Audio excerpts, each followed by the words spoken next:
Chapter 1. It was past 2 o'clock when the job chaise turned into Hill Street, and as the watchman wending his way round Berkeley Square monotonously announced, "A fine night." A full moon rode in the cloudless sky, dimming the street lamps, even as the solitary traveller had noticed in Pall Mall, where gas-lighting had replaced the oil-burners. Linkmen, carriages, and light streaming from an open door on the east side of Berkeley Square indicated that not all the members of the ton had left London. But at the end of June the season was drawing to a close, and it did not surprise the traveller to find Hill Street deserted. It would not have surprised him if the knocker had been removed from the door of a certain house on the north side of the street. But when the chaise drew up, a swift scrutiny reassured him. The Earl of Denville's town residence had not yet been abandoned for the summer months. The traveller, a young man wearing a tasselled and corded Polish greatcoat and a shallow-crowned beaver, sprang down from the chaise, dragging a bulging portmanteau from the floor of this vehicle, set it down on the flagway, and pulled out his purse. The postboys paid, he picked up the portmanteau, trod up the steps to the front door, and gave the iron bell-pull a tug. By the time the last echo of the clapper died away, the chaise had disappeared, but no one had responded to the bell's summons. The traveller gave it a second and more vigorous tug. He heard it clanging somewhere in the nether regions, but was forced to conclude, after waiting for several minutes, that it had failed to rouse any of my lord's servants. He considered the matter. It was possible, though unlikely, that the household had removed from London without taking the knocker from the door or shuttering the windows. To verify that the windows had not been shuttered, he retreated to the flagway and scanned the house, perceiving that not only were all the windows unshuttered, but that one of them, on the entrance floor, had been left open a few inches at the top. This gave, as he knew, onto the dining-room, and to reach it presented a lithe and determined young man with no insuperable difficulty. Divesting himself of his greatcoat and trusting that no watchman would come down the street in time to observe his clandestine entry, he proceeded to demonstrate to the uninterested moon that Colonel Dan Mackinnon of the Coldstream Guards was not without a rival in the art of perilous climbing. No such thought entered the Honourable Christopher Fancott's head.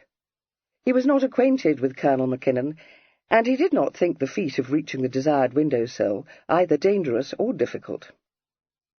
Once there, it was easy to thrust up the lower sash and to swing himself into the room. A couple of minutes later he emerged into the hall, where, upon a marble-topped side-table, he found a lamp burning low, with an unlit candle in a silver holder standing beside it. Observing these objects with an intelligent eye, Mr. Fancott concluded that their noble owner had told his servants not to wait up for him. The subsequent discovery that the front door was unbolted confirmed him in this belief. As he opened the door to retrieve his belongings from the porch, he reflected, with an inward chuckle, that when his lordship did come home at last he would find his bed occupied by a most unlooked-for visitor, and would, in all probability, think that he was a great deal boskier than he had supposed. On this thought, which appeared, from the mischievous smile which played about the corners of his mouth, to afford Mr. Fancott amusement, he kindled the candle at the lamp's low flame, and made his way towards the staircase. He went softly up, the candlestick held in one hand, his portmanteau in the other, and his greatcoat flung over his shoulder. No creaking stair betrayed him, but as he rounded the bend in the second flight, a door opened on the floor above, and a voice said anxiously, "Evelyn?" He looked up, seeing in the light of a bedroom candle, held aloft in a fragile hand, a feminine form enveloped in a cloud of lace which was caught together by ribbons of the palest green satin. From under a nightcap of charming design, several ringlets the colour of ripe corn had been allowed to escape. The gentleman on the stairs said appreciatively, "What a fetching cap, love!" The vision thus addressed heaved a sigh of relief, but said with a gurgle of laughter, "Oh, you absurd boy! Oh, Evelyn, I'm so thankful you've come. But what in the world has detained you? I've been sick with apprehension." There was a quizzical gleam in the gentleman's eyes, but he said in accents of deep reproach, "Come, come, mamma." "It may be very well for you to say, 'Come, come, mamma,'" she retorted, "but when you faithfully promise to return not a day later than—" She broke off, staring down at him in sudden doubt. Abandoning the portmanteau, the gentleman shrugged the greatcoat from his shoulder, pulled off his hat, and mounted the remaining stairs, 2 at a time, saying still more reproachfully, "No, really, mamma, how can you be so unnatural a parent?" "Kit!" uttered his unnatural parent in a smothered shriek. "Oh, my darling, my dearest son!" Mr. Fancourt, receiving his widowed mamma on his bosom, caught her in a comprehensive hug, but said, on a note of laughter, "Oh, what a rapper! I'm not your dearest son." Standing on tiptoe to kiss his lean cheek and dropping wax from her tilted candle down the sleeve of his coat, Lady Denville replied with dignity that she had never felt the smallest preference for either of her twin sons. "Of course not. How should you, when you can't tell us apart?" said Mr. Fancourt, prudently removing the candlestick from her grasp. "I can tell you apart," she declared. "If I had expected to see you, I should have recognized you instantly. The thing was, I thought you were in Vienna." "No, I'm here," said Mr. Fancourt, smiling lovingly down at her. "Stuart gave me leave of absence. Are you pleased?" "Oh, no, not a bit," she said, tucking her hand in his arm and drawing him into her bedchamber. "Let me look at you, wicked one. Oh, I can't see you properly. Light all the candles, dearest, and then we may be comfortable. The money that is spent on candles in this house, I shouldn't have thought it possible if Dinting hadn't shown me the chandler's bill, which, I must say, I wish she had not. For what, I ask you, Kit, is the use of knowing the cost of candles? One must have them, after all, and even your father never desired me to purchase tallow ones." "I suppose one might burn fewer," remarked Kit, applying a taper to some half-dozen which stood in 2 chandeliers on the dressing-table. "No, no, nothing is more dismal than an ill-lit room. Light the ones on the mantelpiece, dearest. Yes, that is much better. Now, come and tell me all about yourself." She had drifted over to an elegant daybed and patted it invitingly, but Kit did not immediately obey the summons. He stood looking about him at the scene he had illumined, exclaiming, "Why, how is this, mamma? You were used to live in a rose-garden, and now one would think oneself at the bottom of the sea." As this was the impression she had hoped to create when at stupendous cost she had had the room redecorated in varying shades of green, she was pleased, and said approvingly, "Exactly so. I can't think how I endured those commonplace roses for so long, particularly when poor Mr. Brummel told me years ago that I was one of the few females whom green becomes better than any other colour." "It does," he agreed. His eyes alighted on the bed and crinkled at the corners as he saw that the billowing curtains were of gauze. "Very dashing. Improper, too." An enchanting ripple of laughter broke from her. "Fudge! Do you think the room pretty?" He came to sit beside her, raising her hand to his lips and planting a kiss in its palm. "Yes, like yourself. Pretty and absurd." "And like you," she retorted. He dropped her hand, not unnaturally revolted. "Good God! No, mamma." "Well, absurd at all events," she amended, thinking, however, that it would have been impossible to have found 2 more handsome men than her twin sons. The polite world to which they belonged would have said, more temperately, that the Fancourt twins were a good-looking pair, but by no means as handsome as had been their father. Neither had inherited the classical regularity of his features. They favoured their mother, and although she was an accredited beauty, dispassionate persons were agreed that her loveliness lay not so much in any perfection of countenance as in her vivacious charm. This, asserted her more elderly admirers, was comparable to the charm of the 5th Duke of Devonshire's first wife. There were other points of resemblance between her and the Duchess. She adored her children, and she was recklessly extravagant. As for Kit Fancourt, at 24, he was a well-built young man, slightly above the average height, with good shoulders and an excellent leg for the prevailing fashion of skin-tight pantaloons. He was darker than his mother, his glossy locks showing more chestnut than gold, and there was a firmness about his mouth which hers lacked. But his eyes were very like hers, lively, their colour between blue and grey, and laughter rarely from them. He had her endearing smile as well, and this, with his easy, unaffected manners, made him a general favourite. He was as like his brother as fourpence to a groat, only those most intimately acquainted with them being able to tell them apart.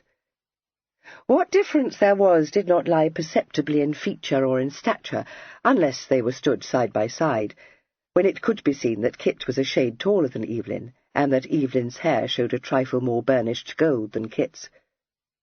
Only the very discerning could detect the real difference between them, for it was subtle, and one of expression. Kit's eyes were the kinder, Evelyn's the more brilliant. Each was more ready to laugh than to frown, but Kit could look grave for no reason that Evelyn could discover, and Evelyn could plummet from gaiety to despair in a manner foreign to one of Kit's more even temper. As children they had squabbled amicably, and turned as one to annihilate any intruder into their factions. During boyhood it had been Evelyn who inaugurated their more outrageous exploits, and Kit who extricated them from the consequences. When they grew to manhood, circumstances separated them for long stretches of time, but neither physical separation nor mental divergence weakened the link between them. They were not in the least unhappy when apart, for each had his own interests, but when they met after many months, it was as though they had been parted for no more than a week. Since they had come down from Oxford, they had seen little of one another. It was the custom of their house for a younger son to embrace a political career, and Kit entered the diplomatic service under the patronage of his uncle, Henry Fancourt, who had just been rewarded for his labours in the ambassadorial field with a barony. He was sent first to Constantinople, but as his appointment as a junior secretary coincided with a period of calm in Turkey's history, he soon began to wish that he had persuaded his father to buy him a pair of colours, and even to wonder, with the optimism of one who had not yet attained his majority, whether it might not be possible to convince his lordship that he had mistaken his vocation. Stirring events were taking place in Europe, and it seemed intolerable to a spirited youth already dedicated to the service of his country to be thrust into a backwater. Fortunately, since the late Earl was quite the most unyielding of parents, he was transferred to St. Petersburg before the monotony of his first appointment had goaded him into revolt. If he had owed his start in diplomatic life to his uncle, it was his father who was responsible for his second step. Lord Denville might be inflexible, but he was sincerely attached to Kit, and not altogether unsympathetic. His health was uncertain, and for several years he had taken little part in politics, but he had some good friends in the administration. Kit was sent at the end of 1813 to join General Lord Cathcart's staff, and thereafter had neither the time nor the inclination to complain of boredom. Cathcart was not only ambassador to the Tsar, but also the British military commissioner attached to his armies, and in his train Kit saw much of the successful campaign of 1814. For his part, Cathcart accepted Kit unenthusiastically, and would have paid no more heed to him than to any of his other secretaries, if his son had not struck up an instant friendship with him. George Cathcart, a very youthful lieutenant in the 6th Dragoon Guards, was acting as his father's military aide-de-camp. Much of his time was spent in carrying dispatches to the several English officers attached to the Russian armies, but whenever he returned to what he insisted on calling headquarters, he naturally sought out his only contemporary on the ambassadorial staff. Inevitably, Kit came under his lordship's eye, and soon found favour.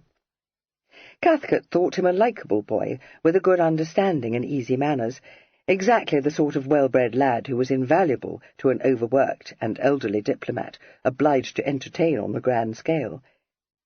He had tact and address, and, for all his engaging light-heartedness, an instinctive discretion. When his lordship journeyed to Vienna to attend the Congress there, he took Kit with him, and there Kit had remained.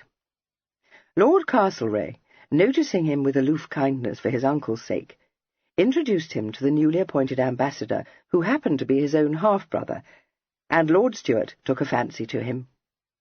What Kit thought of Stuart, whom the irreverent at the Congress dubbed Lord Pumpernickel, he kept to himself. And if he was sorry to leave Cathcart, he was glad not to be sent back to St. Petersburg when the war was over. By then he had not only recovered from envy of George Cathcart's rare good fortune in having been appointed to Wellington's staff in time to have been present at Waterloo, but had become so much interested in the tangled policies of the peace that St. Petersburg would have seemed to him almost as remote from the hub of international affairs as Constantinople. He had met Evelyn abroad twice in the past 2 years, but had only once visited England to attend his father's funeral.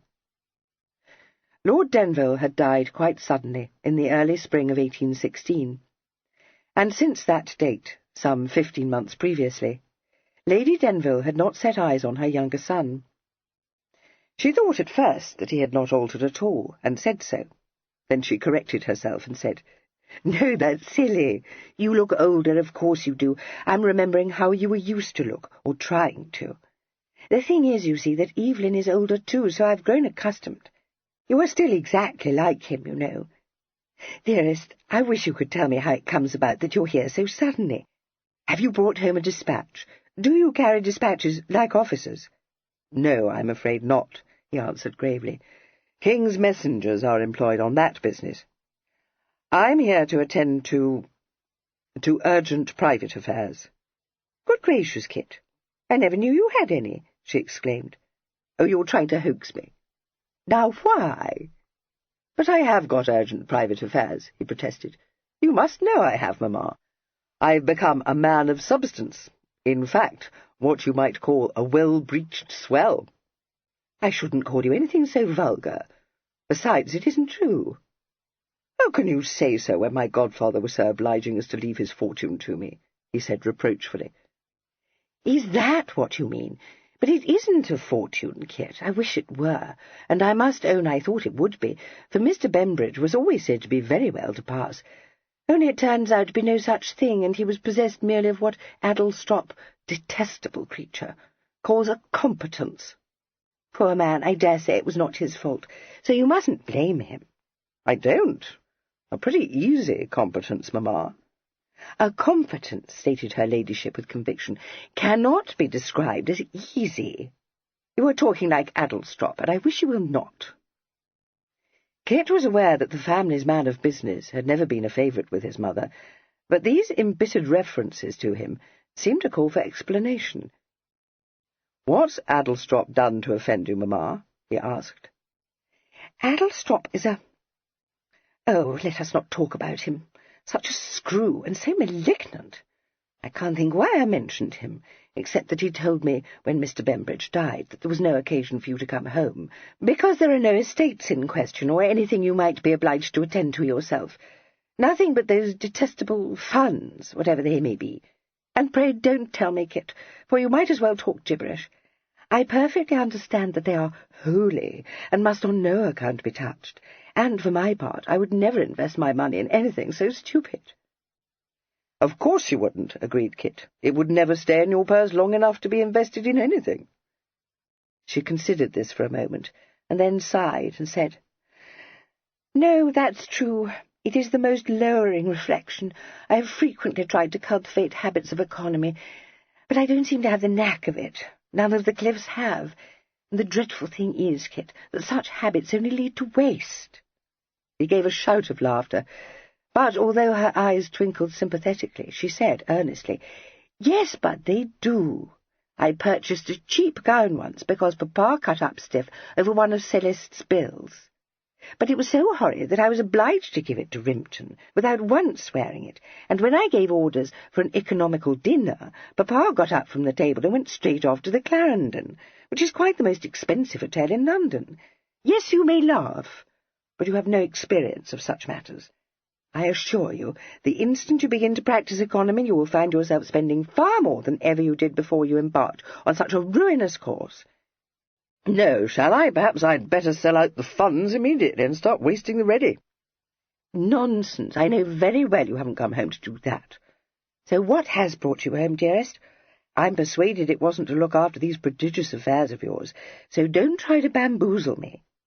Well, not entirely, he admitted. He hesitated, colouring a little, and then said, meeting her look of inquiry, "To own the truth, I took a notion into my head, stupid, I dare say, but I couldn't be rid of it, that Evelyn is in some sort of trouble, or just botheration, perhaps, and might need me. So I made my prodigious affairs serve as a reason for wanting leave of absence. Now tell me I'm an air-dreamer. I wish you may." She said instead in a marvelling tone, "Do you still get these feelings, both of you? As though one's own troubles were not enough to bear." "I see. I am not an air-dreamer. What's amiss, Mamma?" "Oh, nothing, Kit. That is to say, well, nothing you can cure, and nothing at all if Evelyn returns tomorrow." "Returns? Where is he?" "I don't know," disclosed her ladyship. "No one knows." He looked startled and at the same time incredulous. Then he remembered that when she had first seen him and had mistaken him for Evelyn, she had sounded disproportionately relieved. She was not an anxious parent. Even when he and Evelyn were children, their truancies had never ruffled her serenity, and when they grew up and failed to return to the parental home at night, she had always been more likely to suppose that she had forgotten they had told her not to look for them for a day or two than to wonder what accident could have befallen them. He said in a rallying tone, "Gone off on the sly, has he? Why should that cast you into high fidgets, Mamma? You know what Evelyn is." "Yes, I dare say I shouldn't even have noticed that he wasn't here at any other moment, but he assured me when he left London that he would return within a se'nnight, and he has been away now for 10 days. So, you don't understand, Kit.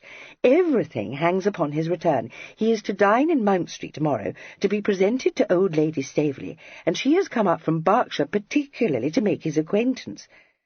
Only think how dreadful if he were to fail. We shall be at a fiddlestick's end, for she is odiously starched up, you know, and I collect from something Staveley said to me that already she doesn't like it above half." "Doesn't like what above half?" interrupted Kit, quite bewildered. "Who is she, and why the deuce does she want to make Evelyn's acquaintance?" "Oh, dear, hasn't Evelyn told you?" "No, I dare say there's been no time for a letter to reach you.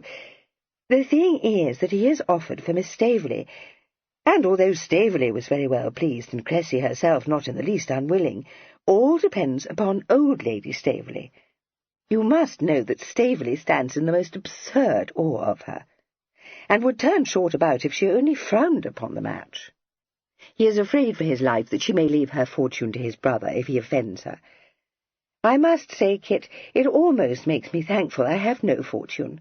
How could I bear it if my beloved sons were thrown into quakes by the very thought of me?" He smiled a little at that.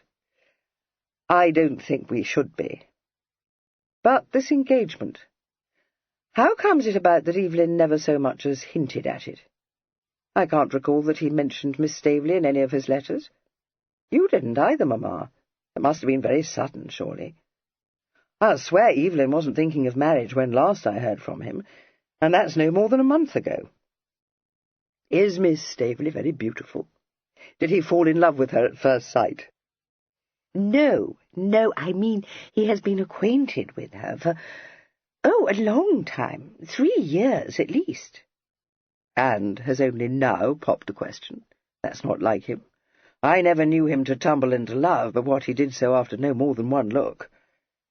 You don't mean to tell me that he's been trying for 3 years to fix his interest with the girl? It won't fadge, my dear. I know him too well." "No, of course not. You don't understand, Kit. This is not one of his flirtations." She saw laughter spring into his eyes, tried to keep a solemn look in her own, and failed lamentably. They danced with wicked mirth, but she said, with a fair assumption of severity, "Or anything of that nature. He has outgrown such follies." "Has he, indeed?" said Mr. Fancourt politely. Yes. Well, at all events, he means to reform his way of life. And now that he is head of the family, there is the succession to be considered, you know. So there is, said Mr. Fancourt, much struck. What a gudgeon I am! Why, if any fatal accident were to befall him, I should succeed to his room. He would naturally exert himself to the utmost to cut me out. I wonder why that should never before have occurred to me. Oh, Kit, must you be so odious? You know very well— Just so, mamma, he said, as she faltered and stopped. How would it be if you told me the truth? Chapter 2. There was a short silence. She met his look and heaved a despairing sigh. "It is your Uncle Henry's fault," she disclosed, "and your father's." She paused and then said sorrowfully, "And mine. Try as I will, I cannot deny that, Kit. To be sure, I thought that when your papa died, I should be able to discharge some of my debts and be perfectly comfortable, but that was before I understood about jointures. Dearest, did you know that they are nothing but a take-in? No, how should you? But so it is. And what is more," she added impressively, "one's creditors do know it, which makes one wonder why they should take it into their heads to dun me now that I am a widow, in a much more disagreeable way than ever they did when papa was alive. It seems quite idiotish to me, besides being so unfeeling." He had spent few of his adult years at home, but this disclosure came as no surprise to him.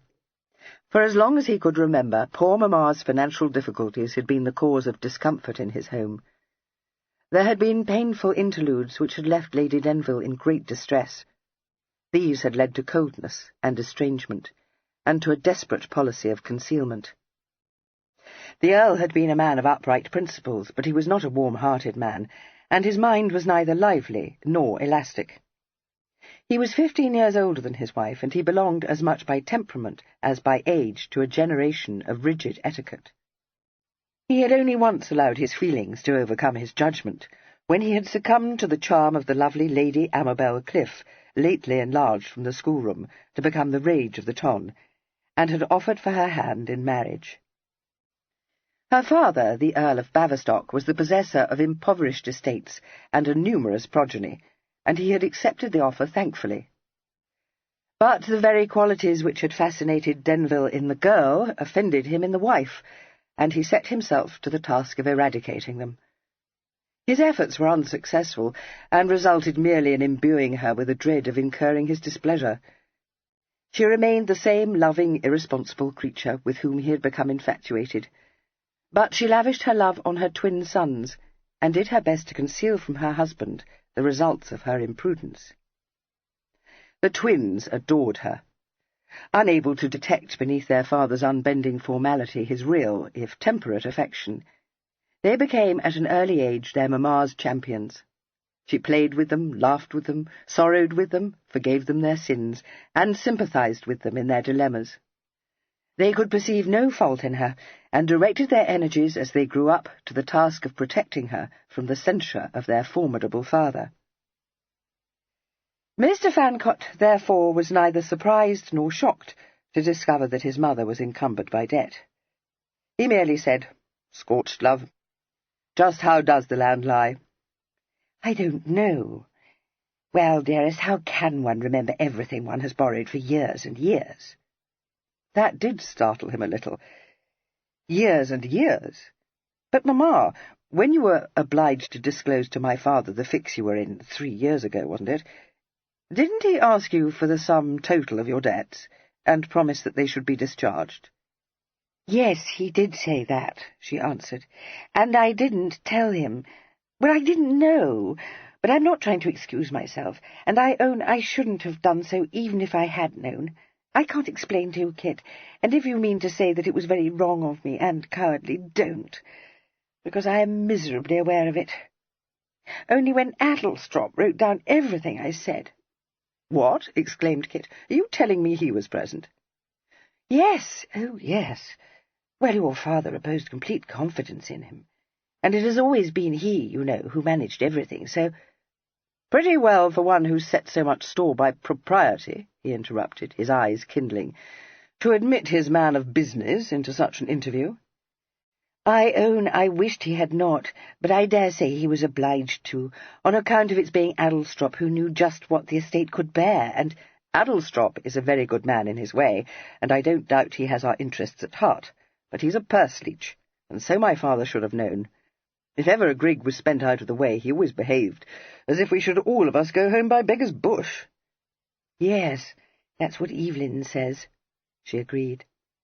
"I might have been able to have told Papa the whole if he hadn't brought Addlestrop into it.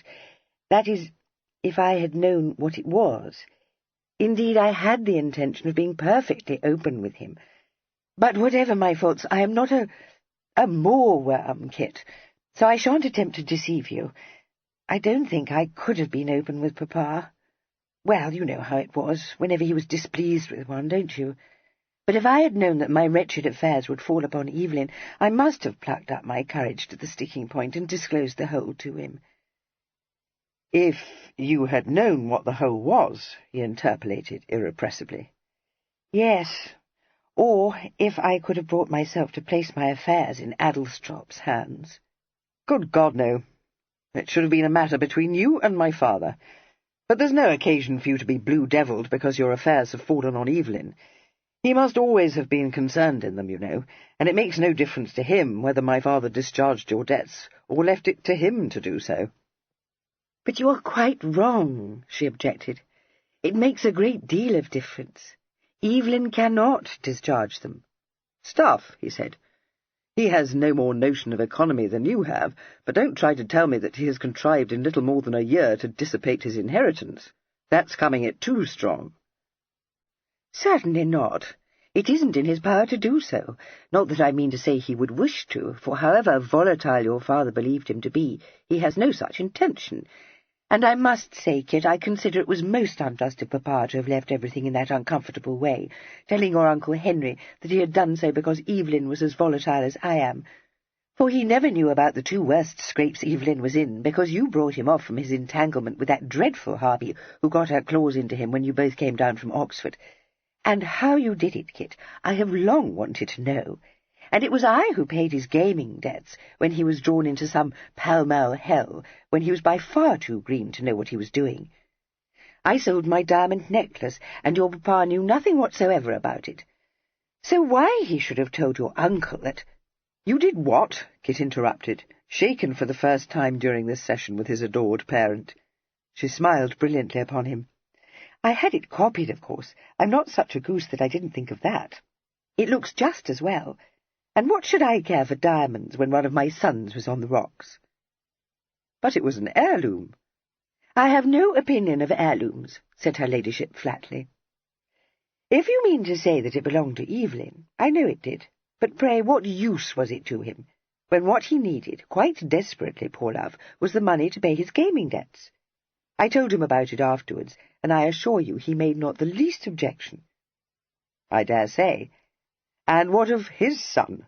demanded Kit. "Dearest, you are too absurd. How should he raise an objection when he won't know anything about it?" Have you disposed of any more heirlooms?" he asked, regarding her with awe and some reluctant amusement. "No, I don't think so. But you know what a wretched memory I have.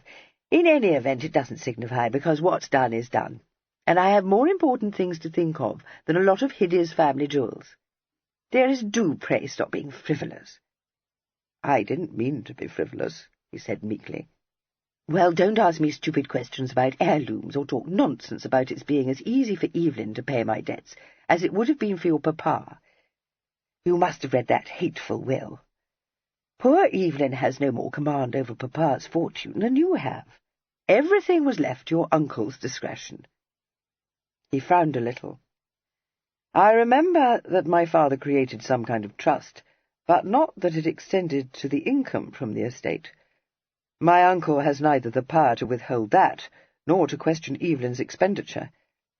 As I recall, Evelyn was prohibited from disposing of any part of his principal, except with my uncle's consent, until he reaches the age of 30, unless at some time before that date my uncle should judge him to have outgrown his volatility. Don't eat me, Mamma. When the trust might be brought to an end, and Evelyn put in the undisputed possession of his inheritance. I know I thought my father need not have fixed on 30 as the proper age. 25 would have been a great deal more reasonable, and in no way remarkable. Evelyn was vexed, of course. Who wouldn't have been? But it made very little difference to him after all. You've said yourself that he has no intention of wasting his principal. You know, Mamma, the income is pretty considerable. What's more, my uncle told him at the time that he was prepared to consent to the sale of certain stocks to defray whatever large debts Evelyn had incurred, particularly any post-obit bonds, since he thought it not right that the income should perhaps be reduced to a monkey's allowance until they had all been paid. Yes, she agreed. He did say that, and it quite astonished me, for in general he's as close as wax, Kit. No, merely he doesn't live up to the door, and certainly not beyond it. But the thing is, Mamma, that he didn't wish Evelyn to succeed my father under a load of debt, and if you had but told him of the fix you were in, I'm persuaded he would have settled your debts along with the rest. She gazed at him incredulously. Henry, you must be out of your mind, Kit. When I think of the way he has always disapproved of me, and the rake-down he gave Evelyn, whose debts were nothing compared to mine. Oh, no, no. I had liefer by far put a period to my existence than cast myself on his mercy. He would have imposed the most humiliating conditions on me, condemned me to live the rest of my days in that horrid dower-house at Ravenhurst, very likely, or worse. He was silent for a moment. Knowing that Henry, Lord Brumby, considered his charming sister-in-law incorrigible, he could not help feeling that there was some truth in what she said. His frown deepened. He said abruptly, "Why the devil didn't Evelyn tell him? He could have handled my uncle so much more easily than you could." "Do you think so?" she said doubtfully. "He never has done so. Besides, he didn't know just how things stood with me, because I never thought to tell him. Well, how was I to guess that nearly every soul I owed money to would suddenly start to dun me, and some of them in the rudest way, too? Not that I should have teased Evelyn with my difficulties when he was already in hot water with Henry on his own account. I hope you know me better than to suppose I should do such a selfish thing as that." A wry smile twisted his lips. "I'm beginning to, Mamma. I wish you will tell me how you expected to settle matters, though, if you didn't tell Evelyn." "Well, I didn't know then that I should be obliged to," she explained. "I mean, I never had done so, except now and then in a gradual way when I was particularly asked to, so you can imagine what a shock it was to me when Mr. Child positively refused, though with perfect civility, to lend me £3,000, which would have relieved my immediate difficulties, and even begged me not to overdraw the account by as much as a guinea more, just as if I hadn't paid the interest, which I promise you I did." Mr. Fancourt, considerably bemused, interrupted to demand, "But what's his talk of Child, Mamma? My father never banked with him." "Oh, no, but my father did, and your Uncle Baverstock does, of course, now that Grandpapa is dead, so I have been acquainted with Mr. Child for ever. A most superior man, Kit, who has always been so very kind to me, and that is how I come to have an account with him." Mr. Fancourt, his hair lifting gently on his scalp, ventured to inquire more particularly into the nature of his mamma's account with Child's bank. As far as he could ascertain from her explanation, it had its sole origin in a substantial loan made to her by the clearly besotted Mr. Child. Something in his expression, as he listened in gathering dismay, caused her to break off, laying a hand on his arm and saying imploringly, "Surely you must know how it is when one finds oneself— what does Evelyn call it? Oh, in the basket. I collect that has something to do with cockfighting, so disgusting and vulgar. Kit, haven't you got debts?" He shook his head, a rueful gleam in his eyes. "No, I'm afraid I haven't." "None?" she exclaimed. "Well, none that I can't discharge. I may owe a trifle here and there, but "Oh, don't look at me like that. I promise you I'm not a changeling, love." "How can you be so absurd? Only it does seem so extraordinary. But I expect you haven't had the opportunity to run into debt, living abroad as you do," she said excusingly. He gave a gasp, managed to utter, "Just so, Mamma," and went into a fit of uncontrollable laughter, dropping his head in his hands and clutching his chestnut locks. She was not in the least offended, but chuckled responsively and said, "Now you sound like yourself again. Do you know, for a moment, only for a moment, you looked like your father. You can't conceive the feel it gave me." He lifted his head, wiping his streaming eyes. "Oh, no, did I? Was it very bad? I'll try not to do so again. But tell me, when Child would give you no credit, didn't you then tell Evelyn?" "No, though I did think I might be obliged to, till it darted into my mind in the middle of the night to apply to Edgbaston for a loan. Isn't it odd, dearest, how often the answer to a problem will flash upon one in the night?" "Apply to Lord Edgbaston?" he ejaculated. "Yes, and he agreed to lend me £5,000, at interest, of course. And so then I was in funds again. Oh, Kit, don't frown like that. Are you thinking that I should rather have applied to Bonamy Ripple? I couldn't, you see, because he had gone off to Paris, and the matter was a little urgent." For as long as Kit could remember, this elderly and extremely wealthy dandy had run tame about his home, regarded by himself and Evelyn as a fit subject for ridicule, and by their father with indifference. He had been one of Lady Denville's many suitors, and when she had married Lord Denville, he had become her most faithful cicisbeo. He was generally supposed to have remained a bachelor for her sake. But since his figure resembled nothing so much as an overripe pear, and his countenance was distinguished only by an expression of vacuous amiability and the snuff-stains on his fat cheeks, not even the more determined brewers of scandal broth could detect anything in his devotion but food for mockery. The twins, inured to his frequent appearances in Hill Street, accepted him with much the same contemptuous tolerance as they would have felt for an overfed lapdog which their mamma chose to encourage. But although Kit would have hooted with ribald laughter at the suggestion that any impropriety attached to Sir Bonamy's fidelity, he was far from thinking it desirable that his mother should apply to him for help in her financial difficulties, and he said so. "Good gracious, Kit! As though I hadn't often done so," she exclaimed. "It is by far the most comfortable arrangement, because he is so rich that he doesn't care how many of my bonds he holds, and never does he demand the interest on the loans he makes me. As for dunning me to repay him, I'm persuaded such a notion never entered his head. He may be absurd and growing fatter every day, but I have been used to depend on him for years in all manner of ways. It was he who sold my jewels for me, and had them copied, for instance. Besides—" She stopped abruptly. "Oh, I wish I had never mentioned him. It has brought it all back to me. That was what made Evelyn go away." "Ripple?" he asked, wholly at sea. "No, Lord Silverdale," she replied. "For the Lord's sake, mamma," he expostulated, "what are you talking about? What the deuce has Silverdale to say to anything?" "He has a brooch of mine," she said, sunk suddenly into gloom. "I staked it, when he wouldn't accept my vows and continued playing. Something told me the luck was about to turn, and so it might have, if Silverdale would but have played on. Not that I cared for losing the brooch, for I never liked it above half, and I can't conceive why I should have purchased it. I expect it must have taken my fancy, but I don't recall why." "Has Evelyn gone off to redeem it?" he interrupted. "Where is Silverdale?" "At Brighton. Evelyn said there was no time to be lost in buying the brooch back, so off he posted. At least he drove himself in his phaeton with his new team of greys, and he said that he meant to go first to Ravenhurst, which indeed he did." "Just a moment, mamma," Kit intervened, the frown returning to his brow.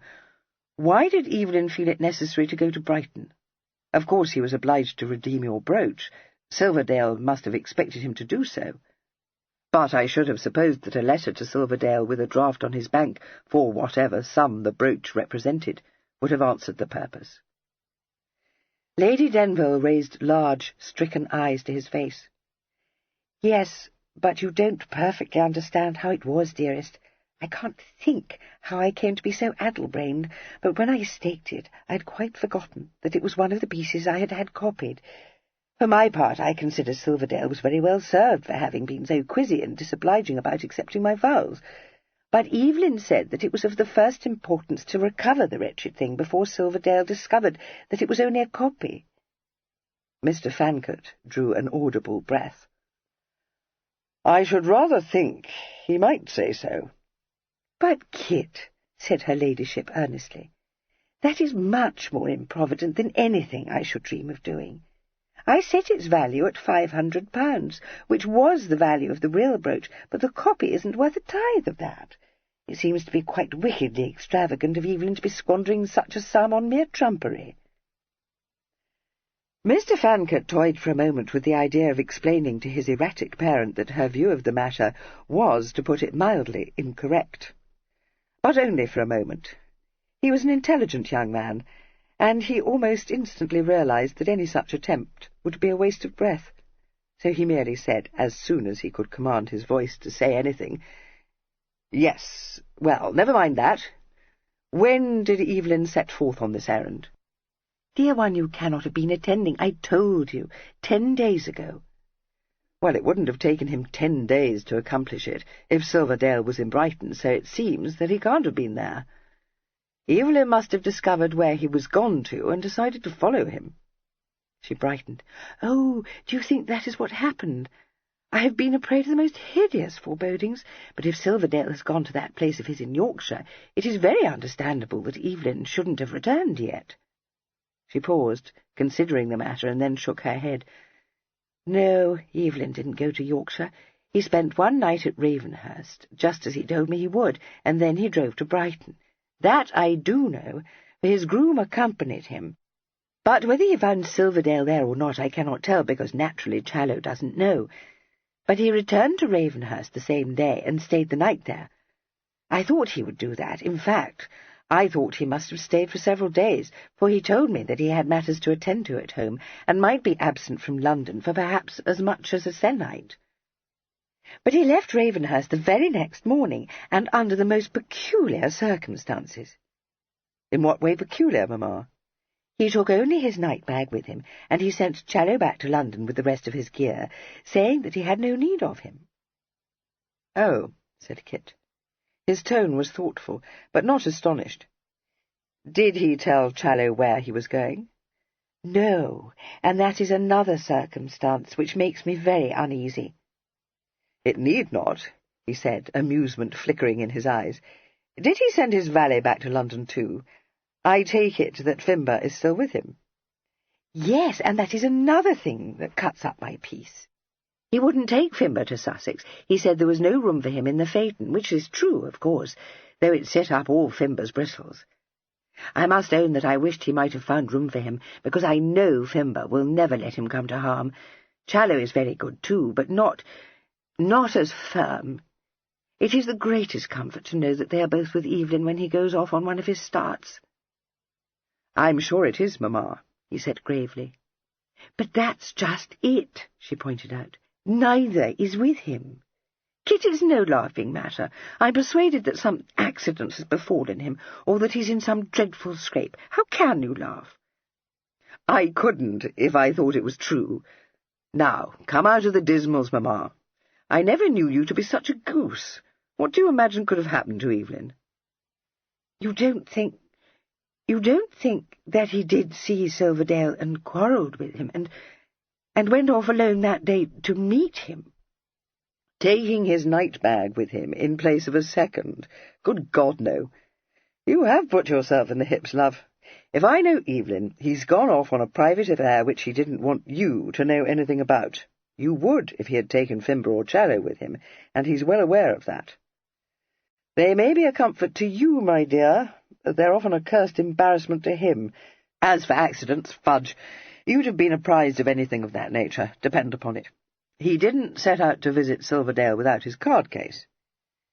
"No, very true," she agreed. "I never thought of that." Her spirits revived momentarily. only to sink again. Her beautiful eyes clouded. She said, "But at such a moment, Kit, when so much hinges upon his presenting himself in Mount Street tomorrow. Oh, no, he could not have gone off on one of his adventures." "Couldn't he?" said Kit. "I wonder. I wish you will tell me a little more about this engagement of his, Mamma. You've said that there has been no time for him to tell me about it himself, but that's doing it very much too brown, my dear. There might have been no time for a letter to have reached me, telling me that he had come to the point of offering for this girl, but he never mentioned her name to me in the last letter I had from him, far less the possibility that he would shortly be married, and that, you know, is so unlike him that if anyone but you had broken this news to me, I should have thought it a Banbury story. Now, I know of only one reason which would make Evelyn withhold his confidence from me." He paused, his eyelids puckering, as though he were trying to bring some remote object into focus. "If he were in some fix from which I couldn't help him to escape, if he were forced into doing something repugnant to him—" "Oh, no, no, no!" cried Lady Denville distressfully. "It is not repugnant to him, and he was not forced into it. He discussed it with me in the most reasonable manner, saying that, while he was resolved on matrimony, he believed it would suit him best to enter upon a contract in the old-fashioned way, without violence of feeling on either side. And I must say, Kit, that I think he is very right, for the females he falls in love with are never eligible, in fact, excessively ineligible. Moreover, he is so very prone to fall in love, poor boy, that it is of the first importance to arrange a match for him with a sensible, well-bred girl who won't break her heart or come to points with him every time she discovers that he has a cher ami." "Of the first importance!" he exclaimed. "For Evelyn, of all men. I collect that if she is sufficiently indifferent and well-bred, nothing else is of consequence. She may be bran-faced or swivel-eyed or—" "On the contrary, it goes without saying that there must be nothing in her appearance to give Evelyn a disgust of her, and also that each of them should be ready to like the other." He sprang up, ejaculating, "Oh, good God!" He glanced down at her, his eyes very bright, but not with laughter. "You made such a marriage, Mamma. Is that what you wish Evelyn to do? Is it?" She did not answer for a moment, and when she did speak, it was with a little constriction. "I didn't make such a marriage, Kit. Your father fell in love with me. The Fancourts said he was besotted, but nothing would turn him from his determination to marry me. And I was just 17, and he was so handsome, so exactly like the hero schoolgirls dream of. But the Fancourts were right. We were very ill-suited." He said in an altered tone, "I didn't know. I beg your pardon, Mamma. I shouldn't have spoken to you so. But you haven't told me the truth. All this talk of Evelyn's being resolved on matrimony, as though he were 34 rather than 24. Flummery." "I have told you the truth," she declared indignantly. She read disbelief in his face and amended this statement. "Well, some of it, anyway." He could not help smiling at this. "Tell me all the truth. A little while ago you said it was my uncle's fault, also your fault.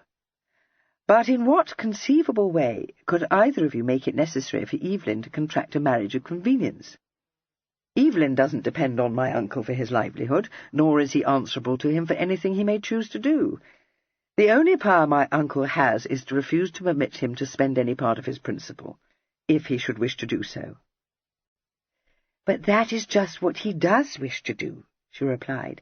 "At least I can't suppose that he wishes to do it precisely, except that it would be a great relief to him to be rid of all the worry and bother of my debts." "Your debts? But is Miss Staveley an heiress? And is Evelyn crazy enough to imagine that he will be able to dispose of her fortune as he pleases? It isn't possible." "No, and he wouldn't dream of doing such a thing, if it were. He means to settle my debts out of his own fortune. He says, and you did too, Kit, that Papa should have done so, and that is just the same as if he had. And also he says that he is determined your uncle shall know nothing about it. So he went to see him, to try if he couldn't prevail upon him to end the trust, putting it on the score of his age and how much he dislikes being treated as though he were a schoolboy. Which is true, Kit. Yes, I know it is. What had my uncle to say to that? Well, he didn't say very much to Evelyn, only that he would be glad to be rid of the trust, and would willingly end it the instant Evelyn had finished sowing his wild oats. But afterwards he came to see me, and although he was very stiff, I do him the justice to acknowledge that he discussed the matter with far less of that reserve of his, which I find so daunting. He spoke very kindly of Evelyn, saying that he had many excellent qualities, and that in spite of being far too heedless and rackety, he doesn't commit horrid excesses, or frequent low company, which, Henry says, has become the fashion amongst a certain set of young men. And then he said he would be happy to see him married to some female of character, since he had been brought to believe that marriage would be the making of him, and cause him to become more settled and responsible, though not, he fears, such a pattern card as you. Much obliged to him. What can have possessed him to say anything so foolhardy? Did you give him snuff? She laughed. No, I was more inclined to embrace him for holding you in esteem. Besides, I know it to be true. Oh, I don't mean that you are a pattern card of virtue. So you needn't look so dog-sick, suggested her ungrateful offspring. Oh, dearest creature, all I meant to say, and your uncle too, was that you are more dependable than Evelyn. You always were. I wish you will stop funning. This is a serious matter. She looked up at him, smiling ruefully. I know I'm light-minded, Kit, but not when it is a question of my son's welfare, I promise you. I would make any sacrifice.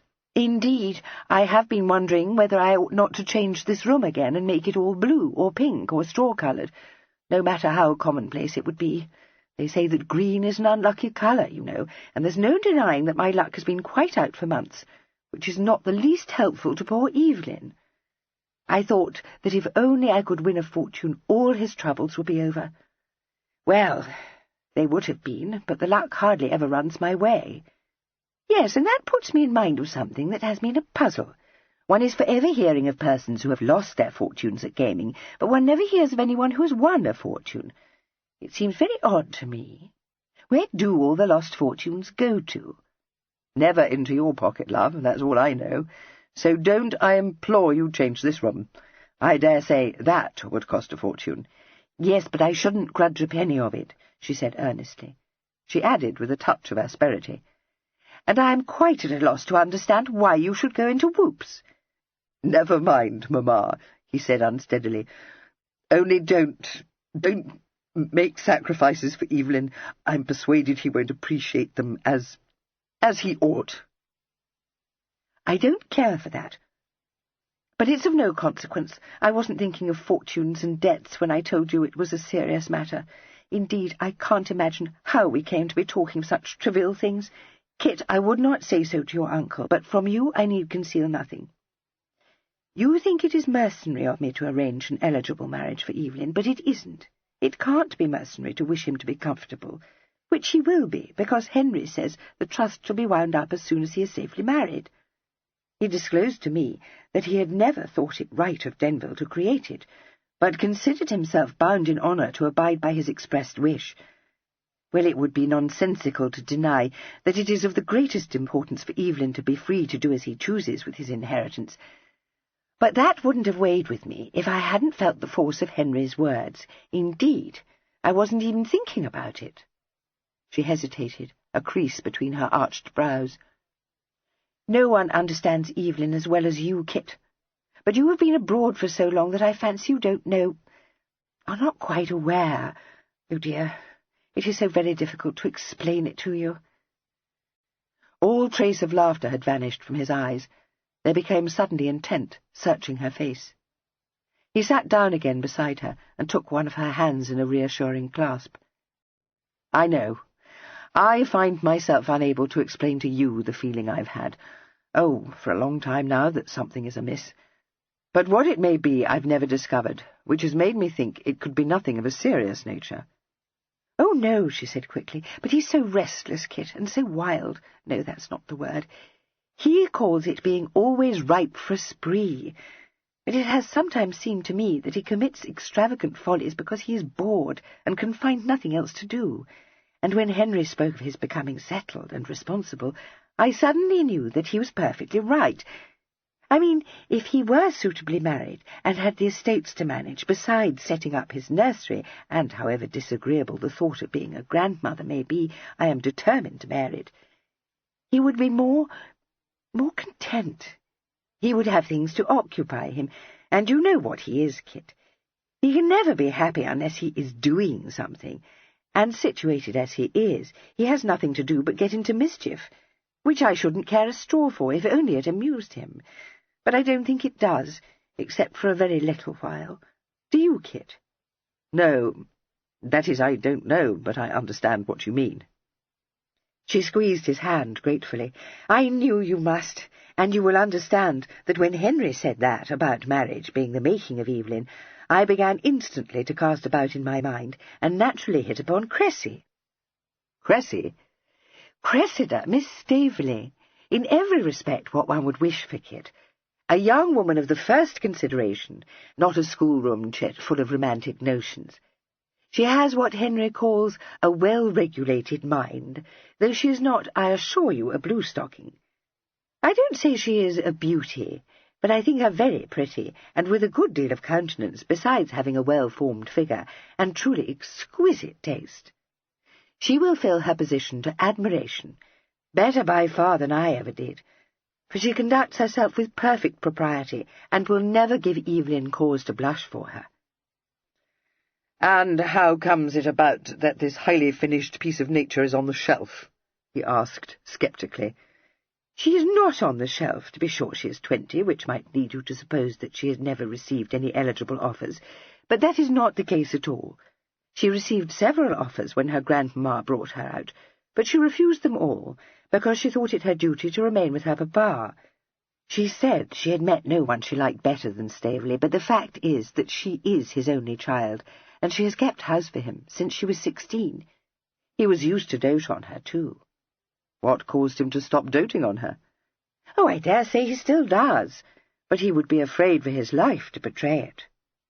What must he do when one would have supposed him to be past the age of such folly, but form an attachment for a female not very much older than Cressy, and marry her?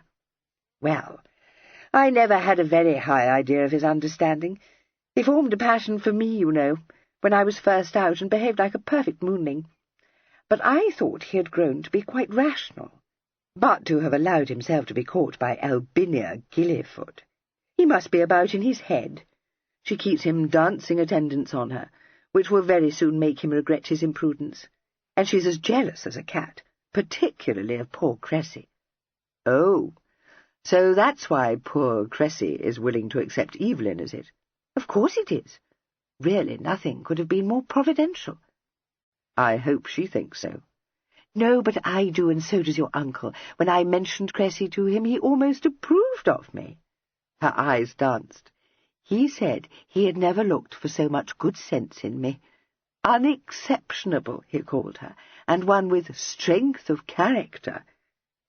"And what does Evelyn call her?" inquired Kit, in a voice of polite interest. "Evelyn told me that he believed she might be the very thing he had in mind. You mustn't think I urged him in any way, Kit. Indeed, I begged him not to make her an offer if he felt he could not like her, but he assured me that he does like her.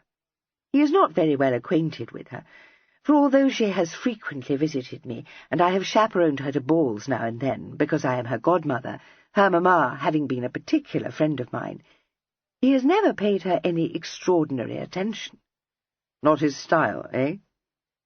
"If you mean she is not in the style of the girls he tumbles in and out of love with, no, and a very good thing, too. He believes they may deal very comfortably together, and so do I. He won't feel leg-shackled, and she won't fall into a grand fuss over his little affairs. She must be accustomed to such things.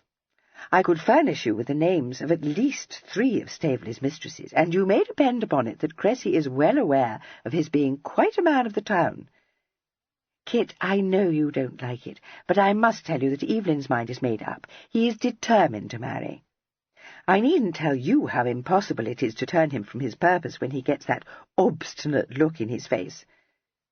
I don't know what passed between him and Cressy when he popped the question, but he told me afterwards he thought himself very fortunate. Nothing was farther from his intention than to cry off. Why, he even said that he meant to return from Ravenhurst in good time to adonize himself for the encounter with old Lady Staveley. And if he doesn't return tomorrow, his tale will be told, for Lady Staveley is bound to take a pet, and small blame to her. Only think how brass-faced it would look of him. And then he would offer for some girl not nearly as suitable, and be wretchedly uncomfortable for the rest of his life. Oh, Kit, what am I to do?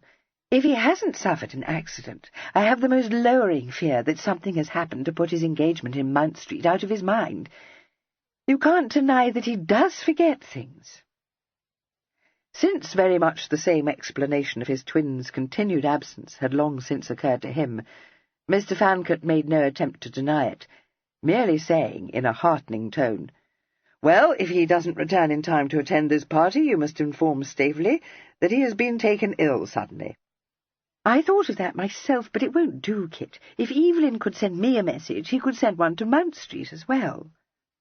"Too ill to write," he said promptly. "One of the servants brought the news to you." "Well, of all the bird-witted suggestions," she exclaimed. "If that were the case, I should be compelled to post off to Ravenhurst immediately. I don't mean to do any such thing. What's more, Kit, if I were to set that story about, Evelyn would drive into London the very next day as sure as check, looking as bright as a button, and exchanging greetings with half a dozen persons, and very likely more." He grinned. "Yes, very true. That would make mice feet of the whole business, wouldn't it?" "Oh, Kit, don't joke me. I am going distracted." He put his arm round her. "No, no, don't go distracted, Mamma. If the worst comes to the worst, I can always take Evelyn's place. Can't I?" Chapter 3. These light-hearted words, uttered with no other purpose than to banish the woebegone expression from Lady Denville's face, were productive of an unexpected result. She had relaxed within Kit's arm, leaning her head on his shoulder, but his frivolous speech acted on her like a powerful restorative. She sat up suddenly, and, staring at him with widened eyes, breathed, "Kit, the very thing!"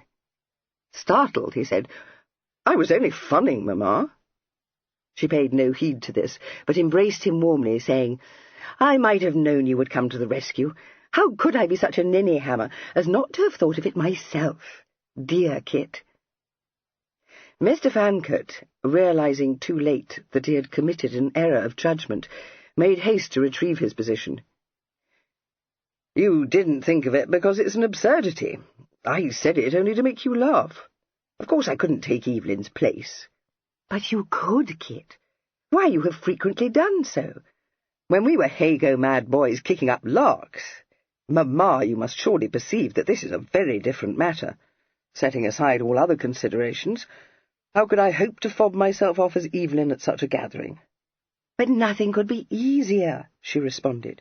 "Mamma, do pray consider. I apprehend this party is to be composed of the various members of the family. Well, I know Staveley, admittedly, but not another soul should I recognise, least of all the girl to whom I should be supposed to be betrothed." She disposed unhesitatingly of this objection. "You will recognise Cressy, because she will receive you with Staveley and his new wife. As for the rest, Evelyn doesn't know them either." "And Miss Staveley herself?" he demanded. "Can you believe that she wouldn't detect the imposture?" "Oh, I am persuaded she won't," responded her ladyship blithely. "Recollect that she is not closely acquainted with Evelyn. The only occasion on which they have been alone together was when he proposed to her. Then, too, she doesn't expect to see you instead of Evelyn. That is very important." "Of course she doesn't expect it, but—" No, you don't understand what I mean, dearest. It won't occur to anyone that you are not Evelyn, because no one knows that you've come home. It would be a very different matter if you resided here, when people would be accustomed to finding themselves talking to the wrong twin. You can't have forgotten how it was before you went abroad. Why, persons who had known you from your cradles were used to say, when either of you came into the room, 'Now, which of them is this?' Then there was always the possibility that the one who was thought to be Evelyn would presently be found to be you, so that people naturally stared very hard at you, trying to decide which of you it was. But you have been abroad now for 3 years, and no one wonders any more if Evelyn is really Evelyn. It couldn't be you, because you are in Vienna. My dear, Providence must have caused you to arrive at this ridiculous hour, and without a word of warning. Not a soul has the smallest suspicion that you are not still in Vienna. Mr. Fancourt was much inclined to think that not Providence but his evil genius had been at work, but he kept this reflection to himself, applying his energies instead to the task of pointing out to his parents the various reasons which made her scheme impossible. He was singularly unsuccessful. The more Lady Denville dwelled on it, the more enamoured of it did she become, and when Kit told her that it was fantastic, she said enthusiastically, "Yes, isn't it? That's what makes it so excellent. Nobody would ever dream we should dare to do anything so out of the way." "Not out of the way. Outrageous." She looked at him with misgiving and said, "You know, Kit, I never did quite like it when you joined the diplomatic service. I had the greatest dread that you might grow to be like Henry, and I was right. Dearest, I hate pinching at you, but I couldn't bear it if you became prim and prosy." "Oh, dear," said Kit, dismayed. "Am I prim and prosy? I'd no suspicion of it." "No, love," she replied, patting his hand. "Naturally you had not, which is why I feel it to be my duty to drop a word of warning in your ear, so that you may overcome the tendency. You are not like Henry yet, but when you said 'outrageous' in that condemning way, you did put me in mind of him. You didn't care a rush about doing outrageous things before he pushed you into being a diplomat, and never would you have raised all the foolish objections." "I was 3 years younger then, Mamma." "So was Evelyn, but he hasn't changed. In your place he wouldn't hesitate for a moment, or think about propriety, or be afraid to take a trifling risk or two. I can't think what has come over you, Kit." "The diplomatic service, and a want of dash. Alas, that you should have given birth to a pudding heart, Mamma." "That I would never believe," she declared. "Thank you, love. It pains me to disillusion you, but when I think of coolly walking into Staveley's house and palming myself off as Evelyn, I find myself shaking like a blancmange." She laughed. "Oh, no, Kit, that's coming it too strong. You never did so in your life. I know very well you are not afraid, but you do seem to me to be sadly cautious." She put up her hand to his cheek, compelling him to turn his head fully towards her. "Don't banter me, but tell me the truth, wicked one. Do you think you couldn't do it?" He hesitated. Then he said bluntly, "No.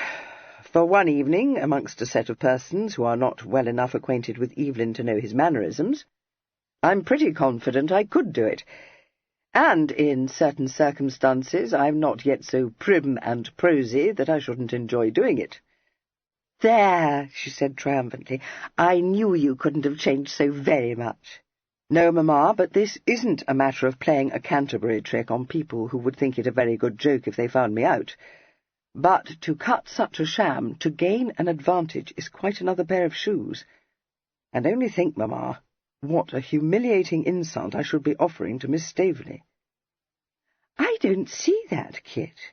For one thing, she won't know it, and for another, she would be much more humiliated if you didn't take Evelyn's place. Do but consider. Can you conceive of anything more annihilating than to be obliged to tell all the relations who have been invited to meet one's betrothed that he has excused himself from attending the party? For my part, I should be grateful for the masquerade." She caught his hand and pressed it.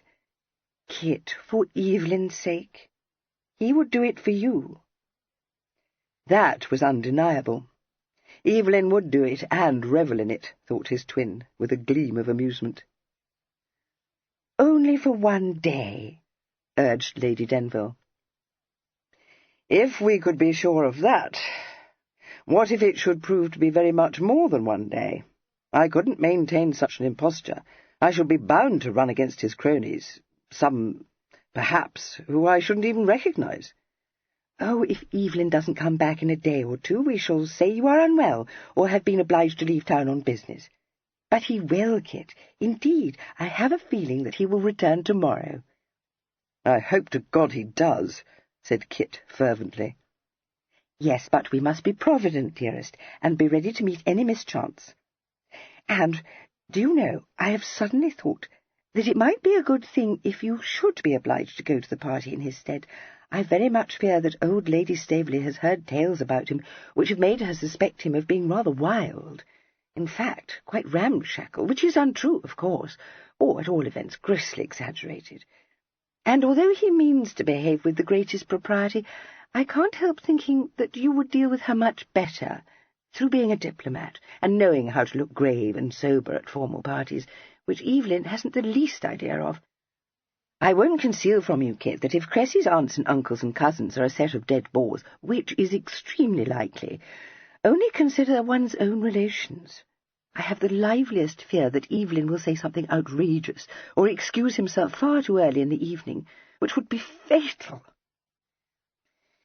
"If Evelyn does not return tomorrow," said Kit with feeling, "I'll wring his neck the instant I set eyes on him, and if he does return, neither he nor you, my very dear mamma, will persuade me to take his place at this party. Nothing short of the direst necessity would induce me to do so." "No, dear, and we must hope that there won't be any necessity," she agreed cheerfully. "But just in case there should be, you won't object to pretending you are Evelyn for a little while, will you? I mean, until he arrives, which I dare say he will, for even he couldn't be quite so forgetful, do you think? But if he doesn't, it would be most unwise to let the servants know the truth." "Good God, mamma, you don't imagine they won't recognize me?" "Well, the maid-servants won't, and the footman won't, and Brake won't either, because he's getting so short-sighted and deaf. We ought to engage a younger butler, but when Evelyn only hinted to him that he should retire on a very handsome pension, he was thrown into such gloom that Evelyn felt obliged to let the matter drop." "And what of Mrs. Dinting?" interposed Kit. "Why should she suspect anything? If you were to encounter her, you only have to greet her, as Evelyn would, quite carelessly, you know. Depend upon it, she won't even wonder if you're Kit, because she would never believe you would come home after all these months and not pay a visit to the housekeeper's room to have a chat with her. Then, too, she will have been told that Evelyn is home, and why should she call it into question?" "Who is going to tell her this, Whisker? You?" "No, stupid. The servants will see that the candle that was set on the hall table for Evelyn has gone, and the whole household will know that he has returned before you are even awake." "Including Fimber. I collect he won't recognize me either. Mamma, do come out of the clouds. A man who valeted us both when we were striplings." "I am not in the clouds," she said indignantly. "I was about to say, when you interrupted me, that we must take him into our confidence." "Also Challow, your coachman, the second groom, all the stable boys." "Nonsense, Kit. Challow, perhaps, but why in the world should the others be told?" "Because, my love, there is a phaeton and 4 horses to be accounted for." She thought this over for a moment. "Very true. Oh, well, we must trust Challow to do that. You can't think he won't be able to.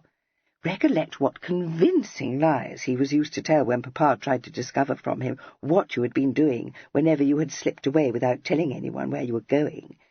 "Mamma," said Kit, "I am going to bed. I haven't given back, don't think it.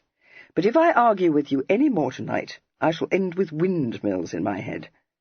"Oh, poor boy, of course you must be fagged to death," she said, with ready sympathy. "Nothing is so fatiguing as a long journey. That accounts for your perceiving so many difficulties in the way. It is always so when one is very weary. Go to bed, dear one. You will feel much more yourself when you wake up."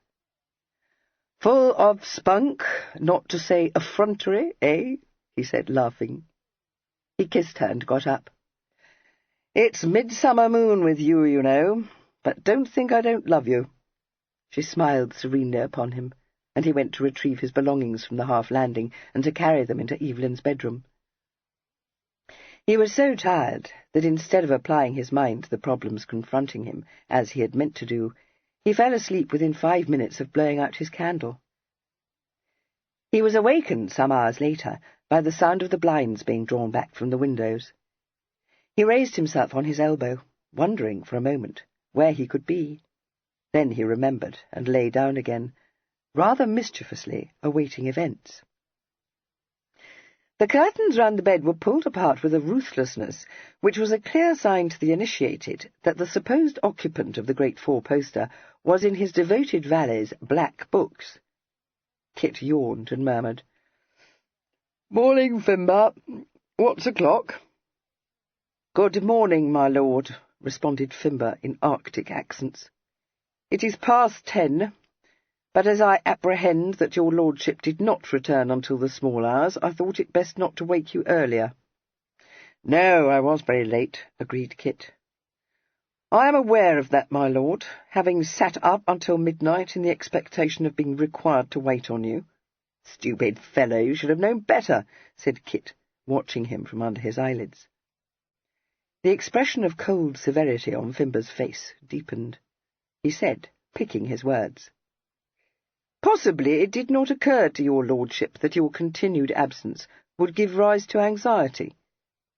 "Lord, no. Why should it?" This careless rejoinder had the effect of turning the ice to fire. "My lord, where have you been?" demanded Fimber, abandoning his quelling formality. "Don't you wish you knew?" "No, my lord, I do not. Nor it isn't necessary I should know, for what I do know is that you wouldn't have been so anxious not to let me go with you if the business which took you off had been as innocent as you'd have me believe. Nor you wouldn't have sent Challow home. You should think shame to yourself for staying away all this time and never sending her ladyship word to stop her fretting herself to ribbons. For anything she knew, you might have been dead. Now, just tell me this, my lord, without trying to tip me a rise, which you know you can't do. Are you in a scrape?" "I don't know," replied Kit truthfully. "I hope not." "So you may well, my lord, at a time like this. If it's serious, tell me, and we'll see what can be done." "I can't tell you what I don't know, Fimber." "Indeed, my lord," said Fimber ominously. "I should have thought that your lordship knew I could be trusted, but it seems I was mistaken." He turned away, deeply offended, and walked across the room to where Kit's open portmanteau stood. Kit had done no more than to drag his night-gear out of it, considerably disarranging the rest of its contents. Muttering disapproval to himself, Fimber stooped to unpack it. He lifted up a waistcoat, took one look at it, and turned swiftly to find Kit watching him quizzically. He stood staring for an incredulous moment, and then gave a gasp. "Mr. Christopher!" Kit laughed and sat up, pulling off his nightcap. "I thought you were the one person we couldn't hoax. How are you, Fimber?" "Quite stout, thank you, sir. And you wouldn't have hoaxed me for long. To think of you taking us all by surprise like this. Does her ladyship know?" "Yes, she heard me come in and got up, hoping to see my brother." "Aye, and no wonder. But I'll be bound she was glad to see you, sir, which I am too, if I may say so." He glanced critically at the waistcoat he was holding and sniffed. "You never had this made for you in London, Mr. Christopher. You won't be wearing it here, of course. Is that foreign man of yours bringing the rest of your baggage after you?" "No, it's coming by carrier. I haven't brought Franz with me. I knew I could depend on you to look after me." Receiving no immediate response to this, he said, surprised, "You're not going to tell me I can't, are you, Fimber?" The valet emerged with a start from what bore all the appearance of a profound reverie. "I beg your pardon, sir, I was thinking." "Look after you? To be sure I will." He added, as he laid the condemned waistcoat aside and picked up the greatcoat which Kit had flung across a chair. "And time I did, Mr. Christopher. These Polish coats have gone quite out of fashion. Nor you can't wear that shallow in London. The present mode, sir, is for high crowns." "Never mind my dowdy rig," said Kit. "What the devil is my brother doing?" "I don't know, any more than you do, sir. And it's got me all of a twitter. It might be that he went off in one of his distempered freaks, and yet I don't think it somehow. My lady would have told you that he's in a way to become buckled. "She did, but he has never so much as given me a hint of it," replied Kit grimly. "Something damned brummish about the business. Well, if anyone knows the truth, you do. So tell it to me, without any hiding of the teeth. Is he turning short about?" "No, that I'll go bail he's not," Fimber replied. "No one knows better than me the sort of bobbery he'll get up to when he's in high leg, but he wouldn't play nipshot now, not when he's made the young lady an offer. What's more, he wasn't poking bogey when he told me, and her ladyship too, that he'd be back within the se'nnight. He bid me to be sure to engage the barber to come to trim his hair today." "He will be here, sir, at noon." "And what, pray, has that to do with me?" asked Kit, eyeing him with misgiving. "It occurs to me, sir, that you are wearing your hair too long. His lordship favours more of a Corinthian cut." "Oh, does he? Now you may stop pitching your gammon and tell me this. Are you thinking that I might take my brother's place tonight?" "Well, sir," said Fimber apologetically, "the notion did cross my mind. It seems as if it was meant, you coming home without a soul's being the wiser, and not bringing that foreigner with you, and no need to worry about your baggage, for you may leave it to me to see it safely stored. No need to worry about your clothing either, because his lordship has enough and to spare for the pair of you. Nor it wouldn't be the first time you've changed shoes with him. Not by any means it wouldn't be. The circumstances were very different. I've told my mother that already." Fimber turned a shocked countenance towards him. "You told my lady you wouldn't help his lordship to bring himself home? Well, never did I think to see the day when you would not be ready to go through stitching anything for his sake, Mr. Christopher, as he would for you, no matter what might come of it." "I know that, nor would I hang back an instant, however much against the pluck it might be, if I were convinced it was what he wished me to do. But that's where the water sticks, Fimber. I've a strong feeling that there's nothing he wishes less than to marry Miss Staveley. If that's so, I should be better employed trying my possible to bring him safe off." "You can't do that, sir. Why, he's offered for her." "You wouldn't have him play the jack, putting such a slight on the poor young lady. No, and he wouldn't do it. I don't say he hasn't often set people in a bustle with his starts, but I've never known him behave ungentlemanly, not in all the years I've served you both. I was wondering rather if I couldn't contrive to get Miss Staveley to cry off. I wish you will be open with me. Don't try to persuade me that he isn't blue-devilled. I know he is." "Well, sir, since you ask me, in my opinion he wasn't near as blue-devilled when I saw him last as what he has been ever since." Fimber broke off in embarrassment. "Ever since when? Go on, man," said Kit impatiently. Fimber began with finicking care to fold the despised waistcoat. His reply was evasive. "It is not my place, Mr. Christopher, to speak of the circumstances which might have caused his lordship to offer for Miss Staveley, but he didn't make up his mind to do it in the twinkling of a bedpost, as you might say. So don't you get to thinking that he did it on the spur of the moment and was sorry for it after, because that's not so. I'm not saying it was what he'd have chosen to do, for often and often he's told me that he's got no fancy to become a tenant for life, never having met any female he didn't think a dead bore after a month or two. Well, I didn't pay much heed to that, not at first, thinking he'd get to be more sober when he was older, like you have, sir." He paused, looking undecidedly at Kit. Then he said, as though impelled, "Mr. Christopher, there's not a soul I'd say this to but yourself, but the truth is I've been regularly worried about him, let alone that he's been going the pace more than he should. He's more rackety than ever he was, when it was to be expected that he should always be primed for a lark, and he's beginning to take to the muslin company, which is what has me in a worse fret than all the rest." Kit nodded, but said frowningly, "It sounds to me as if he were bored or out of spirits. That always made him resty." "But why?" "I couldn't say, sir, not to be sure, unless it might be that he's lonely." "Lonely? Good God, he has a host of friends." "In a manner of speaking, sir. But I wouldn't call them intimate friends, not such as he'd tell his mind to, the way he would to you. He's never been quite the same since he went away, though it's hard to explain what I mean, and no one that didn't know him as well as I do would notice it. I dare say it comes of being a twin. You was always so close, the pair of you, that you never wanted any other cronies.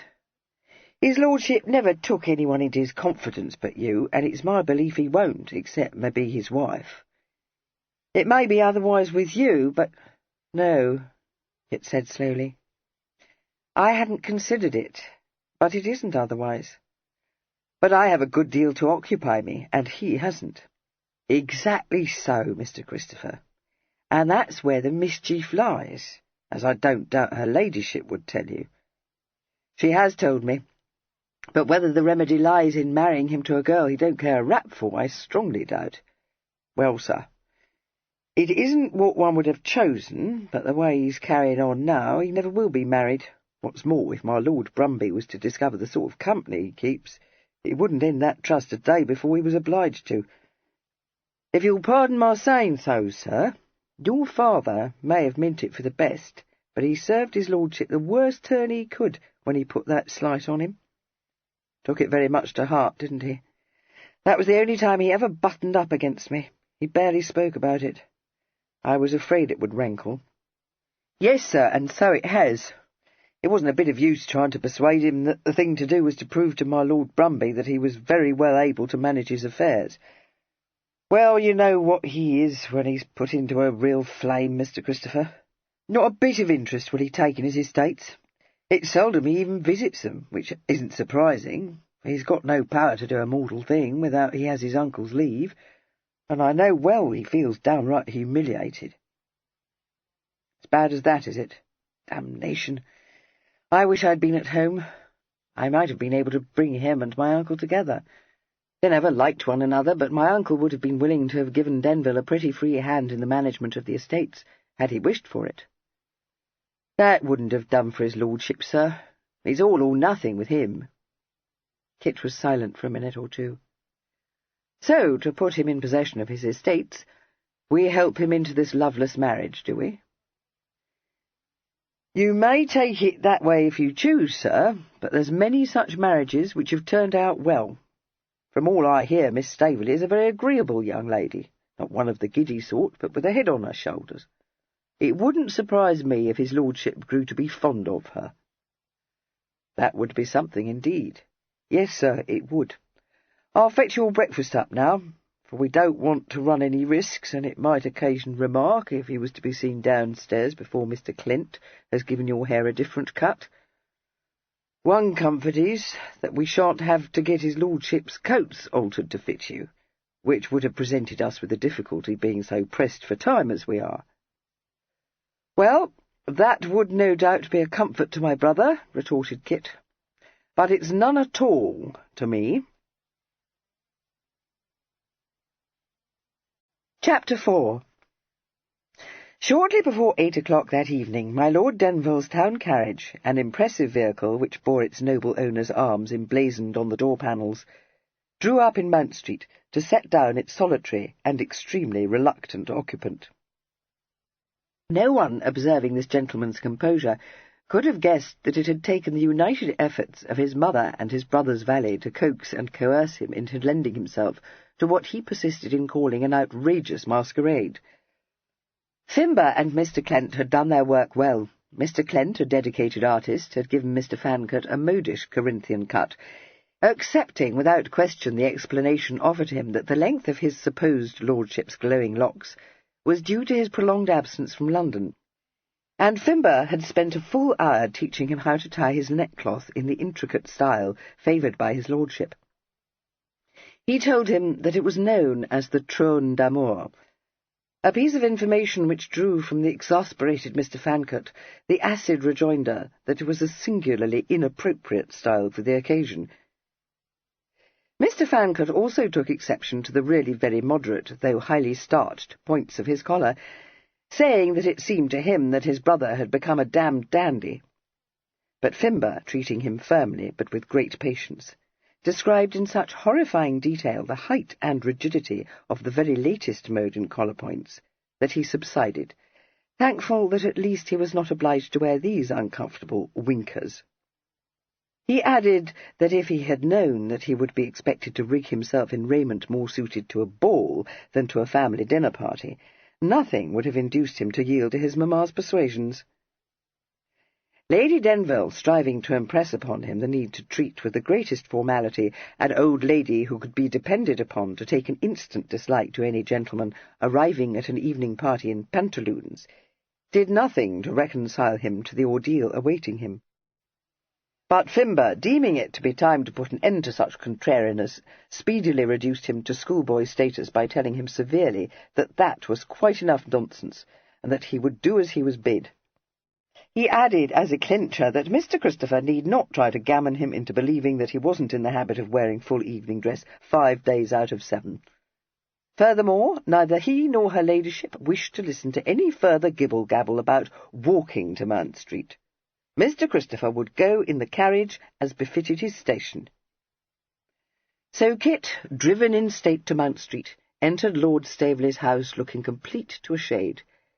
Not only was he wearing the frilled shirt, the long-tailed coat, the knee-breeches, and the silk stockings which constituted the fashionable attire of a gentleman bound for Almack's, he carried a chapeau bras under one arm, and one of his brother's snuff-boxes in his pocket, Fimber having thrust this upon him at the last moment with an urgent reminder that my lord was well known to be a snuff-taker.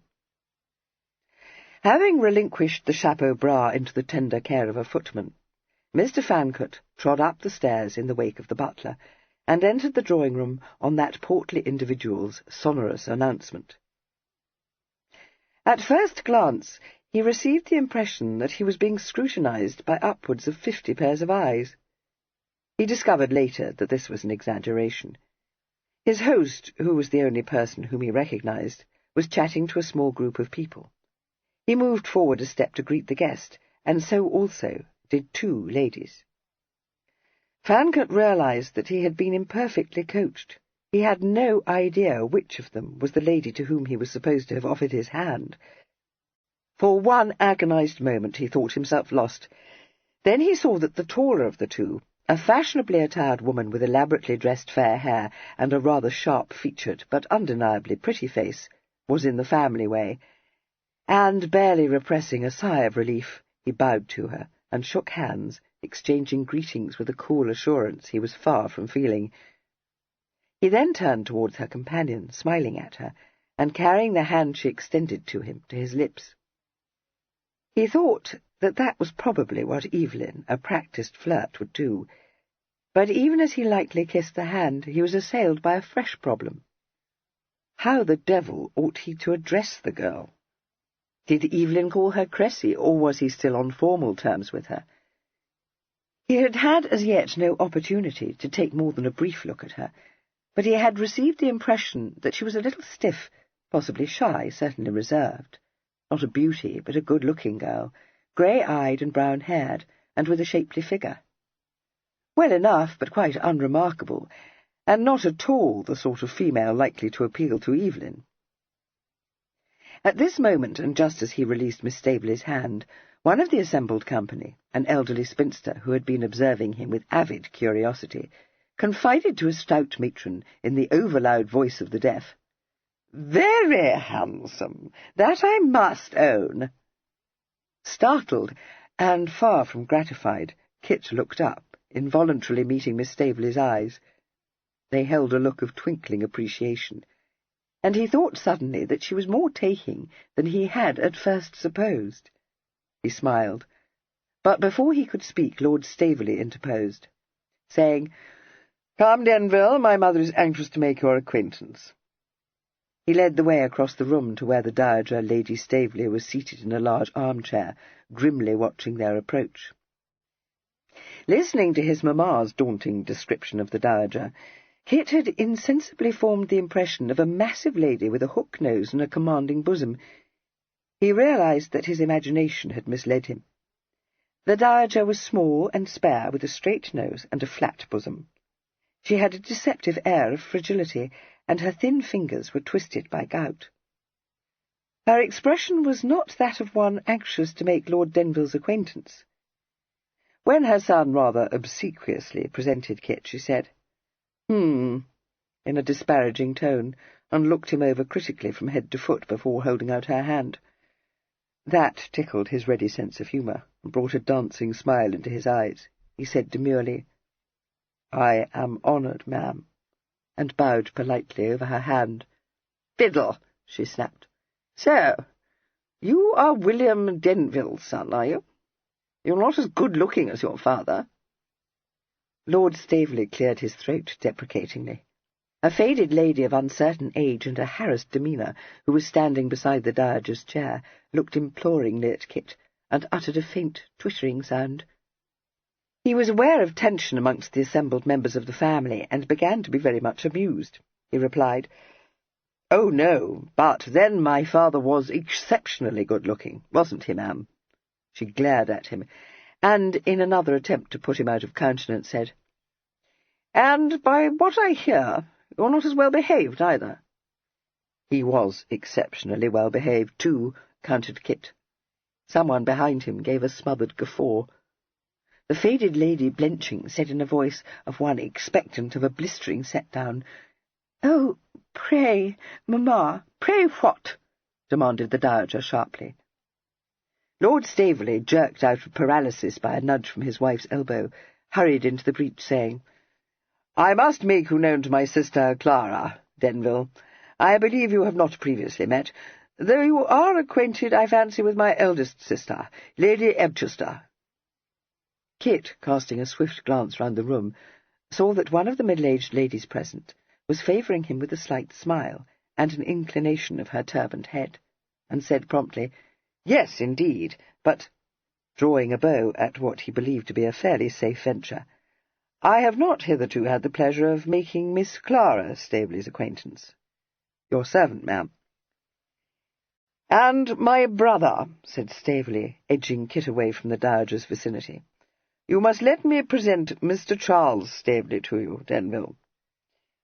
"Overdoing it, George," said Mr. Staveley in a caustic undervoice. "I've been acquainted with Denville since he's come out." He nodded to Kit and gave him 2 fingers, observing that he hadn't seen him in the club lately. Kit, realizing that he had placed rather too much reliance on his mother's airy assurance that Evelyn was not acquainted with any other of his betrothed relations than her father, now knew that it behoved him to tread with even greater wariness than he had foreseen. He responded that he had lately been out of town and passed on to be presented to 2 ladies, one of whom said that they had met before, though no doubt he had forgotten the occasion. Since any gentleman, accustomed as Kit was to a succession of routs, balls, and official receptions, was familiar with this gambit, he dealt with it easily enough. He was then spared any further introductions by the intervention of Lady Ebchester, who shook hands with him in a very robust way, adjuring her brother in a pungent aside to stop trying to addle the poor boy's brains by presenting him to every member of the family. "They all know who he is," she said trenchantly, "and if he doesn't know who we are, so much the better for him.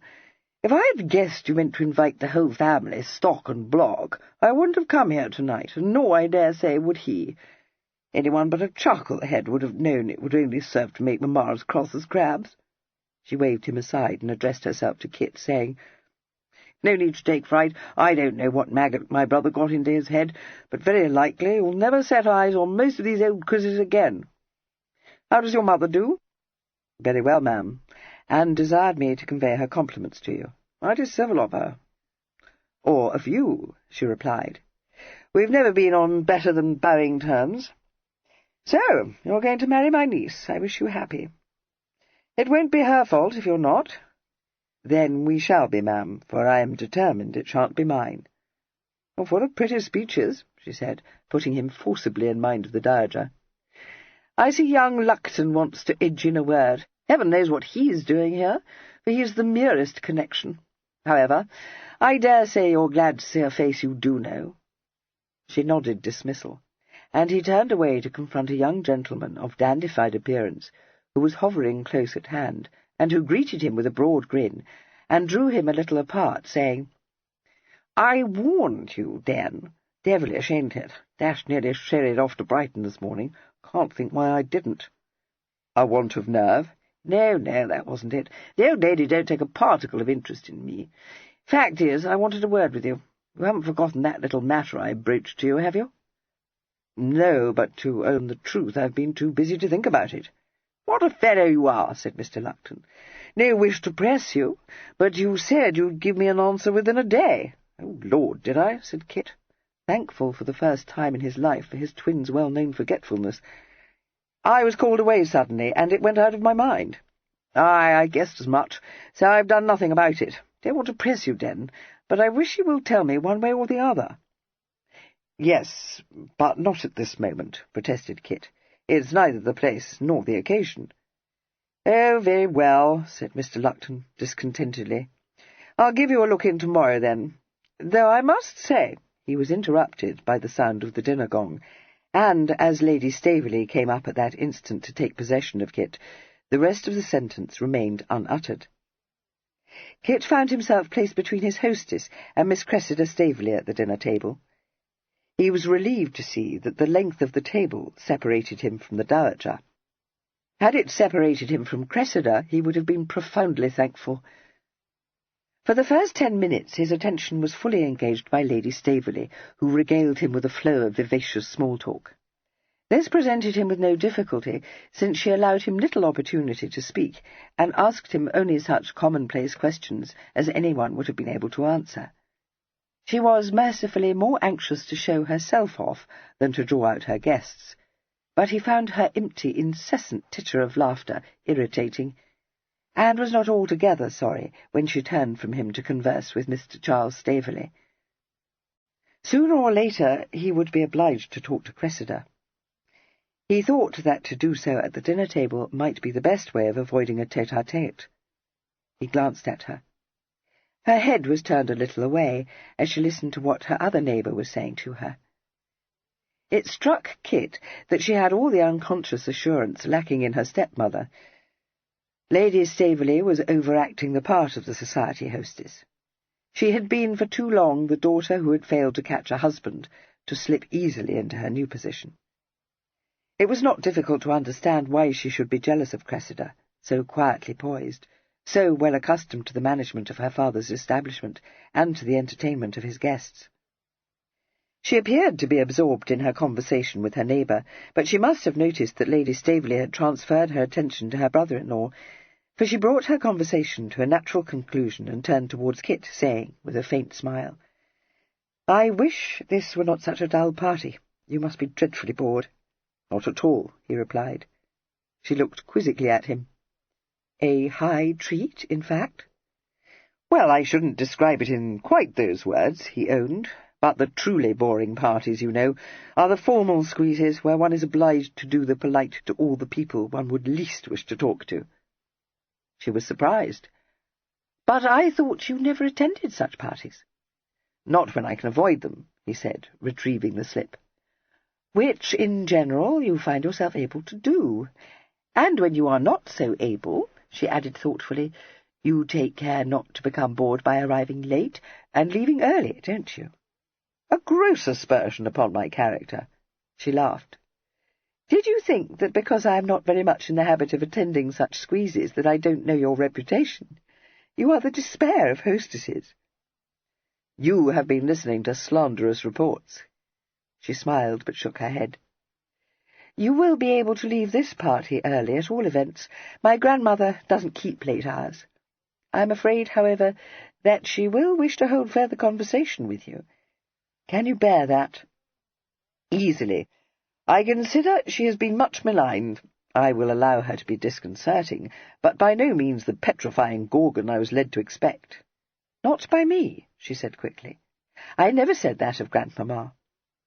Mr. Fancourt, whose courage had been strengthened by the excellent food and drink offered him, replied coolly, "Oh, yes, if not in actual words, by inference. Can you deny it?" She exclaimed instead, "What an odd, unexpected creature you are, my lord! Can you deny that you looked forward to this party with the gravest misgivings? You told me that the very thought of running the gauntlet of my family put you into a quake." "That was because I had been misled," said Kit brazenly. She looked at him, amused, yet with a puzzled crease between her brows. "But you weren't in a quake, even before you decided that you had been misled. I own I thought Grandmamma would have put you out of countenance, but she didn't. To be honest with you, she did, but I thought it would be fatal to betray my embarrassment. Yes, very true, she despises the people she can bully. You gave her a home stall, and she may very likely have taken a fancy to you." "Can she bully you?" he asked. "Oh, no. That is, I shouldn't let her do so, but the occasion hasn't arisen. She is always very kind to me." She fell silent for a few moments, and when she spoke again, it was in a more formal tone, and as though she were carefully picking her words. "Lord Denville, when you did me the honour of asking me to marry you, we began to discuss the matter quite frankly, but we were interrupted, as I expect you will recall, and there has been no opportunity since that day to resume our discussion." She raised her eyes to his face. "I should like to be able to do so before coming to an irrevocable decision." He had been regarding her over the rim of his wine-glass, but he set the glass down at this, saying involuntarily, "I thought you had come to a decision. How is this?" She answered apologetically, "I'm afraid I gave you reason to think so, and indeed, at that moment I believed I had done so. I can't explain it to you tonight. I had hoped to have seen you again before this party, but you had gone into the country, and Albinia, Lady Staveley, sent out the invitations without telling me." He cast a swift glance towards his hostess to assure himself that her attention was still being claimed by her brother-in-law, before asking bluntly, "Do you wish to cry off, Miss Staveley?" She considered the question, frowning. "You will think me a perfect wet goose, Denville, but the truth is that I don't know. If Albinia had not come into the room when she did—" "Unfortunate," he agreed. "Yes, and so stupid. If she but knew it, poor thing. To be sure, there was some awkwardness attached to our discussion, but we were on the way to an understanding, or so I believed. I have felt ever since that a great deal was left unsaid. You too, I dare say. When Albinia came in, you had just said that there was one stipulation you must make, but you weren't granted the opportunity to tell me what that may be." "Good God! Did I really say anything so uncivil?" he asked, startled. No, you were not uncivil. Remember that I begged you to be plain with me, not to stand on points." "I seem to have taken the fullest advantage of that request, if I did indeed talk about stipulations." "I thought that was the word you used, but I might have been mistaken. Perhaps...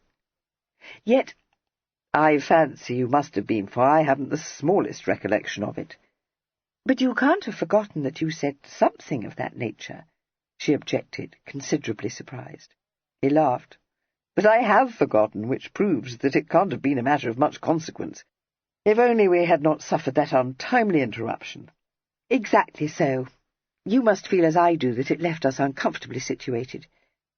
Would it be possible for you to visit me tomorrow, a little after 11 o'clock? We may be secure against another such interruption, for Albinia means to go shopping with her mother directly after breakfast, and my grandmother never leaves her room until noon." She thought he hesitated, and added, colouring slightly, "I ought not to suggest it, perhaps, but my situation is a trifle difficult. Surely it can't be thought improper in me, at my age, and in such circumstances, to receive you alone." "Improper? Of course not," he said immediately. "I shall present myself at 11:15, unless I find a carriage waiting at the door to take up Lady Staveley, when I shall conceal myself behind a lamp-post until I see her drive away." "Thus investing a morning call with the trappings of an intrigue," she said, laughing. Her attention was then claimed by the cousin who sat on her other hand, and in a very few moments Kit was once more engaged by his hostess. When the ladies withdrew and the cloth was removed from the table, Lord Staveley came to sit beside Kit, unconsciously rescuing him from Mr. Luckton, who had formed the same intention. Conversation became general, and as Luckton was too shy to raise his voice amongst so many seniors, and Mr. Charles Staveley, in his late 40s, had only a casual acquaintance with young Lord Denville. No pitfalls awaited Kit. He would have been happy to have remained in the dining-room for the next hour, but Lord Staveley was under orders not to allow the gentlemen to linger over their wine, and he very soon declared it to be time to join the ladies. In the drawing-room, the supposed Lord Denville had inevitably been the subject of animated discussion. Opinions were varied, one party led by Lady Staveley extolling his air and address, another warning Cressy that she would be very unwise to marry a man so notoriously volatile, and a third, headed by Lady Ebchester, stating that it was a very good match, and that Cressy, at the age of 20, with a dowry of only £25,000, would be a fool to draw back from it. This brought Lady Ebchester under the dowager's fire. Sitting forward in her chair and leaning on her ebony cane, the old lady looked like the popular conception of a witch. She fixed her daughter with a gleaming eye and snapped, "Besides what I may leave her." Lady Ebchester was rather taken aback by this, but she said, "Oh, well, mamma, that is a matter for you, of course. But you will hardly leave any great sum to Cressy when you have sons who have nearer claims on you, not to speak of your daughters, though for my part I expect nothing, and nor, I dare say, does Eliza. As for Caroline, however, and poor Clara—" "Oh, pray don't, Augusta," begged Miss Clara Staveley, tears starting to her eyes. "So very improper, so disagreeable for dear Cressy." "Don't cry, aunt," said Cressy cheerfully. "If grandmamma leaves her fortune to me, I'll engage to give it back to the family immediately." The dowager uttered a cackle of mirth. "Do you want to start a civil war, girl?" "Not in the least, ma'am, and if Aunt Augusta doesn't know that there won't be any occasion for me to do so, I do," retorted Cressy, twinkling at her. At this point the deaf cousin, who had formed a very imperfect impression of what had been said, nodded at Cressy, and stated in the voice of one prepared to go to the stake in defence of her beliefs, "Well, dear, I said it before, and I'll say it again. He's very handsome." As this declaration coincided with the arrival of the gentleman, Kit, ushered first into the room by his host, was once more privileged to hear this tribute. He managed to preserve his countenance, but his eyes met Cressy's across the room, and he was obliged to grip his lips tightly together. Cressy retreated to the end of the room, her shoulders shaking, and the dowager, having informed the deaf cousin that she was a fool, commanded Kit to come and sit beside her. He obeyed her, drawing up a chair.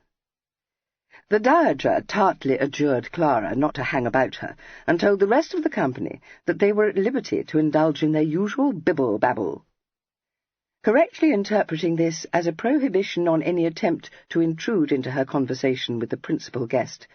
Her relations meekly drifted away to form small groups in various parts of the room. "Gabble-mongers, all of 'em," said the dowager, sardonically observing their efforts to maintain a flow of small talk. She brought her piercing gaze to bear on Kit's face and said, "Well, young man, what have you to say for yourself?" "I don't think I have anything to say for myself, ma'am, and I stand in too much dread of being thought a gabble-monger to say it if I had," he replied. "Balderdash," she said. "You've a mighty ready tongue in your head, sir." He smiled at her. "Well, what do you wish me to say, ma'am? You can't expect me to recite a catalogue of my vices, and as for my virtues, would you really think better of me if I puffed them off to you?" "Have you any?" she demanded. "Yes, a few, and quite a number of good intentions," he replied. "So your Uncle Brumby seems to have told my son. But I have a very good memory, and I recall that he once told me that your brother was worth a dozen of you." This speech, had it been shot at him before dinner, would have shaken him badly, but he was now sufficiently fortified to be able to answer with smiling ease. "Yes, my uncle has a great kindness for my brother. Kit is his protégé, you know, ma'am." She seemed to be satisfied with this response, for she abandoned the subject, and said, after considering him for a few moments, "Well, it's my way to open my budget, so I'll tell you to your head that I'm not mad after this marriage. Mind, I don't dislike you. In fact, you're better than I looked for. But whether you're the man for my granddaughter is another pair of shoes." Knowing Evelyn as he did, he found himself in agreement with her, and might have added that Miss Staveley was not at all the sort of girl to attract Evelyn's roving fancy. He said, "I can only hope, ma'am, that I may be able to prove you wrong. It will be my endeavour, I promise you." "I'll say this for you," she remarked dryly. "You have excellent address. That's in your favour. Or it is to persons of my generation. I detest the scrambling manners some of you younger men affect. Brumby tells my son you have no faults that won't be cured by a suitable marriage. But from all I hear, Denville, you are a here and therein. I put it no more strongly than that, though, to use words with no bark on 'em, there are those who don't scruple to say you've libertine propensities." "Are there?" Kit said, his brows drawing together. "I didn't know it, ma'am, and it is untrue." "No need to fire up," she replied. "I set no store by reports of that nature. How old are you? 24? Lord, what's the world coming to if sprigs of your age ain't to be allowed a few petticoat affairs without a parcel of windsuckers setting it about that they're loose screws? I've no patience with such prudery." He laughed. "Why, thank you, ma'am." She directed another of her piercing glances at him. "All very well, young man, but if you marry my granddaughter, you'll put a period to your philandering. She's a rational girl, and a well-bred girl, and I don't doubt she'd take it with composure. But she wouldn't like it, and I don't mean to have her made uncomfortable. That you may depend on." "Nor do I, ma'am. And that you may depend on," he retorted, a little stir of anger in his heart. His twin might have been going the pace rather too rapidly. He might be careless, even light-minded. He was certainly forgetful. But he was not insensitive. And Kit was ready to swear that if he married Miss Staveley, he would never use her unkindly, or wound her pride, by blatantly pursuing some other female. Whether he would remain faithful to her was another and more doubtful matter. But he would conduct his affairs with discretion. Presumably Miss Staveley, no schoolroom miss, but a rational woman, entering openly into a marriage of convenience, was prepared for some divagations, and would demand no more of Evelyn than the appearance of fidelity. The dowager saw the flash in Kit's eyes, and was pleased. All she said, however, was, "Easy to say, Denville." She relapsed into silence, staring grimly ahead. After a long pause, she said abruptly, "When I was young, our marriages were arranged for us by our parents. I could name you a dozen females who were barely acquainted with their bridegrooms. I don't know that it was a good thing." She brought her gaze back to Kit's face. "If you're expecting me to give you my blessing because you've a glib tongue and engaging manners, you're out in your reckoning. I want to know you better before I do that, and I want Cressy to know you better too. I'm tired now. Tell my daughter Clara I'm ready to go to bed. And you may tell your mother to come and visit me one morning. Good night." Chapter 5. Mr. Fancourt returned to Hill Street on foot shortly before midnight, and just in time to witness the arrival of his parent, borne down the street in her own sedan chair, and attended by 3 middle-aged gallants and one very much younger gentleman, who walked as close to the chair as possible, and bore all the appearance of one who was equally a prey to adoration and jealousy. Mr. Fancourt, awaiting the cortège in the open doorway, was deeply appreciative of the scene, which was certainly impressive. My lady was carried by 2 stalwarts dressed in neat livery, and her chair, when it came into the lamplight, was seen to be of particularly elegant design, and to be lined throughout with pale green velvet. The gallants were plainly men of mode, and when the chair was set down, one opened the door, the second tenderly helped her to alight, and the third stood waiting to offer his arm for her support up the few shallow steps to her front door. Her young worshipper, quietly elbowed out of the way when he had tried to be the first to reach the door, was left disconsolate, gazing hungrily after the goddess. But she paused before she reached the steps and looked back, exclaiming in her soft voice, "Oh, my fan! I must have dropped it in the chair. Mr. Horning, will you be so very obliging as to see if it is there?" Mr. Horning's drooping spirits revived magically. He dived into the chair, found the fan, and presented it to her ladyship with a low bow, and a smile which Kit thought perfectly fatuous.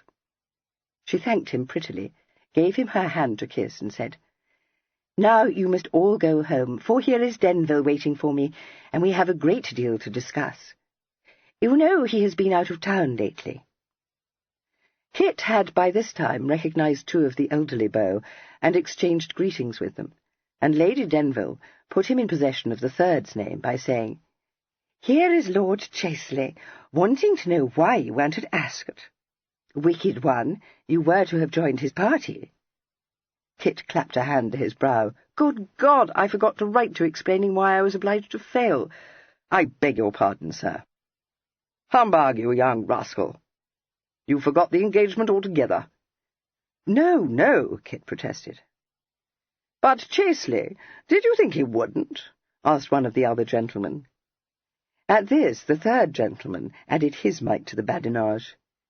It was evident that no suspicion that they were roasting Kit and not Evelyn crossed their minds, a circumstance which made Lady Denville say, when the door was shut upon them, "You see, Kit, I told you how it would be. I dare say that Newlyn and Sir John Streatley have been acquainted with you since you were in short coats. And if they never guessed the truth, you may be easy." "I am not at all easy," he retorted. "But as for you, love, I wonder how you dare address me as wicked one. Mamma, you are incorrigible. Who the devil is that mooncalf you've enslaved?" Her infectious ripple of laughter broke from her. "Isn't he ridiculous? Poor boy! But one must be kind to him. You see, he is a poet." "Ah, that, of course, explains everything," said Kit cordially. "I expect you are his inspiration." "Well, just at present I am," she acknowledged. "It won't last. In fact, I think that at any moment now he will fall desperately in love with some chit, probably quite ineligible, and forget that I ever existed, which I must own will be in one way a great relief, because it is dreadfully tedious to be obliged to listen to poetry, even when it has been composed in one's honour.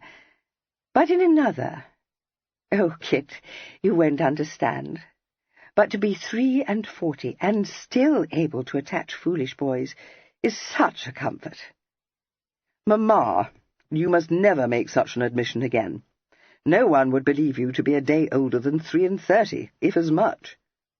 This was true, but Lady Denville, after considering the matter, said, "No, but one must be reasonable, Kit, and everyone must know I can't be a day younger than 43, when all the world knows that you and Evelyn are 24. It is the most lowering reflection. But never mind that. What happened tonight in Mount Street? I was in such a fret of anxiety all the evening I left my party early." "Oh, was that the reason? I must tell you that I was knocked a-cock when I perceived that the sumptuous chair being carried down the street before midnight was yours." "Yes, I don't think I've ever left a party so early before, particularly when I was winning," she said naively. "No, were you? But I was very much shocked, mamma. What has become of your most handsome cavaliere servente? How comes it about that he permitted 4 others to squire you home tonight? Don't tell me his passion has waned." She went into another ripple of laughter. "Oh, poor Bonamy! How can you be so unfeeling as even to think of his walking all the way from Albemarle Street? He must have dropped dead of an apoplexy, had he made the attempt. As for his passion, I have a melancholy suspicion that I share it with his cook. He was boring on forever tonight about a way of serving teal with poivrade sauce. Now stop funning, and tell me what happened at your party." "Oh, a very handsome dinner, and the company, the pink of gentility. Not quite in my style, perhaps, but certainly of the very first respectability." "Were they excessively fusty?" she said sympathetically. "I did warn you that they would be." "You did, but you did not warn me, dear mamma, that 2 of the number are acquainted with Evelyn. No. Who, Kit? Mr. Charles Staveley, who appears to be— Oh, him, she interrupted. Very likely he may be, but so slightly that it is not of the least consequence. Very true, but if Evelyn doesn't return in time to save me from Lupton, I shall be totally undone. Is he one of Evelyn's bosom beaux? Young Lupton? Good gracious, no. You don't mean to say that he was invited to the party? That is precisely what I do mean to say, Mamma. Furthermore, I apprehend that Evelyn has entered into some sort of an undertaking with him. What it may be, I haven't the least guess. And something seems to tell me that you haven't either. She shook her head. No, indeed. How excessively awkward for you. Yes, isn't it? He agreed. Particularly when one considers that he is coming to visit me tomorrow to learn what is my decision. That's what I call having a wolf by the ears. Most vexatious, she said sunnily, but there's no need to be in a worry, dearest. Perhaps Evelyn will have returned. Or Fimber may know what it is that stupid creature wants, and if he doesn't know, Brigg will say that you are not at home. I see no difficulty in evading Lupton. No, love, I've no doubt of that, but not even my abominable twin could agree to receive a man on a matter of business and then say that he was not at home. But, Kit, how foolish of you, she said reproachfully. You should have fobbed him off. So I might have, if it had not been made very plain to me that he thinks himself pretty ill-used at having been fobbed off for over 10 days already. Oh, well, I dare say I shall be able to brace it through.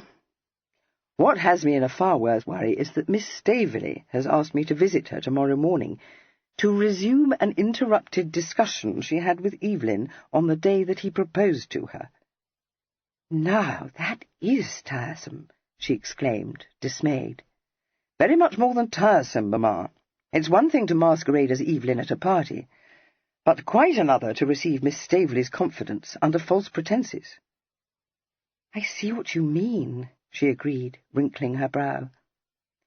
But very likely you're making a piece of work about nothing. I should be astonished to learn that she has anything of a very confidential nature to say to Evelyn, because she is not at all well acquainted with him, besides having a great deal of reserve. Depend upon it, it will prove to be nothing to cause you embarrassment.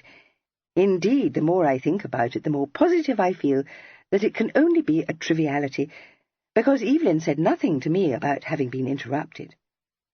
And what is more, Kit, if he had thought that Cressy had something of importance to say, he would not have left London without seeing her again.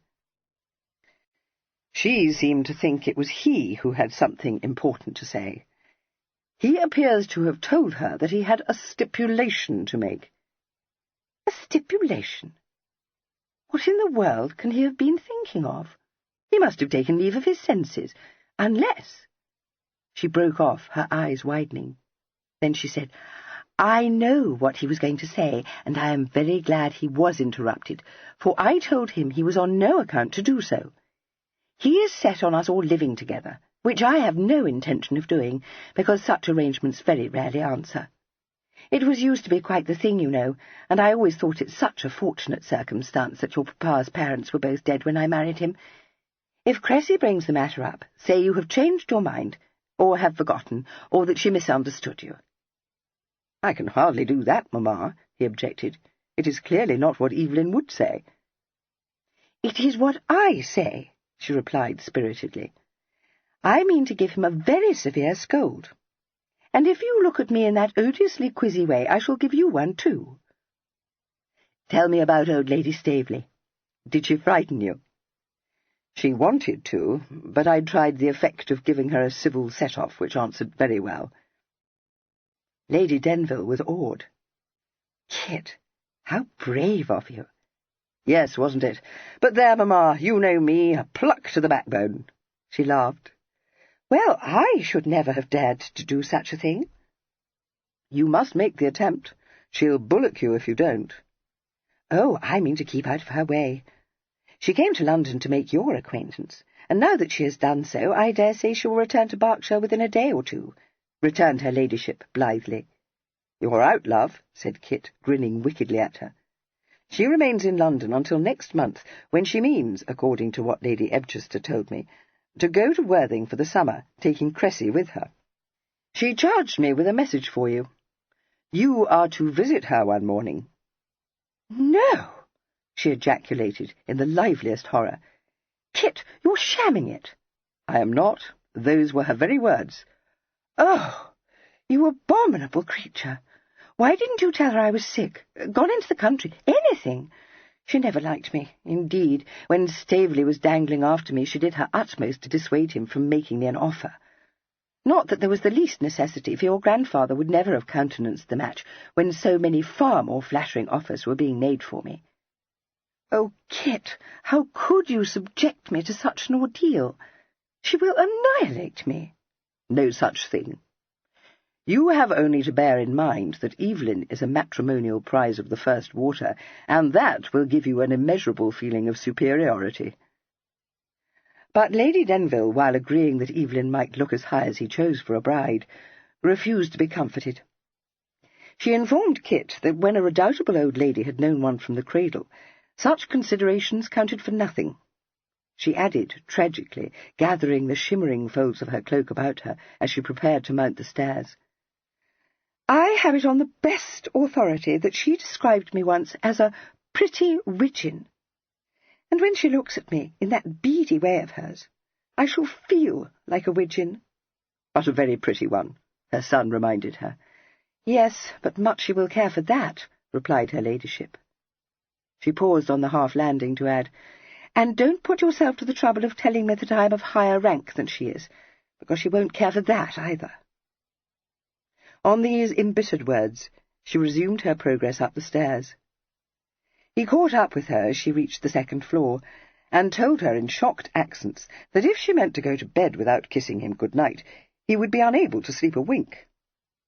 That made her give a choke of laughter, and when he pointed out to her that the ordeal awaiting her was as nothing when compared to the ordeal to which he had been subjected, she melted completely, saying, "No, indeed. My poor darling, you may rely on me to lend you all the support I can.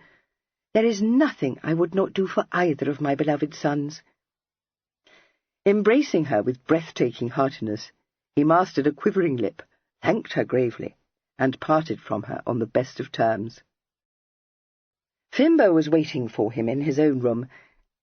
As he eased him out of Evelyn's long-tailed coat, he asked, in the voice of one to whom the answer was a foregone conclusion, if anyone had recognized him.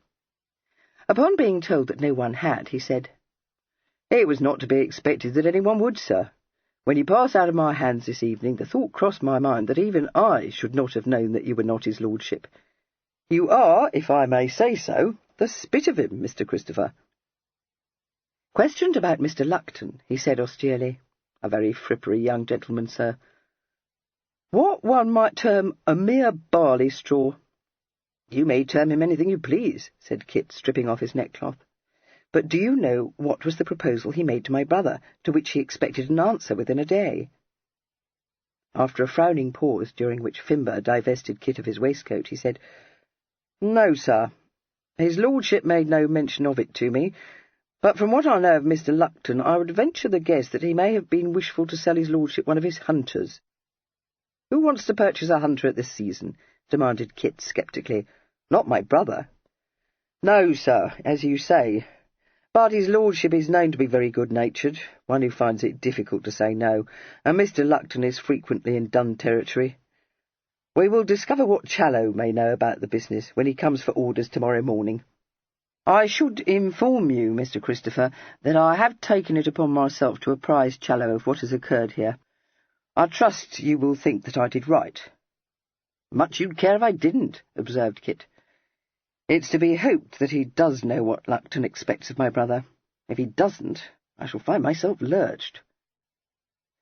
But Challow, presenting himself on the following morning, did not fail his harassed young master. He was a stocky individual with grizzled hair and the slightly bowed legs of one bred from his earliest youth to the saddle. He had taught the twins to ride their first ponies, had rescued them from innumerable scrapes, besides putting his foot down on some of their more dangerous exploits. And while his public demeanour towards them was generally respectful, he treated them in private as if they were the schoolboys he still thought them. He greeted Kit with a broad grin, responded to an invitation to tip a Morley by grasping the hand held out to him and saying, "Now that's enough, Master Kit. How often have I told you to mind your tongue? A nice thing it would be if her ladyship was to hear you using such vulgar language. And who'd bear the blame? Tell me that? You would. At least so you always told us, though I don't think either my mother or my father ever did blame you for the things we said. Challow, I'm in the devil of a hank." "That's all right, sir. You'll never be bum-squabbled," replied Challow cheerfully. "Not but what things are in a rare hubble-bubble, which I don't deny. But don't you fall into the hips. I'll lay my life you'll get there with both feet. Well, there's no reason why you shouldn't, let alone you always was a sure card. If Fimber hadn't have told me, I wouldn't have known you wasn't his lordship. Well, not right off, I wouldn't. I wish to God I knew what had become of my brother. You don't wish it no more than I do, Master Kit. There's times when I've worried myself sick, fancying all kinds of things. But then I get to thinking that his lordship is like a cat. Fling him any way you choose, he'll land on his feet. And now I've seen you in tolerable spirits, I'll take my affidavy safe and sound." He cocked an intelligent eye at Kit and gave a chuckle. "Lord, sir, what kind of a clodpole do you take me for? Me that knew you when you wasn't out of leading strings? If his lordship was in trouble, or worse, which has crossed my mind, you'd know it. Ain't that so?" Kit nodded.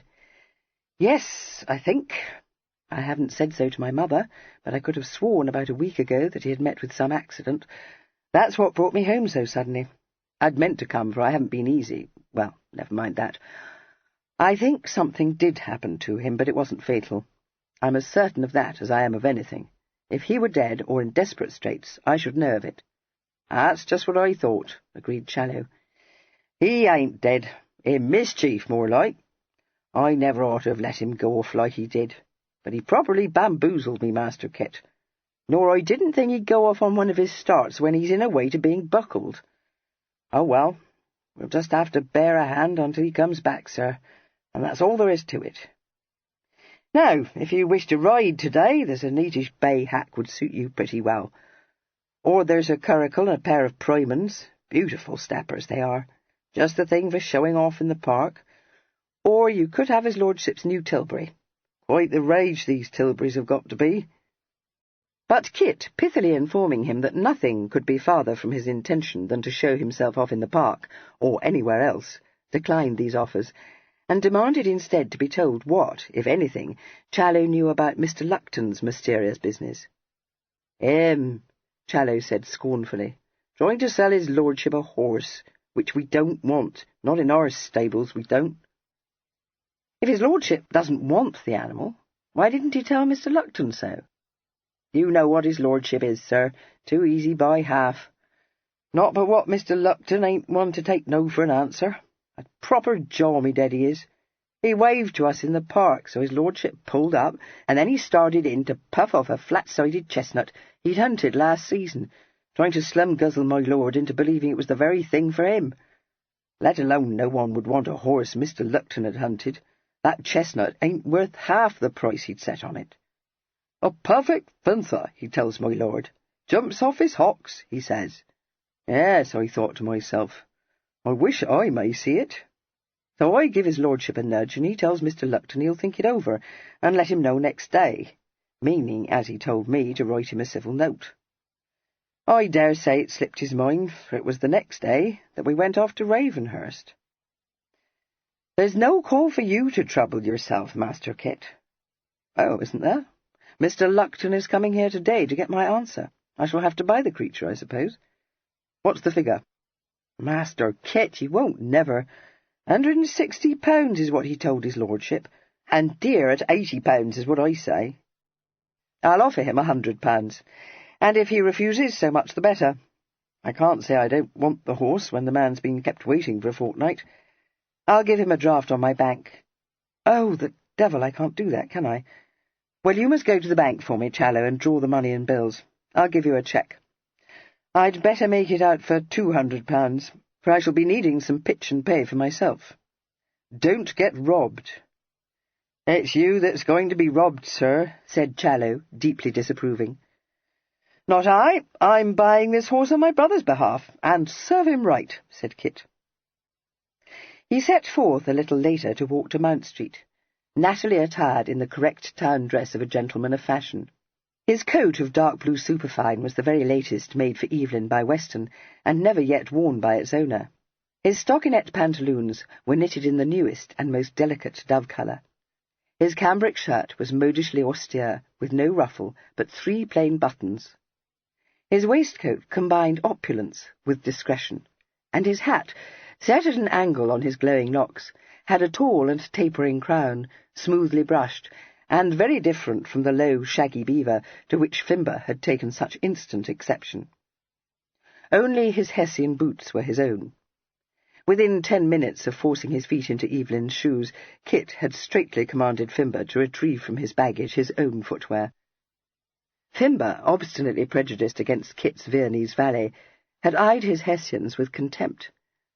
But there was really no fault to be found either in their cut or in their unsullied brilliance. Starched shirt-points of moderate height, a mathematical tie, dogskin gloves, an elegant fob, and a Malacca cane completed Mr. Fancott's attire, and caused his mamma to declare that he was precise to a pin. Thus fortified, he set forth with tolerable composure to keep his appointment with Miss Staveley. Halfway up John Street, this composure was shaken by an encounter with a total stranger, who demanded indignantly what he meant by giving him the cut direct. He extricated himself from this situation by pleading a brown study, but as he had no clue to the stranger's identity, nor any knowledge of the latest endies to which this pink of the ton made oblique references, the ensuing conversation severely taxed his ingenuity. It culminated in a pressing invitation to him to join a gathering of Evelyn's cronies at Limmer's Hotel that evening. He declined this on the score of having promised to escort his mother to a ton party, and parted from his insouciant new acquaintance, imbued with the resolve to seek refuge at Ravenhurst without any loss of time. It had been forcibly borne in upon him that a prolonged sojourn in the metropolis would not only be extremely wearing, but would infallibly lead to his undoing.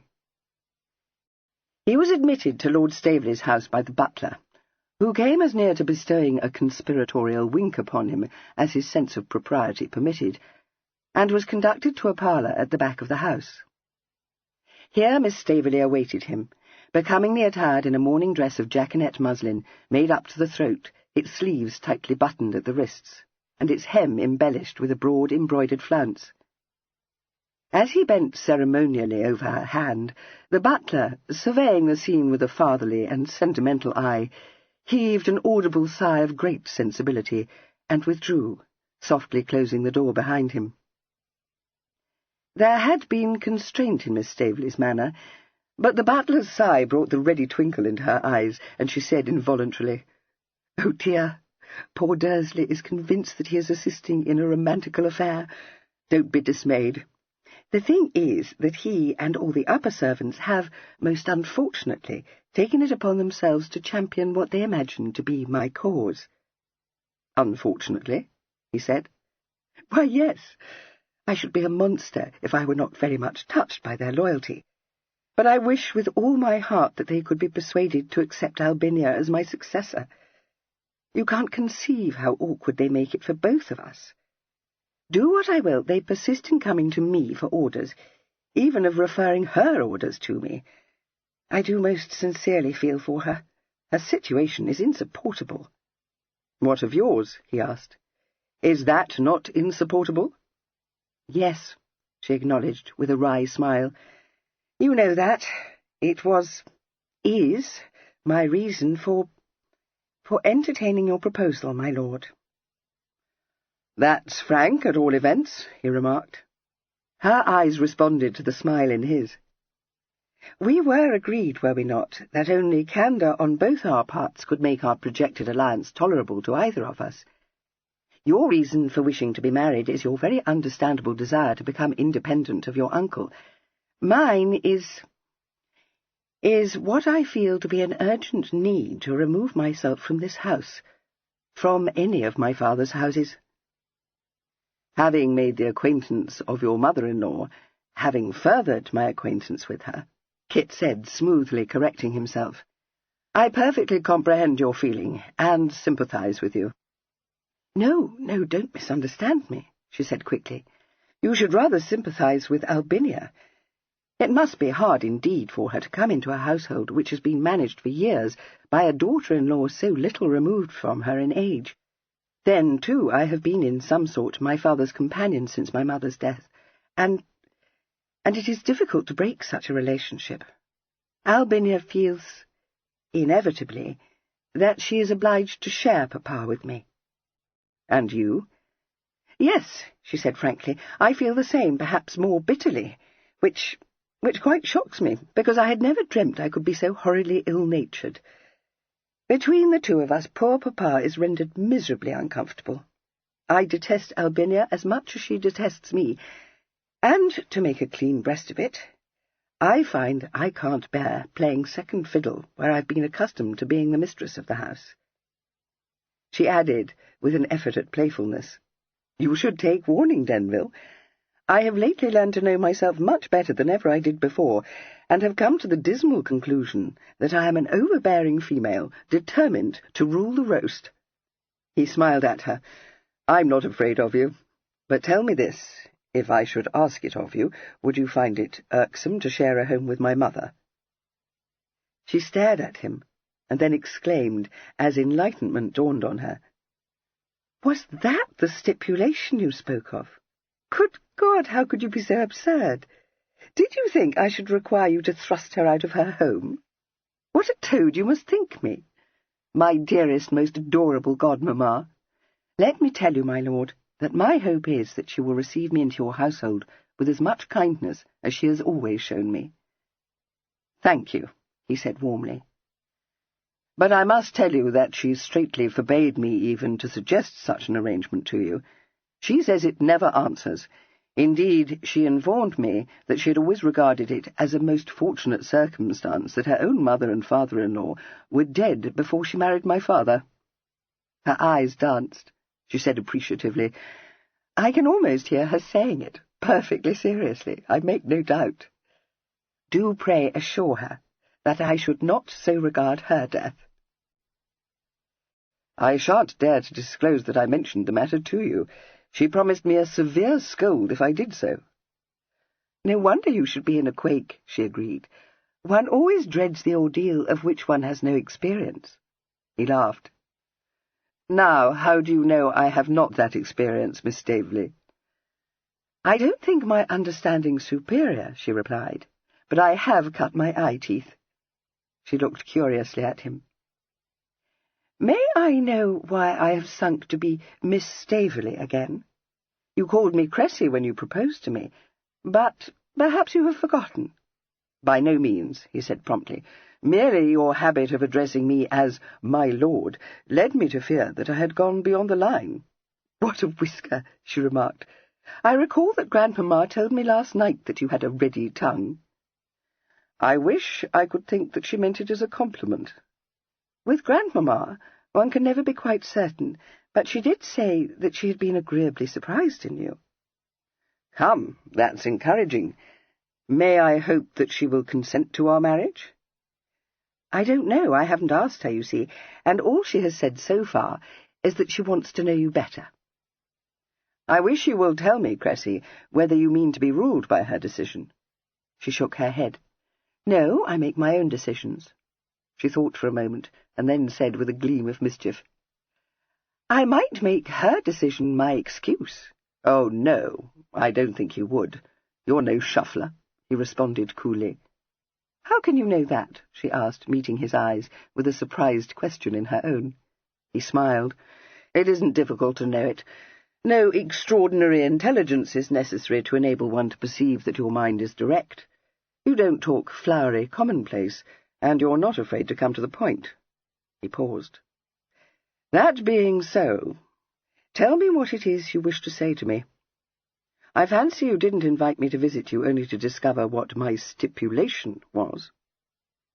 No, she acknowledged. Her colour was a little heightened, she said with a touch of shyness. I hardly know why I did ask you to come. You will think me very far from direct. You see, when you proposed to me, I was in a horrid quarrel with Albinia, a vulgar pulling of caps, as women do. I wished of all things to go away from here, not only because I was hurt and angry, but because I saw that it wouldn't do for me to remain. Albinia is anxious to be rid of me, and I can't blame her, for I find I am becoming one of those detestable people who are forever picking out grievances or coming to cuffs over trifles. And when I made the really shocking discovery that I was hoping that Albinia's child, which she is so certain will be a son, will be a daughter, just to take the wind out of her eye, I knew that I must go away. She pressed her hands to her flushed cheeks. "So ignoble," she uttered, in a stifled voice. "But very natural," Kit said. "A son to put your nose out of joint, eh?" She nodded. Yes, that was it. But to allow oneself to be put into a flame by such a cut, spoken in a mere fit of crossness, too. I consider it stands greatly to your credit that you didn't divulge your ignoble wish. She forced a smile.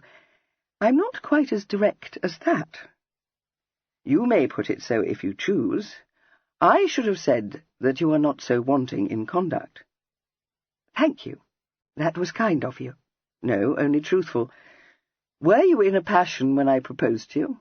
I didn't guess it. Oh, no, not then. Merely determined to put an end to a miserably uncomfortable situation, and unable to think how it could be done.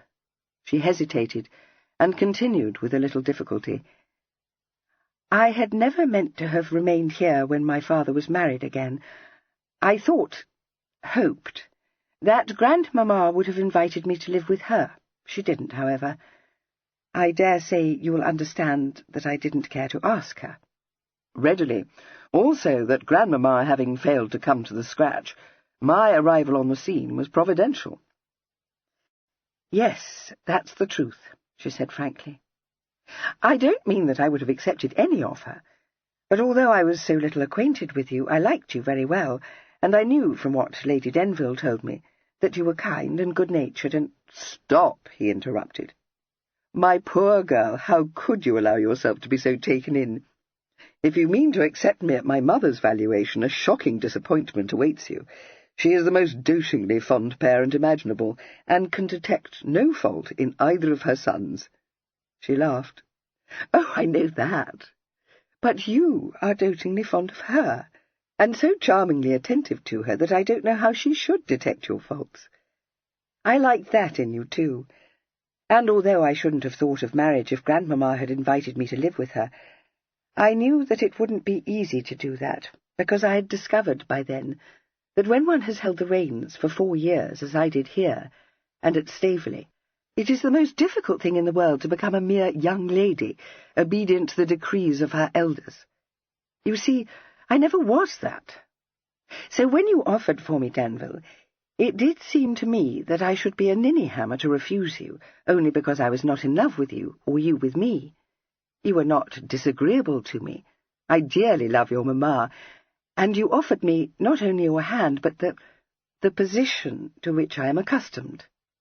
She paused, and after thinking for a moment said, And to be honest with you, having endured several taunts on my age, and being at my last prayers, I was strongly attracted by the notion of catching one of the biggest prizes on the marriage mart. He shook his head.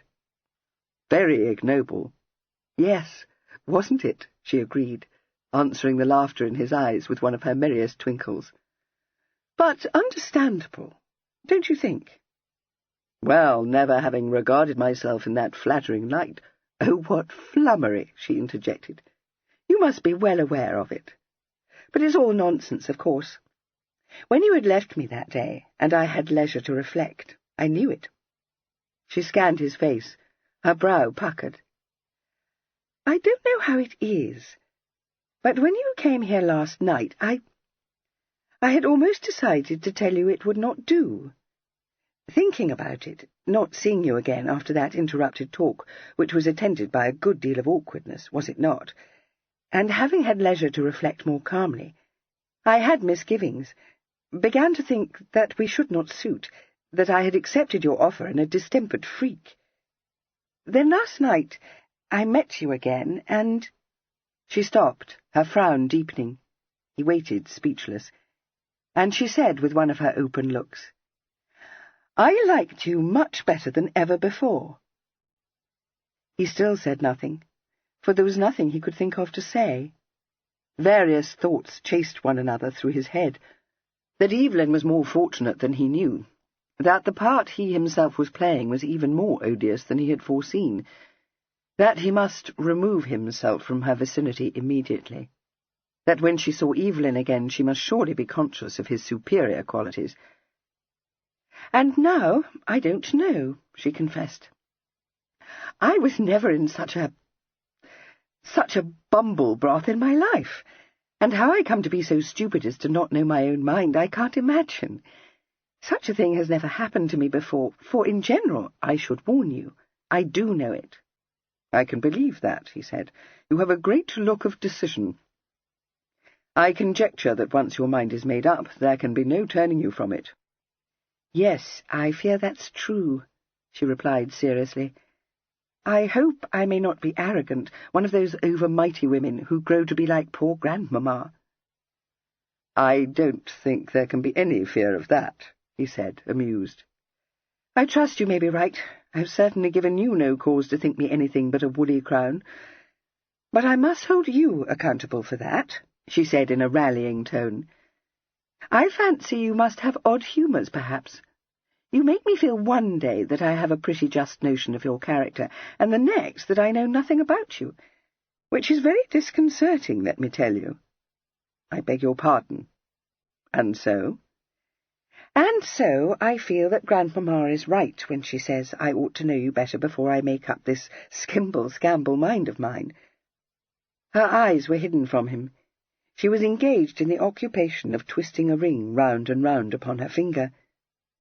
But she raised them suddenly, squarely meeting his.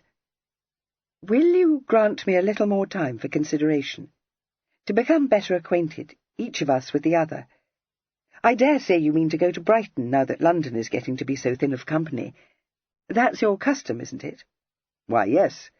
I have been very much in the habit of escorting my mother there. This year I find myself obliged to go to Ravenhurst. I don't know for how long, or whether mamma means to accompany me," he replied. "Oh, well, Ravenhurst is not so far from Worthing, is it?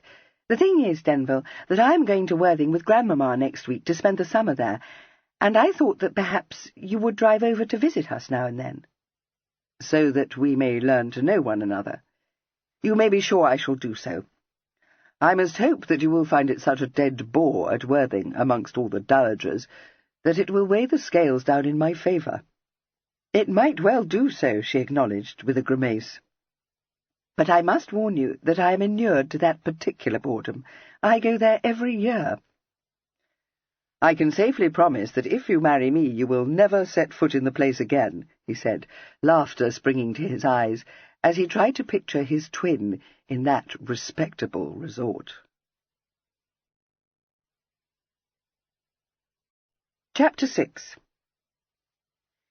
Mr. Fancourt arrived on his own doorstep just as his mother's youthful adorer was being ushered out of the house by Brigg. Mr. Horning, who was dressed with a studied negligence which included a handkerchief carelessly knotted round his neck, and unstarched shirt-points, checked and uttered dramatically, "My lord." "How do you do?" said Kit politely. His appreciative gaze took in every detail of the poet's attire. He saw, too, with unholy amusement, that Mr. Horning was looking slightly belligerent, and concluded that Evelyn had not encouraged the dazzled youth's infatuation. So he said, with immense affability, "Did you come to visit me? Do tell me how I may serve you." Somewhat taken aback, Mr. Horning said, with a challenging look, "I have been visiting Lady Denville, my lord." "No, have you?" said Kit. "But how kind of you." "Kind?" repeated Mr. Horning blankly. "As long as she didn't find your visit rather too much for her. At her age, you know, and troubled as she is with the gout." "I collect, my lord, that you have some objection to my visits," interrupted Mr. Horning, glaring at him. "Not the least in the world," said Kit cordially. You have been reading to her, I dare say, and keeping her quietly entertained, which is an excellent thing. It is a hard matter to induce her to rest, but at her age, you know—" "Lord Denville, I regard her ladyship as an angel," said Mr. Horning reverently. "Oh, no, no, you take too melancholy a view of her case," Kit assured him. "We trust she may, with care, enjoy several more years of life, and tolerably good health." With these optimistic words he smiled sweetly at the stunned poet and passed into the house. Bent on regaling his mamma with this passage, he looked into the drawing-room on his way upstairs, and was gratified to find her there, charmingly attired in a half-dress of fawn-figured silk, a treble pleating of lace falling off round the neck, and a cap of French lace, adorned with a cluster of flowers set on her shining gold hair. She looked elegant, graceful, and absurdly youthful. Circumstances which made Kit chuckle as he said, "I've just encountered your moon-calf, mamma. Next time he comes to visit you, he won't bring you a poem, but a gum-plaster." "Bring me a gum-plaster?" she said, astonished. "Yes, love, for your gout," he said mischievously. "I told him that we hoped you would survive for a few years yet, however. That was when he called you an angel. And a more inappropriate description I never heard." She burst out laughing. "Oh, what an abominable creature you are! But come in, Evelyn. Barnaby and I were this instant talking about you." Having advanced a step into the room and closed the door behind him, he had already seen that his mamma was not alone. The enormous bulk of Sir Barnaby Ripple occupied almost the whole of a sofa placed opposite her chair. Kit shot a startled, questioning look at his mother, for although he did not rate Sir Barnaby's intelligence high, he could hardly believe that one who had known him and Evelyn from their cradles would detect no difference between them. But Lady Denville appeared to feel no misgiving. She smiled seraphically at Kit. "Dearest Barnaby tells me that proposed connection with Cressida Staveley is one of the on-dits of London." "What, are the quizzes busy already?" Kit said, shaking hands with the visitor. "Bound to be," said Sir Barnaby in a rich voice that accorded well with his massive person. "How d'ye do? Been out of town, I hear. Didn't see you at Ascot races." He scanned Kit's face and added, "You're looking better than when I saw you last. Told you it was time we went on a repairing lease. And now you're in a way to become riveted, are you? I wish you were happy, my boy." "Thank you, sir. But you are a trifle previous. The matter is not yet decided, you know. Who set the rumour afoot, I wonder?" "Lady Staveley, of course," said his mother, "trying to force you both into it, meddlesome ninny-hammer that she is." Owing to the height and rigidity of his collar-points and the depth of his oriental tie, Sir Barnaby could neither shake his head nor nod it. When he wished to signify assent, he was obliged to incline the upper part of his body in a stately manner, which frequently exercised an unnerving effect upon strangers, already awed by his size and magnificence. He did so now, but as the Fancotts were well accustomed to his ways, neither Kit nor his mamma were dismayed. Lady Denville, indeed, stared very hard at him, and exclaimed, "Barnaby, it's you who are making that creaking noise, exactly like the Regent." He looked so crestfallen that Kit interposed to ask him how he had fared at Ascot, but although he was chagrined, he was not in the least embarrassed by his hostess's forthright words. He said, "Oh, tol lol," in answer to Kit, but told Lady Denville that in point of fact his new corset was a replica of the one worn by the Regent, only rather larger. "For the truth is, Amabel, that I'm growing to be a little too stout," he confided earnestly. Her eyes danced. "How can you say so? I'll tell you what you must do. You must subsist wholly on biscuits and soda-water, as they say Lord Byron was used to do." He blenched perceptibly, but responded with great gallantry, "Ah, my pretty, if I could hope to win you at last, I would even do that." "If this is a proposal of marriage, I think I ought to go away," said Kit. "She won't have me," said Sir Barnaby mournfully. He shifted his position ponderously, so that he could look at Kit, who had sat down out of the direct line of his vision. But I'll tell you this, Evelyn, you'll be a lucky fellow if you get yourself leg-shackled to Staveley's girl. They tell me she's a very amiable, pretty young woman. She can't hold a candle to your mother, of course, but I never saw the woman that could, which is why I've stayed a bachelor all my life.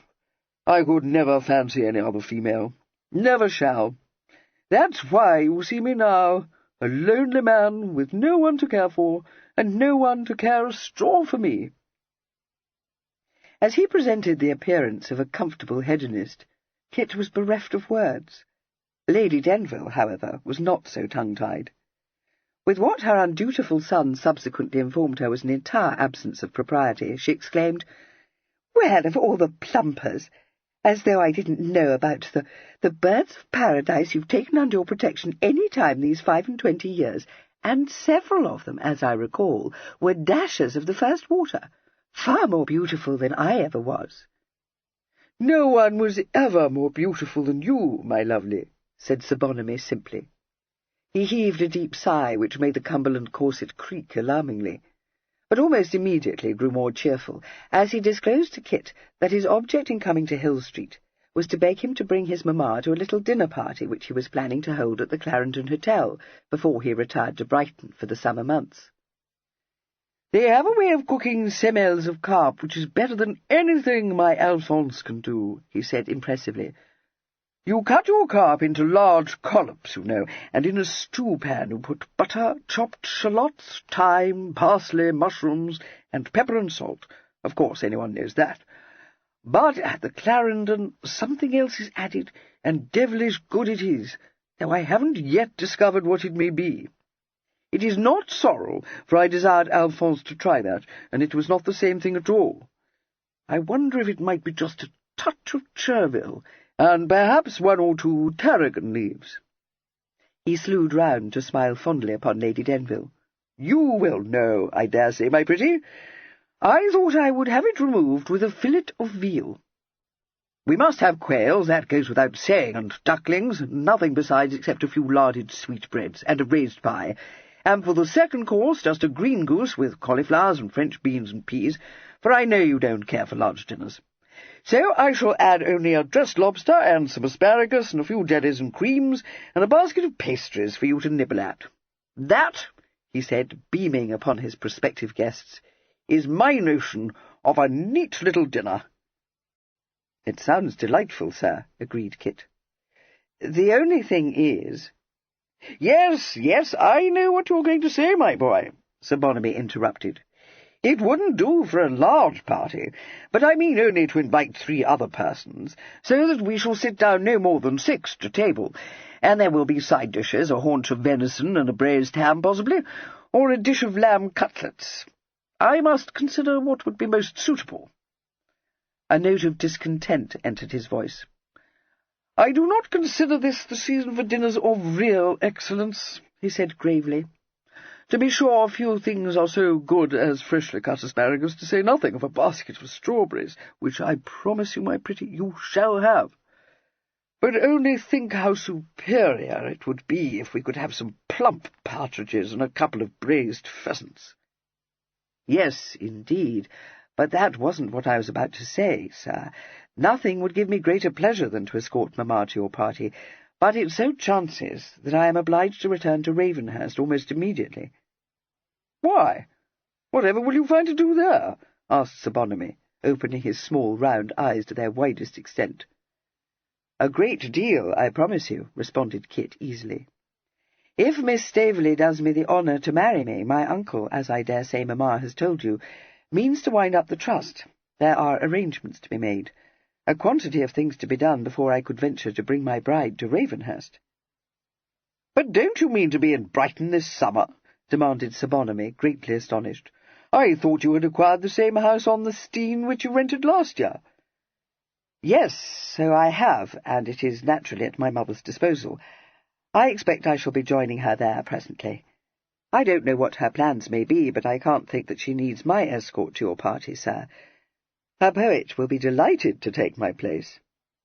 "If you mean that silly young chuff I sent to the right about not 10 minutes before you came in, Evelyn, I won't have him at my party," said Sir Bonamy, roused to unwonted violence. A fellow that knows no better than to come to visit a lady dressed all by guess and with a handkerchief knotted round his throat. Aye, what do you think he was doing when I walked in? Reading poetry to her. What a boobikin! I can tell you this, my boy, in my day we had more rum gumption than to bore a pretty woman into a lethargy. I was not in a lethargy, stated her ladyship. No female of my age could be bored by poems written in her honour, particularly when the poet has been so obliging as to liken her to a daffodil. She observed with sparkling delight the revulsion in both gentlemen's faces, and added soulfully, "Tossed like a nymph in the breeze." She went into one of her trills of laughter as the gentlemen exchanged speaking glances. "Confess, Bonamy, you never said such a pretty thing to me." "Puppy," said Sir Bonamy, his eyes kindling. "A daffodil! Good God! Well, I've never written a line of poetry in my life. It is not my way, but if I did write about you, I shouldn't call you a paltry daffodil. I should liken you to a rose, one of those yellow ones with a deep golden heart, and a sweet scent," said Sir Bonamy, warming to the theme. "Nonsense," she said briskly. "You would be very much more likely to call me a plump partridge or a Spanish fritter. As for your party, I should like it of all things. And it is most vexatious of Evelyn to go into the country again, for naturally I must accompany him. It is so dreary at Ravenhurst if one is quite alone. Not that I have ever been there alone, but I have often thought how melancholy it would be if I were obliged to stay there by myself. So you will drive over from Brighton to dine with us, if you please. I expect we shall be able to set ducklings before you, though not, I fancy, quails, but certainly lobsters and asparagus." This ready acquiescence in his resolve to seek refuge at Ravenhurst surprised Kit. It was not until Sir Bonamy had departed that he learned the reason for it. "Dearest, did you know, then," demanded his mother, when he returned from helping to hoist her admirer into his carriage. "Did I know what, mamma?" "Why, that your Uncle Henry is coming to London on a matter of business. Bonamy told me that he had heard someone say that he was coming, and he said that he would invite him to his party. To be sure, Bonamy couldn't recall who had told him of it, but I wholly believe it, because it is just the provoking sort of thing Henry would do. When anyone would have supposed that he would be fixed in Nottinghamshire, or do I mean Northamptonshire? Oh, well, it's of no consequence, and you will know.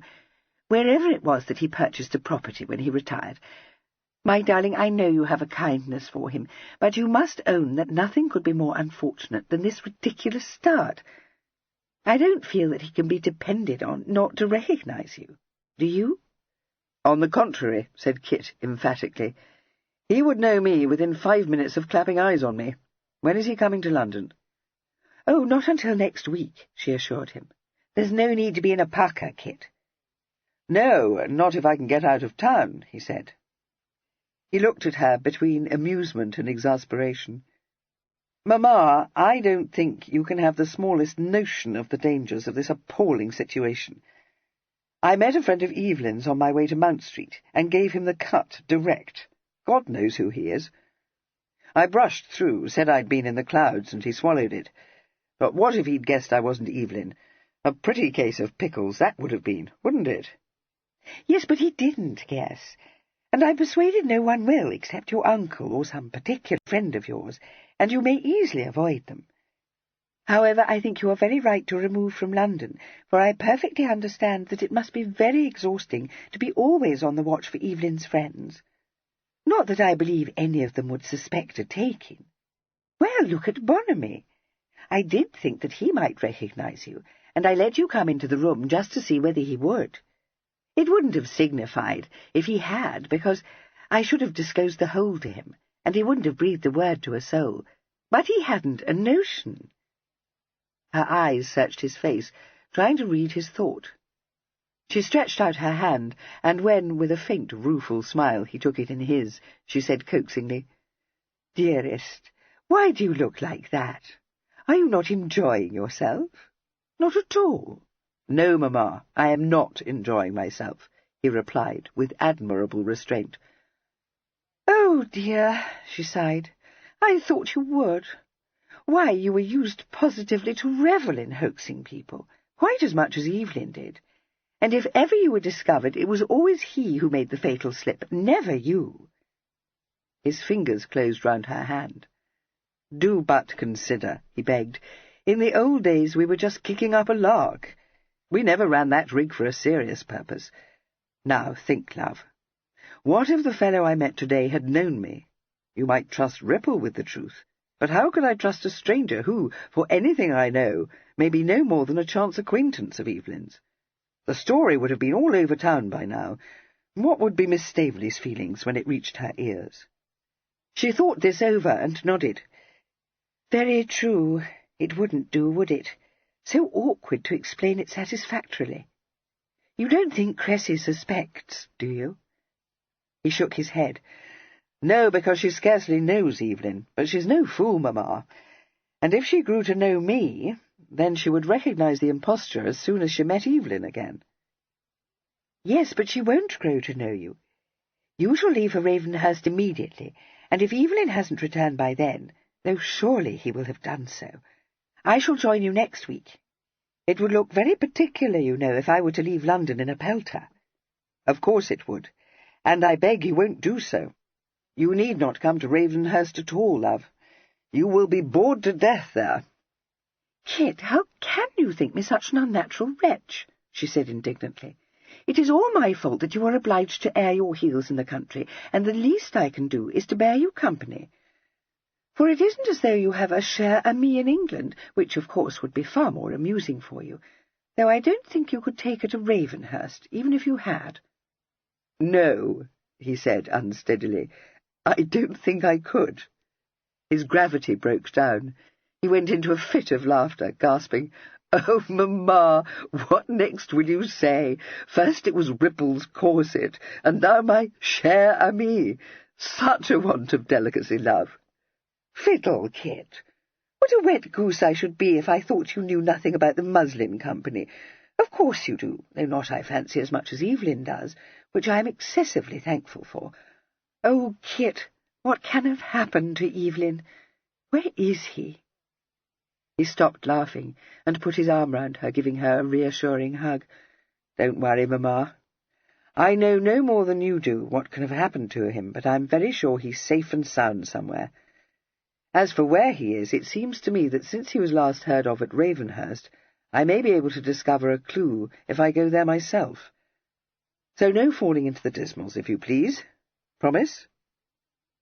She put up a hand to stroke his cheek, smiling mistily at him. "You are such a comfort, dearest. I'll try to keep up my spirits, but it will be a struggle to do so when you've gone away. And when I recall that I shall have to visit old Lady Staveley, I feel ready to sink." Chapter 7.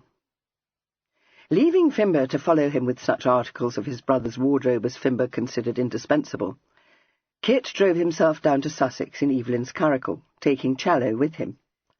This individual lost no time in quashing the several plans he had formed for discovering Evelyn's whereabouts.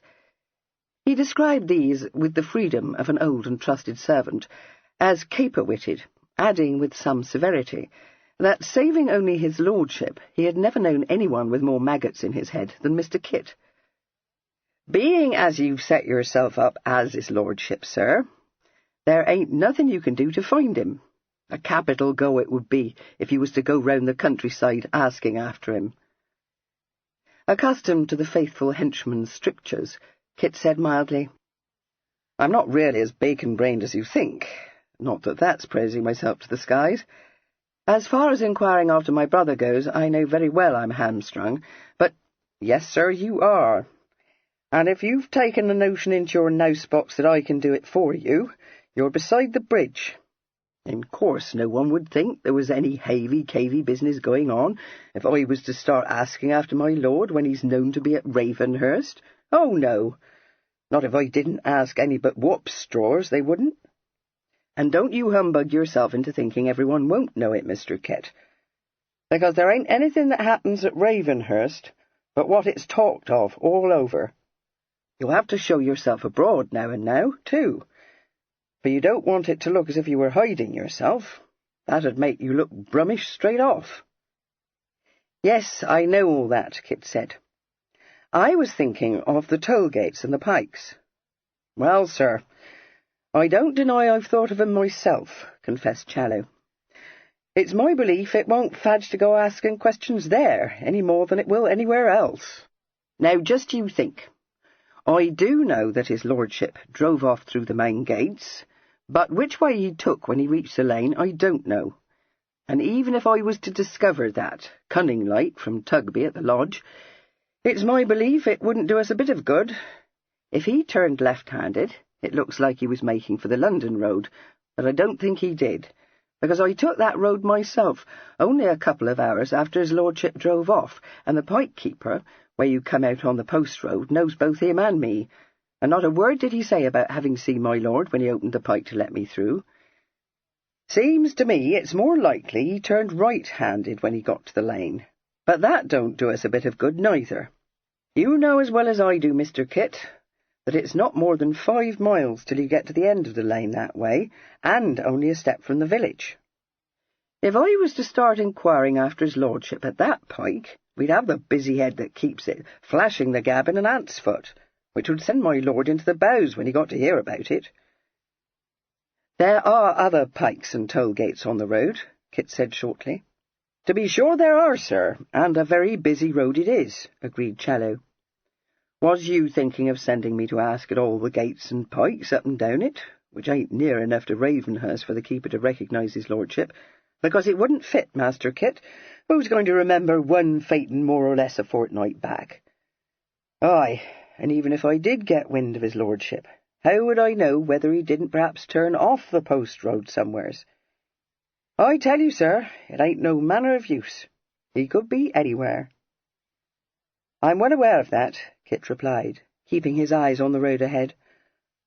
"I don't know where to look for him, even if I weren't masquerading, because I don't know his habits or the company he's been keeping.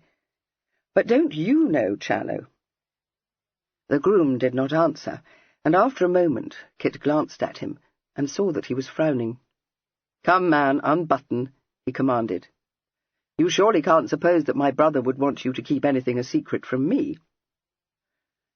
"It ain't that, Master Kit," Challow said, shaking his head. "The mischief is I don't know, not by a long chalk. That ain't to say I haven't had my suspicions, the same as Fimber has.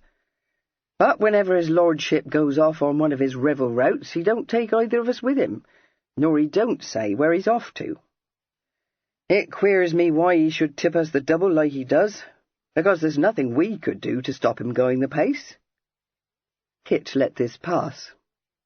He found nothing remarkable in Evelyn's desire to shake off his fond but censorious guardians when he was bent on adventures of which they would strongly and vociferously disapprove.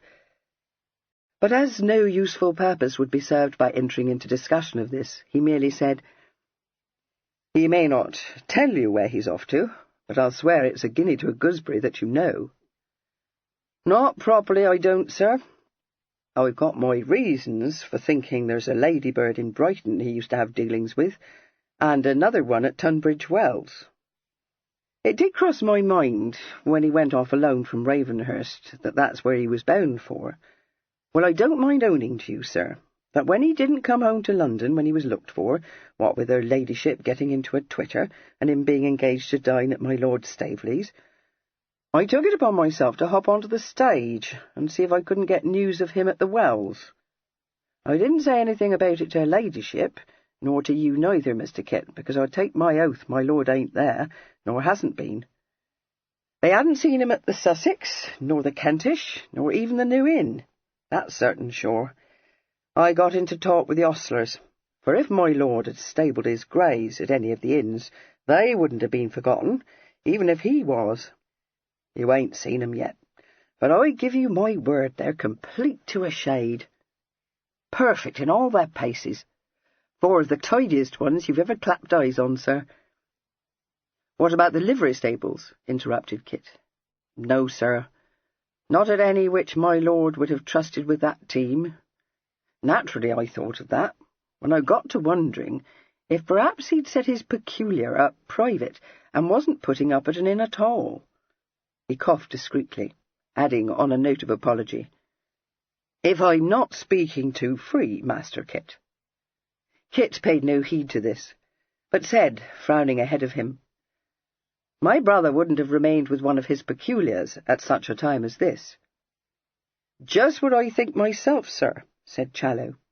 "Not when he's made up his mind to step into Parson's mousetrap, he wouldn't. He's not of that cut, let alone the danger of it. Tunbridge Wells. Lord, I saw with my own eyes upwards of half a dozen people there that his lordship knew well." Kit nodded and relapsed into silence. The problem of his erratic twin's whereabouts seemed insoluble, for the only explanation that occurred to him was that Evelyn, who had certainly gone off to redeem Lady Denville's brooch, must have found that Lord Silverdale had left Brighton and had decided to follow him to his Yorkshire estates. But no sooner had he admitted this thought into his mind than he was struck by its improbability. If Evelyn, pressed for time, as he must have known he was, had undertaken such a journey, he would not have set forth in his phaeton. Nor could there have been any reason to account for his having taken such care to rid himself of his valet. It was equally likely that he would not have failed to apprise Lady Denville of his intention. He might well have driven himself to London, but why leave Challow behind, and gone on from there by post-chaise? But that he had not done so was proved by the absence of his greys from their stable. Kit was recalled from these ruminations by Challow, who presented him with a fresh problem. "Begging your pardon, Mr. Kit," said that worthy, "but what was you meaning to do at Ravenhurst?" "Do?" repeated Kit, whose only thought so far had been to escape from a locality so fraught with peril as London. "I don't know. What should I do? Fish? Shoot a few wood-pigeons and rabbits?" "Ah," said Challow, in the voice of one who had foreseen this answer. "I'm sure I wouldn't want to throw a rub in your way, sir, but if you want to gammon everyone into believing you're his lordship, you won't go fishing. That ain't by any means his lordship's notion of sport." Kit, who had momentarily forgotten Evelyn's dislike of fishing, felt very much inclined to damn his lordship.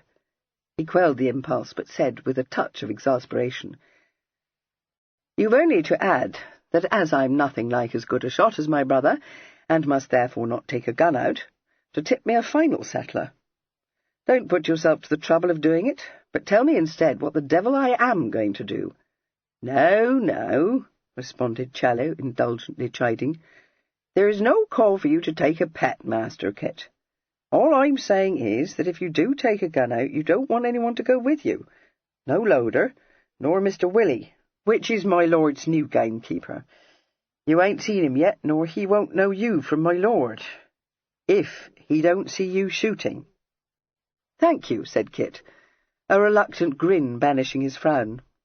"Stop depressing my pretensions, and tell me who is likely to recognise me at Ravenhurst."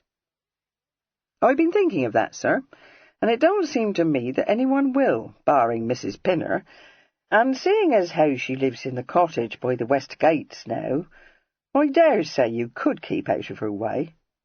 He sounded doubtful, but Kit had no doubt at all that there was no possibility of keeping out of his own nurse's way. He exclaimed, "Keep out of Pinny's way? I don't mean to try. If I can't trust her, there's no one, not even my mother, whom I can trust." "That's true enough," agreed Challow. "What's more, sir, if anyone was to get a suspicion you wasn't his lordship, not that I think anyone will, for the new butler, which my lord engaged a year ago when it got to be beyond old Mr. Brigg to be jauntering up and down from London, ain't never laid eyes on you, and he don't know his lordship very well neither, for, barring the couple of nights we spent at Ravenhurst a fortnight back, my lord hasn't been next or nigh the place since he was here in November with a party for the shooting. However, if he did happen to be more of a downy one than I take him for, he won't think no more about it when me and Fimber and Mrs. Pinner carry on as though everything was natural and above board. Well, why should he, Master Kit? No one that didn't know you like we do would ever think of you taking into your head to run a rig like this." Kit opened his mouth to refute the suggestion that he had ever taken any such idea into his head, but shut it again, as he remembered that it had been his own light-hearted words which had put it into his mamma's head. Perceiving that the unwanted frown had deepened on his young master's brow, Challow said encouragingly, "Now you don't need to get into the hip, sir, only because I've dropped a warning in your ear. You carry it with a high hand, and you'll do." It seemed when they reached Ravenhurst that he was right. Since his arrival was unexpected, he found the great gates shut. Tugby, whom he had known all his life, came out of the lodge, looking startled when Challow blew a sharp summons on the yard of tin. But as soon as he saw Kit, he hurried forward to open the gates, ejaculating, "My lord! Well, I never did." "Didn't expect to see me again so soon, did you?" said Kit cheerfully. "No, that I didn't, my lord, but I'm mighty glad you've come back. We don't see enough of you these days." He set wide one half of the gate, and returned to pull back the other, looking up at Kit and saying, "And have you had word from Mr. Christopher, my lord? I hope he's well." "Yes, he's in prime twig, and he sends his remembrances to all his old friends here." "Ah, we want him home, don't we, my lord?" said Tugby. "It don't seem right to see you here without him." Driving through the park, along the well-kept avenue, very much the same thought was in Kit's mind. Ravenhurst was the home of his boyhood, and he loved it. But all his memories of it were so inseparably linked with his twin that the place seemed empty without him, and even a little strange. Half ashamed to find himself sentimentalizing, he tried to shake off his depression, and to take pleasure instead in seeing that although it had seldom been visited since his father's death, everything was in excellent order. But when he entered the house, the feeling of emptiness was oppressive, and made him regret that he had come back to it alone. It had little to do with Evelyn, as he realized. When the family was in residence, upwards of 20 indoor servants were employed, and he could scarcely remember a time when no guests had been entertained there. And since the household had always known when to expect my lord and my lady, he had never before found the saloons and the drawing-rooms shrouded in holland covers. He thought it was enough to cast the most cheerful person into gloom, and wondered for how long he would be obliged to remain there. He also wondered, and with a flicker of amusement, for how long his mother would bear it. She frankly disliked country life, and the only things that made her sojourns at Ravenhurst tolerable were a succession of visitors and its proximity to Brighton. His arrival threw the reduced staff into some disorder, but neither the new butler nor his wife showed the smallest disposition to question his identity. He said, quite in Evelyn's careless manner, that he supposed he must have forgotten to tell them that he meant to return within a few days, and added, by the way, that her ladyship would be joining him the following week. These tidings appeared to stun the butler. But Mrs. Norton, her eyes kindling with housewifely fervour, instantly began to formulate a number of plans for my lady's reception, and to ask so many questions about the number of servants my lady meant to bring down with her from London, that Kit very soon escaped from the house, and walked across the park to visit his old nurse. As he had expected, she recognized him, if not as soon as she saw him, the instant he spoke to her. She gave him a fond welcome, asked him several searching questions about his health, recalling to his memory various childish disorders which he had long since forgotten, and accepted with no more than a shake of her head and disapproving click of her tongue the intelligence that he was impersonating Evelyn. But when she discovered, after some still more searching questions, that the masquerade had been forced on him by the inexplicable disappearance of his brother, he found her far more sympathetic than any of the 3 other conspirators. She exclaimed, "Oh, if ever there was such a whisky-frisky, downright naughty boy! Never you mind, Master Kit, dear. I'll give him a good breakdown when I see him. The idea of him getting up to his tricks at his age, and just when he's going to be married too. But don't you fret, my dearie. No one will know you, and as for his lordship, you should know better than to get into fidgets over him. If he's in a scrape, mark my words, if he don't save his groats and come safe home. Bless him." Kit was not surprised to find that his nurse knew of Evelyn's matrimonial plans. But when he presently learned from Fimber, whom he found unpacking his valise in the bedroom in the west wing of the house which Evelyn had inhabited a fortnight before, that the rest of the household was similarly well informed, he could not help wondering whether any secret could be kept from servants, particularly such a perilous secret as his own. Fimber seemed to be untroubled by doubts, but he said, as he set out Kit's brushes on the dressing-table, that he had been thinking the matter over and had reached certain conclusions. Eyeing him with misgiving, Kit demanded, "What conclusions?" "Well, sir," responded Fimber, "it must be remembered that it has become extremely unusual for his lordship to visit Ravenhurst, so that your arrival today has given rise to a good deal of curiosity. In any ordinary circumstances, as I hope I don't need to assure you, I should instantly give the Nortons a heavy set-down, but in this case I felt it would be better to drop a hint to them." "A hint of what?" said Kit, with even greater misgiving. "Of your approaching nuptials, sir, assuming that you are his lordship," said Fimber, tenderly laying a pile of shirts on one of the wardrobe shelves. "Naturally, rumours of the event had reached Ravenhurst some time since, but I had not previously confirmed these." "Oh, you hadn't?" "No, sir," said Fimber imperturbably. "It is not my practice to go beyond the bounds of commonplace civility when conversing with the Nortons. Very respectable people, I dare say, but mere newcomers. I apprehended that they would try to discover from me what had brought you back to Ravenhurst, and I was prepared to meet with astonishment, not to say disbelief, Mr. Christopher." "What the devil did you tell them?" "That you wish to look into things here, sir, as was agreed before we left the metropolis. It is perfectly well known to everyone that it is my lord's uncle who holds the reins, and that my lord won't concern himself in any way with what he doesn't feel to be his own.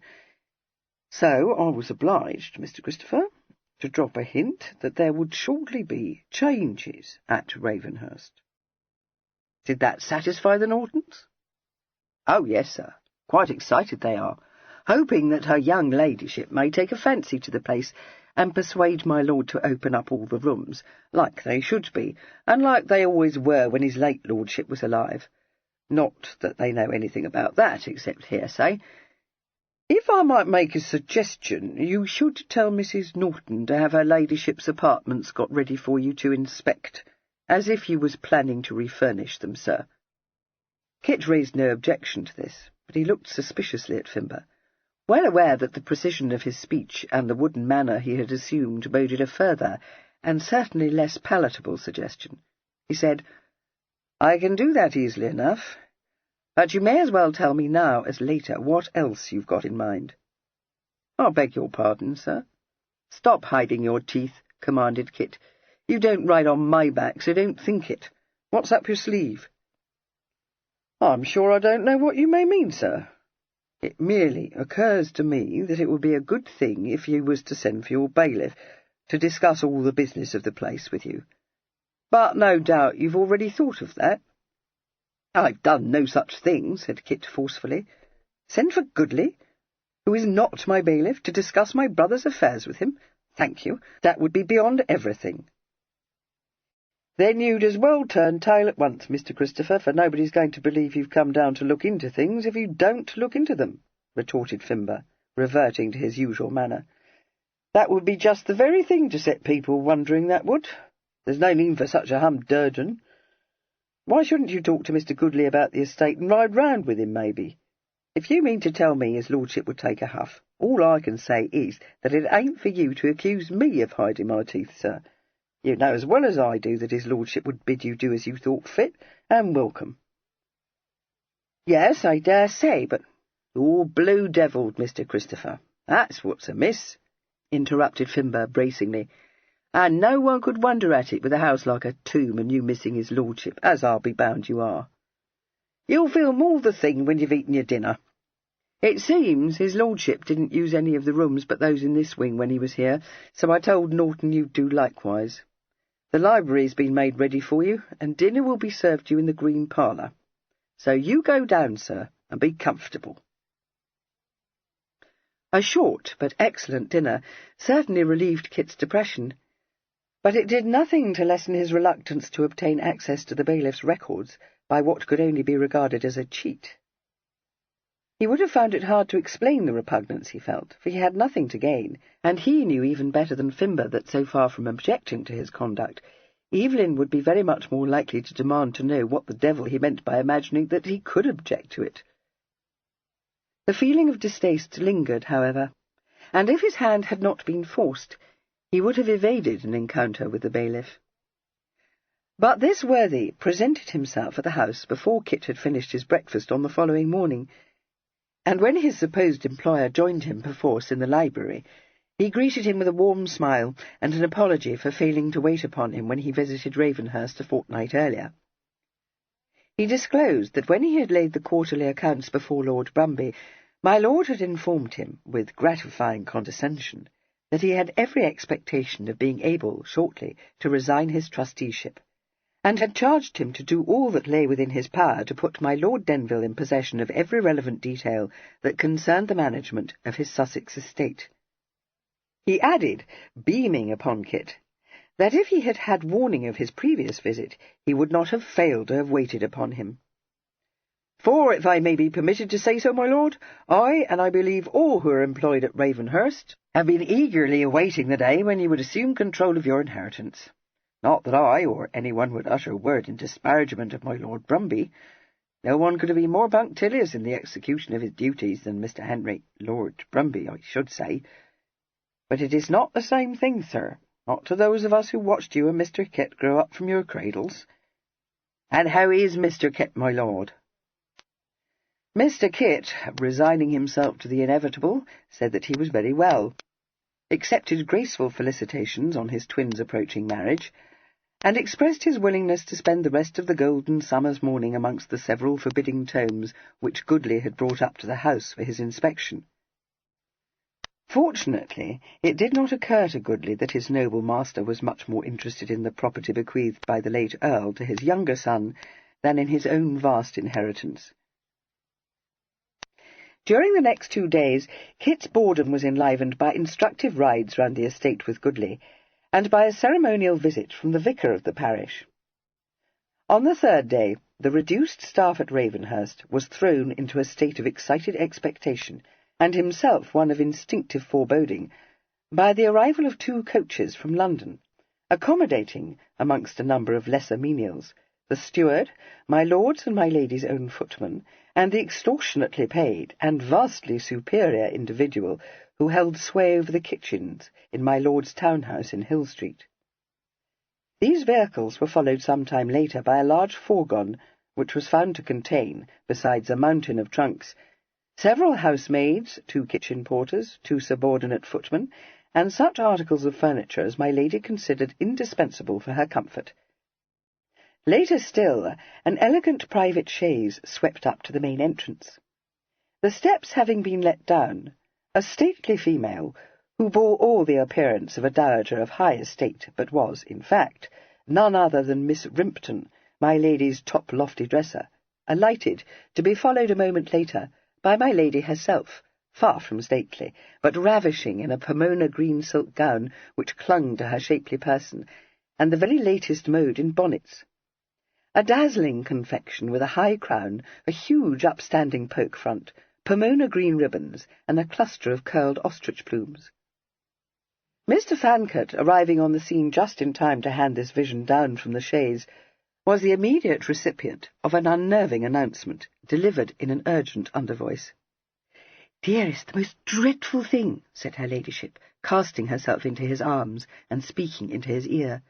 "There was nothing to be done but pack up immediately and come down to support you. And don't, I implore you, try to law it in my dish, Kit, because I never foresaw it, and I am wholly overset already." Chapter 8. It was some time before Kit was able to detach his mamma from the various senior members of the household, who were either demanding or receiving instructions from her, but he managed to do it at last, and to withdraw with her to the library. Shutting the door upon the ominously hovering form of Miss Rimpton, he said, between laughter and anxiety, "For God's sake, mamma, tell me the worst. I can't bear the suspense for another moment. What is the dreadful thing that has brought you here 5 days before your time. Why all those servants? Why so much baggage?" "Oh, dear one, do but let me rid myself of this hat before you bombard me with questions," she begged, untying its strings. "It is giving me a headache, which is too vexatious, for it is quite new and wickedly expensive. Indeed, if it had not been so excessively becoming, I should have refused to purchase it. Except, of course, that when one owes one's milliner a vast amount of money, the only thing to be done is to order several more hats from her. I bought the prettiest lace cap imaginable at the same time. You shall see it this evening, and tell me if you don't think it becomes me." She removed the hat from her head and looked at it critically. "This does too, I think," she said. "And what a very smart hat it is, Kit. It's what you or Evelyn would call bang up to the nines. But it does make my head ache." She sighed and added tragically, "There's no end to the troubles besetting me. First it's one thing, and then it's another, and all at the same moment, which quite wears down one's spirits." Accepting the situation as he found it, Kit replied sympathetically, "I know, love. They come not single spies but in battalions, don't they?" "That sounds to me like a quotation," said her ladyship mistrustfully. "And it is only fair to warn you, Kit, that if you mean, after all I have endured, to recite bits of poetry to me, which I am not at all addicted to, even at the best of times, I shall go into strong convulsions, whatever they may be. Now, isn't that odd?" she demanded, her mind darting down this promising alley. "One hears people talk of going into convulsions, but have you ever seen anyone do so, dearest?" "No, thank God." "Well, I haven't either. In fact, I thought they were something babies fell into. Not that my babies ever did anything so alarming. At least, I don't think you did. I must ask Pinner." "Yes, mamma," he agreed, removing the hat from her hands and setting it down carefully on a table. "But you are quite positive that this very beautiful bonnet is to blame for your headache? Might it not be the outcome of your journey? You never did like being shut in a post-chaise, did you?" "No," she exclaimed, much struck. "I wonder if you could be right. It is beautiful, isn't it?" "Quite captivating," he assured her. "Did you purchase it to console yourself for all the troubles which have descended on you?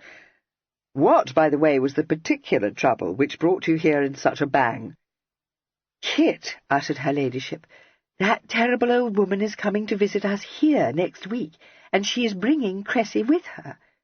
She waited for him to speak, but as he appeared to have been struck dumb and merely stood staring at her, she sank into a chair, saying, "I knew how it would be if I were obliged to visit her. Well, I knew that no good would come of it, though I didn't foresee such an ordeal as this. If I had had the smallest notion of it, I would have said I was going to stay at Baverstock, and, what's more, I would have done so, much as I detest your aunt. But I had already told her I was coming here, and so the mischief was done. How could I say I wasn't coming here after all? You must perceive how impossible—" "Mamma," interrupted Kit, finding his voice, "do you mean that Lady Staveley is going to give us a look-in on her way to Worthing?" "No, no. What would there be in that to dash one down? She and Cressy are coming to spend a week or two here." "A week or two? But they can't. They mustn't be allowed to. Good God! What can have induced you to consent to such a scheme? You surely didn't invite them?" "Of course I didn't," she said. "Lady Staveley invited herself." "But, mamma, how could she have done so?" "Good gracious, Kit! I should have thought that 5 minutes in her company would have been enough to show you that there's nothing she's not very well able to do. Besides, she led me into a trap. She is the most odious old witch in the world, and she always overpowers me, ever since I was a child and positively dreaded her. Oh, she is too abominable. Would you believe it? The instant she clapped eyes on me, she said that she saw I had taken to dyeing my hair. I was never more shocked, for it is quite untrue. It is not dyeing one's hair merely to restore its colour when it begins to fade a little. I denied it, of course, but all she did was give the horridest laugh, which made me feel ready to sink, as you may suppose." "I don't suppose anything of the kind," said Kit, roused to unwonted callousness. "Why should you care a straw for anything Lady Staveley chose to say? It is too absurd." His mamma's magnificent eyes flashed. "Is it indeed?" she said tartly. "I marvel that you should have the effrontery to say such an unfeeling thing, when you know very well that never did your great-aunt Augusta visit us, but what she put you and Evelyn out of countenance within 2 minutes of seeing you." His formidable and happily defunct relative having been thus ruthlessly recalled to his mind, Mr. Fancourt had the grace to retract his unkind stricture. "Less," he acknowledged. "I beg pardon, love. So then what happened?" Bestowing a forgiving and perfectly enchanting smile upon him, Lady Denville said, "Well, then, having made me feel as if I were a gawky girl, which, I do assure you, Kit, I never was, she became suddenly quite affable, and talked to me about you with amazing kindness, which shows you how cunning she is. For even if she did make me feel as if I were a silly chit, I don't doubt she knew that if she uttered one word in disparagement of either of my sons, I should have slain her, and walked straight out of the room." On the broad grin, Mr. Fancourt interpolated, "Bravo!" Lady Denville received this applause with becoming modesty. "Well, dearest, I should have been roused to fury, because nothing enrages me more than injustice. I may be a frivolous widgeon, but I am not so bird-witted that I don't know that no one ever possessed 2 such sons as mine. However, Lady Staveley said nothing about you to which I could take exception. Then she told me that although she perfectly acknowledged that Evelyn is a catch of the first water, she had come to perceive that marriages between persons who are not thoroughly acquainted with each other don't always lead to happiness. She said, not in the least exceptionably, but with true kindness, that she was persuaded I must agree with her, which I do, Kit. Then she confided to me that although she had wished very much to invite Cressy to live with her when Staveley married Albinia Gillyfoot— Oh, Kit, she dislikes Albinia even more than I do. We had the most delightful cause about her. She had not done so because she is too old to take her to parties, and so what would become of Cressy when she dies? She said she would be obliged to live with Clara Staveley and dwindle into an old maid, which is why she wishes to see her suitably married. Then she said that she believed that, with all my faults, I was truly devoted to my children, and she was persuaded I must feel as she does, that before coming to a decision, Evelyn and Cressy ought to know one another better. Well, dearest, what could I do but agree with her? Especially when she told me that I must be the last person to wish to see my son make an unhappy marriage, for that was what I did myself. I must own, Kit, that I was very much touched." His pleasant grey eyes looked steadily down into hers, the suggestion of a smile in them. "Tell me, mamma, were you so unhappy?" "Often," she declared. "I have frequently fallen into fits of the most dreadful dejection, and if I were inclined to lowness of spirit, I dare say I should have sunk under the trials that beset me. Only I can never stay for long in the dismals, for something always seems to happen which makes me laugh. You may say that I am volatile if you choose, but I do think you should be glad of it, because there is nothing so dreary as ticklish women behaving like watering pots at the least provocation, and being forever in the hips. And in any event, my sensibilities have nothing to do with the case. The thing is that as soon as I agreed that it would be desirable for Evelyn and Cressy to become better acquainted, Lady Staveley floored me by saying that since I had the intention of joining you here, she thought it would be an excellent scheme if she were to bring Cressy on a visit. I hope I didn't look nohow, but I fear I must have, for she asked, in that sharp way of hers, if I had any objection. Dearest, what could I say but that I thought it a delightful scheme, and only wondered that it hadn't occurred to me. I may be volatile, but I am not rag-mannered." "Couldn't you have made some excuse? Surely you must have been able to think of something, mamma." "I thought of several things, but they would none of them do. Indeed, I had almost said that one of the servants here had begun in the smallpox, when it very fortunately struck me that if that had been so, you wouldn't have come to the house. And though I did think of saying that it was you who had the smallpox, I couldn't but feel it would be a shocking bore for you to be obliged to remain cooped up here for weeks and weeks. And we must remember, Kit, that Evelyn may come back at any moment. Well, you know what he is. We should never be able to persuade him to take your place in the smallpox." "Mamma, why in heaven's name smallpox? Scarlet fever in the village would have been much better, if you had to make illness the excuse." "Yes, but I couldn't think of any other illness except the measles, and depend upon it, Lady Staveley and Cressy have probably had them already." He began to pace up and down the floor, frowning heavily. After a pause he said, "I shall have to go away, back to Vienna, where, indeed, I must go pretty soon." "Go away?" she cried in the liveliest dismay. "You cannot do so, when the Staveleys are coming purposely to see you. It would be beyond anything." "It could be accounted for. I could be taken ill in Vienna, or suffer a serious accident, something very bad. No one would think it odd of Evelyn to go to me immediately." "Well, of all the harebrained notions! Next you will be saying that no one would think it odd of me to remain in England under such circumstances." "Come with me," he invited, pure mischief in his face. It was reflected in hers. "Oh, how amusing it would be," she said involuntarily. Then she shook her head. "No, we couldn't do it, Kit. Only think what a hobble we should all be in when Evelyn came back. He wouldn't know what had become of me, and he would be bound to search for me all over. That would fling the cat amongst the pigeons. Dearest, there is nothing for it but to make the best of it. And I must tell you that I've already done so, the best I could, at all events." "It won't do, Mamma. Cressy and I shall be thrown together in a way that must inevitably lead to a degree of intimacy, which on all counts is to be avoided. Good God, that's why I left London, so that she should not become better acquainted with me." "Yes, and I perfectly understand how vexatious it is for you to be obliged to remain strictly upon your guard. But it won't be as bad as you anticipate. By the most amazing stroke of fortune, I found Cosmo waiting for me in Hill Street when I returned from visiting Lady Staveley." "Cosmo?" he repeated blankly. "Yes, Kit, Cosmo," replied her ladyship in a tone of determined patience. "My brother, Cosmo, your uncle, Cosmo." "Dearest, must you stand like a stock?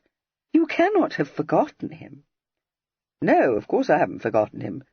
But why you should think it a stroke of fortune to have found him in Hill Street is a matter quite beyond my comprehension." "Now that," said his mamma triumphantly, "shows that you are much more shatterbrained than I am, because Cosmo is the very thing we need, and Emma, too, of course. My dear, he must have been sent by Providence, which is a thing that frequently happens, I find, when one is in flat despair, like my recalling in the very nick of time, when I thought myself wholly ruined, that I might very well apply to Edgbaston for a loan. Naturally, when I was being driven home from Mount Street, I was racking my brain to think how, at this season, to assemble a party here, which I perceived was most necessary on your account, Kit, to save you from being thrown entirely into Cressy's company. Because even if there had been more time at my disposal, and one can't invite people all in a quack, you know, unless they are relations or very close friends, no one wants to be in the country during the summer, unless one is the sort of person who wishes to go on a tour to observe mountains and gorges and the beauties of nature, which is the most exhausting and uncomfortable thing imaginable, I do assure you, Kit. I cannot describe to you the miseries I endured when your father made me accompany him to Scotland once. I dare say it was all very fine, but when one has been jolted over abominable roads and forced to put up at the most primitive inns, besides having to walk for miles and miles, one is in no case to admire scenery." "Do I understand, Mamma," said Kit in a failing voice, "that you have invited Cosmo and my aunt to come and stay at Ravenhurst?" "To be sure I have," she replied with a brilliant smile. "And it was exactly what he hoped I should do. At least, I fancy he meant to wheedle me into inviting him to visit us in Brighton. But you know what a nip-cheese he is, Kit. If he can but contrive to live at rack and manger somewhere, he is content.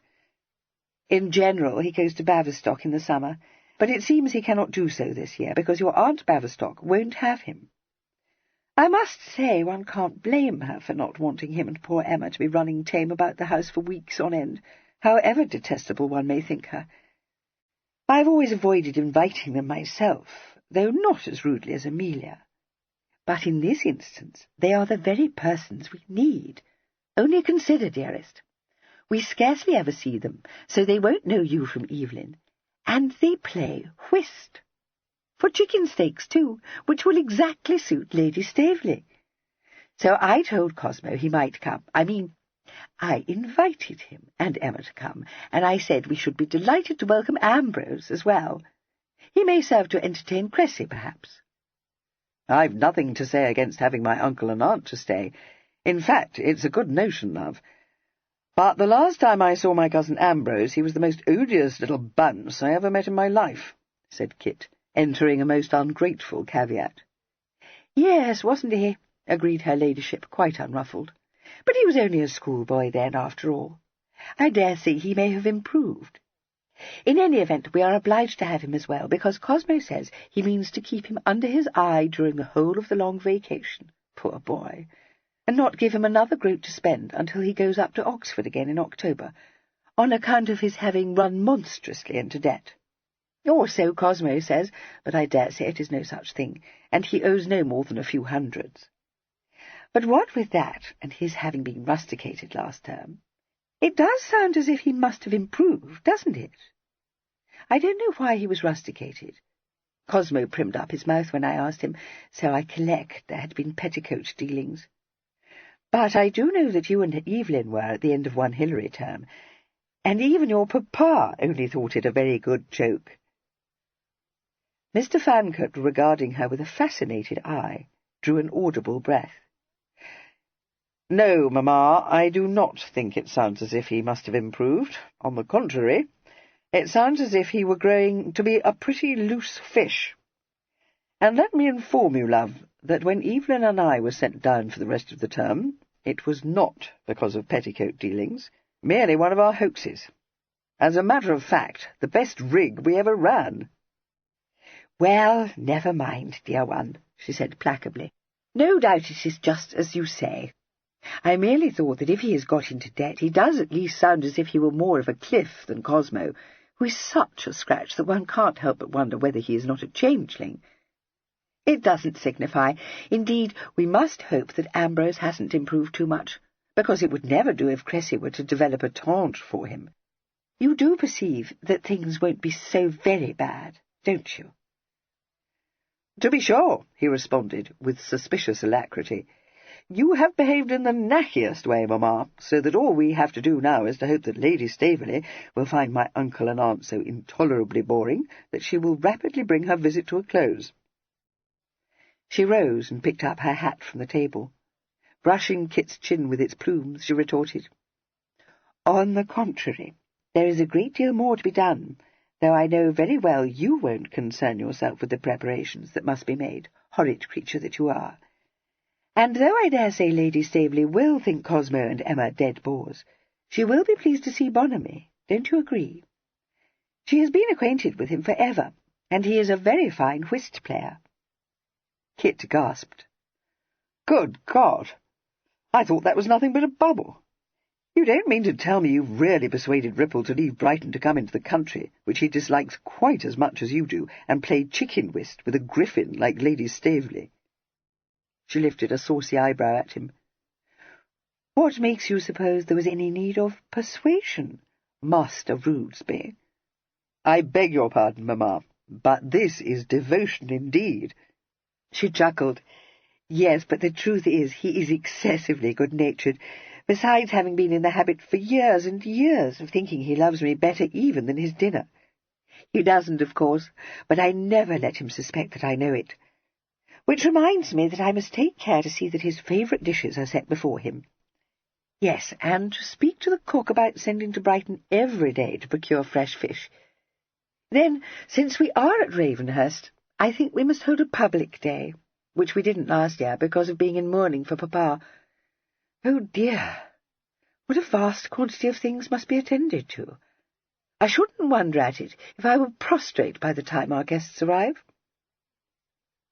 For the following few days the household was certainly plunged into a vortex of activity, but my lady's part in all the preparations was confined to issuing a great many contradictory orders, forming and abandoning several ineligible plans for the entertainment of her guests, and sending the underservants on errands which were afterwards discovered to have been unnecessary. Tempers became frayed, but no one bore my lady the least ill will, so charmingly did she give her orders, and so prettily did she thank anyone who performed a service for her. Instead, and until Kit put his foot down, sternly informing the senior members of the staff that he wished to hear no more complaints from any of them, the London servants and the resident servants blamed each other for every mistake or hitch that occurred, and a state of guerrilla warfare raged in the room and in the hall. The only two people to remain unaffected were Miss Rimpton, who held herself loftily aloof from any matter which did not immediately concern the care of my lady's wardrobe and her exquisite person, and the cook, who listened with the greatest civility to his mistress's orders and reminders, and continued to rule his kingdom exactly as he thought fit. During this mercifully brief period of stress, Kit was afforded a closer view of his parents' extravagance than had ever before been granted him. Before her arrival, he had been surprised to discover that the smart new barouche which he encountered in the avenue was one of her latest acquisitions. It was drawn by a pair of good-looking bays, and the coachman, drawing up and touching his hat, told him that he was just bringing them in after their daily exercise. Kit, mentally assessing the turnout at £300 or more, was startled, for not only did he know that Lady Denville owned another and even smarter barouche in which she was driven about London, but also that there were several carriages in the coach-house at Ravenhurst, one of which was a comfortable landaulet. It was later explained to him by Challow that since landaulettes were now considered to be dowdy, it was not to be expected that my lady would ride in one, even when staying in the country. Upon Kit's venturing to suggest to his mamma that it was really a trifle wasteful to have purchased a second expensive carriage and pair merely for her use during her short and infrequent visits to Ravenhurst, she assured him that he was quite mistaken, and proved to her own satisfaction, if not to his, that it was by far more economical to keep a second barouche and pair, with her own second coachman, at Ravenhurst, than to go to the trouble and expense of bringing her town equipage down to Sussex.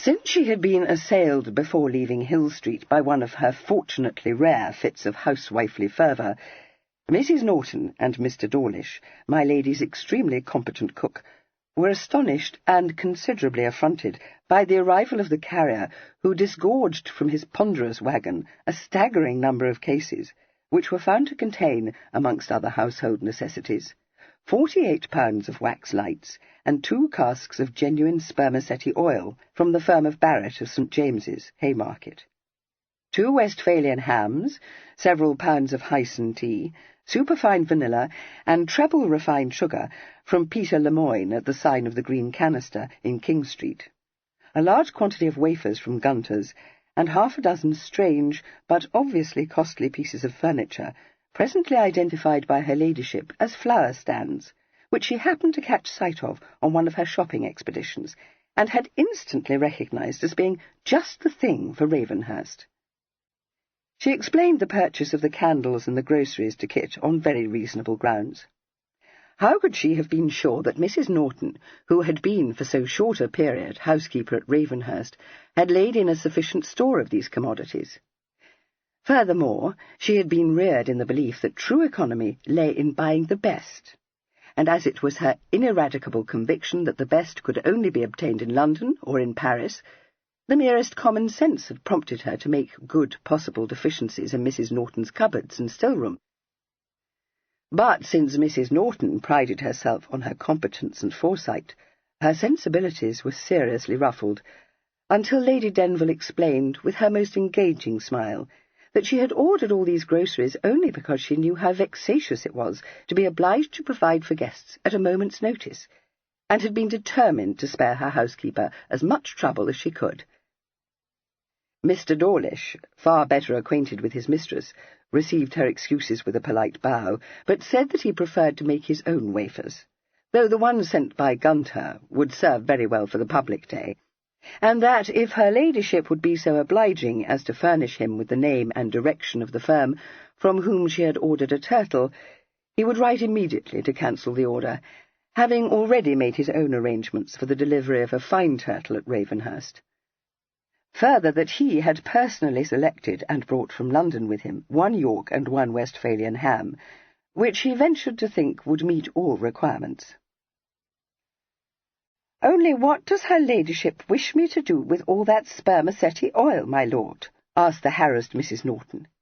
"There's not an oil lamp in the house, barring the one that hangs in the kitchen, and common oil is what we burn in that, not spermaceti, at 7 shillings and 6pence the gallon." Having dealt as well as he could with this and other vexed questions, Mr. Fancourt was faced with the task of convincing his parent that to send one of the grooms to Hill Street for the purpose of obtaining from Mrs. Dinting or from Brigg the hundreds of invitation cards she had forgotten to bring with her to Ravenhurst, and which would be discovered in the second drawer of her desk, or, failing that cachet, in one of 5 other hiding-places, would be very much more costly than to order new ones from a Brighton stationer. He succeeded, but not without difficulty, Lady Denville being a little hurt by his failure to recognise her effort towards economy. It remained only for him to drop a tactful hint in the ear of the steward, to the effect that the scrawled directions received from my lady's bedchamber, while banked up by lace-edged pillows she consumed a light breakfast, should be brought to him before being carried out, and to approve the various bills of fare laid before him by Mr. Dawlish. That artist, quick to perceive that my lord, doubtless because he contemplated marriage, had reformed his careless habits, lost no time in turning this improvement to good account. No one was more devoted to her ladyship. No one knew better what dishes to set before her to tempt her capricious appetite. No one was more willing to work himself to death in her interests. But, as he informed Mrs. Norton in a moment of condescension, when it came to planning a series of handsome dinners, he preferred to lay his proposals before my lord, who, far from turning them topsy-turvy and demanding game-birds that were not in season in place of as tender a pair of turkey-poults as anyone could wish for, could be trusted to cast no more than a cursory glance over the bills of fare before signifying his approval of them. However, said Mr. Dawlish indulgently, there was no call for Mrs. Norton to get into the fidgets. When she had been acquainted with my lady for as long as he had, she would know that her starts never lasted above a day or 2. So, indeed, it proved. By the time the first guests arrived on Tuesday, my lady was herself again, her final activity having been to drift through the flower gardens, holding up a parasol to protect her complexion from the sun, and pointing out to the head gardener the blooms she wished to see in her 6 new containers. The effect was all that she had been sure it would be, for the gardener was expert in flower arrangement, and since she watched him at work, several times choosing and handing to him a spray from the basket held by one of his satellites, and proffering a number of suggestions, she was convinced by the end of the morning that she had filled all the containers herself, with only a little assistance from him. The first arrivals were the Honourable Cosmo and Mrs. Cliff, and Mr. Ambrose Cliff, their sole surviving offspring. They came in a somewhat antiquated travelling chariot, drawn by 1 pair of horses, a circumstance which caused my lady to exclaim, "Good God, Cosmo! Did you hire that shocking coach, or is it your own? I wonder you will be seen in such a Gothic affair." Mr. Cliff, who was a tall, spare man, some few years older than his sister, replied, as he dutifully kissed her cheek, that post-charges were too heavy for his modest purse. "We are not all of us as fortunately circumstanced as you, my dear Amabel," he said. "Nonsense," responded her ladyship. "I dare say your purse is fatter than mine, for you never spend a groat out of the way. It is quite abominable of you to have brought poor Emma here, jumbling and jolting in a horrid old coach which strongly reminds me of the one Grandpapa had, and which always made Grandmamma seasick. Dear Emma, how much I pity you, and how glad I am to see you, though not looking as stout as one would wish. I shall take you up to your bedchamber immediately, and see you laid down to rest before dinner." Mrs. Cliff, a flaccid woman with weak blue eyes and a sickly complexion, responded with an indeterminate smile, and in a curiously flat voice, that she was pretty well except for a slight headache. "I shouldn't wonder at it if every inch of you ached," said her ladyship, shepherding her into the house. "Oh, no, indeed. If only Ambrose may not have caught a cold." "My dear Emma, how could he possibly have done so on a day such as this?" "His constitution is so delicate," sighed Mrs. Cliff. "He was sitting forward, too, and I am persuaded there was a draught. Perhaps if he were allowed a few drops of camphor. I have some in my dressing-case." "If I were you, I wouldn't encourage him to quack himself," said Lady Denville frankly. "No, dear, but your sons are so remarkably healthy, are they not?" said Mrs. Cliff, looking at her with faint compassion. But as her ladyship was not one of those mothers who considered that delicacy of constitution conferred an interesting distinction on her children, the compassion was wasted. She said blithely, "Yes, thank goodness, they never ail, though they did have the measles and the whooping cough when they were small. They may have had chicken-pox too, but I can't remember it." Mrs. Cliff admired her lovely sister-in-law, but could not help feeling that she must be a very heartless parent to have forgotten such an event in the lives of her sons. Perhaps Cosmo was right when he said that Amabel cared for nothing but fashionable frivolities. But when Lady Denville presently left her, comfortably reposing on a daybed with a shawl cast lightly over her feet, a handkerchief soaked with her ladyship's very expensive eau de cologne in her hand, and the blinds drawn to shut out the sunshine, she decided that no one so kind and attentive could be heartless, however fashionable she might be. Meanwhile, Kit had led his uncle and his cousin into one of the saloons on the ground floor, where various liquid refreshments of a fortifying nature awaited them. Although an ingrained parsimony prompted Cosmo to stock his own cellar with indifferent wine, his palate was not so vitiated that he did not know good wine from bad. After a sniff and an appreciative sip, his expression became almost benign, and he said, with a nod at Kit, "Ah." "A very tolerable sherry, coz," said Ambrose, not to be outdone. "Much you know about it," said his father scornfully. "Sherry, indeed. This is some of the mountain Malaga your uncle laid down. Let me see. It must be 13 or 14 years ago. It wants another year or two yet, Denville, to be at its prime, for the longer the Spanish mountain wines are allowed to mature, the better they become. But it is very possible. Alas, what is now being sold as Malaga is a travesty of the mountain wines I drank in my youth." He took another sip, and favoured his nephew with a smile. "I collect, my dear boy, that I shall shortly be called upon to offer you my felicitations. Very right, very proper. I live out of the world nowadays, but I understand that Miss Staveley is an unexceptionable female. I look forward to making her acquaintance. Your dear mother tells me that the match has Brumby's approval, so I must suppose that Miss Staveley's portion is handsome. I regret, sir, that I can give you no information on that point, since I have no ideas what her portion may be," said Kit, regarding him with disfavour. Cosmo looked shocked, but said, after a moment's reflection, "But it is not to be supposed that your Uncle Brumby would favour the match if it were not so. To be sure, you were born to all the comfort of a handsome fortune, Denville, but it must cost a great deal of money, a very great deal of money, to maintain an establishment such as this, and the house in London, to say nothing of the little place you own in Leicestershire. Then, too, your father, I dare say, made suitable provision for your brother, and that must mean a considerable diminution of your income." "As though Denville wasn't full of juice," muttered young Mr. Cliff into his wine-glass. Happily, Cosmo did not hear this interpolation.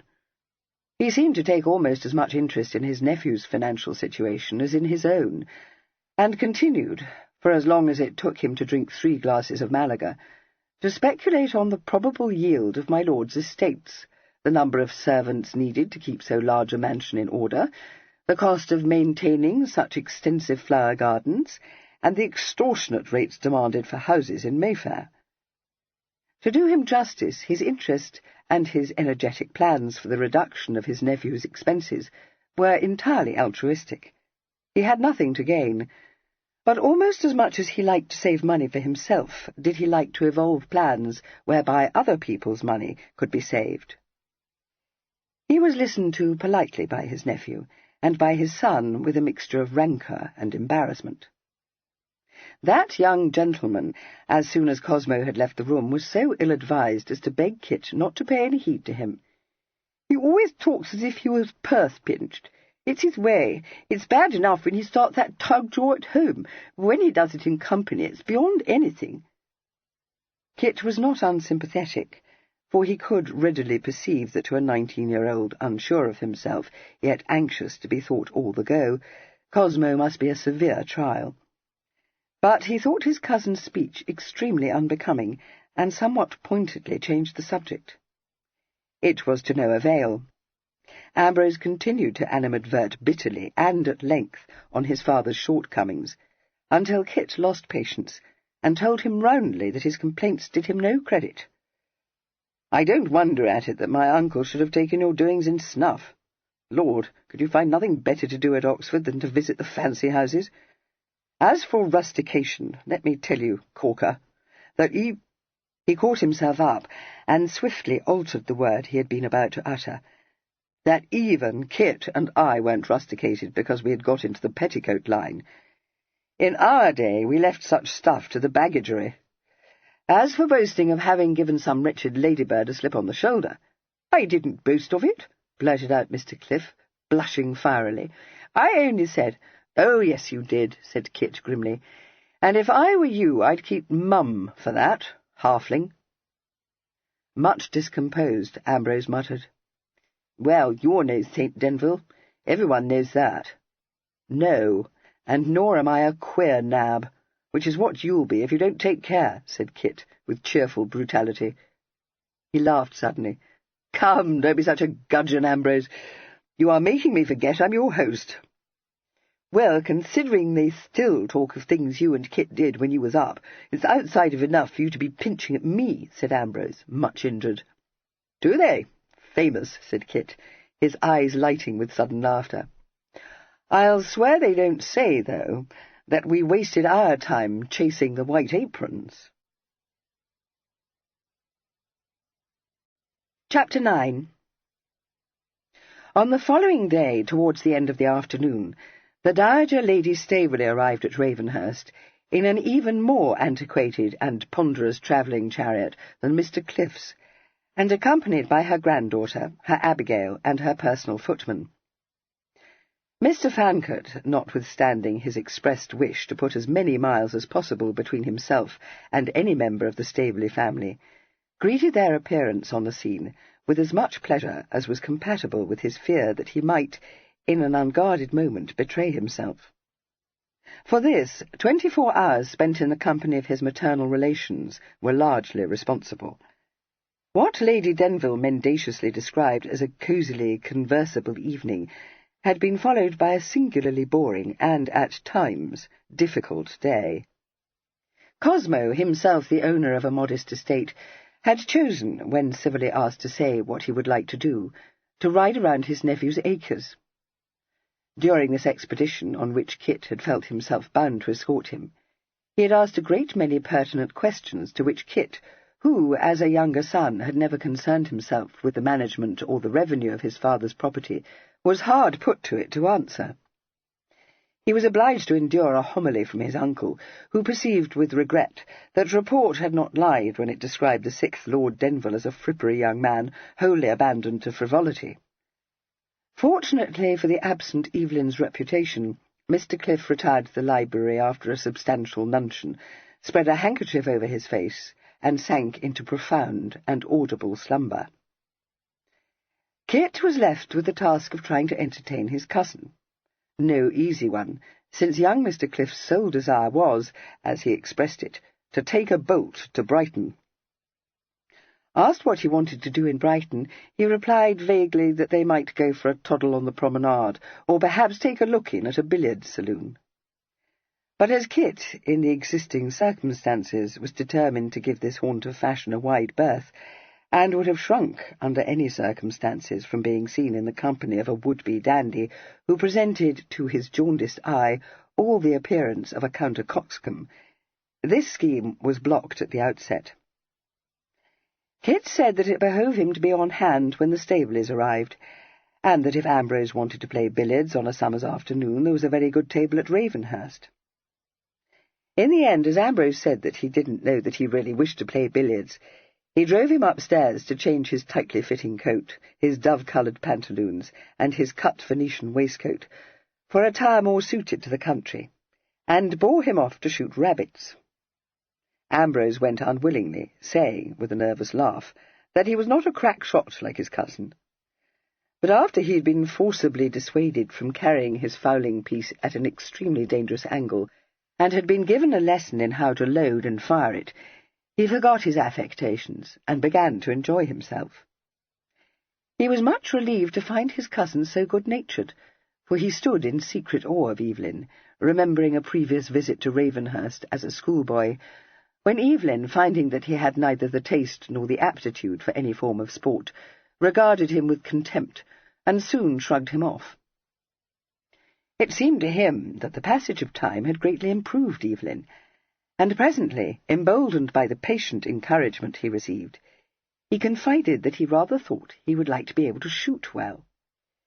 "Only thing is, you see, that I've never had the opportunity to learn because my father ain't a sporting cove." Realizing for the first time that Ambrose had grown up under disadvantages he had never himself experienced, Kit was inspired to suggest that while he was at Ravenhurst he should place himself in the hands of the head gamekeeper, who would be delighted to have a pupil to school. The idea took well, and as the proposal was shortly followed by a shot which accounted for one of a gathering of unwary rabbits, Ambrose trod back to the house immensely set up in his own conceit, as convinced that he had aimed at that particular rabbit, as he was that in less than no time he would be acknowledged by all to be a famous shot. Half an hour after they had reached the house again, and just as Kit came downstairs, having changed his rough coat, his breeches, and his long gaiters for more formal attire, the Dowager Lady Staveley's impressive chariot was at the door, and Norton, aided by my lady's footman, and with 2 of his own satellites in support, was tenderly handing her down from it. Kit arrived on the scene in time to hear the blistering reproof she addressed to her helpers. He gathered that her mood was unamiable, and was not surprised to be greeted with a pungent criticism of the state of the lane which led from the Pike Road to the main gates. "However," she conceded magnanimously, "you have a very tolerable place here, very tolerable indeed. I was never here before, so I'm glad to have seen it." Her sharp eyes scanned the variegated façade. Yes, I do not call it splendid, but a very respectable seat. You should root up all those rhododendrons beside the avenue. Nasty, gloomy things. I can't abide 'em."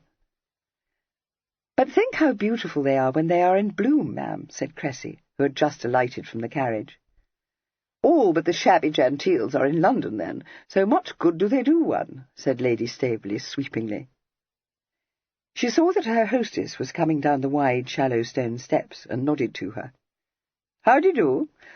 I've been telling Denville he should root up those rhododendrons on the avenue. They make it too dark." "Yes, don't they?" agreed Lady Denville. "Like descending into hell. Only then, of course, one comes out into open ground, which is such an agreeable surprise. Let me take you into the house, ma'am. The sun is quite scorching." The Dowager uttered a cackle of amusement. "Thinking of your complexion, are you? When you get to be my age, you won't care a rush for it. We used to lay crushed strawberries on our faces to clear the sunburn, slices of raw veal, too, against wrinkles. Not that I ever did so. Messy, I call it. I dare say you use all manner of new-fangled lotions, but they don't do you any more good than the old-fashioned remedies did us." Lady Denville, who nightly applied distilled water of green pineapples to her exquisite countenance, and protected it during the day with Olympian dew, replied without a blink that that was very true, and guided her guest towards the steps, offering the support of her arm. This was refused, the dowager stating that she preferred the services of her footman. She also stated, when it was suggested to her that she might like to be conducted immediately to her bedchamber, that she was an old woman, and in no state to drag herself up any more stairs until she had recovered her breath and what little energy remained to her. "Then you shall come into the blue saloon, which is delightfully cool, ma'am," responded Lady Denville, with unabated good humour. "I'll tell them to make tea, and that will revive you." "Well, it won't, for I shan't drink it," said the dowager. "I'll take a cup of tea after dinner, but I won't maudle my inside with it at this time of day. What I could fancy, but it's of no consequence if you have none, is a glass of negus." "To be sure, how stupid of me!" exclaimed Lady Denville, directing a look of agonized inquiry at her butler. "Immediately, my lady," he said, rising magnificently to the occasion. Cressy, still standing at the foot of the steps, raised ruefully smiling eyes to Kit's face, and said softly, "She is tired, you know, and that always makes her naggy. I'm so sorry. But she will be better presently." An answering smile was in his eyes as he said, "I've a strong notion that somewhere, in one of the lumber rooms, I fancy, there is a carrying chair that was used by my grandfather when he became crippled with the gout. Do you think—" "I do not," she replied on a choke of laughter. "The chances are that she would take it as an insult. It will be best to leave her to your mother's management. Depend upon it, she will charm her out of the mops. I think she would charm the most ill-natured person imaginable, don't you? And Grandmamma is not that. Truly." "Certainly not. A most redoubtable old lady, who instantly won my respect. Now, what would you like to do? Shall I hand you over to Mrs. Norton to be escorted to your bedchamber, or will you take a turn on the terrace with me?" "Thank you. I should like to do that. I caught glimpses on the avenue of what I think must be a lake, and longed to get a better view of it." "That may be had from the terrace," he said, offering his arm. "I wish you might have seen it when the rhododendrons were in full bloom, however. Even your grandmamma would own that their reflection in the water, on a sunny day, makes up for their gloominess now." "You wrong her, Denville. Nothing would prevail upon her to do so." She turned her head, looking at him a little shyly, yet openly. "I wish you will tell me if this visit of ours is quite what you wanted." He replied immediately. How could it have been otherwise? "Oh, easily. It was a stupid question to ask you, for you were obliged to give me a civil answer. The thing is that I have a lowering suspicion that Grandmamma forced Lady Denville to invite us." "I believe it was she who hit upon the notion, but I can assure you that Mamma was delighted with it. Can you doubt that I, too, am delighted?" "Well, yes," she replied unexpectedly. "The thought has teased my mind that although I told you that I had not perfectly made up my mind, I didn't ask you to tell me whether you, perhaps, had misgivings too. When you left London, it occurred to me. I could not help wondering if— oh, dear, my tongue is tying itself into knots. You see, I do understand how very awkward it must be for you, if you are wishing you had never offered for me. So don't stand on points, but tell me if you feel we should not suit, and leave it to me to settle the matter, which, I promise you, I can do, without the least fuss or noise." He put his hand over hers as it lay on his arm. "That is very kind and thoughtful of you," he said gravely. "Well, I know how difficult it is for gentlemen to cry off," she explained. "It has always seemed to me to be monstrously unjust, too, for you may quite as easily make a mistake as we females are held to do so frequently." "Very true. That is to say, I haven't yet had occasion to consider the matter, but I feel sure you are right." She smiled. "Are you ever at a nonplus?" "That was charmingly said, but let us have no flummery, if you please. And don't be afraid that you will offend me. Tell me the truth." "The truth, Miss Staveley, without any flummery, is that the more I see of you, the greater becomes my conviction that you are worthy of a better man than I am."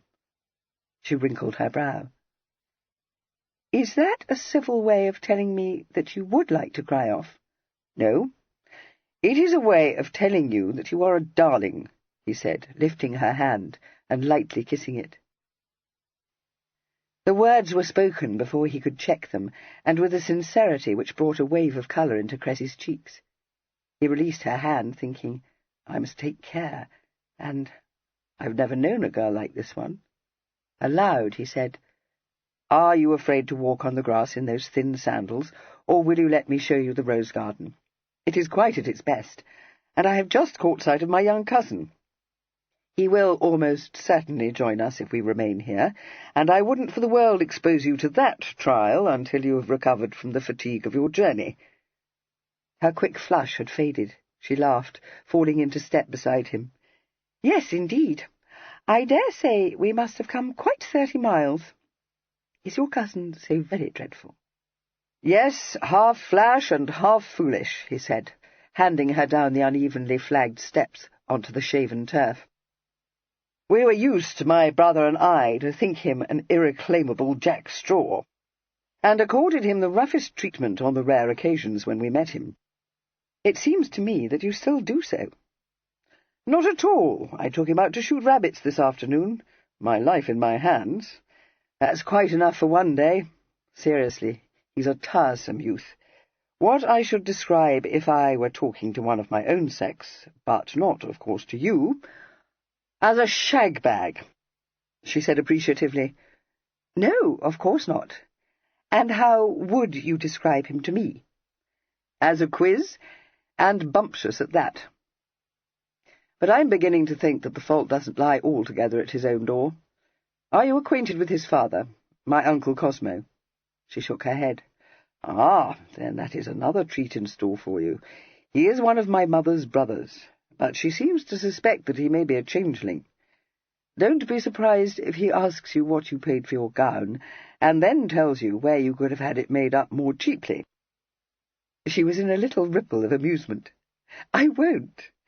You can't think what a relief it is to me to know that you too have relations who put you to the blush. I'm covered with confusion every time I recall that shocking party in Mount Street, with poor dear Cousin Maria putting you out of countenance by saying in a voice to be heard all over London that you were very handsome, and that odious creature, Austin Luckton, trying to buttonhole you. My father was vexed to death when he heard that you did buy his horse. Is it a horrid commoner? Papa says that Austin can never judge a horse. Oh, not a commoner, he answered. Just a trifle short of bone. You may see him for yourself. I had him brought down here, and have been hacking him. Not thinking him fit to go in Leicestershire, she said. What can have possessed you to buy him? I fear your reputation will be sadly damaged. He chuckled softly. No, will it? That's famous. He read a surprised question in her eyes and added, No, I don't mean that. The truth is that I was obliged to purchase the animal, having kept your cousin waiting such an unconscionable time for my decision. Do you hunt, Cressy? She shook her head. No, I'm afraid I don't.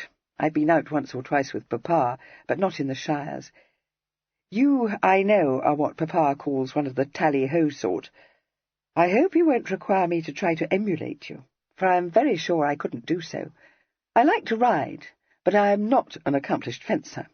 To own the truth, I find it very hard to throw my heart over a bullfinch, and I hate drop fences. Capital, he said cheerfully. For my part, I hate hard-riding females. Of late years, I have had little opportunity— He caught himself up and continued smoothly, of observing the prowess of ladies on the hunting field. He stood aside to allow her to pass through a rustic arch overhung with trailing crimson ramblers. Here, ma'am, we enter into our celebrated rose garden. Do you like it? Oh, it is beautiful, exquisite, she exclaimed, standing at gaze for a minute, before moving forward swiftly to inspect more closely a new specimen just bursting into full flower. Tell Newbegin so, he's our head gardener, and you will have made a slave for life.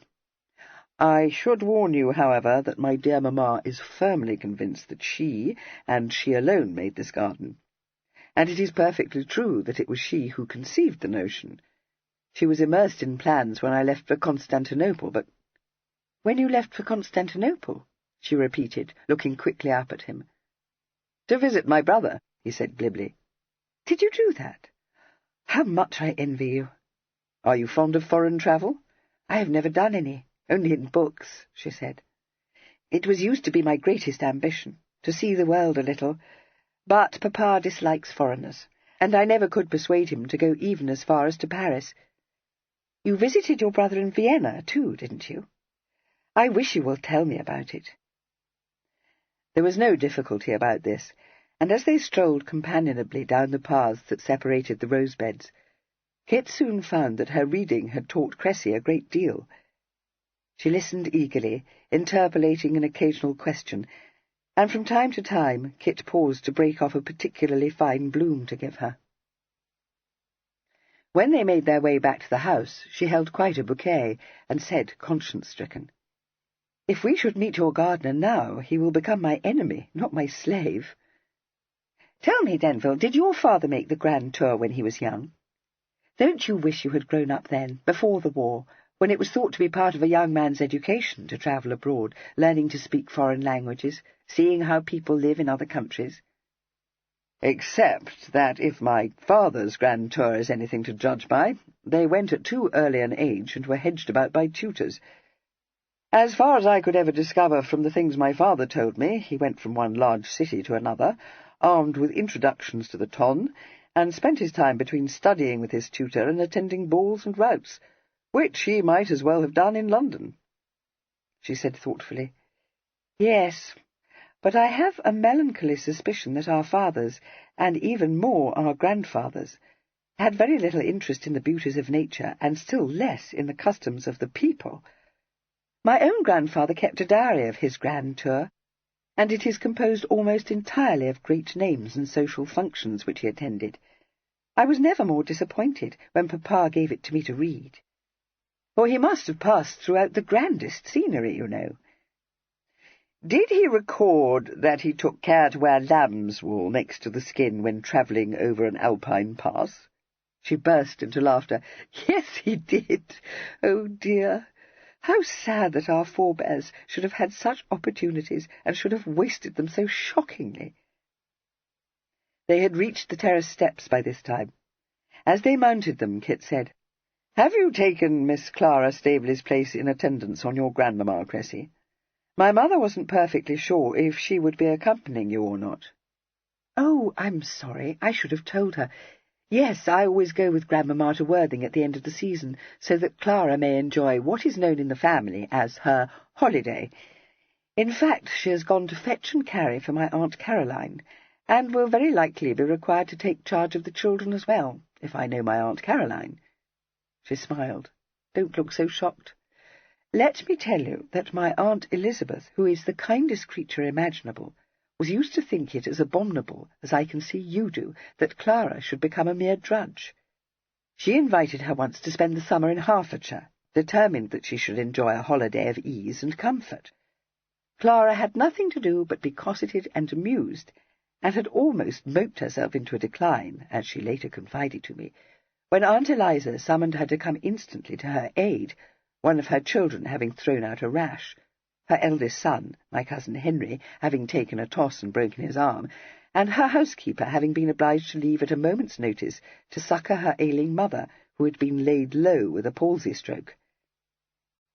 Aunt Eliza told me that Clara packed her trunks in the twinkling of a bedpost, and was on her way to Lincoln while she and her very attentive children were still trying to prevail upon her to remain at Stoborough Hall.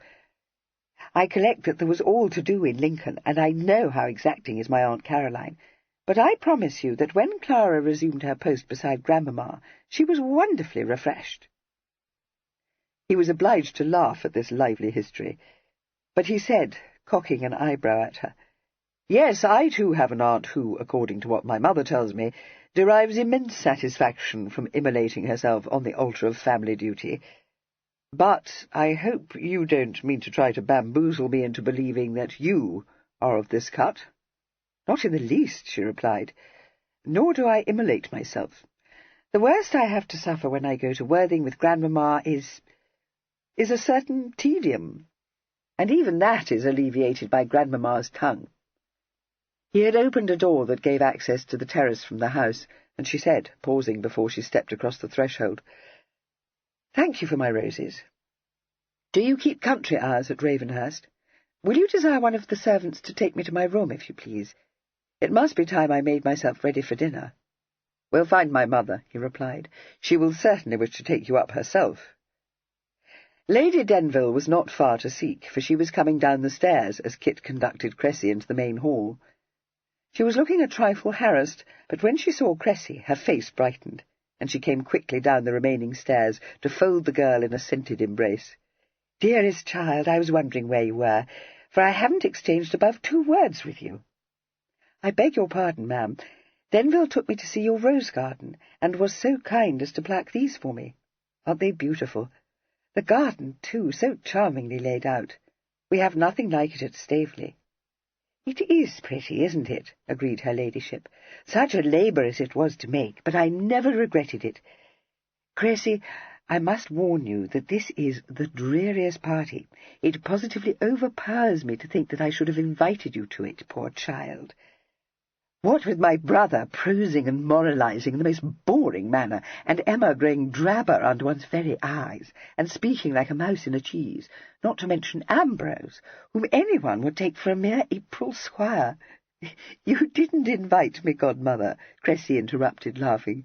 "I know very well I've been foisted on you, and I defy any party of which you are a member to be dreary." "Yes, but I am already feeling excessively low and depressed," said her ladyship, "and I was obliged to tell Norton to set dinner forward, because your grandmamma particularly desired me not to expect her to keep late hours. So we shall dine at 6, my dear. Though why one should dine in daylight merely because one is in the country, I have never understood. However, it won't be so very bad, because I have ordered supper at 11, when I do hope Lady Staveley will have retired." "You can't say I didn't warn you that I, too, have relations who put me to the blush, Cressy," interpolated Kit. "Oh, dear!" exclaimed Lady Denville, stricken. "Well, doesn't it show you how disordered my senses are? Besides, Cressy knows that her grandmamma always puts me in a quake." "Of course I do," averred Cressy, her eyes alight with amusement. "Was she very twitty, ma'am? Are you at outs with me for having left her to your management? I do beg your pardon, but I thought you would contrive to smooth down her bristles much more easily if I were not present. I expect you did, too." "Well, I don't know that I did that precisely," said Lady Denville, considering the matter. "But I must own that when I took her to her room a few minutes ago she was not so out of reason cross.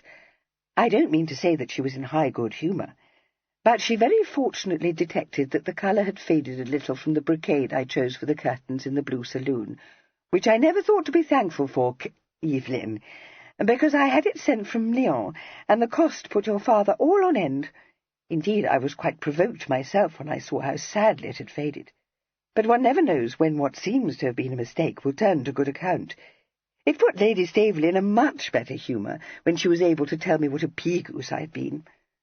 Dearest Cressy, I think I should take you to your room immediately, for it won't do to keep your grandmamma waiting for her dinner. They tell me you haven't brought your maid, so I will send Rimpton to you, and don't, my love, allow her to put on airs to be interesting. I wonder sometimes why I bear with her, but she is a wonderful dresser." Miss Staveley, though in no doubt of Miss Rimpton's skill, declined her condescending offices, saying that grandmamma's Jane would do all for her that was necessary. This was not of a nature to tax the skill of an Abigail who was more a nurse than a dresser, for it consisted merely of hooking up a very becoming gown of light orange crepe. This was done in the dowager's room and under her eye. She accorded the gown a certain measure of approval, but said that the skirt was too narrow, adding the time-honoured observation that she didn't know what the world was coming to when females tried to make themselves look like hop-poles. Disdaining the modern fashion of high waists and clinging skirts, she was herself attired in a stiff black silk, worn over an underdress embroidered with silver thread. A cap of starched black lace was on her hair, mittens covered her arms, and in one hand she held a fan. Unlike her granddaughter, who wore the lightest of silk sandals, She had chosen from a large collection of outmoded shoes a pair with high heels and paste buckles. Cressy told her mischievously that the only thing wanting was a patch on her cheek. "Patches went out of fashion before you were born," replied the dowager crushingly. "You may go now, Jane. No, give me my cane. The ebony one. Yes, that will do. And tell William to come up directly to support me down those slippery stairs." She turned to survey Cressy as the door closed behind the placid attendant. "And where have you been, miss?" she demanded. "Walking in the rose garden with Lord Denville, ma'am," said Cressy, undismayed by the sharpness of the question. My lady scrutinized her own rouged countenance in the looking-glass, picked up a down puff with her twisted fingers, and gave her cheeks a further dusting of powder. "Never thought to ask if I wanted your company." "I knew you didn't, Grandmamma," responded Cressy, quizzing her intrepidly. "You told me not to hang about you unless I wished to fetch you to Flinders, which I promise you I don't. Furthermore, dear ma'am, I couldn't suppose that when you had Lady Denville to take care of you, there was the smallest need for me to remain at your side." "Amabel Denville is nothing but a pretty widgeon," declared the dowager roundly. "She always was, and she always will be." She glared at her own reflection, her jaws working. "One of these days she'll be like me, an old bag of bones. But I'll tell you this, gal, if any of my daughters had possessed a 10th part of her charm, I'd have thanked God for it. Help me out of this chair. I ought to be in my bed with a basin of gruel. But I'll come down to dinner, and if I feel able for it, I'll have a game of backgammon with Cosmo Cliff afterwards. But I dare say I shan't. I'm too old for all this junketing about the country. I only trust that if I'm carried off, you'll remember it was for your sake I came here." This malevolent speech did not augur well, nor did the dowager's mood grow more propitious until the party went into dinner, when she became very much more mellow. For this her hosts had Mr. Dawlish to thank. Not for nothing did this genius command an extortionate wage.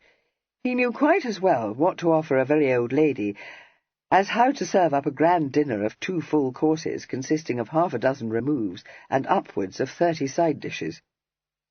The dowager, revived by a soup made with fresh peas, allowed herself to be persuaded to try a morsel of turbot, followed this up with several morsels of a delicate fawn, roasted whole, and served with chèvre sauce, and ended her repast with a dish of asparagus, cut and delivered by the kitchen gardener, a bare 10 minutes before Mr. Dawlish was ready to cook it. This was so succulent that she was moved to compliment Kit on his cook. She informed him, in her forthright fashion, that she had eaten too much, and would probably be unable to close her eyes all night. But it was noticeable that when she left the dining-room, she did so without assistance, and with a remarkable diminution of her previous decrepitude. Although Kit had been willing enough to concede that Cosmo might entertain the dowager by playing card-games with her, he had been quite unable to picture her enduring with even the appearance of complaisance his aunt's flat platitudes. Great was his astonishment, therefore, when, following his uncle and cousin into the drawing-room some time later, he found these 2 ladies seated side by side on the sofa and engaged in interested conversation. Since Lady Denville had had a card-table set up at the far end of the long-room, and lost no time in sweeping the 3 younger members of the party to it to play, under her aegis, such frivolous games as suggested themselves to her, it was not until he paid his mamma a good-night visit that Kit learned the reason for this sudden and extraordinary friendship. Nothing, declared her ladyship, had ever been more fortunate. Poor Emma, during the course of a very boring anecdote, had let fall a name, which had instantly made Lady Staveley prick up her ears. After exhaustive discussion, which had appeared to Lady Denville to range over most of the noble houses in the country and a fair proportion of the landed gentry, it had been established, to both ladies' satisfaction, that they were in some way related. "But pray don't ask me how, dearest," begged Lady Denville. "I can't tell you how many cousins and marriages and mere connections were dragged in. You cannot conceive how tedious. But it has led to that terrible old woman's taking a fancy to Emma, and I have every hope that we shall be able to fob her off onto your aunt. Chapter 10. Lady Denville's hope was to some extent realised, either because of the remote relationship between herself and Mrs. Cliff, or because the Dowager perceived in that biddable lady an excellent substitute for her daughter Clara. She chose to honour her with her approval, and lost no time in inducting her into the duties of companion-in-chief. Somewhat to Lady Denville's surprise, poor Emma was perfectly willing to assume these. They were not, in fact, as arduous as might have been supposed, since the Dowager never left her bedchamber till noon, and admitted no one into it except her Abigail, retired to it 2 hours before dinner, and spent the evening playing whist or piquet or backgammon with such members of the party as she considered to be worthy opponents or partners.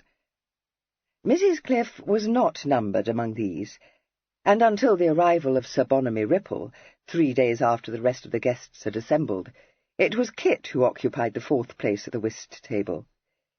He was a sound, if not a brilliant player, and once he had grasped the difference between long whist, which the Dowager preferred, and short, to which, as a member of the younger generation, he was accustomed, she had no serious fault to find with him.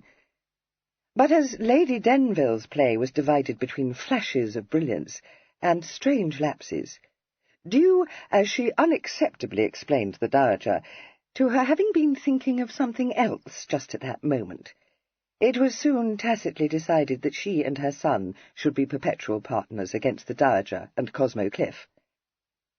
Emma's new duties, therefore, consisted merely of bearing the Dowager company during her unoccupied moments, and going with her every fine afternoon for a sedate drive round the neighbouring countryside, and as this regimen exactly suited her disposition, no one felt her to be an object for compassion.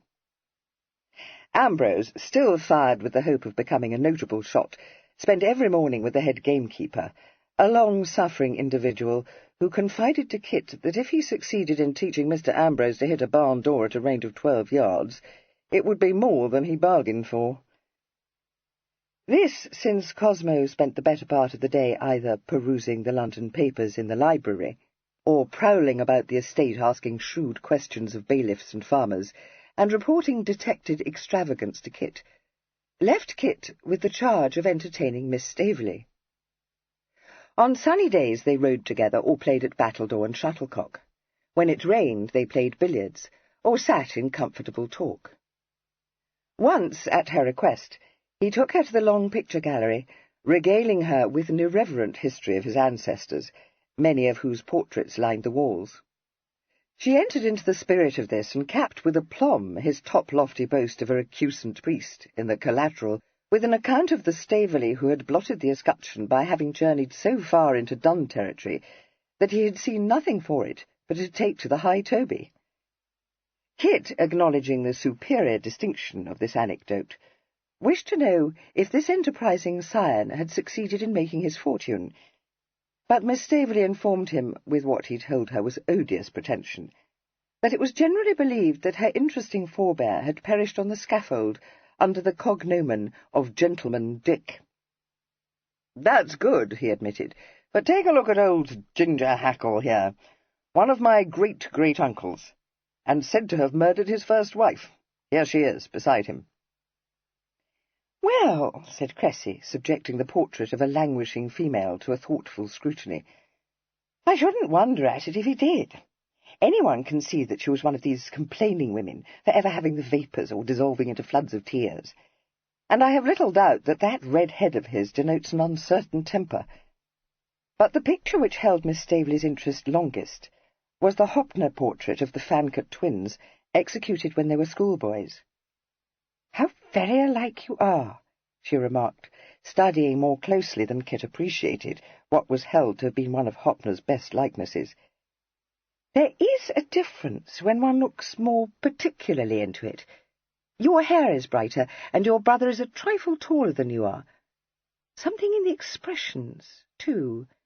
"Do you think so? The seeming difference in height is merely the way in which we were posed, I fancy. As for the expression, the picture was never thought to be one of Hoppner's happier works," said Kit, ruthlessly sacrificing the deceased artist's reputation. "Come and look at Lawrence's portrait of my mother." She allowed herself to be drawn onward, but she cast another glance at the Hoppner before she left the gallery, and one surreptitious but searching one at Kit's profile. She said nothing, however, either then or rather later, when the Dowager delivered herself of the opinion that Lord Brumby had wronged his elder nephew. The Dowager was inclined to be indignant with his lordship. "Depend upon it, Cressy, he's getting to be spiteful. It's often so with old bachelors. He dotes on the other boy and is jealous of young Denville in consequence." "He said nothing to Papa about Denville that was in the least spiteful, ma'am," Cressy ventured to interpolate. "Indeed, he told Papa that although Denville had been a little wild, he believed that nothing more than a suitable marriage was wanting to make him—" "Stuff and nonsense!" exclaimed the Dowager, her eyes snapping.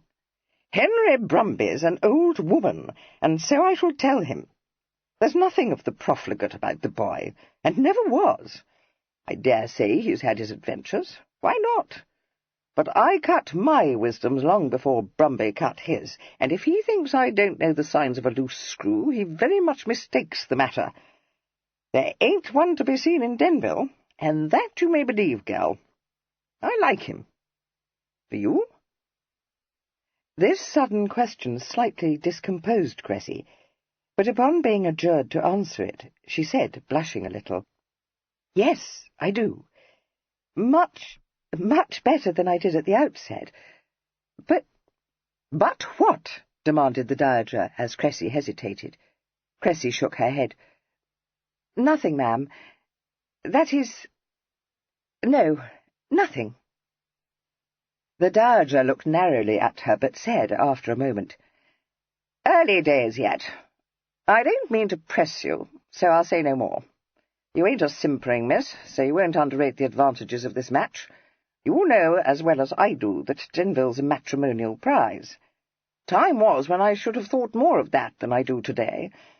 So was his father, and much good did it do silly little Amabel Cliff when she caught him." She sat ruminating for a moment, and then abruptly changed the subject, saying, "I collect that Bonamy Ripple is coming to join us tomorrow. What a bag-pudding! However, I shall be glad to see him, for he plays a good game of whist, and knows all the latest on-d's." She paused again before adding, with the utmost reluctance, "I'll say this for Amabel. To be able to drag Ripple away from Brighton at this season is something indeed." But when Sir Bonamy lowered himself, with the assistance of 2 muscular footmen, from his travelling carriage next day, no one would have supposed from his demeanour that the smallest force had been necessary to bring him away from the pavilion to the seclusion of Ravenhurst. Radiating good humour, he grasped Kit's hand with one of his own pudgy ones, and declared that this was something like.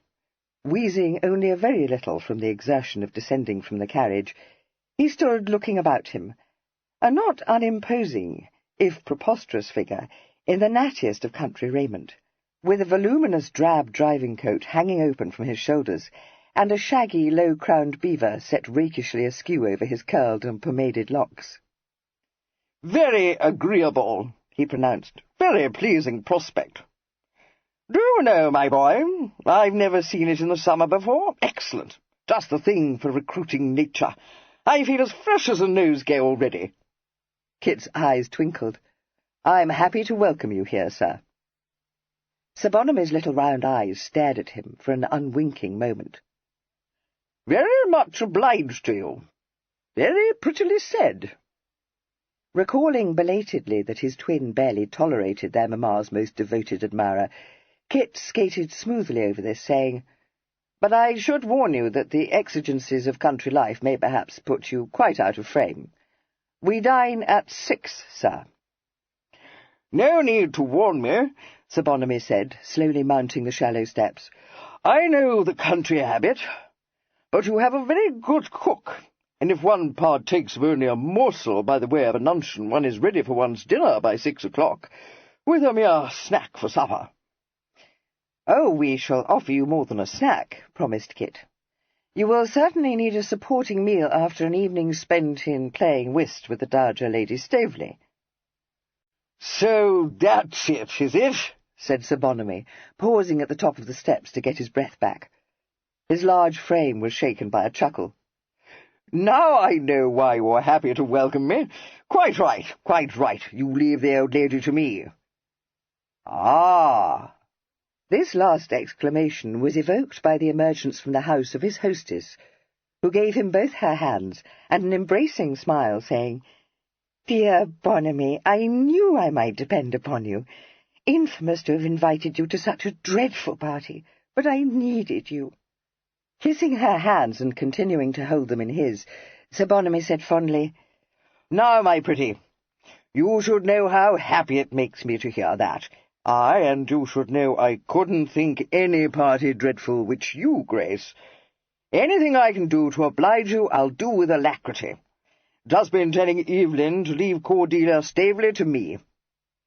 "Yes, but there is a worse thing," disclosed her ladyship. "I know I should have divulged it to you before, but I dared not, for fear you should refuse to come." "No, no," he replied, releasing one of her hands so that he could pat the other. "Nothing could have made me so, not even if you had invited the greatest bore in the country." "Well, that's just what I have done," she said candidly. "It's Cosmo." "Your brother, Cosmo?" he asked. "And his wife, and his son," she said, making a clean breast of it. "Well, well," he said tolerantly. "I'm not acquainted with them, and I dare say Cliff won't fidget me very much. A dull dog, but there, no need to pay any heed to him, after all." "I knew I might depend on you," said Lady Denville, withdrawing her hand from his and tucking it into his arm. "Now you shall come into my own drawing-room and drink a glass of wine while your man unpacks your trunks, and tell me all the latest crim-con stories." Kit, realizing that his presence was unwanted, went off to look for Miss Staveley. He found her, after an extensive search, in the long drawing-room, engaged in arranging fresh flowers in two of his mamma's new holders, and instantly demanded to be told who had set her to this task. "No one," she answered, her attention fixed on the exact placing of a tall lily. "I asked Lady Denville if I might do it for her, and she gave me leave, so, you see, I'm not meddling or being odiously encroaching." "You know that's not what I meant. But you can't want to busy yourself with such matters. Mamma assures me there is nothing more exhausting." She laughed. "Yes, so she told me. I don't find it anything but agreeable, however, particularly here, where you have such a profusion of flowers. I've enjoyed myself uncommonly this morning, picking and choosing amongst them." "I'm glad. But I wish you will leave one of the servants to finish the bowls." "Certainly not. Why?" "To ride with me," he said in a coaxing tone. "It's not so hot today, and Mamma's mare needs exercise." "Oh, dear," she sighed. "That's tempting, but no, I must not. The invitation cards have come from Brighton, and I am going to help Lady Denville to send them out for the public day.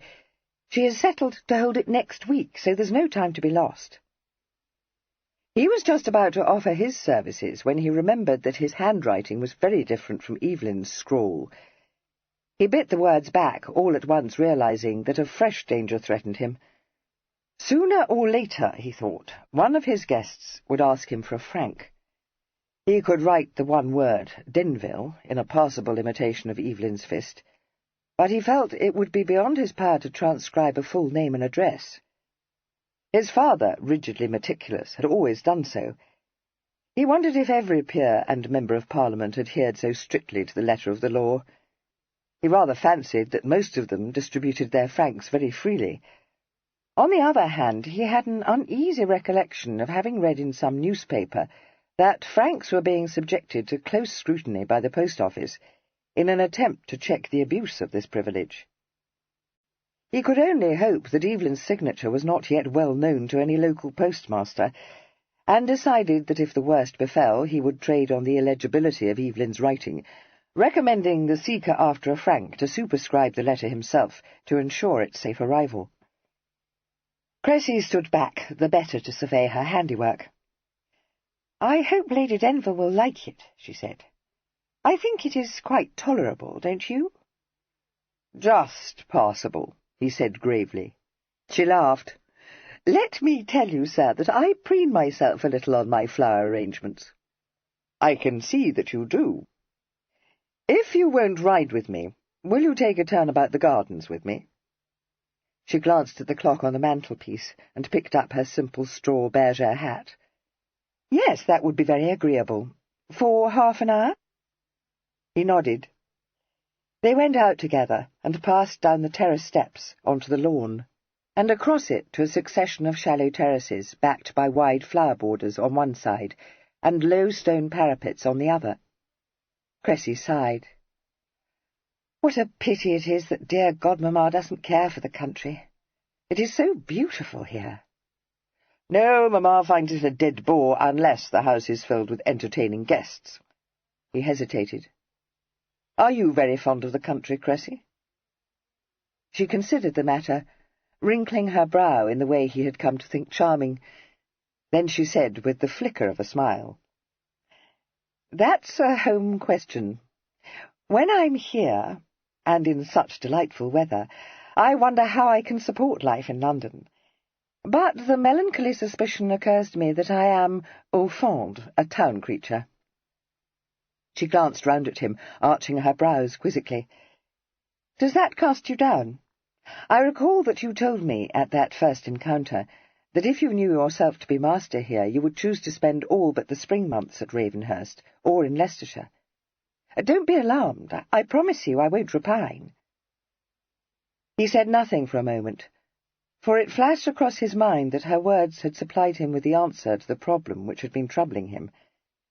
Evelyn, a far keener sportsman than himself, had always loved Ravenhurst for the congenial amusements it offered, and perhaps from a natural aptitude for the life of a country landowner, perhaps because he had known all his life that it would one day be his own, he had taken much more interest in the management of the estates than had his twin. But his impetuous autocratic temper made it impossible for him to bear with equanimity the humiliation of being master only in name. And that was why he had, apparently, plunged into the wild career of a regular dash or Bond Street spark.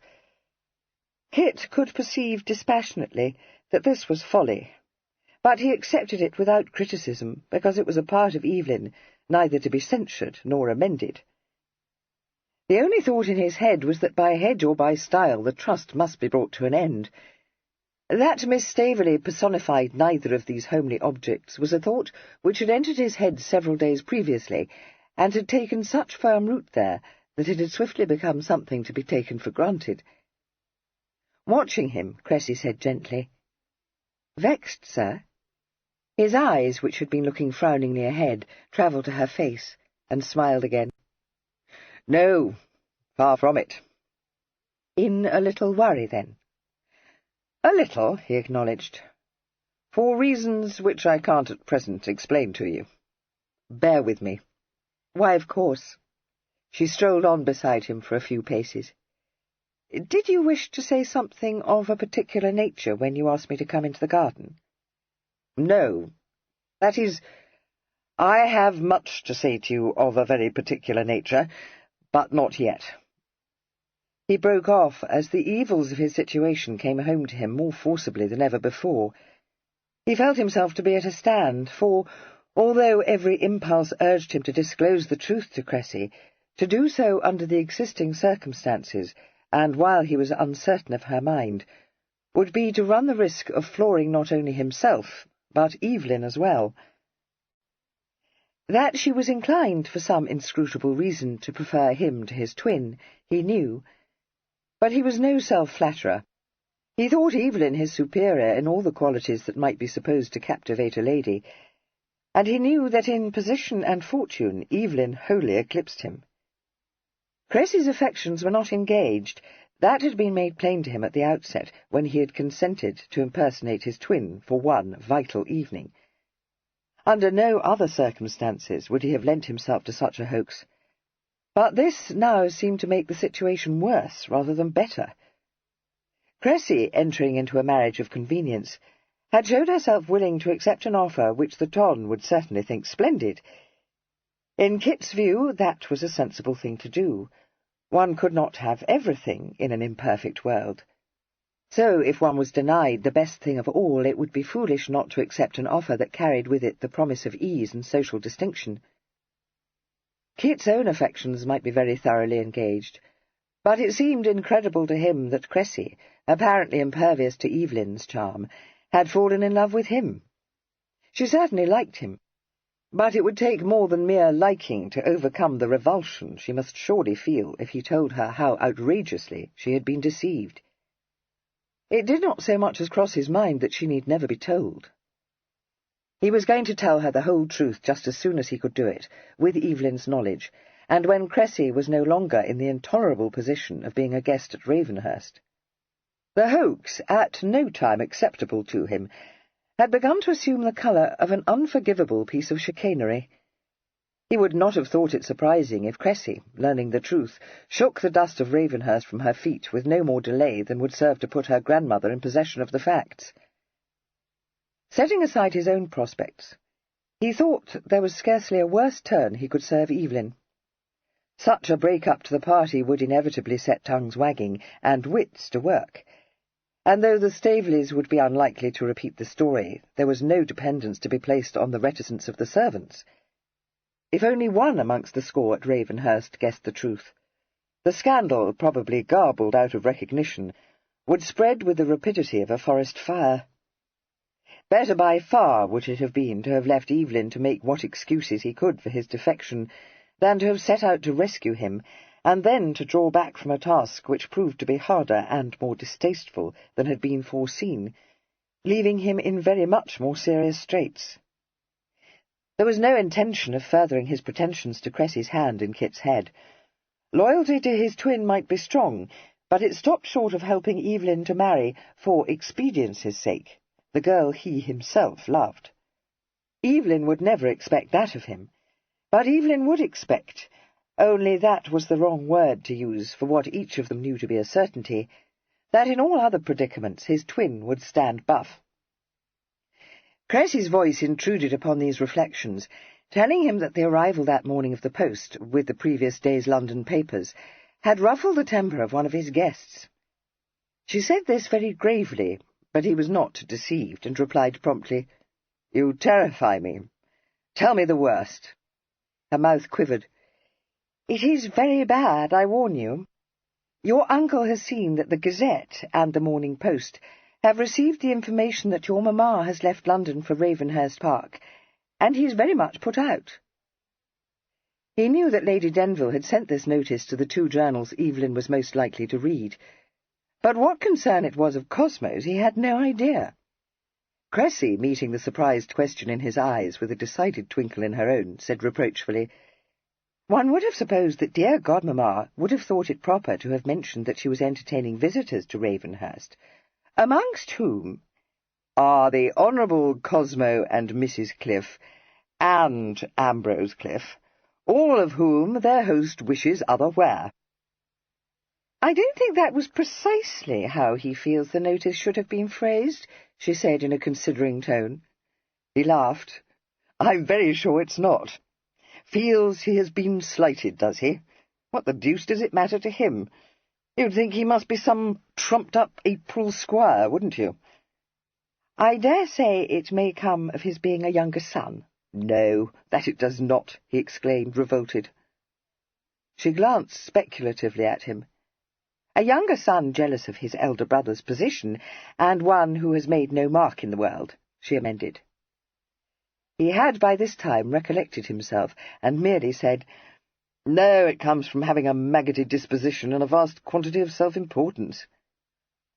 She told him that he was too severe, and passed easily to an indifferent subject. They continued chatting companionably on a variety of topics, until Cressy, hearing the stable clock strike the hour, remembered her promise to her hostess, and was conscience-smitten by the realization that she must have kept her waiting for at least 20 minutes. This, she exclaimed, was the height of bad manners, And despite all Kit's amused assurances that his mother was more likely to have forgotten that she had planned to send out her invitation cards that morning than to complain of her young guest's want of conduct, she insisted on hastening back to the house. Kit went with her, offering her handsome odds against the chance that his mother would be found, as expected, in her own drawing-room. But she was found there, though with no thought of directing invitations in her head. She was standing in front of the gilded mirror hanging above the fireplace, surveying, with every sign of disapprobation, her own delightful reflection. A litter of crumpled wrapping paper on the floor, an open box on the table, with a necklace composed of fine topazes set in filigree lying beside it, indicated that she had received a valuable package from London, sent, possibly, and at moderate charge, through the medium of the New Haven mail coach, and deposited with the post at the receiving office in Nutley, and more probably, as Kit knew, by a special messenger at large cost. It was difficult to perceive why Lady Denville was dissatisfied with her appearance, for she was attired in an underdress of deep gold, which matched her hair, veiled by a tunic of pale muslin, and the effect was at once dashing and extremely becoming, but she speedily explained the matter. "Was there anything ever more provoking?" she demanded. "I purchased these horrid beads because it struck me that they were just the thing to wear with this dress, and I even had them restrung to the exact length I required, and now I don't like them at all. In fact, I think them hideous." "Oh, no, no," exclaimed Cressy. "The most beautiful, clear amber. How can you call them hideous, ma'am? You look charmingly." "No, Cressy, I do not look charmingly," said her ladyship firmly. "I don't know how it is, but no matter how dear they may be, there is something about beads which makes one look shabby genteel. If I were to wear these, even Emma would think I bought made-up clothes in Cranbourne Alley." This seemed an unlikely contingency, but neither Kit nor Cressy ventured to say so. Kit, picking up the topaz necklace, asked, with a sinking heart, if she had bought it at the same time. "Oh, no, dearest, I bought that long before," she replied, elevating his spirits for a brief moment. "Weeks ago, when I chose the silk for this underdress. But you may see for yourself that the stones are made to look insipid, worn with this particular shade of yellow. I was afraid they would, but it is such a pretty necklace that I don't regret having purchased it. If I had some earrings made to match it, I could wear it with a pale yellow evening gown, couldn't I? But those amber beads I will not wear." "No, don't," said Kit. "Send them back to the jeweller." She considered this suggestion, but decided against it. "No, I have a better notion. I shall give them to your cousin Kate. I don't suppose you remember her, but she is Baverstock's second daughter, and never has anything pretty to wear, because your odious Aunt Amelia won't spend a groat more than she need on her until she has snabbled a husband for Maria, which I shouldn't think she will ever do, for she's a plain girl, and has been out for 3 seasons already."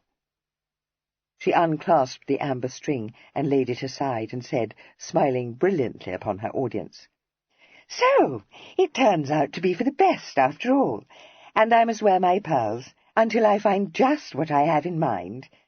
Did you want me particularly, my dears?" "What did I tell you?" said Kit, mocking Cressy. "No, mamma, Cressy would have it that it was you who wanted her to direct invitations for you." "I knew there was something I must attend to this morning," said her ladyship, pleased with this feat of memory. "Oh, dear, what a dead bore it is! I can't think why I didn't bring Mrs. Woodbury with me, except, of course, that I shouldn't have known what to do with her here, for one couldn't expect her to dine in the housekeeper's room, precisely, and yet— But she is an excellent person, and writes all the invitation and answers letters for me, and never forgets to remind me of the things I've arranged to do." Her eyes dancing, Cressy said, "Never mind, ma'am, only tell me the various directions, and I'll engage to be quite as excellent a secretary. You made out a list, didn't you, of all the people you wished to invite?" "So I did. Not that I wished to invite any of them, because of all the tedious things imaginable, public days are the worst. However, it would be very uncivil not to hold one, so we must make the best of it. Dear Cressy, How fortunate that you should have remembered that I made up that list. We have only to discover where I put it, and everything will be very simply accomplished. Though I hope you don't think that I meant to let you do more than assist me. I wonder where I did put that list. Not in a safe place, for that is always fatal. Dearest, kindest Evelyn, she said, correcting herself with aplomb, perhaps, if you are not engaged elsewhere, you could direct some of the cards for me. Nothing would afford me greater pleasure, love, he replied, wondering how long it would be before his irresponsible parent unwittingly exposed him. But I am engaged elsewhere, and you know well that only you and Kit seem to be able to decipher my handwriting. Chapter 11. The rest of the day passed without untoward incident. Cressy, assisted spasmodically by Lady Denville, directed the invitation cards. Sir Bonamy and Cosmo, after consuming a substantial luncheon, slept stertorously in the library all the afternoon, their handkerchiefs spread over their faces. The Dowager enjoyed her usual drive with Mrs. Cliff, and Kit, finding his young cousin idling disconsolately in one of the saloons, ruthlessly bore him off for an inspection of the stables and a tramp across the fields to the stud farm, where one of my lord's brood-mares had the day before given birth to a promising colt. The evening was enlivened by the presence of the squire, Sir John Thatcham, with his lady, and his two eldest offspring, Mr. Edward Thatcham, just down from his second year at Cambridge, and Miss Anne, a lively girl who had gratified her well-wishers by retiring from her first modest season with a very respectable party to her credit. It might have been supposed that a party which included such ill-assorted persons as the Dowager, Sir John and Lady Thatcham, and Sir Bonamy Ripple was foredoomed to failure, for the Dowager, who arrogated to herself an old lady's privilege of being as uncivil as she chose to anyone whom she considered to be a bore, could almost certainly be depended on to snub the Thatchams, and Sir Bonamy was too much the idle man of fashion to meet with Sir John's approval. But in the event, and due, as Cressy recognised with deep respect, to Lady Denville's unmatched qualities as a hostess, the party was very successful, the only member of it to feel dissatisfaction being Cosmo, who pouted a good deal when he discovered that his sister had excluded him from the whist-table, set up for the Dowager's edification in a small saloon leading from the long drawing-room. Having elicited the information that the Thatchams were very fond of whist, but liked to play together, Lady Denville settled them at the table with the Dowager and Sir Bonamy. No one could have guessed from Sir Bonamy's good-humoured demeanour that he was in the habit of playing whist in the Duke of York's company for £5 points, with a pony on the rubber to make it worth while. The rest of the party, with the single exception of Cosmo, who said that he was too old for such pastimes, gathered round a large table in the long drawing-room to play a number of games which the three youngest members of the party would, in their own homes, have condemned as being fit only for the schoolroom. But Lady Denville, who combined a genius for making her guests feel that she was genuinely happy to entertain them, with an effervescent enjoyment of her own parties, rapidly infected the company with her own zest for such innocent pastimes as command, cross-questions, and even jack-straws. It was all very merry and informal, and when it culminated in a game of speculation, Ambrose surprised everyone by displaying an unexpected aptitude for the game, making some very shrewd bids, and quite forgetting the languid air he thought it proper for a young man of mode to assume, and Cosmo, unable to bear the sight of his wife's improvident play, drew up his chair to the table so that he could advise and instruct her. At 10 o'clock, the Dowager, who had been behaving with great energy and acumen, winning several shillings, and sharply censuring Sir Bonamy for what she considered faults of play, suddenly assumed the appearance of extreme decrepitude, and broke up the game, saying that she was tired and must go to bed. As soon as she emerged from the saloon, leaning on Sir Bonamy's arm, Lady Denville rose from the table and went towards her, saying in her pretty, caressing voice, "Going to retire now, ma'am? I hope you are not being driven away by the noise we have been making." "No, I have had a very agreeable evening," replied the Dowager graciously. No need to leave your game on my account." She nodded at Cressy. "Stay where you are, child. I can see you're enjoying yourself, and I don't want you." "Enjoying myself? Nothing of the sort, grandmamma. I've fallen amongst sharks and have lost my entire fortune. What Mr. Ambrose Cliff hasn't robbed me of has passed into Denville's possession." "I wonder that you should abandon me to such a hard-bargaining pair," said Cressy gaily. "I dare say you'll come about," said the Dowager. She allowed Lady Denville to take Sir Bonamy's place, and nodded generally. "I'll bid you all good night. Happy to have made your acquaintance, Lady Thatcham. You play your cards very tolerably indeed." She then withdrew, her ebony cane gripped in one claw-like hand, the other tucked in Lady Denville's arm. She favoured Kit, who was holding open the door for her, with a jocular command not to knock Cressy into horse-nails, but said somewhat snappishly to Lady Denville, as they went slowly along the broad corridor, that she didn't know why she'd troubled to escort her to her bedchamber. "Oh, but it isn't a trouble," said Lady Denville. "I like to go with you, ma'am, to be quite sure that you have everything just as you prefer it. One never knows that they won't have sent up your hot milk with horrid pieces of skin in it, or warmed the bed far too early." "Lord, Amabel, my woman takes good care of that," said the Dowager scornfully. She added in a grudging tone, "Not but what you're a kind creature, and that I never denied." She proceeded for some way in silence, but when the upper hall was reached, said suddenly, "That was a good notion of yours, to set the young people to playing silly games. It ain't often I've seen that granddaughter of mine in such a glow of spirits. It's little enough fun she gets at home." "Dear Cressy, I wish you might have heard some of her drolleries. She had us all in whoops, and even succeeded in captivating that dismal nephew of mine." The Dowager uttered a crack of mirth. "Him! I've no patience with whipstraws playing off the airs of exquisites." She paused outside the door of her bedroom. "I'll tell you this, there, Amabel. I like your son." "Thank you," Lady Denville said. Tears sparkled in her eyes. No one was ever blessed with two such sons as mine." "Now, don't be a pea-goose," said the Dowager bracingly. "I should like to know what there is to cry about in that. I shall be very well satisfied if Cressy likes him well enough to marry him, for he'll make her the kind of husband most of us wish for, and few of us have the good fortune to catch. Now you be off, for whatever the rest of 'em want, you may depend upon it that Ripple's thinking of nothing but his supper." Whatever secret longings Sir Bonamy may have been cherishing, he was far too well-mannered to allow these to appear. Lady Denville found him chatting urbanely with Lady Thatcham, who, under his benign influence, was fast coming to the conclusion that her husband's freely expressed contempt of him, and every other member of the Prince Regent's set, was unjust.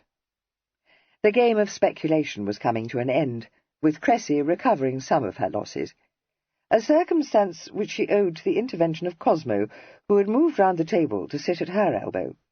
The stakes might be infinitesimal, but Cosmo could not bear to see her squandering her counters from what he called want of judgment, and what his disrespectful nephew later described as a want of huckstering instinct. Informality was maintained at supper, for which lavish repast the Thatchams, in spite of demurring that a 7-mile drive lay before them, were persuaded to remain at Ravenhurst. But it did not extend to the dishes provided by Mr. Dawlish, which ranged from lobsters to a succulent array of tarts, jellies, and creams, upon which the younger members of the party regaled themselves with unabashed greediness. The Thatchams took their leave, Mr. Edward Thatcham gazing with youthful admiration at his hostess, informing her that he had spent the jolliest evening, and reverently kissing her hand. Lady Denville took her sister-in-law and Cressy up to bed, and Kit returned to the supper-room, where the 3 remaining gentlemen were sitting amongst the broken meats, Ambrose in the sulks because his father had reproved him for allowing Kit to give him a glass of fine old cognac, Cosmo delivering himself of a monologue addressed to Sir Bonamy, and Sir Bonamy savouring the bouquet of his brandy, and nodding occasionally from an amiable wish to lead Cosmo into believing that he was attending to him. He turned his little round eyes towards Kit, and said, "Excellent supper. Very agreeable evening." "Thank you, sir, but the credit goes to my mother," said Kit. "Very true, very true. Wonderful woman. Never anyone like her, my boy," said Sir Bonamy, gustily sighing. He heaved himself round in his chair, groping in his pocket for his snuff-box. "In such high beauty, too. Doesn't look a day older than when I first clapped eyes on her. Before your time, that was." Kit, recalling one of Fimber's repeated admonitions, produced the snuff-box which had been placed by that worthy in his own pocket, opened it, and offered it to Sir Bonamy, saying, "Will you try some of my sort, sir?" He knew immediately that in some way he had erred. Sir Bonamy's unnervingly expressionless gaze remained riveted to the snuff-box for several seconds, before travelling upwards to his face. It remained fixed for several more seconds, but Sir Bonamy only said, "A pretty box, that. Purchased it in Paris, didn't you, when you went there to meet your brother once?" "I believe I did," acknowledged Kit, not a muscle quivering in his face. Sir Bonamy helped himself to a pinch. "One of Bernier's," he said. "You showed it to me when you came home." He had apparently no further observations to make. But when, much later, he visited Kit in the huge room, which was traditionally the bedchamber occupied by the Earls of Denville, Kit's dismay was not attended by surprise. Fimber had just eased him out of his coat, but Sir Bonamy had already escaped from the restrictions of his corsets and his rigidly starched shirt-points, and was attired in a dressing-gown of thick brocade, of such rich colouring and such voluminous cut that his appearance, at all times impressive, was almost overpowering. "Came to have a word with you," he announced. Fimber, his face wooden, withdrew into the dressing-room, and Kit, feeling that his sheet-anchor had vanished, said, "Why, certainly, sir. Is something amiss?"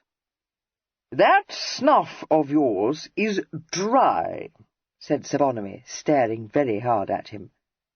"Good God, sir, is it? I do most humbly beg your pardon." "I'll drop a word of warning in your ear, my boy," said Sir Bonamy, ignoring this interpolation. "I don't know what sort of wheedle you're trying to cut, and I don't ask you to tell me, because it's no affair of mine, and if you want to bamboozle people into thinking you're young Denville, don't offer 'em dry snuff, and don't use 2 hands to open your box." "So that was it," said Kit. "I was afraid I had betrayed myself, but I didn't know how." "Damn me, Kit. Evelyn set himself to copy Brummell's way of handling a snuff-box. 1 hand only, and no more than a flick of the thumbnail to open it. You remember that."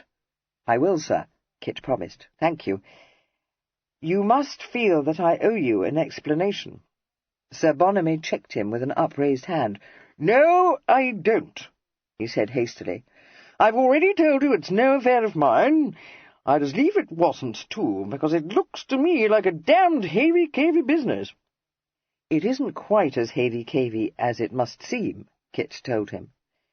"If it's half as havey-cavey as it seems, I don't want to have anything to do with it," replied Sir Bonamy, not mincing matters.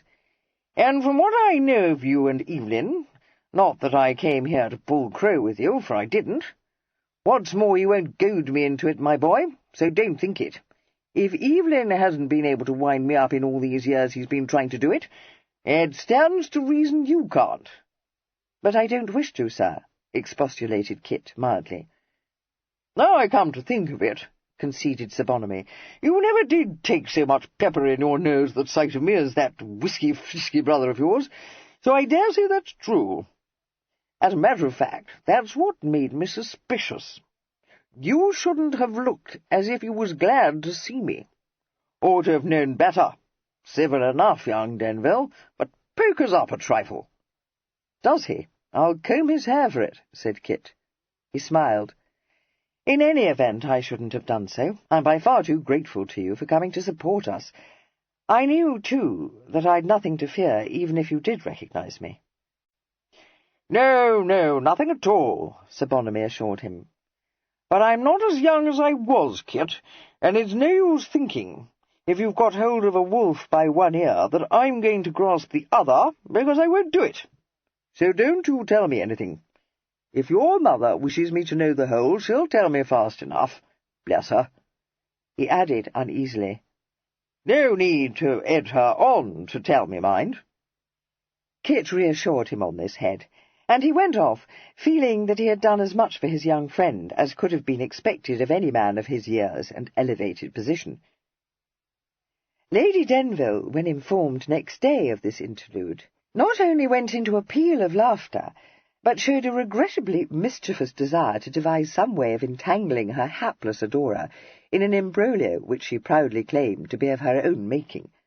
"No, mamma," said Kit firmly, "you'll do no such thing. We're devilish obliged to the old court-card, and I won't have him roasted. No one could blame him for wanting to steer clear of this affair. If we save our groats without kicking up the very deuce of a scandal, it's more than I'd bargained for." "I won't do anything you don't like, dearest," she promised. "But you mustn't be so downhearted." "Not downhearted, hen-hearted." "Oh, no, Kit," she protested, dismayed to hear him make such an admission. "Never that. Besides, why should you be? I own that there may be difficulties ahead, and of course our situation is often most awkward, but we shall come about." "What makes you think so, love?" he asked, regarding her in affectionate exasperation. "One always does, and particularly when one thinks one is quite knocked up. Only consider how many times I have been in the briars. I have always contrived to bring myself home, even when my case appeared to be desperate. Now, why are you laughing, wicked one? It's perfectly true. The thing is that it's no use for us to fret ourselves over what can't be helped. Depend upon it, something will happen, or I shall have a notion suddenly which will bring us off prosperously. I very often do, you know. Really knacky ones." "I know you do," he said. "All I beg of you is that you won't have one without telling me." "Dearest, how can you be so foolish? I shall be obliged to tell you, because if I do think of a clever scheme, you will have to bear your part in it." "That's exactly what I'm afraid of," he said frankly. "You're hipped, and I know why," she said. "It was the lobster. I felt a trifle queasy myself in the middle of the night, but I have some excellent powders which Dr. Ainsley gave me, so I swallowed one and was right again in a trice. Come up to my dressing-room, poor boy, and I'll mix one for you." "No, mamma, it was not the lobster." "Very well, dearest, I won't tease you, though I assure you the powders aren't in the least nasty. Don't be in a worry, will you? When Evelyn comes home, everything will be tidy again, remember?"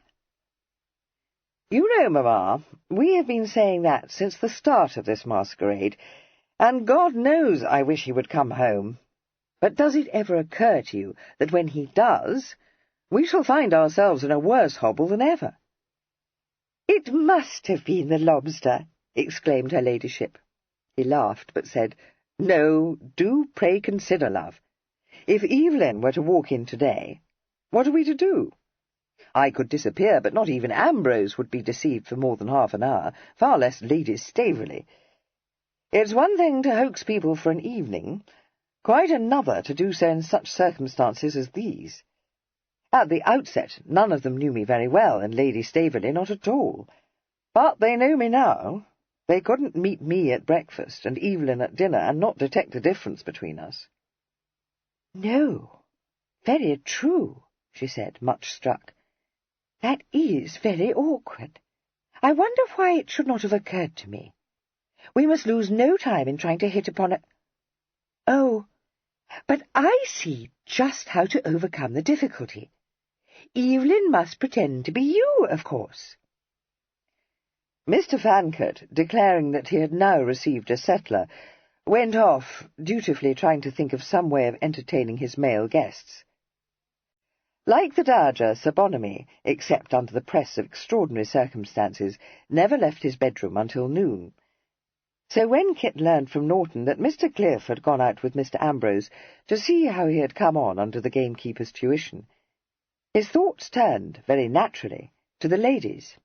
His search for his aunt could not have been described as any more than perfunctory, but he had the great good fortune, as he stood in the hall, wondering where to look for Miss Staveley, to see her coming down the wide staircase.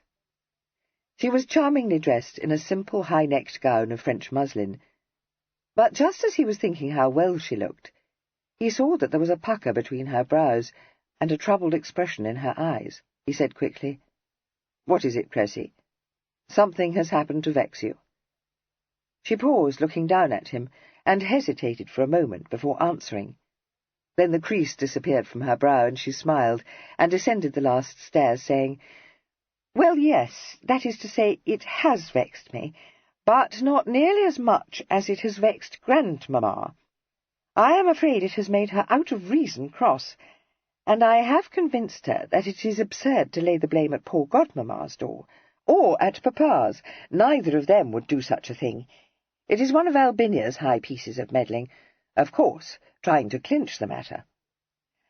I collect you haven't yet seen the London papers." He shook his head, and she held out to him the journal she was carrying. As he took it, he saw that it was folded open at a page largely devoted to social announcements, and discreetly phrased en dise. He looked quickly up, his brows asking a question. She answered it only by wrinkling her nose distastefully, and indicating with her forefinger the paragraph to which she wished to draw his attention.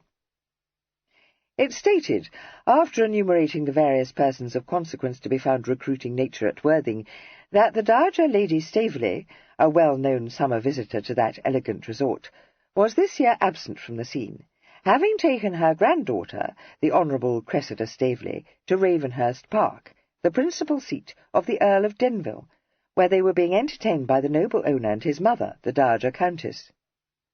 The writer of this titillating paragraph understood, coyly, that an interesting announcement was shortly to be expected from this quarter. "My mother never sent this to the paper," Kit exclaimed, flushing with annoyance, "or anything that could have given rise to such a piece of impertinence." "No, of course she did not. I haven't the least doubt of its being Albinia's doing, trying to force my hand. Furthermore," added Cressy, brooding darkly over it, "I shall own myself astonished if I don't discover that she exerted herself to the utmost to persuade my father to insert a notice announcing that I have become engaged to marry the Earl of Denville. What a paper-skull she is! She should have known him better. You may imagine how much it has set up Grandmamma's bristles." She began to laugh. "I don't know which has enraged her most, the detestably sly hint, or Albinia's impudence in having presumed to take it upon herself to give the post information about her movements." Kit's eyes were kindling. "And she thought that Mamma would stoop to—" She interrupted him, laying a hand on his arm and saying quickly, "Oh, pray, don't you rip up Denville." She gave a tiny choke of laughter. "She did Godmamma the justice to say, even in the height of her rage, that she would not have thought it of her, which is more than she said of poor Papa, when she decided it must have been his doing. In fact, she said it was just like him. I assure you it is not, however." The angry look was fading, but as Kit glanced again at the paragraph, his lips curled contemptuously. "Insufferable! Your mother-in-law should have her neck wrung. As for the sneaking tattlemonger who composed this masterpiece—" He tossed the paper aside. "He took good care, you'll observe, to write nothing which I can either contradict or force him to apologize for." His face softened as he turned towards her again. "I don't know why I should fly up into the bows, when it is you who are the victim, except for that reason. My poor girl, I am well aware of the embarrassment it must cause you to feel. Don't let it cut up your piece, or influence your decision." An odd little smile flickered for a moment in her eyes. "No, I shan't do that. As for Albinia, I left Grandmamma writing to her. You may depend upon it that it will be a thundering letter. I dare say she had liefer have her neck wrung than receive it. Indeed, I could almost pity her, for my father will be vexed to death, and although he is in general easy-going to a fault, he flies into a worse passion than grandmamma if one succeeds in putting him out of temper.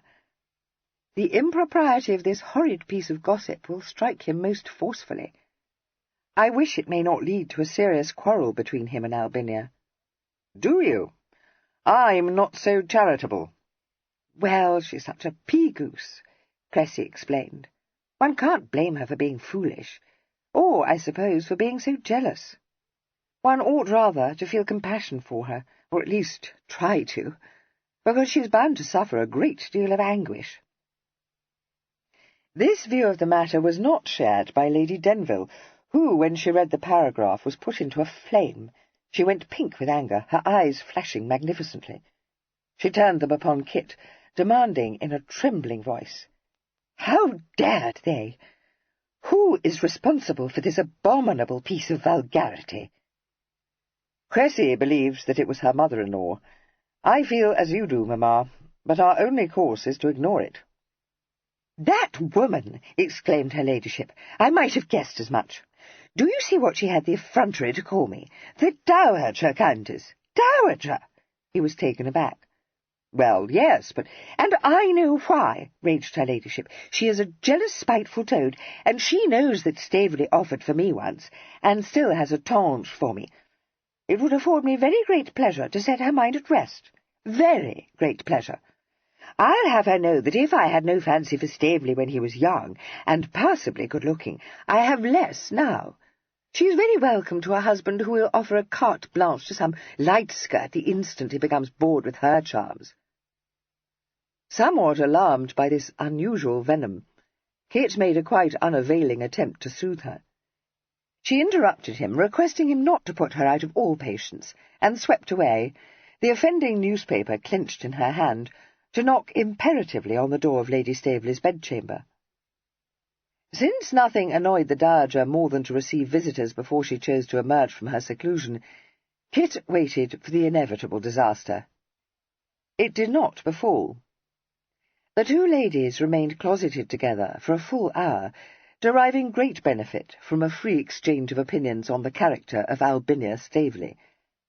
The only discordant note was struck by Lady Staveley, who bluntly informed her lovely hostess that however little she might relish the notion, she was Dowager Countess, and would be well advised to accustom herself to this title. "Which I cannot do, Kit," Lady Denville said later, and in tragic accents.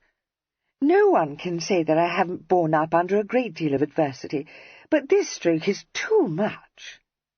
The effect of the paragraph upon his maternal relation Kit dealt with summarily and conclusively. He told his aunt, who said that she had seen from the first how it was, that if his mother had dreamt that such an absurd construction would be placed on a visit from her favourite godchild, she would never have invited her to Ravenhurst. And when his uncle, in a dudgeon, started to read him a lecture on the impropriety of allowing the news of his approaching nuptials to reach his relatives through the medium of the press, he put a swift end to any further recriminations by saying in a voice of cold and quelling civility, "You may rest assured, sir, that when I contemplate matrimony I shall do myself the honour of informing you of the impending announcement." Ambrose, whose evil genius prompted him to quiz his cousin, was disposed of without finesse. And when Kit was able to exchange a private word with Cressy, he told her not to waste a thought on an unpleasant but evanescent annoyance. "I fancy we shall hear no more about it," he said. Chapter 12.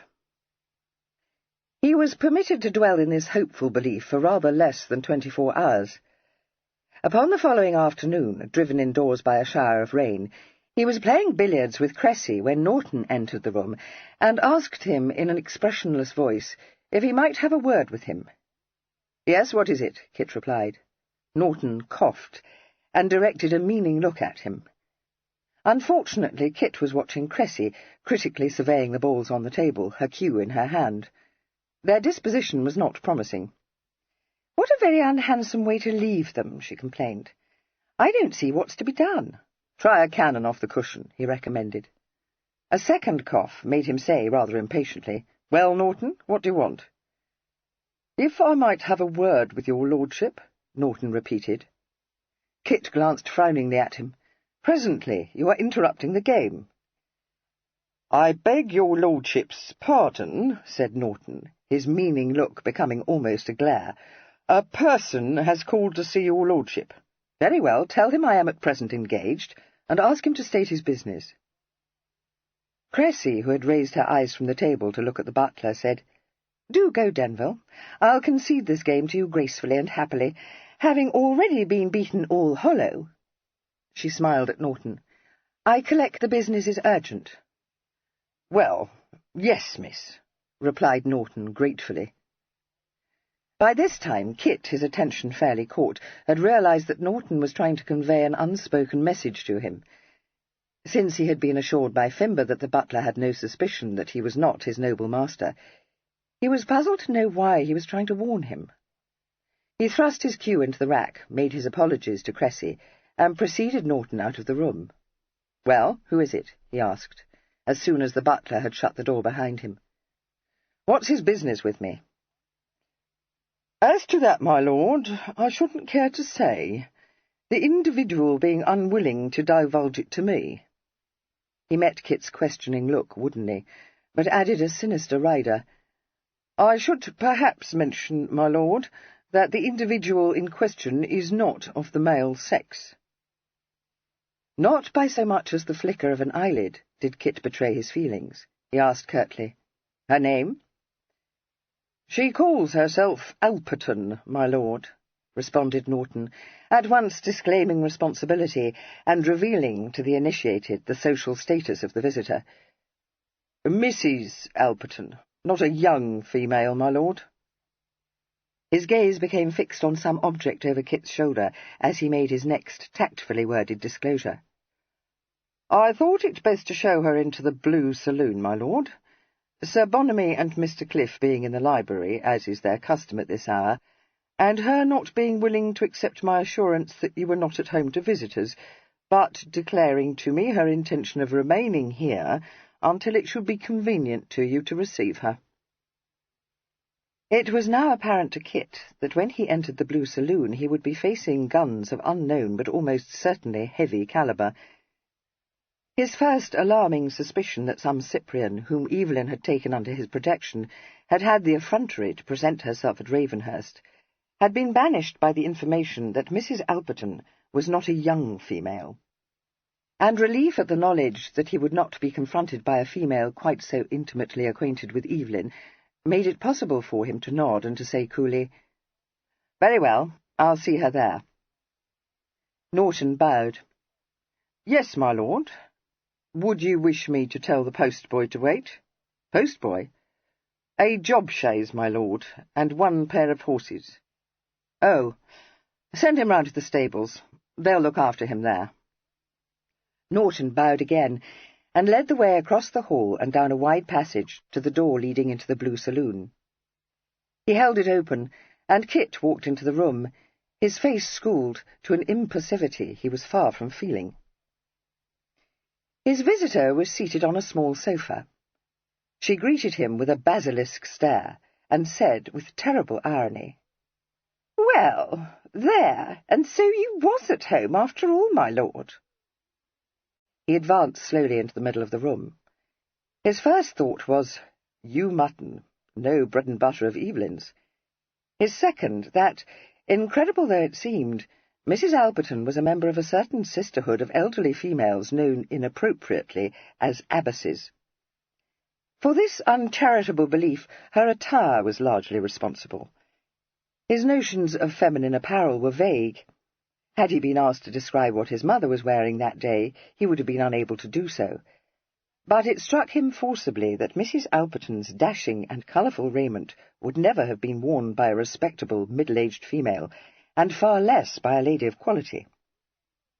In spite of an elaborate array of metallic yellow locks, visible beneath a white satin cap, worn under a dome-crowned hat turned boldly up at the front, and with an ostrich plume curled over the brim to brush her forehead, he assessed her years at 50. In fact, she was within a few months of Lady Denville's age. But although it was easy to see that in her youth she must have been a very prime article indeed, an over-lavish use of cosmetics, coupled with an addiction to spirituous liquors, had sadly ravaged a once lovely countenance. Captious persons might consider that the size and brilliance of her eyes was marred by an avaricious gleam, but only those who had a predilection for slender women could have found fault with her well-corseted and opulent figure. Whatever might have been her opinion of Mrs. Alperton's taste, any woman would have recognized that she had taken great pains over her toilet, and thought it proper to wear, on a visit to a nobleman's seat, her bettermost dress and pelisse. Kit merely hoped, very devoutly, that he could succeed in getting rid of her before any of his guests set eyes on her. For a lilac pelisse, embellished with epaulets and cords, and worn over an open-bosomed robe of pink satin, struck him with horrifying effect. Pink kid half-boots and gloves, a lilac silk parasol, and a number of trinkets completed her costume, and she had lavishly sprayed her person with amber scent.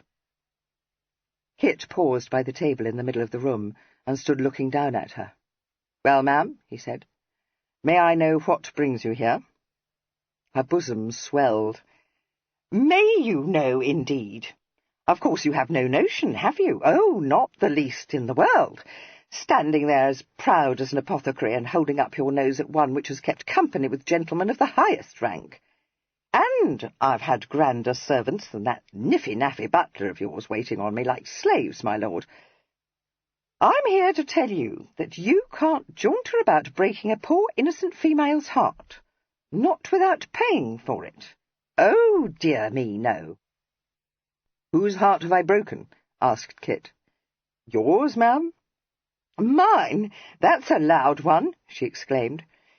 "If I didn't break it for the Marquis, who treated me like a princess, never grudging a groat he spent on me, besides a handsome present when we parted, as part we did, and not a hard word spoken on either side, him knowing what was due to a lady." She stopped, unable to find the thread of her argument, and demanded, "Where was I?"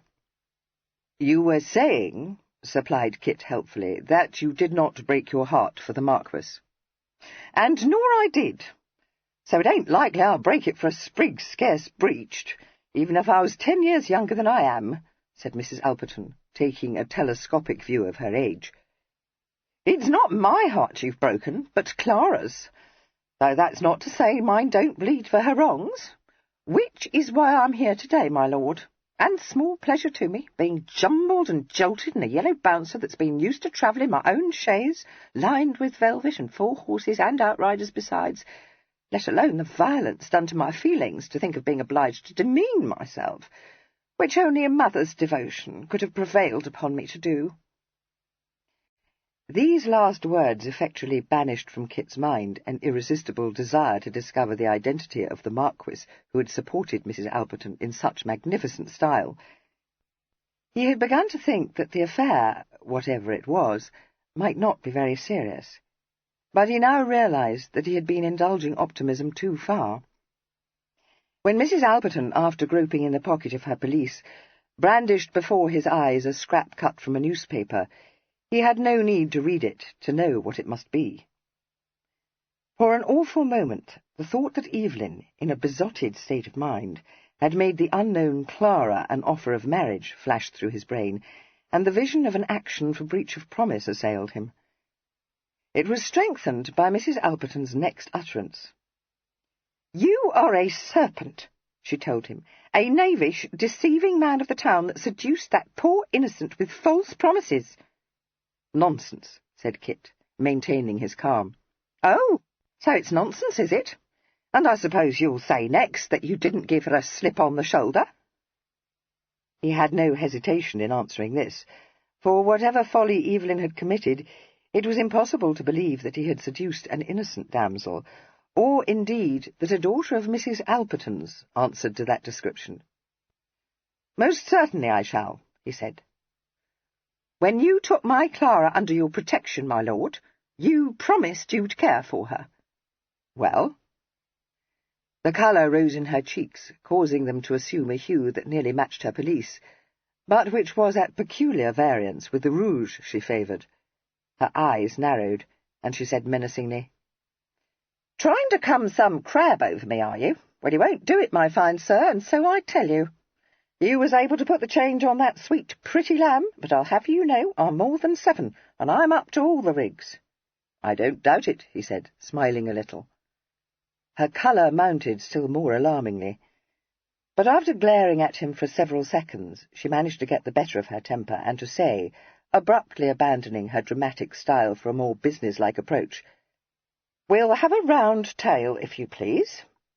You haven't been next door nigh Clara for close on a month, and when she wrote to you, as right she did, not a word did she get in reply from you, and her sick with apprehension, thinking you was ill or had met with an accident.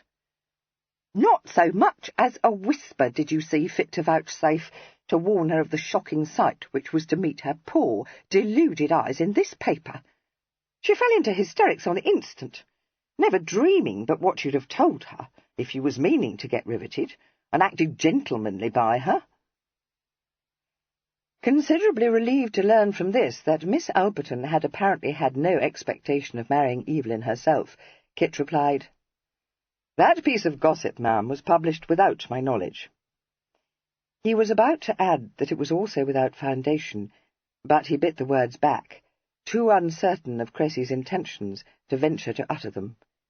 He said instead, "Clara must know that I'm a poor hand at letter-writing, but I should have written to reassure her, had I not meant to answer her letter in person. Circumstances intervened which have obliged me to postpone my visit to her." "Yes, and everyone knows what they are," interrupted Mrs. Alperton. "What's more, anyone that isn't a knock-in-the-cradle knows better than to believe that bag of moonshine.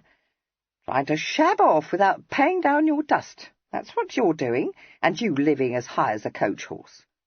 "I don't. But you may tell Clara—" "Oh, yes, you do," said Mrs. Alperton, a steely light in her eyes. "No use thinking you can bamboozle me into believing your pockets ain't well lined, my lord, for that's where you'll be made to turn short about. Full of juice your father was, and I'll be bound he cut up warm. And don't think I wasn't acquainted with him, because I was used to know all the swells, and very well pleased most of them were to get their legs under my mahogany, I can tell you." She added with dignity, "Before I retired, that was. My dinners were thought to be first-rate, which I promise you they were, with a French chef and no expense spared, the Marquis never grudging a penny, but telling me always to buy the best, and keeping the cellar stocked with his own wines."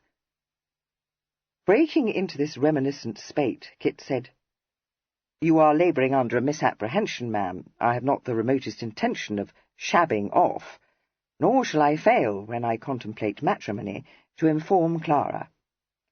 "Why, that's just what you have done," she exclaimed indignantly, "leaving her to read it in the newspaper, which only a heart of stone would have done." "I've told you already that what she read was mere gossip, and—" "Yes, and I'll thank you not to waste your breath telling me again," said Mrs. Alperton fiercely, "nor to tell me that it's mere gossip that you've got Miss Staveley staying here with you at this very moment." "Miss Staveley, ma'am, is my mother's goddaughter, and is staying here as her guest, not mine." "Fancy that, now! Not that I thought other, for it's not to be supposed she'd have come if your mamma hadn't invited her. And mighty fortunate she must think herself, for she must be 20 if she's a day, and if Staveley means to come down handsomely, it's more than I'd bargained for. I never knew him to be beforehand with the world, but whether she'd think herself so fortunate if she was to know the way you've treated my Clara is another pair of shoes, my lord." Kit stiffened imperceptibly, realizing from the gloating smile on Mrs. Alperton's lips that this was not mere recrimination. Her object in coming to Ravenhurst was blackmail.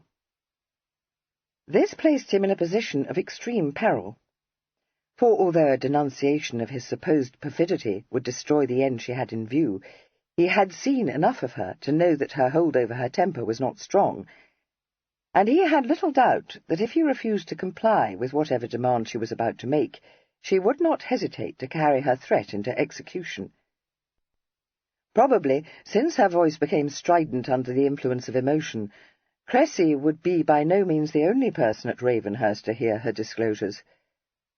How to get rid of her without affording her the opportunity to kick up such a scene as he shuddered even to contemplate was a problem to which he could discover no certain answer. With the best will in the world to do it, he was powerless to silence her by presenting her with any such sum as she was likely to consider adequate. He could neither give her a draft on Evelyn's account, nor upon his own. The will, moreover, was entirely lacking.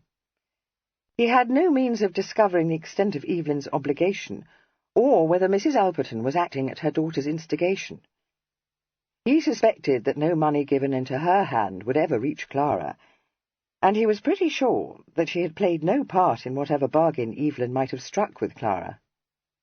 Not only would it be very unlike Evelyn to enter into sordid negotiations with his Aspasia's parent, it had been noticeable that throughout her discourse Mrs. Alperton had refrained from making any such claim.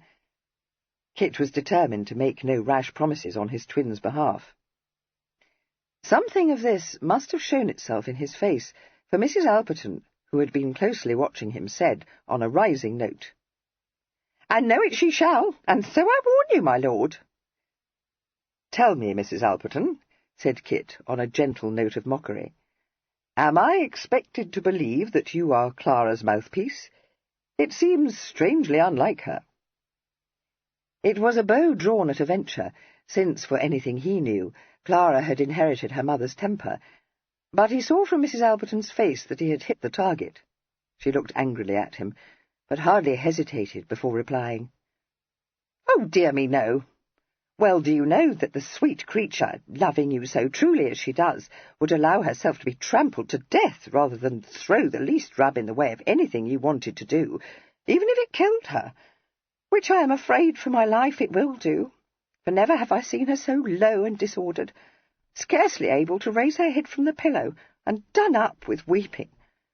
I shouldn't wonder at it if she was to dwindle into a decline." Kit shook his head. "You shock me, ma'am. Do you know, I had no notion she suffered from such a profound sensibility." He felt himself to be on safe ground, for his imagination boggled at the vision of Evelyn developing the smallest tendre for so lachrymose a female.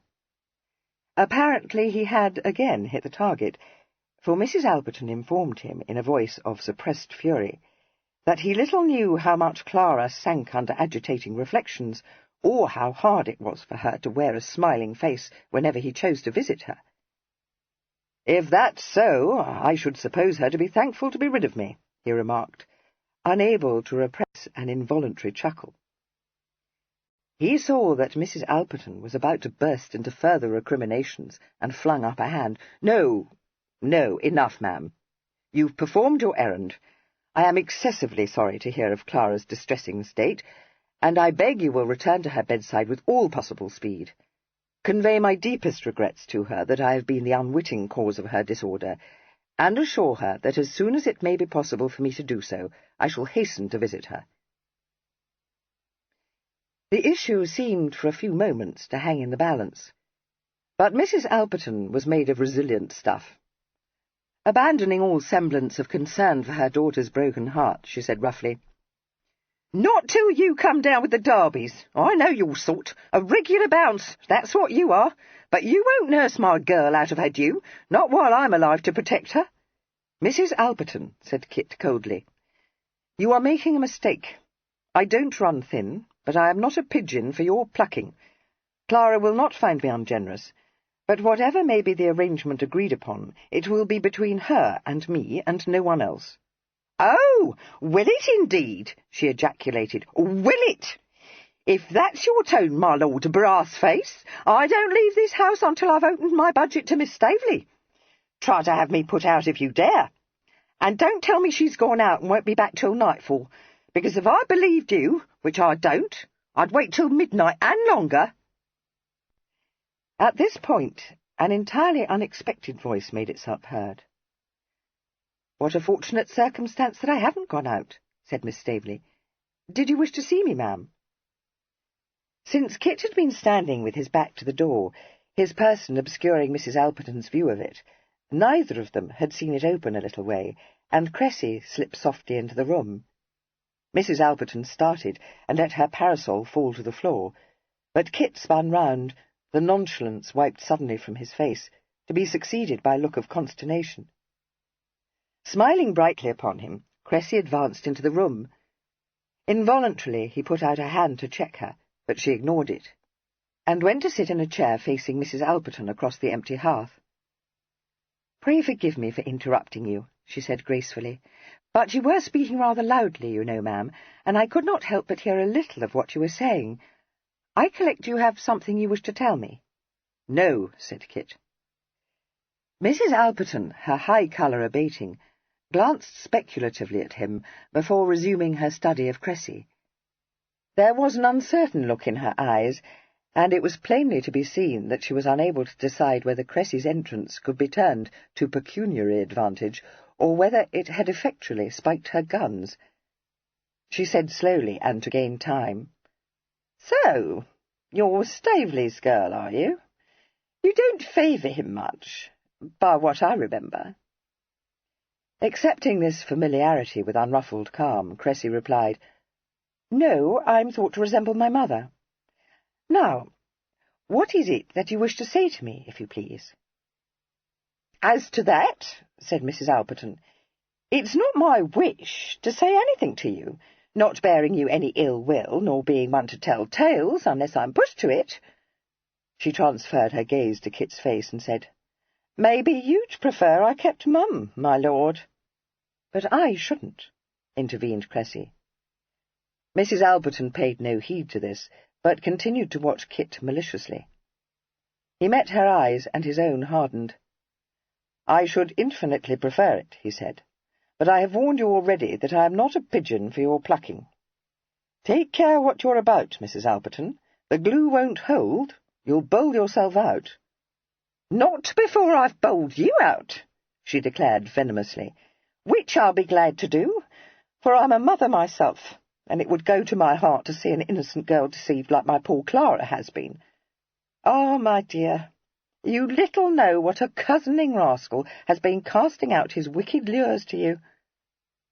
Kit leaned his shoulders against the wall, folded his arms across his chest, and resigned himself. "No, indeed," agreed Cressy. "Is Clara your daughter, ma'am?" "My daughter," said Mrs. Alperton in a throbbing voice, "seduced by that villain, and left to starve without so much as a leave-taking." "How very dreadful," said Cressy. "I must say I am astonished. I should never have thought he would have behaved so shabbily." Mrs. Alperton was considerably taken aback. So, too, was Kit. He had hoped that Cressy would discredit the greater part of the story, but none of it was fit for the ears of a gently nurtured girl, and he had not dared to hope that she would not suffer a severe shock, attended by painful embarrassment. But neither he nor Mrs. Alperton had taken into account the peculiar circumstances of her girlhood, or the undisguised gallantries of her father. "Very improper indeed," pursued Cressy. "I do most sincerely pity her, and you too, ma'am, for nothing, I dare say, could be more disagreeable than to feel yourself compelled to remind Lord Denville of his obligations." "No," said Mrs. Alperton, a little dazed. "No, indeed." "But perhaps there is a misunderstanding," suggested Cressy hopefully. "The thing is that he is abominably forgetful, you know. You did very right to put him in mind of the matter, for I am persuaded he will do just as he ought, now that he has remembered it. Won't you, sir?" "Just as I ought," corroborated Kit. "Well, upon my word," gasped Mrs. Alperton, "I never did, not in all my life. I'm telling you he's a rake, miss." "Yes, but do you think you should, ma'am?" asked Cressy diffidently. "I perfectly understand your telling him so, but it doesn't seem to be quite the thing to tell me, for it is not in the least my affair, though I am naturally very sorry for your daughter." "I might have known it," said Mrs. Alperton terribly. "It wouldn't make a bit of difference to you if he was a murderer, I dare say. Oh, The sinful hollowness of the world! That I should have lived to hear a lady of consequence, and single too, talk so bold and unblushing. Well, they didn't do so in my day, whatever they may have thought. Not those that held themselves up as the pink of gentility. And very right they shouldn't, she added, moved by a moment of sincerity. She seemed to be about to expatiate on this point, but changed her mind, and instead said, reverting to her original style, "And me coming to warn you, believing you was but an innocent, and my heart wrung to think of you married to one such as he is. You'll live to regret it, my girl, for all his gingerbread, and his grand title." "Good God! I should think so indeed," exclaimed Cressy. "Marry Lord Denville? But I have no such intention." Mrs. Alperton was fast losing control of the situation, but she made a gallant attempt to recover. "Oh, you haven't? Then perhaps you'll tell me, Miss Staveley, what this means." Cressy, blinking at the scrap of print held up before her, presented for a moment all the appearance of one wholly bewildered. Then her puckered brow cleared, and she fell into laughter. "Now I understand," she said. "Do you know, ma'am, I have been quite in a puzzle to know why you should have wished to talk to me. It seemed the oddest thing, but I see it all now. You have read that absurd paragraph in the Morning Post, which has had us all in whoops. Oh, dear, was there ever anything so nonsensical? But it is a great deal too bad," she said, resolutely schooling her countenance to an expression of gravity. "I beg your pardon, ma'am. Infamous of me to laugh, when the tattling wretch who wrote that ridiculous farrago has been the cause of your being put to so much pain and inconvenience.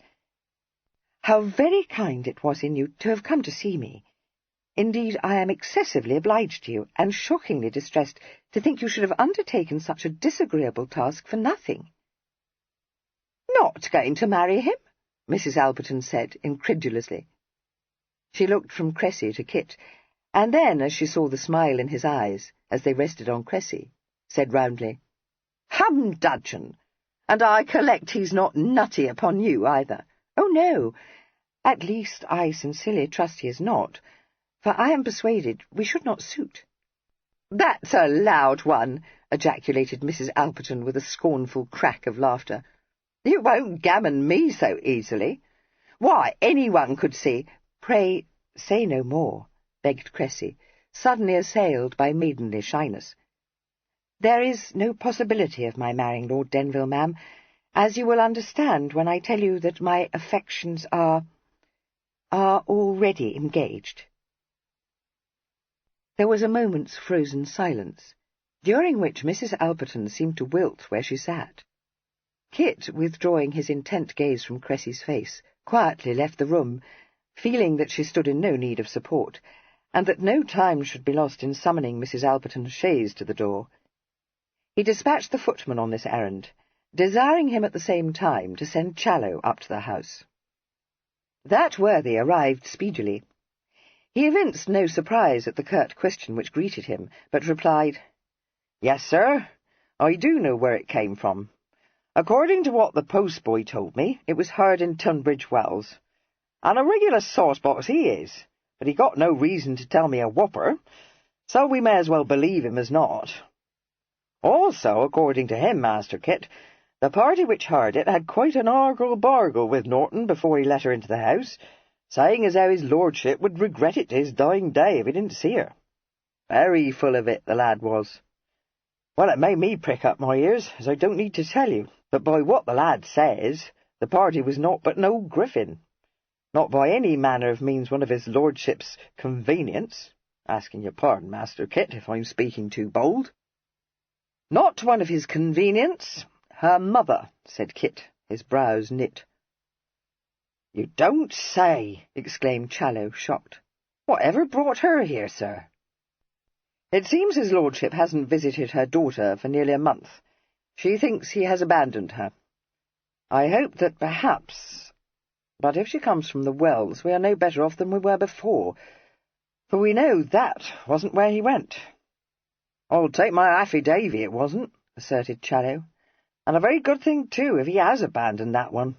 All the same, Master Kit, it looks like you're in a case of pickles, if her ma's half the archwife the postboy says she is. Seems to me you'll have to hang up your axe. Kit's frown disappeared, and the ready laughter sprang to his eyes. Yes, it looked like a case of pickles to me, too, he admitted. In fact, I thought it was all holiday with me, but I was rescued in the very nick of time, and the archwife is about to depart, beaten at all points. Chapter 13. When he re-entered the Blue Saloon, Kit gathered from what he heard that Mrs. Alperton had been regaling Cressy with nostalgic reminiscences of her past glory. By the expression of sympathetic interest on Miss Staveley's serene countenance, he was encouraged to hope that Mrs. Alperton's frequently asserted regard for innocent girls had prompted her to withhold the more lurid details of her career, together with the information that she had been pretty well acquainted with Lord Staveley. Nor was he mistaken. Mrs. Alperton had interrupted her narrative several times, with apologies for allowing herself to run on more than was seemly, and she took care to assure Cressy that although she had more than once entertained Staveley at her parties, their association had never ripened into anything beyond what she called company acquaintance. She was describing these parties, explaining that, however nobly born a gentleman might be, there were times when he took a fancy for a bit of jollification, when Kit came in. Cressy had exercised a soothing influence upon her, but the sight of Kit brought her wrongs back to her mind. She cut short her reminiscences and glowered at him. "Denville, Mrs. Alperton, as you may suppose, is anxious to return to her daughter," said Cressy, before that lady could reopen hostilities. "She has been telling me, too, how very ill-able she is to afford the post-charges, and I have ventured to say that I am persuaded you will see the propriety of discharging that obligation for her, since all the trouble and expense she has been put to was caused by your stupid forgetfulness." "I do indeed," Kit replied. "So much so that I've already attended to the matter. The chaise is at the door, ma'am. You will allow me to do myself the honour of escorting you to it." Mrs. Alperton, rising from the sofa, favoured him with a stately inclination of her head, but observed with a good deal of bitterness that this was the least she had the right to expect, and pretty scaly at that. She then took gracious leave of Cressy, sniffed audibly at Kit, who was holding open the door, and stalked from the room. He accompanied her out of the house, and very civilly handed her up the steps of the chaise, begging her, as he did so, to assure the afflicted Clara that she was not forgotten and should not be left to starve. But Mrs. Alperton, somewhat exhausted by so much effort and emotion, had lost interest in her daughter's sorrows, and she merely cast Kit a look of loathing before sinking into a corner of the chaise and closing her eyes. Kit went back to the Blue Saloon. Cressy was still there, standing where he had left her, with her back to the fireplace. She said seriously, as soon as he came in, "She ought to have been offered some refreshment, you know. I did think of it, but I was in dread that at any moment someone might hear voices in here and come in. Lady Denville, perhaps, or Mrs. Cliff." "I don't think Mamma would have been any more perturbed than you were, but God forbid that my uncle should get wind of it." He shut the door and stood looking across the room at her. "Cressy, what did you mean when you told that harridan that your affections were engaged?" The colour deepened a little in her cheeks, but she replied lightly, "Well, she talked so much like someone in a bad play that I became carried away myself. Besides, I had to say something to convince her. I could see she didn't quite believe me when I said I wasn't going to marry your brother." He let his breath go in a long sigh and walked forward, setting his hands on her shoulders and saying, "You don't know how much I've wanted to tell you the truth. Cressy, my dear one, forgive me. I've treated you abominably, and I love you so much." Miss Staveley, who had developed an interest in the top button of his coat, looked shyly up at this. "Do you, Kit?" she asked. "Truly?" Mr. Fancourt, preferring actions to words, said nothing whatsoever in answer to this, but took her in his arms and kissed her. Miss Staveley, who had previously thought him unfailingly gentle and courteous, perceived in the light of this novel experience that she had been mistaken. There was nothing gentle about Mr. Fancourt's crushing embrace, and his behaviour in paying no heed at all to her faint protest could only be described as extremely uncivil. She was wholly unused to such treatment, and she had a strong suspicion that her grandmother would condemn her conduct in submitting to it. But as Mr. Fancourt seemed to be dead to all sense of propriety, it was clearly useless to argue with him. Several minutes later, sitting within the circle of Kit's arm on the sofa lately occupied by Mrs. Alperton, she said, "Why did you do it, Kit? It seems quite fantastic." "Of course it was, infamous as well. I beg your pardon, even though I can't be sorry I did it. If I hadn't come home that night, I might never have known you, or have known you only as Evelyn's wife." This terrible thought caused him to tighten his arm involuntarily. She soothed him by softly kissing his cheek, and by saying, as soon as she had recovered her breath, "But I don't think I should have married Denville. I had so very nearly made up my mind not to when I met you. Then I thought, being so grossly deceived, that perhaps I would, after all." "But why was I deceived?" "I did it to get Evelyn out of a scrape," he confessed. "No one but Mamma and Fimber and Challow knew I wasn't in Vienna, and in the old days, when we were prime for any lark, we often did exchange identities, and only those who knew us very well ever found us out. So I was pretty certain I could carry it off. But when I took Evelyn's place at that first dinner party, it was in the belief that it would be for one occasion only. If I had known that I should be obliged to maintain the hoax, nothing would have prevailed upon me to have yielded to Mamma's persuasions." Her eyes danced. "I knew it. She did persuade you." "Yes, but I must own," said Kit scrupulously, "that I put the notion into her head, not in the least meaning to do so, but by saying in a funning way that if Evelyn didn't come back in time to attend the party, I should be obliged to take his place, only to make her laugh. You see, I found her in the deuce of a pucker, because Evelyn was still absent, although he had been expected to return to London days earlier. I thought then that he had been delayed by some trifling hitch, so I consented to run that rig, though it went very much against the pluck with me. Can you understand, Cressy? The circumstances, the intolerable slight offered you if Evelyn failed to appear at the gathering assembled to make his acquaintance." "Indeed I can," she responded instantly. "I don't blame you at all. I am even grateful to you for having spared me such a daunting humiliation. What did delay Evelyn?" "I don't know." She had been leaning against his shoulder, but she sat up at this. "You don't know? But where is Evelyn?" "I don't know that either. That's the devil of it," he said frankly. "At the outset I thought merely, not that he had forgotten his engagement in Mount Street, but that he had confused the date of it." "Very likely," she agreed. "He does forget, you know. People joke him about his shocking memory, and I am acquainted with one hostess who makes it a rule to send him a reminder on the day of her party." The rueful smile lit his eyes. "Yes, but that's not it.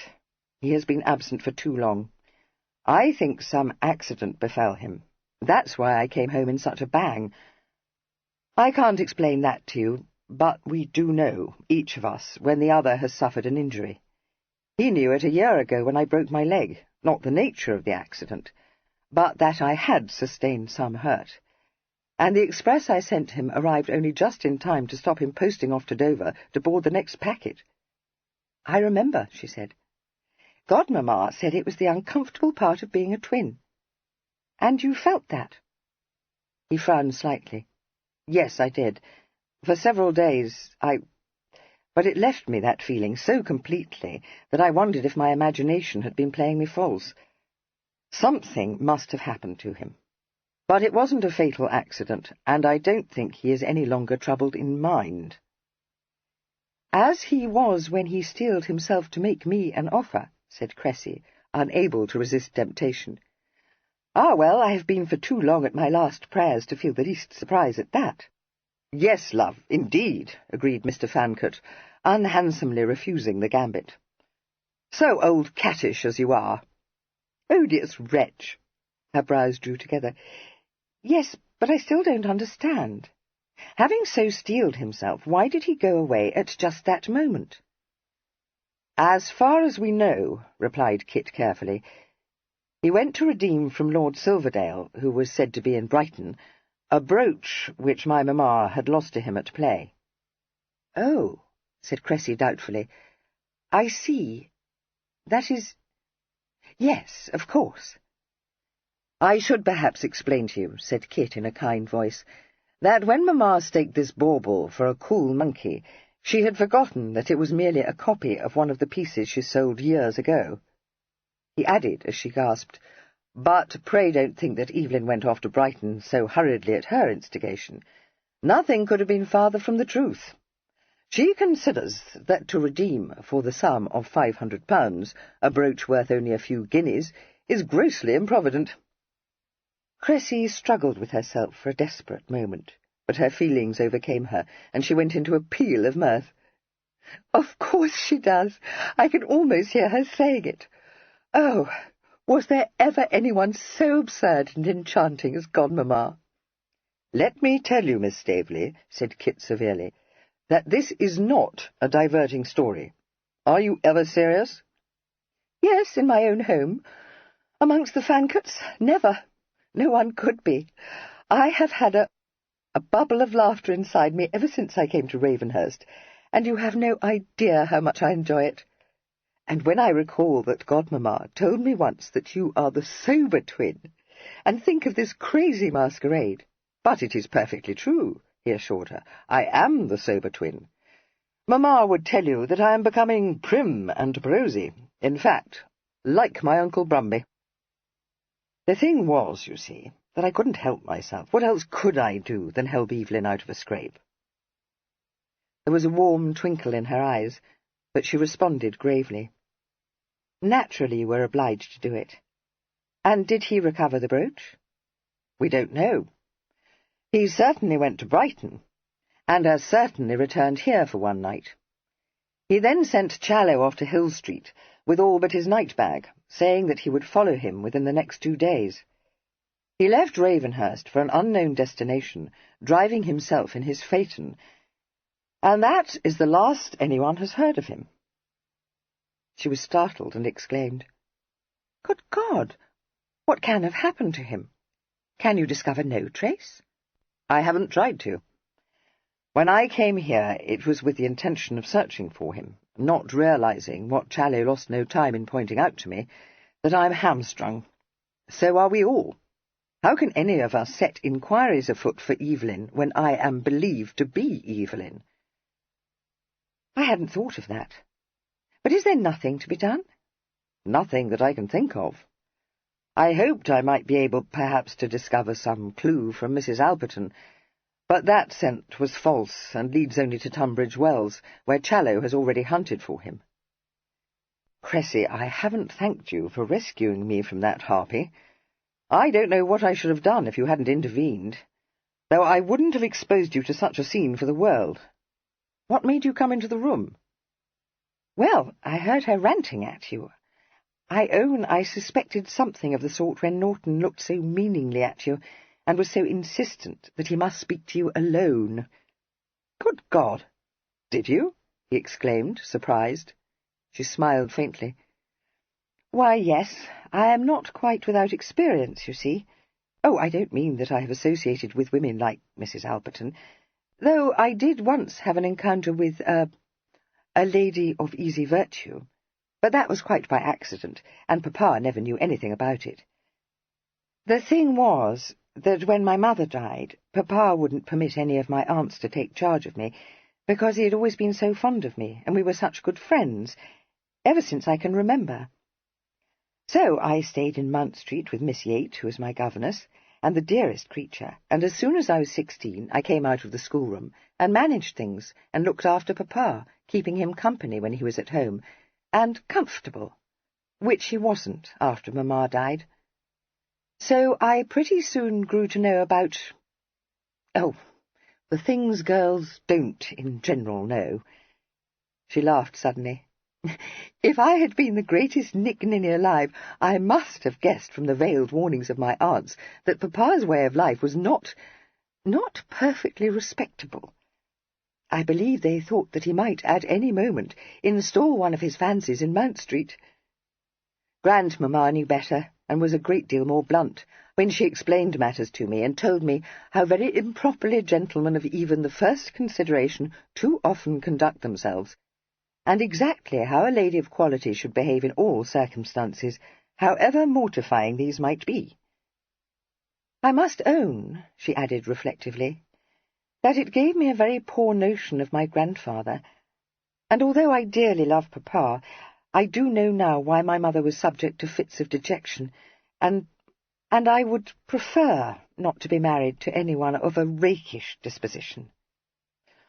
"That's dished me," observed Kit despondently. "Yes, I was afraid you'd be sadly cast down," she retorted, her eyes narrowed in amusement. "I wish you might have seen your own face when I came into the room. Did you think I might add to the confusion by falling into a fit of the vapours?" "Not quite that," he answered, smiling, "but I did think you must be very much shocked." "Oh, no. I knew that Denville had been a trifle in what Papa calls the petticoat line. What I did feel was that since you were not Denville, that you might very easily have found yourself in a fix." "Which I most certainly did," he interjected. She smiled at him, and said, quoting his own words, "So what could I do but help you out of a scrape?" He caught her hand to his lips. "Oh, Cressy, you are such a darling," he told her. "Don't think badly of my twin.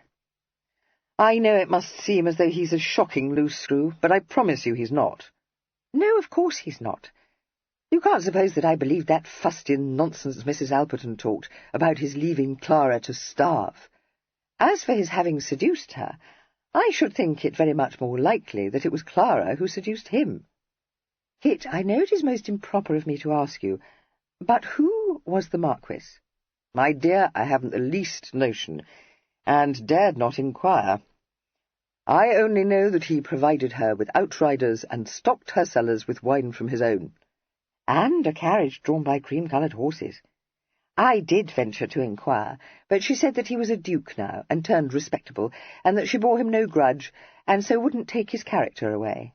"What a pity! I dare say we shall never know now." He sat frowning for a moment or two. "I wonder if Evelyn did go after Silverdale. He has a place somewhere in the north, I collect. No, I don't think he would have done so without telling Mamma." "He didn't. Sir Bonamy was talking about Silverdale yesterday, to Mr. Cliff. That is to say, he was talking about Brighton and the people staying at the Pavilion. He mentioned Lord Silverdale. I heard him. Kit, cannot you think of any place where Denville might be? I do feel you ought to make a push to discover what has happened to him. You can't maintain this hoax for ever." "Oh, I shan't be obliged to," he replied. "He'll come back. Yes, I know it must seem odd in me not to be in flat despair. I think so myself, whenever I consider every appalling possibility. But I find, after conjuring up nightmares, that I don't believe one of them. Evelyn could not be dead or in distress, and I not know it. And when he does come, Lord, we shall still be in the suds. This is the very devil of a hobble, Cressy." "But why? Of course it is bound to be a little awkward. But must it be so very bad? No announcement of my engagement to Denville has been made, and that horrid piece of printed gossip might just as well refer to you as Denville. Surely we must be able to contrive so that only our families need ever know that Denville made me an offer. Or, if not that, I was forgetting that unfortunate dinner-party, at least my aunts and uncles need never know that you played that hoax on us all. We can tell the truth, that I met you and found I liked you better." He smiled a little, but shook his head. "That's not it. We are deeper in the suds than I think you know, love. Even assuming that your father would give his consent—" "He will. Albinia will take good care of that." "I daren't assume so much. He must think me a poor exchange for Evelyn, I have neither his title nor his possessions, remember. His fortune is handsome. Mine is merely genteel. Well, Papa can scarcely take exception to that, for my fortune is merely genteel too. Of course he may be disappointed when he learns that I am not going to be a countess after all. So let us immediately decide what title you mean to adopt when you are raised to the peerage, like your uncle. That should reconcile him, don't you think? To be honest with you, he said apologetically, no, I don't. I can't help feeling that he might even doubt my ability to achieve such a distinction. Papa is not very clever, but he is not such a goose as that. You may not be as wealthy as Denville, but I haven't the shadow of a doubt that you will make a much greater mark in the world than he will. Perhaps I ought to tell you that in preferring your suit to his, I am governed by ambition. You, in course of time, will become the Secretary for Foreign Affairs. In a year or two, interpolated Mr. Fancourt affably. Her lips quivered, but she continued smoothly, and I shall go down in history as a great political hostess. That's much easier to picture. Do you think you could be serious for a few moments, little love? She folded her hands demurely in her lap. I'll try, sir. Then she saw that although he smiled, there was trouble behind the smile, and she became grave at once, unfolding her hands to tuck one into his, warmly clasping it. Tell me. His long fingers closed over her hand, but he did not immediately answer her. When he did speak, it was to ask her an abrupt question. What did Evelyn tell you, Cressy? You said that he had been very frank with you. How frank? Perfectly, I believe. I liked him for it, for not pretending that he had fallen in love with me, which I knew he had not. He did it charmingly, too. Well, you know his engaging way. He explained to me how uncomfortably he was circumstanced, and that Lord Brumby would wind up the trust if he entered into a suitable marriage. I thought it very understandable that his present situation should chafe him beyond bearing. That was all he told you? Why, yes.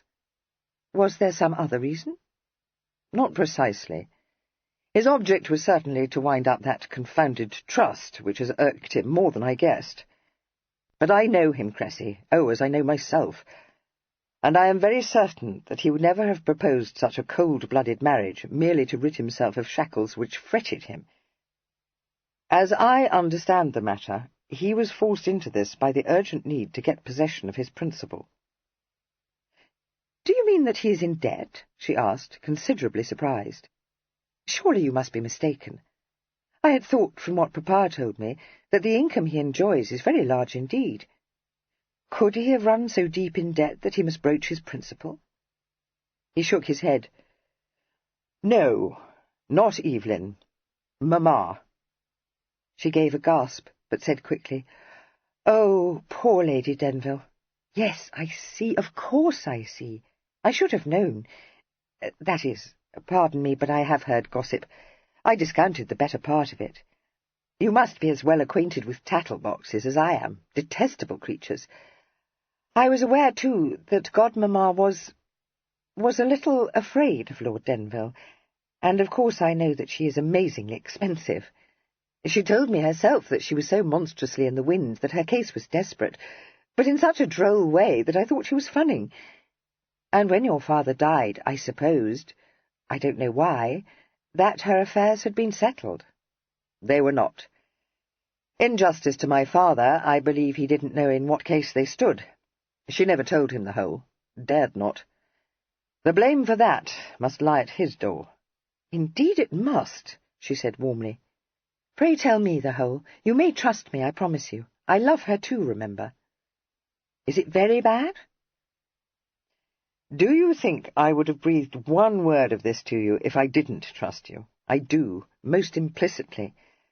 But I can't tell you how bad it may be until I've seen Evelyn. It would be useless to try to discover the answer from poor Mamma, for I don't think she has the smallest notion how much she owes.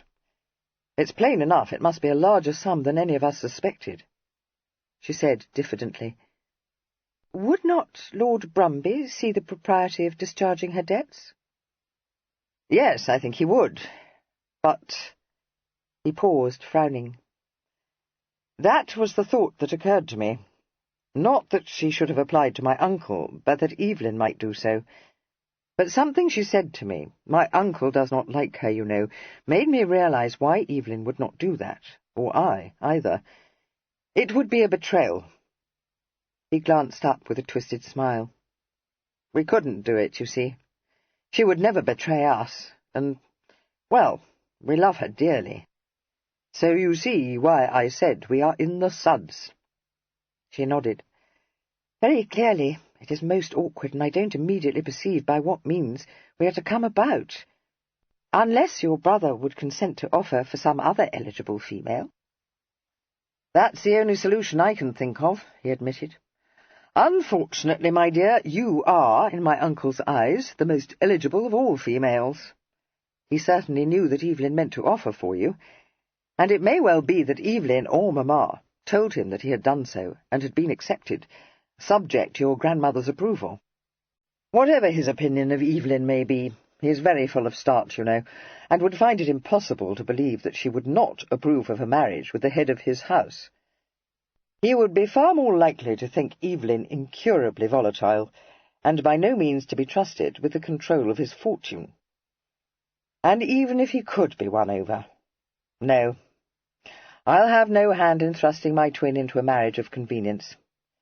I wouldn't have furthered his engagement to you if I hadn't known he was committed already. So, there we are, my darling, at point non plus. She nodded, and sat thinking, quite as troubled as he was. After a pause, she turned her eyes towards him and said, You can do nothing till Evelyn comes back, can you? I understand that. And then? Between us, we must be able to come about. If I knew just how badly scorched Mamma is, but even if I did, I couldn't turn tail at this stage. Only think what a dust there would be if I was suddenly to announce that all this time I'd been hoaxing everyone. I can readily imagine your grandmother's delight at receiving such tidings. I should be ruining myself as well as Evelyn. You might, she conceded. One never knows with Grandmamma. She likes you, so that it's possible she would think it a very good joke. She will have to know the truth in the end, after all. Yes, but not until Evelyn is here to explain why he was compelled, as I know he must have been, to behave so abominably. She thought this over. No, I was wondering if we might not make up some tale. But we should very likely be bowled out if we did, and I can't help feeling that it would be very much better if the Cliffs never do know that they were hoaxed. Very much better. And how they are to be got rid of presents us with another problem. I have an uneasy suspicion that they mean to spend the rest of the summer at Ravenhurst. She laughed. Yes, but I am very sure Godmamma won't allow them to do so. Kit, how many persons know the truth? Besides those I've mentioned, only my old nurse, and Ripple. What made you find me out? Did I betray myself? Ripple, who has known me all my life, wouldn't have done so if I hadn't done something he knew Evelyn would never do. Oh, no, you didn't betray yourself in any way you could help. I hardly know how it was, except that you are not quite like Evelyn, however much you appear to be his image. It puzzled me when I first met you, but I thought you were perhaps a man of several moods. I might not have found you out if I hadn't seen that portrait, and if I hadn't been present when Godmamma started to say Kit, and changed it suddenly to kind Evelyn. I thought you hadn't noticed that slip. I yield to none in my devotion to Mamma, but a more caper-witted creature I hope I may never encounter. Let me tell you, my love, that her latest brilliant notion, a gem of high value this one, is that if Evelyn should suddenly return to us, he must pretend to be me. That sent her off into another fit of laughter. Oh, she is so superb! Do you mean to tell her about this? I think we should, don't you? No, emphatically, said Kit, drawing her back into his arm. We'll keep our secret until Evelyn comes home. Chapter 14. The following day was not destined to be ranked amongst Mr. Fancott's happier memories. It included a picnic arranged by Lady Denville for the entertainment of Cressy, Ambrose, the young Thatchams, the vicar's elder daughter, and Kit himself. A singularly unsuccessful dinner party, and a letter from Lord Brumby.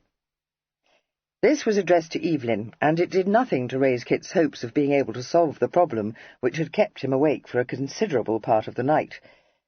It was written in an amicable spirit, but it made Kit's heart sink. Lord Brumby had seen the paragraph in the Morning Post, and, while he expressed himself austerely on the impropriety of it, he was glad to learn from it that his nephew's affairs were prospering so well.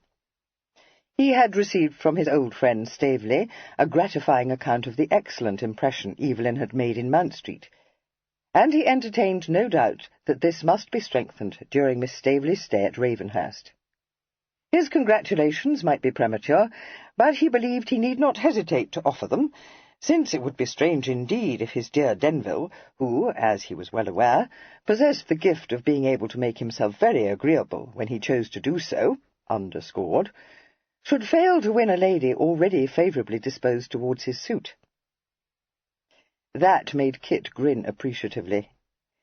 But the next sheet, however acceptable it might have been had it been addressed to himself, lowered his spirits still more. It was devoted to the praise of Miss Staveley. No one, in Lord Brumby's opinion, could be a more eligible bride. Her fortune was not large, but it was respectable. Her lineage was impeccable, and from all he had seen and heard of her, she was eminently fitted for the position offered her. His lordship ventured to predict for his nephew a future of domestic bliss, unattended by such youthful volatility as he had been obliged in the past to deprecate. He ended this missive with a brief paragraph which, under other circumstances, might well have encouraged optimism in Mr. Fancott's breast. "I must not conclude, my dear Denville, without informing you that I have received a very comfortable account of your brother from Stuart, who writes of him in such terms as must, I know well, afford you as much gratification as they afford me." Mr. Fancott, reading these lines in unabated gloom, put up his uncle's letter, and went off to superintend the final preparations for an expedition of pleasure to Ashdown Forest.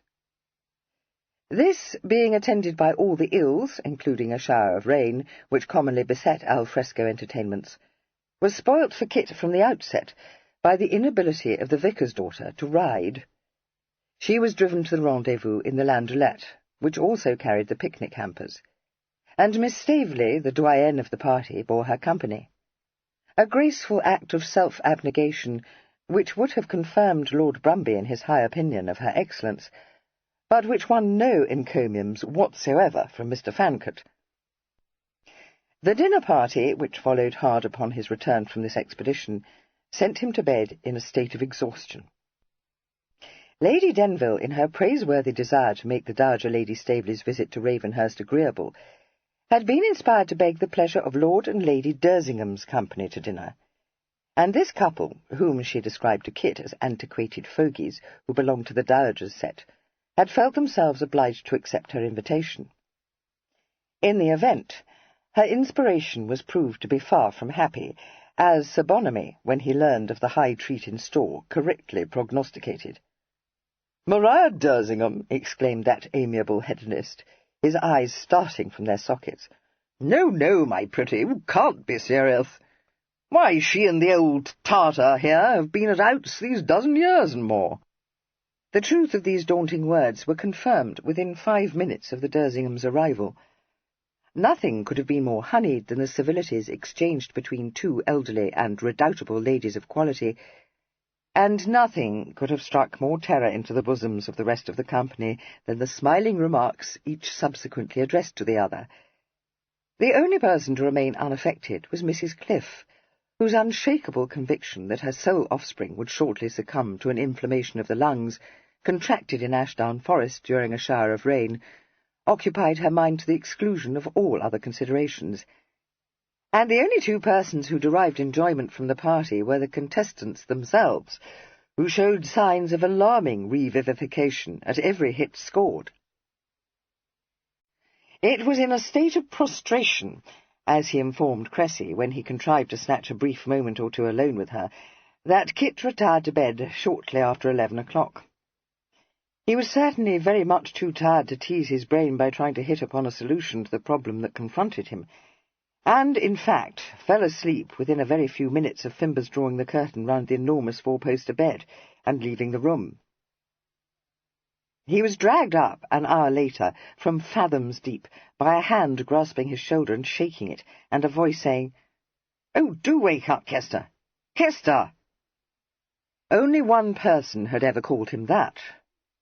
Still half asleep, he responded automatically, murmuring, "Eve? Wake up, you gudgeon!" He opened his eyes and blinked into the laughing face of his twin, illuminated by candlelight. For a moment he stared, then a slow smile crept into his eyes, and he said, a little thickly, and stretching out his hand, "I knew you couldn't have stuck your spoon in the wall."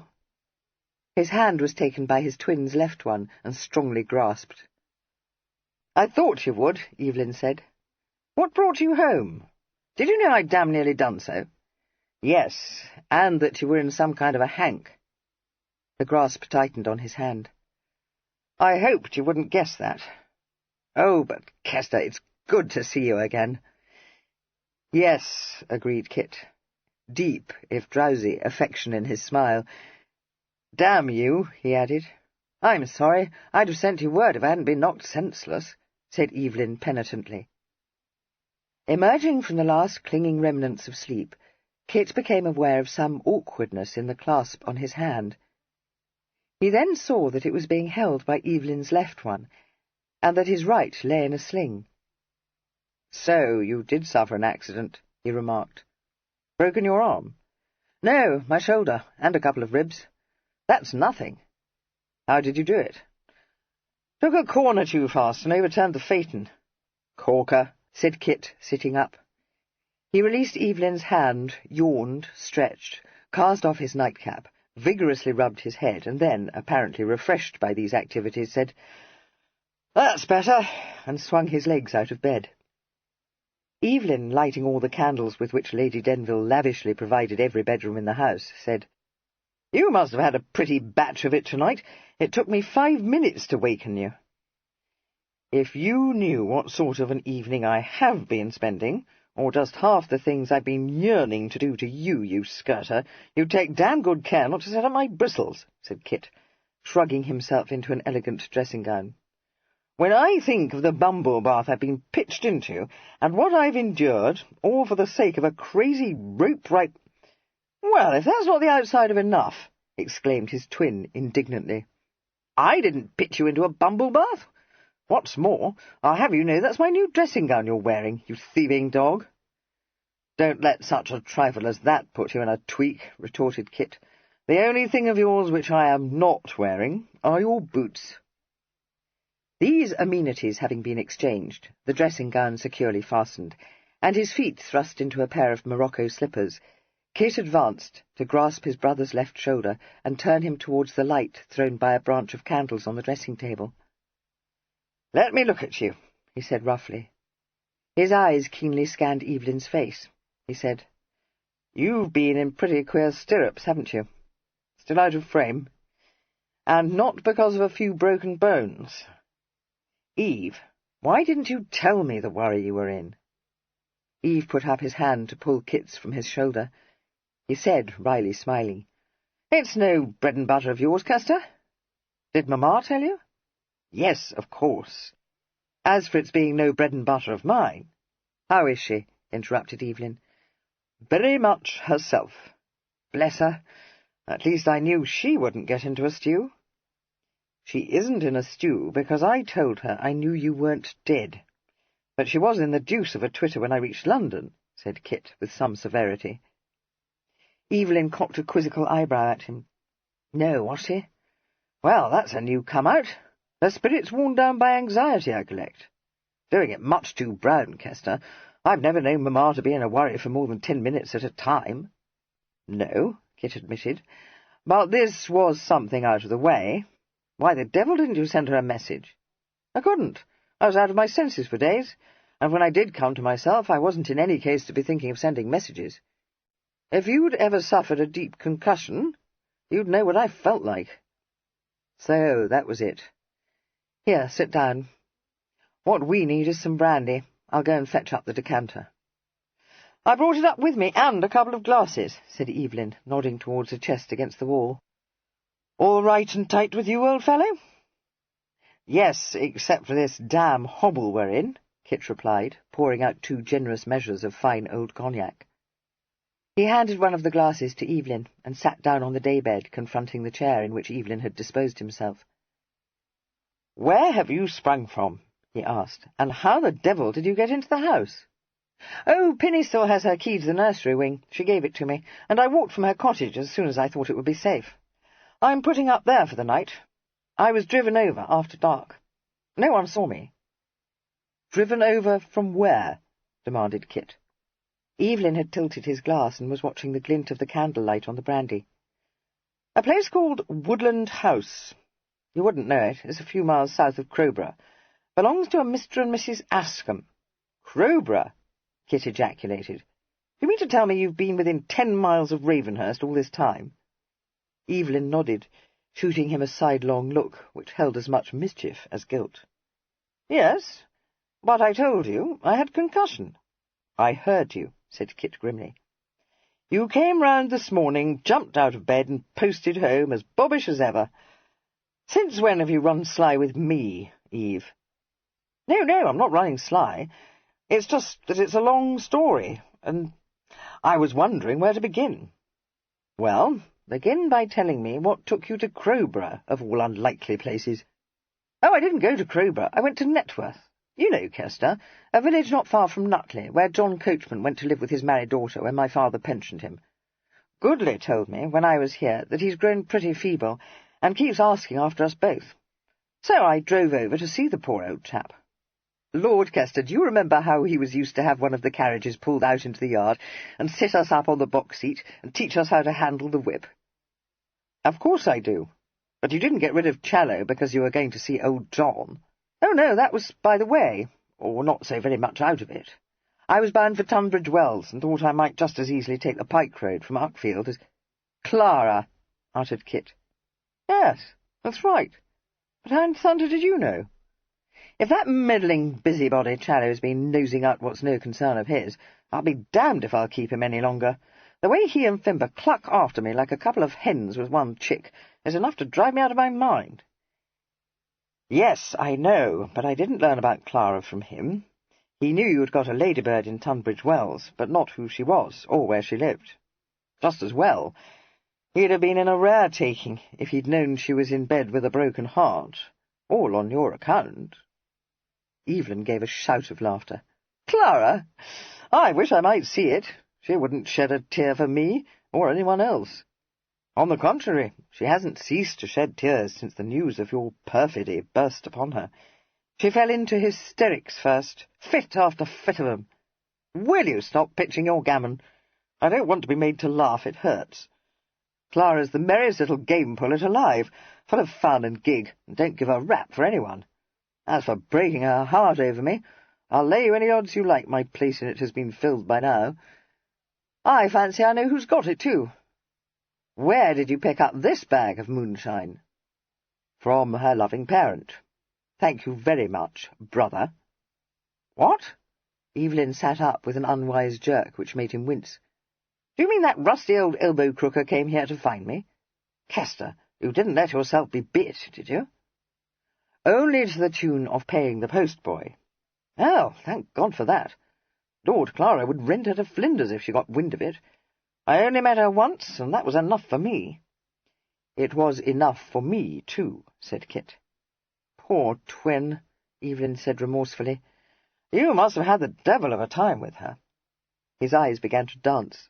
"I'd have given a monkey to have seen you, though. Did she gab forever about the days of her glory?" "I should rather think she did. Who was the Marquis who kept her in style?" "I don't know. Might have been almost any Marquis, by what I've heard." "You wouldn't think she'd been a regular high flyer, would you?" "She was. Old Flixton told me she was a dasher of the first water when she was young. Devil of a temper, but as full of fun as Clara is. The bottle was her undoing. That's why it's low tide with her now, for according to Clara, she was pretty well inlaid when she retired. Clara don't live with her, but she looks after her. Which reminds me that I never did get to Tunbridge Wells, and I must. I owe Clara something for the good times we've had together. That's all over now, and I expect she knows it, but I'll tell her myself. He chuckled. As corky a squirrel as you could wish for. Wrote to beg me to send her an express if I was dead, so that she could get her blacks together. He drank the rest of his brandy and set the glass down beside his chair.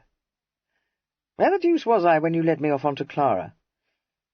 On the way to Networth, to visit John Coachman. Oh, yes. Well, I did that all right and tight, and then I took the lane that joins the pike road at Boundgate. That's where I overturned, just short of Poundgate, and not 50 yards from Woodland House. Mrs. Ascombe happened to be coming out of the gate and saw it, and the long and the short of it was that she carried me up to the house, and there I've been ever since. He looked at Kit, warmth in his eyes. They couldn't have done more for me if I'd been one of their sons, Kester. I can't tell you how good they are, or how kind. I didn't know anything about it, of course, but Mr. Ascombe rode off himself to fetch their doctor, and even had the Greys led into the stable, and saw to it that they were looked after as well as they would have been here. No broken legs, thank God, and no bad scars, thanks to Mr. Ascombe. Well, that's good, but why didn't he send them a message here? He surely must have known how anxious everyone must be. Yes, but he didn't know who I was. I couldn't tell them. Mrs. Ascombe was in a regular stew over it, thinking what would be her feelings if it happened to Geoffrey or Philip. They are her two elder sons. I haven't met Geoffrey, he's a parson, but Philip was there, a very good fellow. He's up at Cambridge. Then there's Ned, he's still at Rugby, but he's army mad. And in the nursery— Yes, I dare say, said Kit, ruthlessly interrupting this enthusiastic catalogue. But what I want to know is why these excellent people didn't think to take a look inside your card case. If you were going to see Silverdale— Yes, I know about that. You can't have forgotten to take it with you. Oh, no, I did remember to do that, Evelyn assured him. He cast another of his guilty looks upon his twin, but his eyes were brimful of laughter. The thing was that there weren't any cards in it. Now, Kester, don't comb my hair. I was in a hurry. But I did remember to assure myself that the case was in my pocket. And, dash it, I won't let you rake me down. I am your elder brother, and the head of the family, so just keep your tongue between your teeth. God help the family, retorted Kit, the laughter reflected in his own eyes. Of all the paper skulls, was there nothing to tell the Ascombes who you are? No, what should there be? I'd only my night bag with me, and you don't suppose I flaunt about the country with my crest blazoned on my sporting carriages, do you? No, but when you came round, they must have asked you what your name was. Yes, they did. At least, Mrs. Ascombe did, when I came round the first time. I don't remember it, and they say I slipped off again. But it seems that Mrs. Ascombe asked me what my name was, and though I didn't answer until she'd asked me several times, in the end I said, Evelyn. Very likely I thought I was at Harrow and saying my catechism. I don't know. But when I really did come to my senses, I found they were calling me Mr. Evelyn. At first I didn't care what they called me. Then, when I got to be more myself, and knew how many days had passed, and that I must have lurched myself with the Staveleys, it didn't seem to signify. Well, Kester, I was all to pieces, and they didn't encourage me to talk, because Dr. Elstead had warned them not to do so. And later, I didn't want to tell them. He paused, studying his right hand, lying in the sling, the flicker of a reminiscent smile playing about the corners of his mouth. After a moment, as Kit waited in some bewilderment, he looked up, and for the first time in his life met his twin's eyes with a little shyness in his own. Kester, when I woke up the second time, and looked round, wondering where the devil I was, I saw an angel. You saw what? Sitting in a chair and watching me, said Evelyn in a rapt voice, with eyes of such clear blue, oh, like the sky, and shining, I can't describe them to you. And the sweetest, tenderest mouth, and pale gold hair like a halo. I almost thought myself dead and in heaven. And then she rose up out of the chair and said in her soft, pretty voice, "Oh, you are better," with such a smile as only an angel could have. "Oh, did she?" said Kit, no longer bewildered. "As though we weren't in a bad enough tangle already. And what else did she say?" "Nothing," replied Evelyn simply. "She vanished." This was rather too much for even the most devoted twin to accept with complacence. "Stubble it," commanded Kit wrathfully.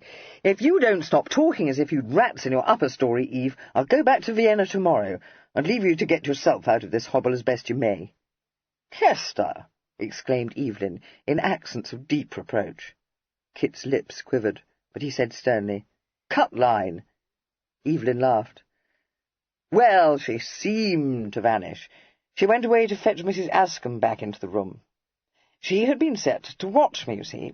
They never left me alone until I came to myself, and Nurse had gone off to her dinner, and Mrs. Ascombe had been called away, which was why Patience was there.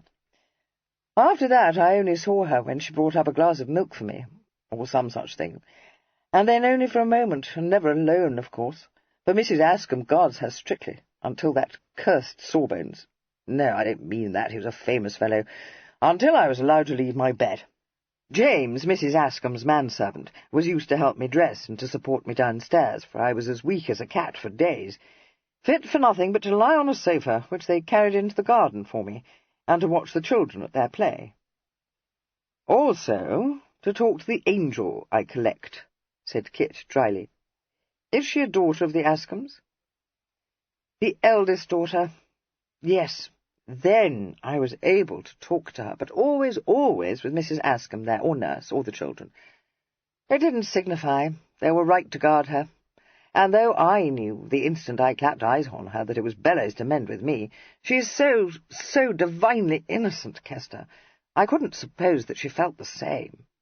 They might have left us alone for hours. I wouldn't have said a word to her that might have startled her. She's such a shy little bird. No, not shy, perhaps. So open and confiding, so unaffected, so—" "Innocent?" supplied Kit, as his besotted twin hesitated for a word. "Yes," agreed Evelyn. Did you ever meet a girl, Kester, who made you feel that the only thing you wanted to do in life was protect her, shield her from so much as a draught?"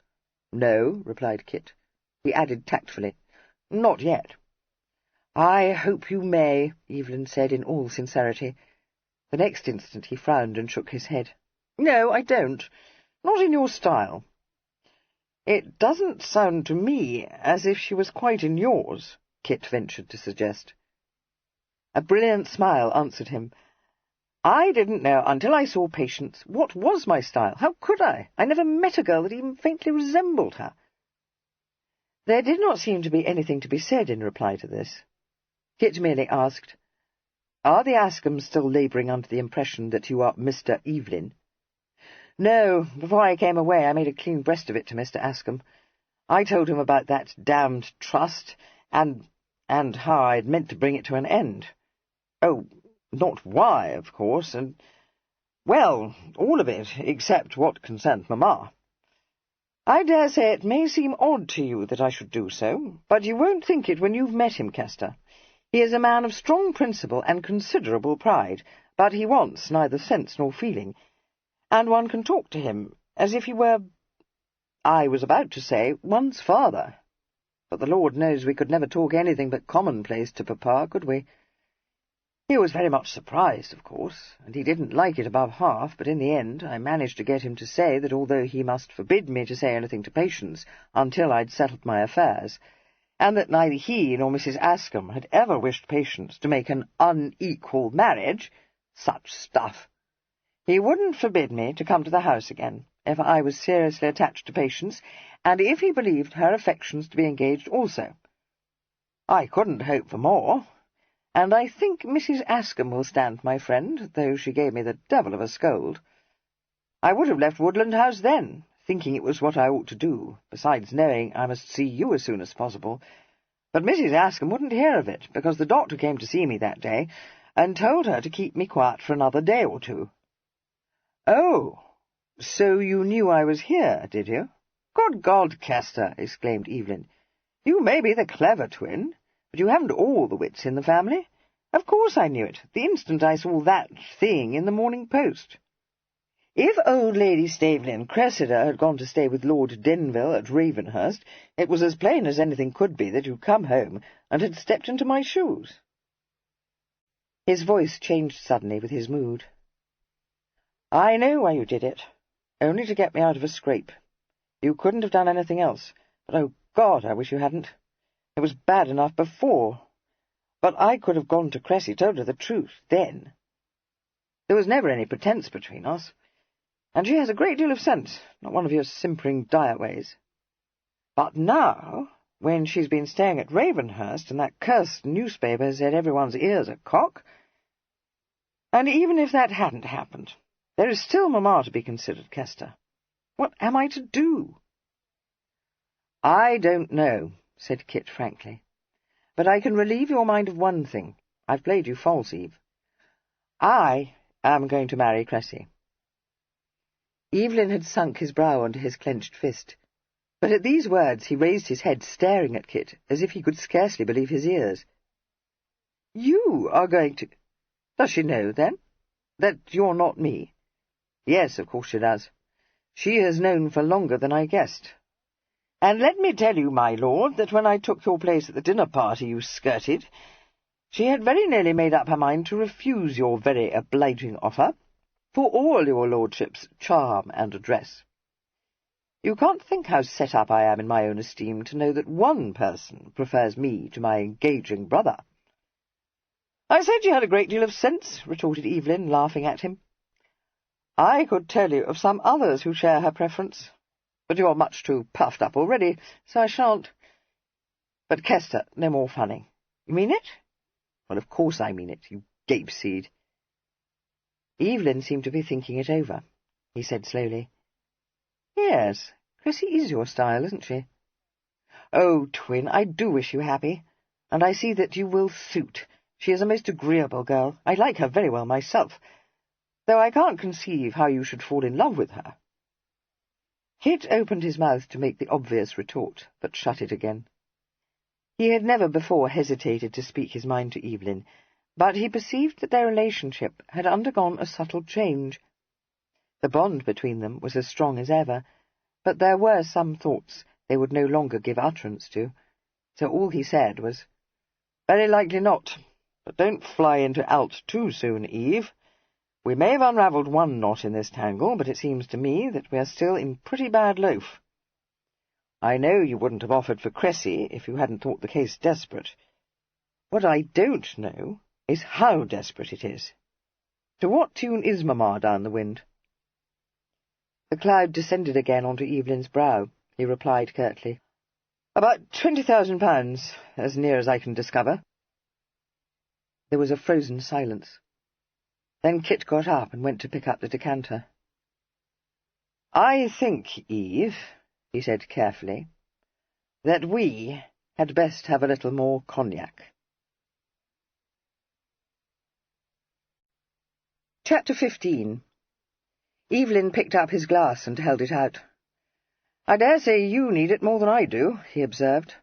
"I shouldn't have thrown the total at you like that." "For how long have you known?" "Oh, some time now. Not all at once, however. I don't know that I have the total sum yet, but I think it isn't more than that." "How much of it is owed to tradesmen?" "The least part, though there's a pretty staggering amount owing to Rundle and Bridge, and there's no saying what she may owe her dressmaker. Rundle and Bridge don't dun her, they're far too long-headed. I should think they must have been jewellers to the Earls of Denville ever since they set up their sign, wouldn't you? And I shouldn't wonder at it if they have a pretty shrewd notion that if Mamma don't pay them now, I shall later. I can't tell about Celeste. You see, Kester, poor Mamma doesn't understand. The ready just slides through her fingers. She don't know where it goes to, and I'm damned if I do. You never know what she may do next, either. I suppose we always knew that she was in debt, but it wasn't until some time after my father died that I discovered how far she'd run into dun territory, or that she'd been borrowing money for years." He laughed, but not very mirthfully. "Poor darling! If you gave her a century tomorrow because she was all to pieces and being dunned by the harpy who designed her hats, the chances are she'd give it away to one of her indigent old friends. And even if she does settle the most pressing of her debts with the money she's borrowed, she don't see, and you can't make her, that she's no more in the clear than she was before. You might not know this. I didn't until a year or two ago, and there's not another soul on earth I'd tell it to." "Of course not." Kit stood frowning down at the glass cupped between his hands. "I didn't, no, but I've learned a good deal since I stepped into your shoes. By the way, Eve, my feet are bigger than yours, so I didn't step into your shoes. Thank God for that, clod-crusher." Kit smiled rather abstractedly. He said, after a slight pause, "Does it ever occur to you that it was a case, rather, of poor papa?" "No!" The word was uttered explosively. Kit glanced up quickly and saw in Evelyn's eyes an expression of implacable hatred, which startled him. "Well, don't eat me," he said lightly. "I only meant—" "I know what you meant, and it doesn't occur to me. Nor would it occur to you if you knew all I'd learned from Mamma when this business first crashed upon me. She was 17 when my father married her, as innocent as Patience, but not reared as Patience was. What she told me about that household, all Grandmother Baverstock ever cared for was that her daughters should be taught accomplishments so that they might make good marriages. As for economy, Cosmo is the only Cliff I ever heard of who knows how to hold household. My father, years older than she was, fancied himself to be in love with her. Love? He was dazzled by her face and her captivating ways, and had no more love for her than I have for Cressida Staveley. That was soon over. Everything in Mamma which makes her so lovable he disliked. Cold, selfish. Kester, he drove her off, pokered up when she showed her affection in that impulsive way she has. It was not the thing for Lady Denville to allow the world to suspect she had a heart. Can you wonder at it that she turned from him, let herself be drawn into— Well, never mind. You don't understand that, Kester, but I do, and I tell you that whatever sins or follies Mamma has committed are to be laid at my father's door." "Take a damper," Kit advised him. "I'm entirely at one with you in believing that Papa was grossly to blame. But dearly as I love Mamma, I can see how maddening she must have been to a man of his cut. You think he could have taught her to hold household. You may be right, but I doubt it. Now, don't fly up into the bows again. None of that signifies today. It's past mending. What we have to do, Eve, is to find a way to tow her off Point Nonplus now. I know she stands in Edgbaston's debt, and in Child's. Anyone else?"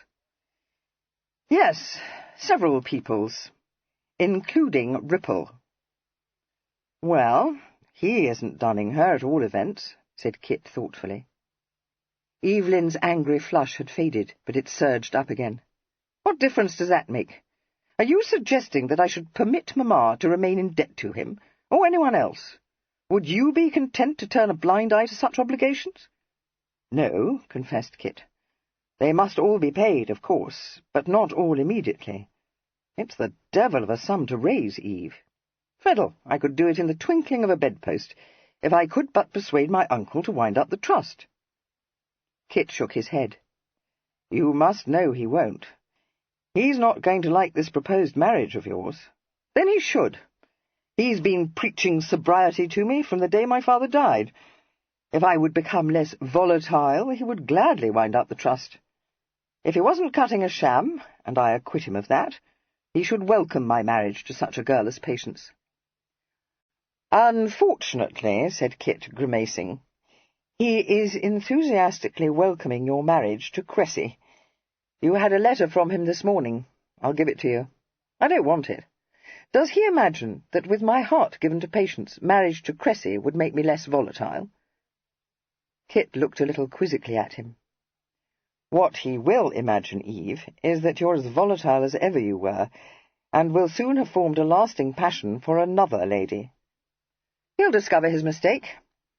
I don't deny I've fancied myself in love a dozen times, or that I didn't think even the liveliest of my flirts a dead bore after a few weeks of dangling about her. To own the truth, when I offered for Cressy, I'd reached the conclusion that I was volatile. Hence Clara, on several other bits of muslin. Then I met Patience, and I knew that I had never been in love before. She's not dashing or lively or full of fun and wit, and I dare say you might not consider her to be as beautiful as some others I could name. But I have been constantly in her company, and the very notion that I could think her a dead bore is so absurd, so fantastic. Oh, I can't explain it to you, Kester. Listen, Eve, Kit said. You needn't explain it to me. I know, and if I didn't, it would make no odds. All that concerns us is the light in which my uncle will look upon the marriage. There's never been a hiding of teeth between us, so I'll tell you without any roundaboutation that my uncle will be at one with Ascombe in thinking it a most unequal match, which, from what you've told me, I collect that it is, if one looks at it from a worldly point of view. Dash it, Kester, I haven't fallen in love with the daughter of a cit or a mere smatterer. Her birth may not be noble, but it is as respectable as my own. The Ascombes are not fashionable, but they are well connected. So, if you are picturing to yourself a family of dowdy provincials, you're fair and far off. Ascombe is a man of culture, his wife is a most superior woman, and Patience herself as much beyond my touch as any star in the sky. As for fortune, my uncle has said himself it's unimportant. Kit, well aware that his twin was placing too liberal a construction on Lord Brumby's words, asked bluntly, "What is her fortune?" Evelyn flushed. "She has none. Oh, that's to say, none that my uncle would consider worth the mention. Ascombe is not affluent. You may say that he was born to an independence. I should describe his circumstances as comfortable rather than handsome, and his family as large. He told me frankly that he could not dower Patience with anything more than a sum that would seem paltry to me, and I told him as frankly that I'm not hanging out for an heiress, and I should think myself fortunate to win Patience if she hadn't as much as a grig to call her own. I dare say, but if you think to make a hand of it by telling all that to my uncle, it must be midsummer moon with you. Good God, his notion of what is due to your consequence is as top-lofty as ever papa's was, and pretty near as stiff-rumped. Damn my consequence!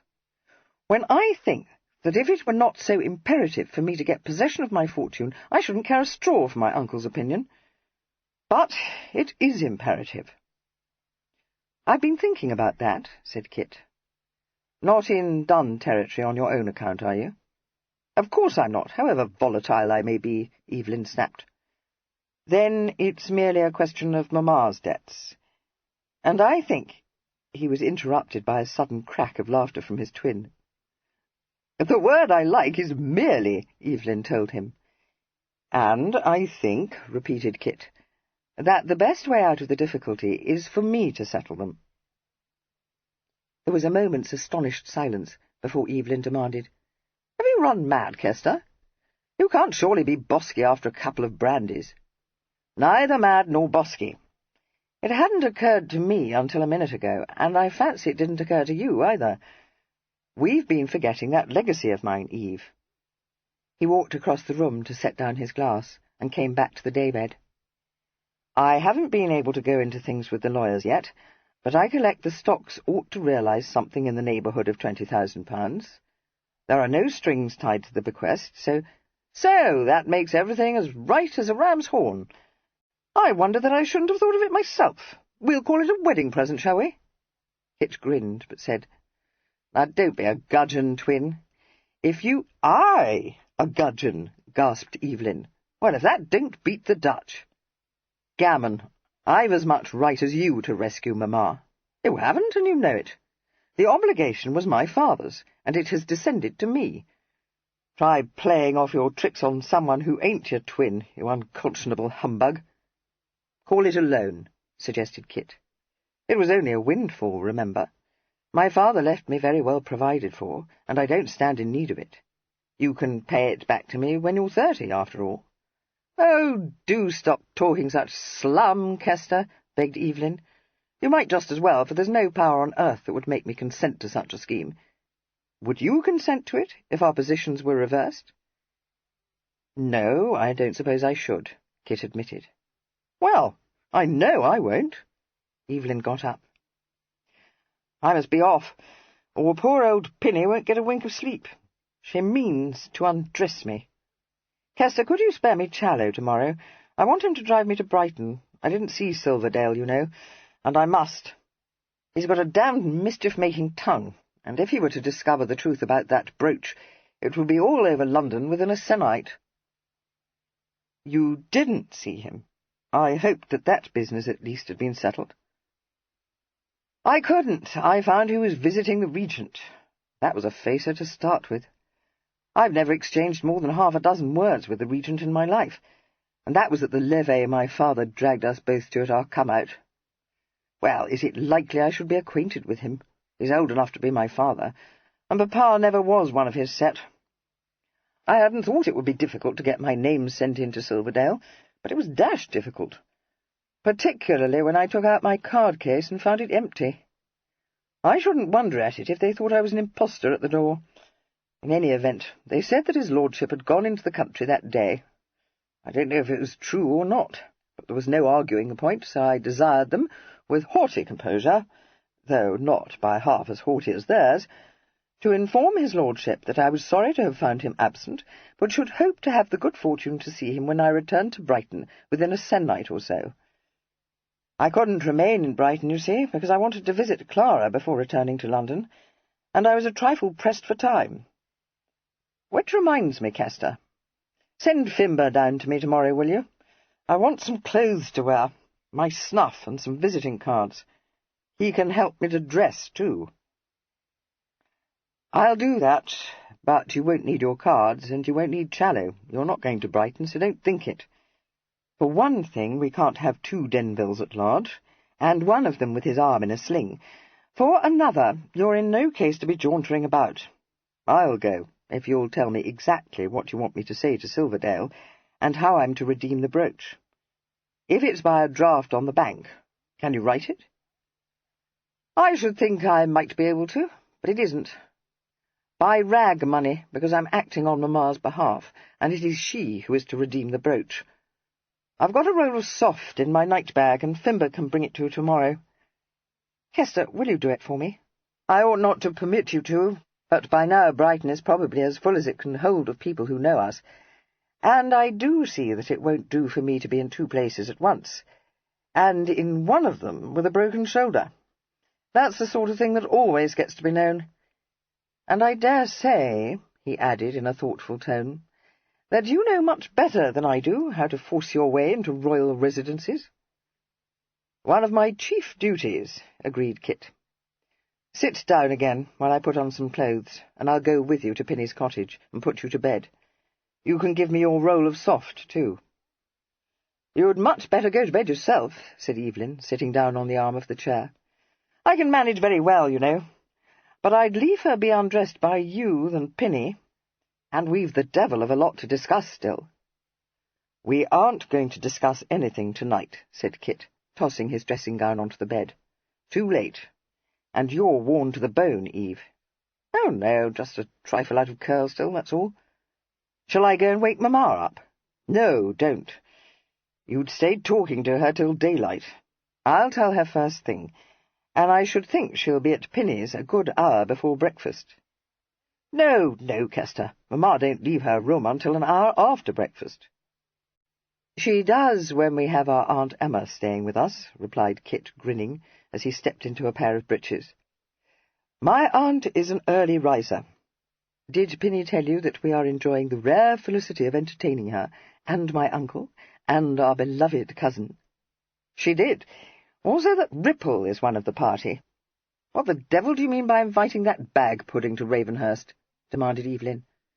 "I didn't. It was Mamma's doing, but I've no objection. He's not such a bag-pudding as we were used to think, you know. He and Cressy are the only ones, other than Fimber and Challow, of course, who have yet found me out. You must teach me your way of opening a snuff-box, Eve. I made a mull of that. And the snuff in it was dry. Oh, shame! Evelyn exclaimed. He produced his snuff-box from his pocket and flicked it open. Thus. Oh, very deedy, said Kit approvingly. Left-handed, too. Good God, Twin, I never use my right hand, Evelyn said, shocked.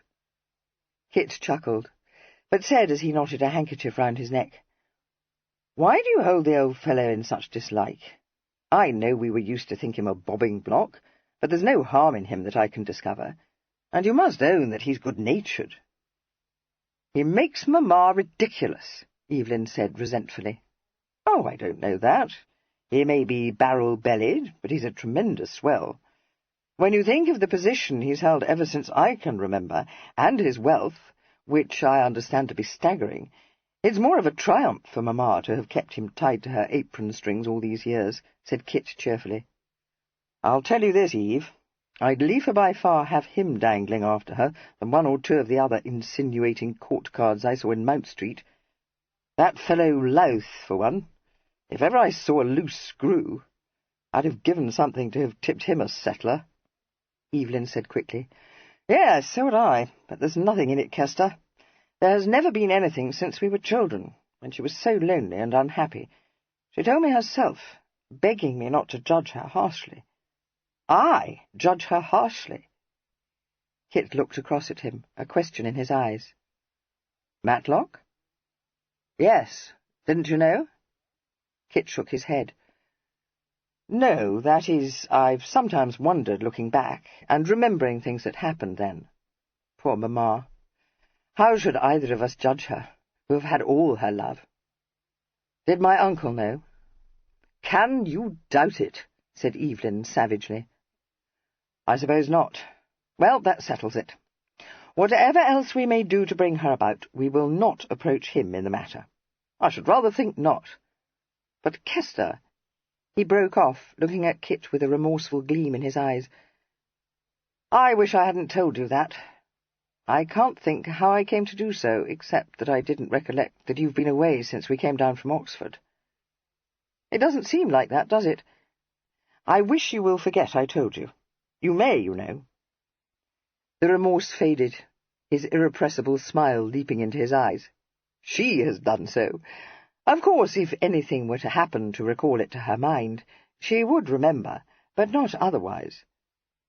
For after all, dearest, he continued in an exact and loving imitation of his wayward parent, it happened a very long time ago, and crying over spilt milk is such a melancholy thing to do. Chapter 16.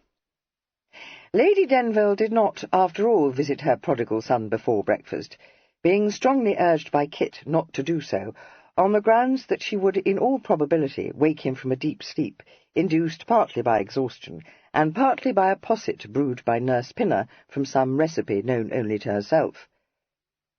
Kit had visited his mamma while she was still attired in her filmy dressing-gown. The stately Miss Rimpton was deftly arranging her burnished locks à la Tite, and although she might be said, by the slightest curtsy she dropped him, to have acknowledged the right of my lady's son to intrude upon his mamma's toilet, her face remained set in lines of austere disapproval. Lady Denville might welcome his supposed lordship with cordiality, but in Miss Rimpton's opinion no gentleman, however nearly related, should be permitted to set eyes on her until she had passed out of her dresser's expert hands. She said repressively, "One moment, my lady, if you please," and went on pinning up her mistress's hair in an unhurried way which was designed to put Kit in his place. It succeeded very well, since when she presently withdrew, having desired her ladyship to ring the bell when she should be ready to receive her further services, he exclaimed, "You know, that woman frightens me to death, mamma." "Yes, isn't she odious?" agreed Lady Denville. "But a positive genius. What is it you want, dearest? Don't tell me something dreadful has happened." "Not a bit of it," he replied, quizzing her. "Can't you guess?" "No, wicked one. How should I?" "Kit, you don't mean... "Oh, it is Evelyn!" She flew up out of her chair as he nodded. "Oh, thank God! Where is he? When did he arrive?" "Last night, after we had all gone to bed. He let himself in with Pinny's key. He wanted to come and wake you, but I wouldn't allow him to do so." "Oh, Kit, how could you? You must have known I should have been only too glad to have been awakened." "Yes, love, I did. But I also knew that if he did wake you, it would be hours before I could drag him off to bed, which I was determined to do because he is not in very plump current yet. Nothing to alarm you. He overturned his phaeton, broke his shoulder and a couple of ribs, and seems to have suffered a pretty severe concussion." "Oh, my poor, poor darling," she cried. "Where is he? Tell me instantly, Kit." "He's with Pinny. I went back with him there in the small hours to help him to undress, and I promise you she's taking good care of him." Yes, of course she is, but I must go to him at once. Ring the bell for Rimpton, dearest. You must make my excuses to your aunt. Say I have a headache, and am still in bed. Yes, and the quails. Dawlish procured them from Brighton, because Bonamy particularly likes them, but so does Evelyn, and perhaps he might be tempted to eat them, even if he fancies nothing else.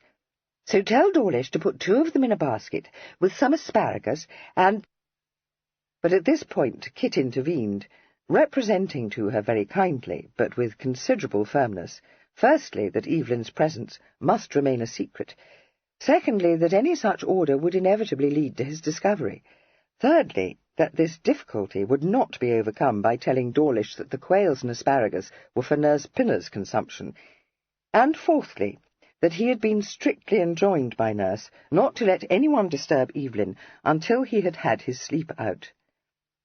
"So sit down again, Mamma, and let me tell you what happened to Evelyn," he said.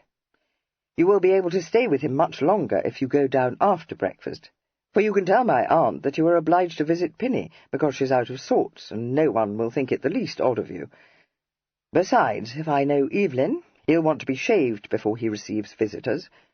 I sent Fimber down to the cottage with some of his gear an hour ago, so with both Pinny and Fimber to cosset and scold him, you may be very sure he won't be neglected." "He will need me to protect him," she said, laughing. However, she did sit down again, and Kit embarked on the task of recounting a slightly expurgated version of his twins' adventures. "For you'll do it much better than I could, Kester," had said Evelyn coaxingly. This confidence was not misplaced. Mr. Fancourt, bred to diplomacy, omitted all reference to Tunbridge Wells, slid gracefully over the peculiar behaviour of his twin in having shaken off his devoted groom, and managed to make Lady Denville so impatient to learn the exact circumstances of the accident that it never occurred to her to wonder what could have induced Evelyn to have chosen so roundabout a way to London in preference to the direct Pike Road, which he could have rejoined after his visit to John Coachman, merely by retracing his route for a couple of miles to Nutley. Long before Kit ventured to introduce Miss Patience into his recital, her ladyship was so brimful of gratitude to Mrs. Ascombe for the tender care she had lavished upon Evelyn that it seemed doubtful whether she would be able to restrain her impulsive desire to have herself driven to Woodland House before she had even set eyes on Evelyn. "How can I wait to thank her?" she demanded, tears sparkling in her eyes. "How can I ever repay her? Oh, she must be the noblest creature alive. But for her, he might have died, Kit." While he did not share this extreme view of the case, Kit was very ready to encourage it, and to slip in a word or two designed to imbue Lady Denville with the conviction that in Mr. Ascombe she would discover a gentleman of culture and respectable ancestry. She said she had no doubt at all that he and his wife were excellent persons. She was not in the least surprised to learn that Evelyn had forgotten to assure himself that his card-case did, in fact, contain some cards. It was just the sort of mischance, she said, that might be depended upon to overtake one precisely at the wrong moment. And she found nothing to wonder at in Evelyn having asserted that his name was Evelyn, rather than Denville. "For you know, dearest, a great many people do call him Evelyn. I think perhaps it is because he's that kind of man, and so very unlike your father, whom no one ever addressed as William. Do you recall that before Papa died it was only the merest acquaintances who called Evelyn Martinhoe? But, oh, Kit, If only the Ascombs had known that he was Denville. They must have sent a message instantly, and you need never have pretended you were Denville, for no one could have expected Evelyn to attend a dinner party when he was out of his senses. Oh, dear Kit, I meant it for the best, but only think what has come of it. Try as I will, I cannot feel the least degree of certainty that Cressy won't recognise the difference between you. Even if I could hit upon a way of accounting for his suddenly being obliged to keep his arm in a sling. So, instead of rescuing him, I have very likely ruined him. Courageously facing the worst of his task, Mr. Fancourt said, "No, Mamma, you haven't. I was about to tell you that he no longer wishes to marry Cressy. The fact is—" She interrupted him, demanding in a voice of deep foreboding, "Who is it?" "It's Miss Ascombe, Mamma. Evelyn has fallen tail over top in love with her, and it's she he means to marry. I shall leave it to him to tell you about her, but she seems to be a most unexceptionable girl." "Oh, no, Kit," she uttered imploringly. "When he has already offered for Cressy. Dear one, don't, I beg of you, imagine that I mean to pitch at him, for no one knows better than I do that it is impossible to find a fault in either of you. Indeed, I have always been so very sorry for other parents whose sons are so sadly inferior to mine. But I cannot but think it a pity that Evelyn should fall in love quite so often, and nearly always with such ineligible girls." "Yes, Mamma," he agreed, regarding her in affectionate amusement. "But consider how impossible it would be to find a girl in any way worthy of either of us." "Now you are being absurd," said her ladyship, with great dignity. He laughed. "No, how can you say so? In all seriousness, love, I have a strong notion that this is a very different affair from all Evelyn's former fits of gallantry. I do believe that he has formed a lasting attachment, and so, I think, will you when you have talked to him. From what he has told me, Miss Ascombe is wholly unlike any other of his flirts, and, I should have supposed, lacking in the qualities which he has hitherto found so captivating. He told me that she was neither dashing nor full of wit, but that the mere thought that he might grow bored with her seemed to him fantastic. Well, Mamma, my own taste is for a girl of a different cut, but it flashed across my mind, as I listened to Evelyn, that perhaps Miss Ascombe may be the very thing for him. I'll say no more on that head, but leave you to judge for yourself. As for her eligibility from the worldly standpoint, no. It must be thought an unequal marriage, though I collect that Evelyn would have no reason to blush either for Miss Ascombe or for her family. They are not persons of consequence, nor are they affluent, but they seem to be of unquestionable gentility." Lady Denville had been listening intently to this, a look of doubt on her face, and she now said anxiously, "Kit, you don't think that they did know who Evelyn was, and drew him in?" "No, I don't, Mamma," he said decidedly. "I own that was my first thought, but if that was their intention, they went a mighty queer way to work to bring it about. Mrs. Ascombe never permitted her daughter to be alone with Evelyn from the moment that he recovered his senses, and it seems that Ascombe is no more in favour of the match than my Uncle Henry will be. Evelyn made a pretty clean breast of the whole business to him, and while he didn't forbid Evelyn ever to cross the threshold again, he did forbid him to make any attempt to fix his interest with Miss Ascombe while his affairs are in such a tangled state." "Ah, that gives me a very good opinion of him," said her ladyship quickly. "I shouldn't like it at all if Evelyn wished to marry too far beneath him, but I don't give a straw for consequence. As for your Uncle Henry, it has nothing whatsoever to do with him, and so I shall tell him, if he has the impertinence to object to a marriage which has my approval. The only thing is—" She paused, hesitating for a moment, her brow puckered. Then she directed an inquiring, not entirely unhopeful look at Kit, and said tentatively, "Dearest, do you think perhaps you would like to marry Cressy? I can't but feel that one of you ought to do so, when I reflect on the excessively awkward situation she has been placed in, poor child." she added hastily, as Kit fell into uncontrollable laughter. "Not that I wish to press you, only that the thought has frequently crossed my mind that you and she would deal admirably together." "That thought has crossed our minds too, Mamma," he replied unsteadily. "I should like to marry Cressy, and, since she feels she might like to marry me, it is precisely what I hope to do, and what I was just about to divulge to you." "Then Cressy knows already? Oh, wicked one not to have told me," cried her ladyship, her countenance transformed. "Dearest, nothing could delight me more. She is the very girl I would have chosen for you, if I hadn't already chosen her for Evelyn, which was a very foolish mistake, but not, thank goodness, one that can't be remedied. I knew something would happen to bring us about. Oh, my darling Kit, I wish you so very happy."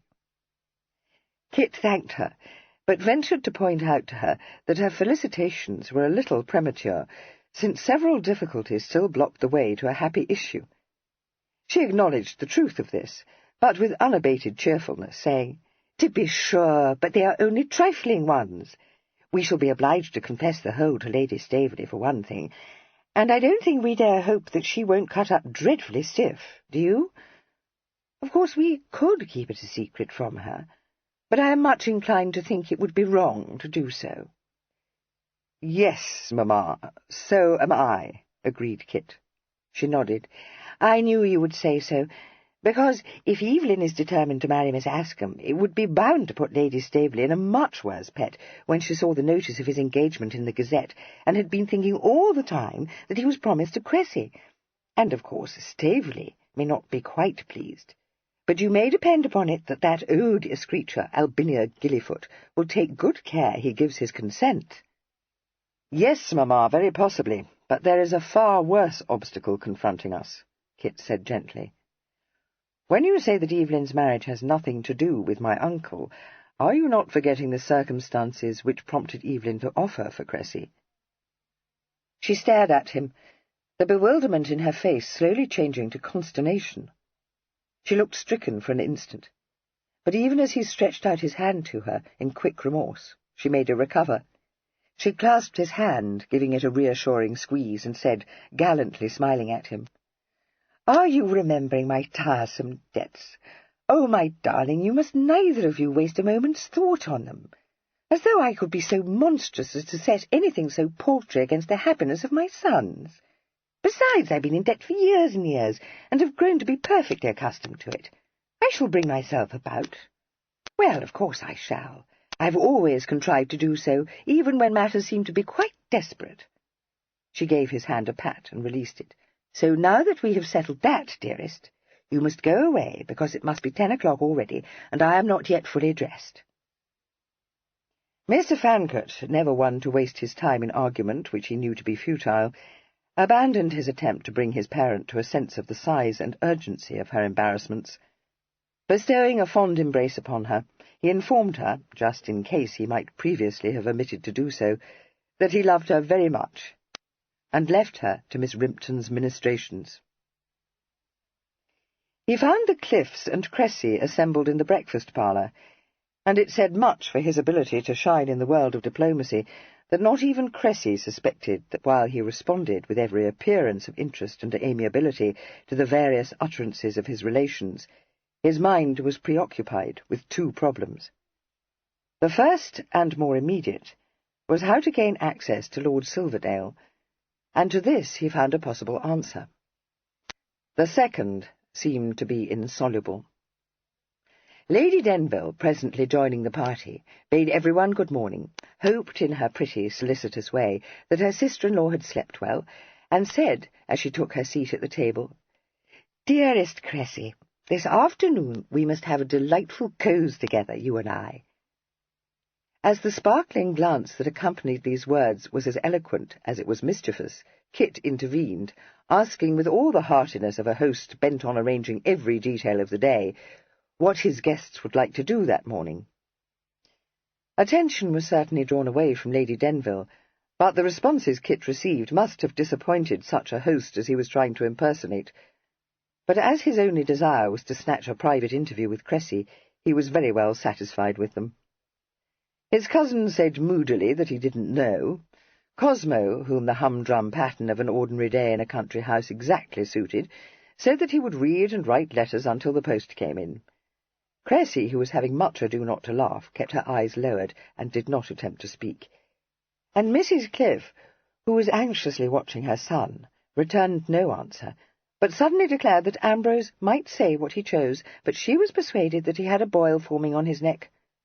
All eyes turned involuntarily towards Ambrose, who reddened, shot a glowering look at his mamma, and said angrily that it was no such thing. He added that he had the headache. "Poor boy," said Lady Denville, smiling kindly upon him. "I dare say if you were to go for a walk it would soon leave you." "Amabel, I must beg you not to encourage Ambrose to expose himself," said Mrs. Cliff. "There is a wind blowing, and I am positive it is easterly, for I myself have a touch of the tic, which I never get but when there is an east wind.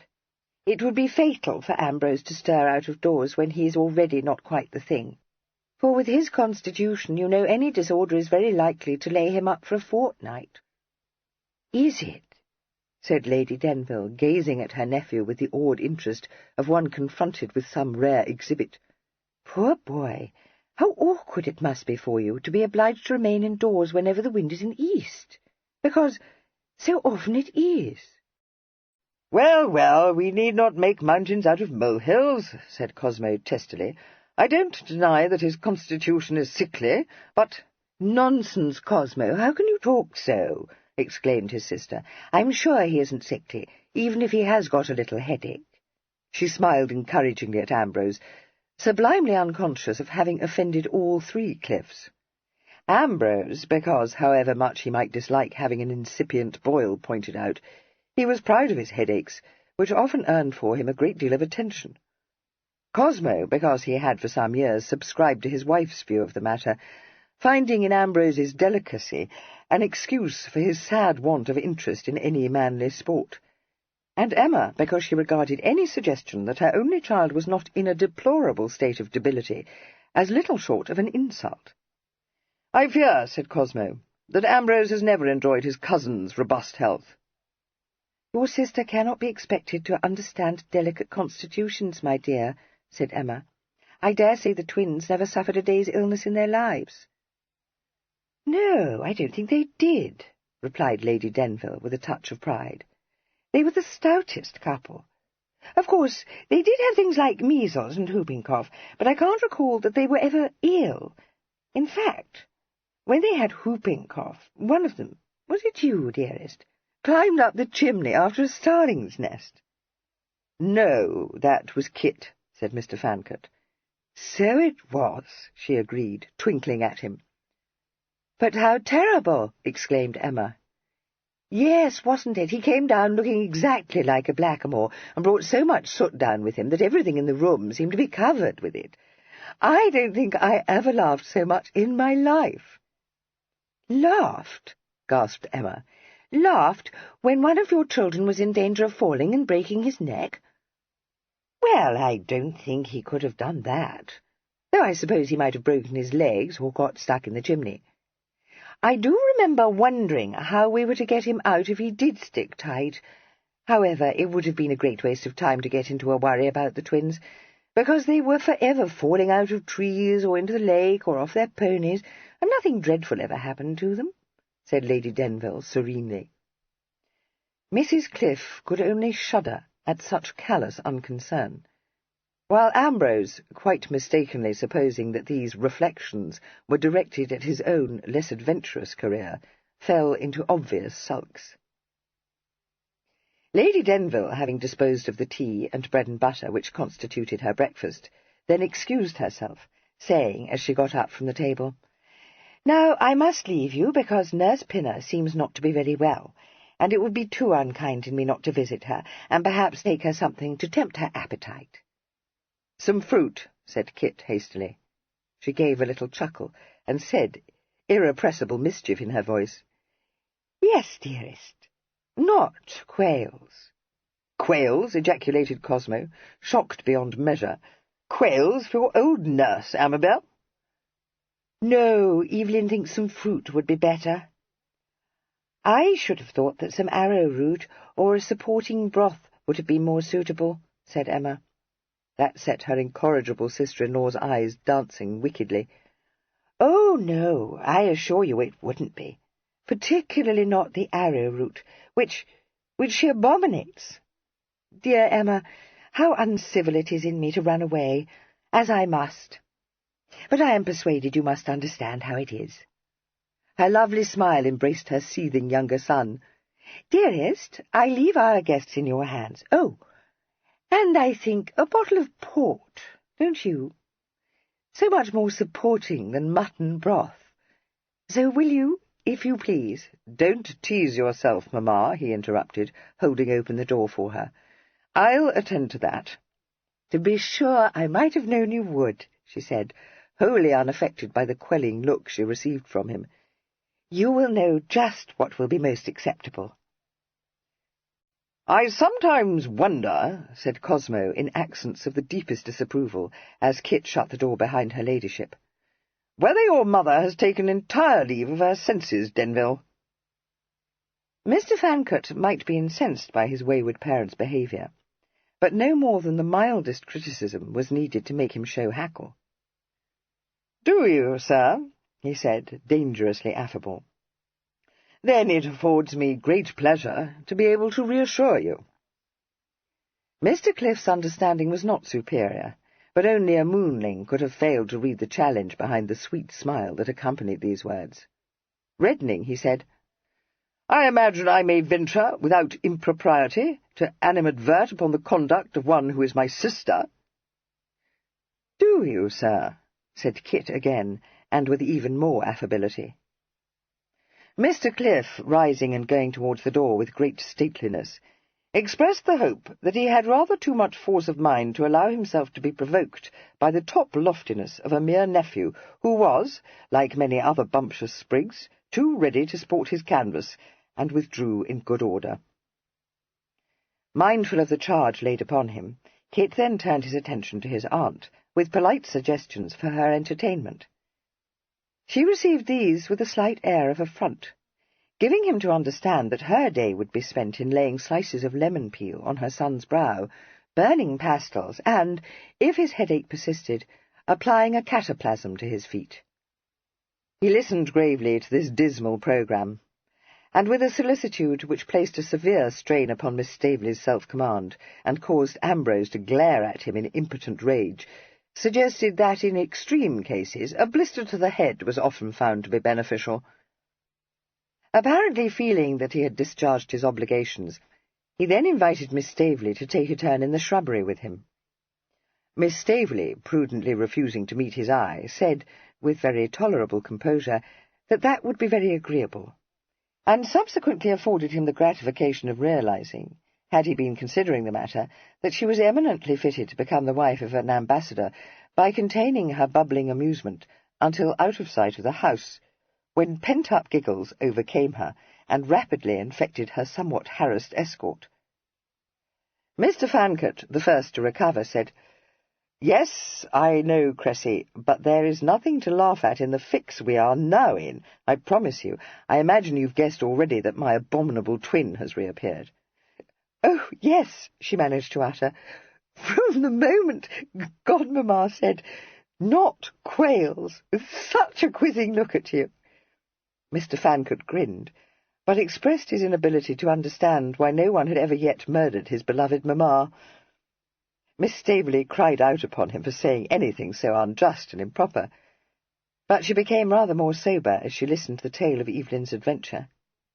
She did indeed suffer a slight relapse when kindly informed of her noble suitor's relief at learning that he had been released from his obligations, but she was quick to perceive that all the difficulties of a situation, broadened to include an alternative bride for his lordship, of whom so rigid a stickler as his uncle would certainly not approve.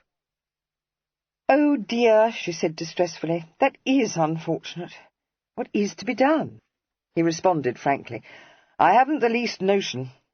Do you bend your mind to the problem, love? My present concern is to recover that confounded brooch." She nodded. "Yes, indeed, I do feel that is of the first importance. I am not myself acquainted with Lord Silverdale, But from anything I have ever heard said of him, I am much afraid that your brother is very right. He is shockingly malicious. Papa told me once that he is as hungry as a church mouse, but can always command a dinner at the price of the latest and most scandalous on D. And if he is one of the Prince Regent's guests, Kit, do you know how to obtain a private interview with him? No, replied Kit cheerfully, but I fancy I know who can supply me with the answer to that problem. Sir Bonamy, she exclaimed, after an instant's frowning bewilderment. Exactly so, said Kit. He added proudly, Not for nothing am I Mamma's son. I, too, have knacky notions. Chapter 17.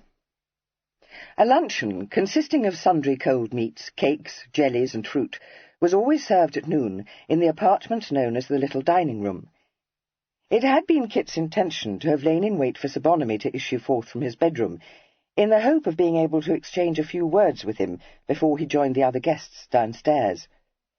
But, owing to the extraordinarily swift passage of time, it was not until the stable clock had struck 12 that either Mr. Fancourt or Miss Staveley could believe that they had been in the shrubbery for over an hour.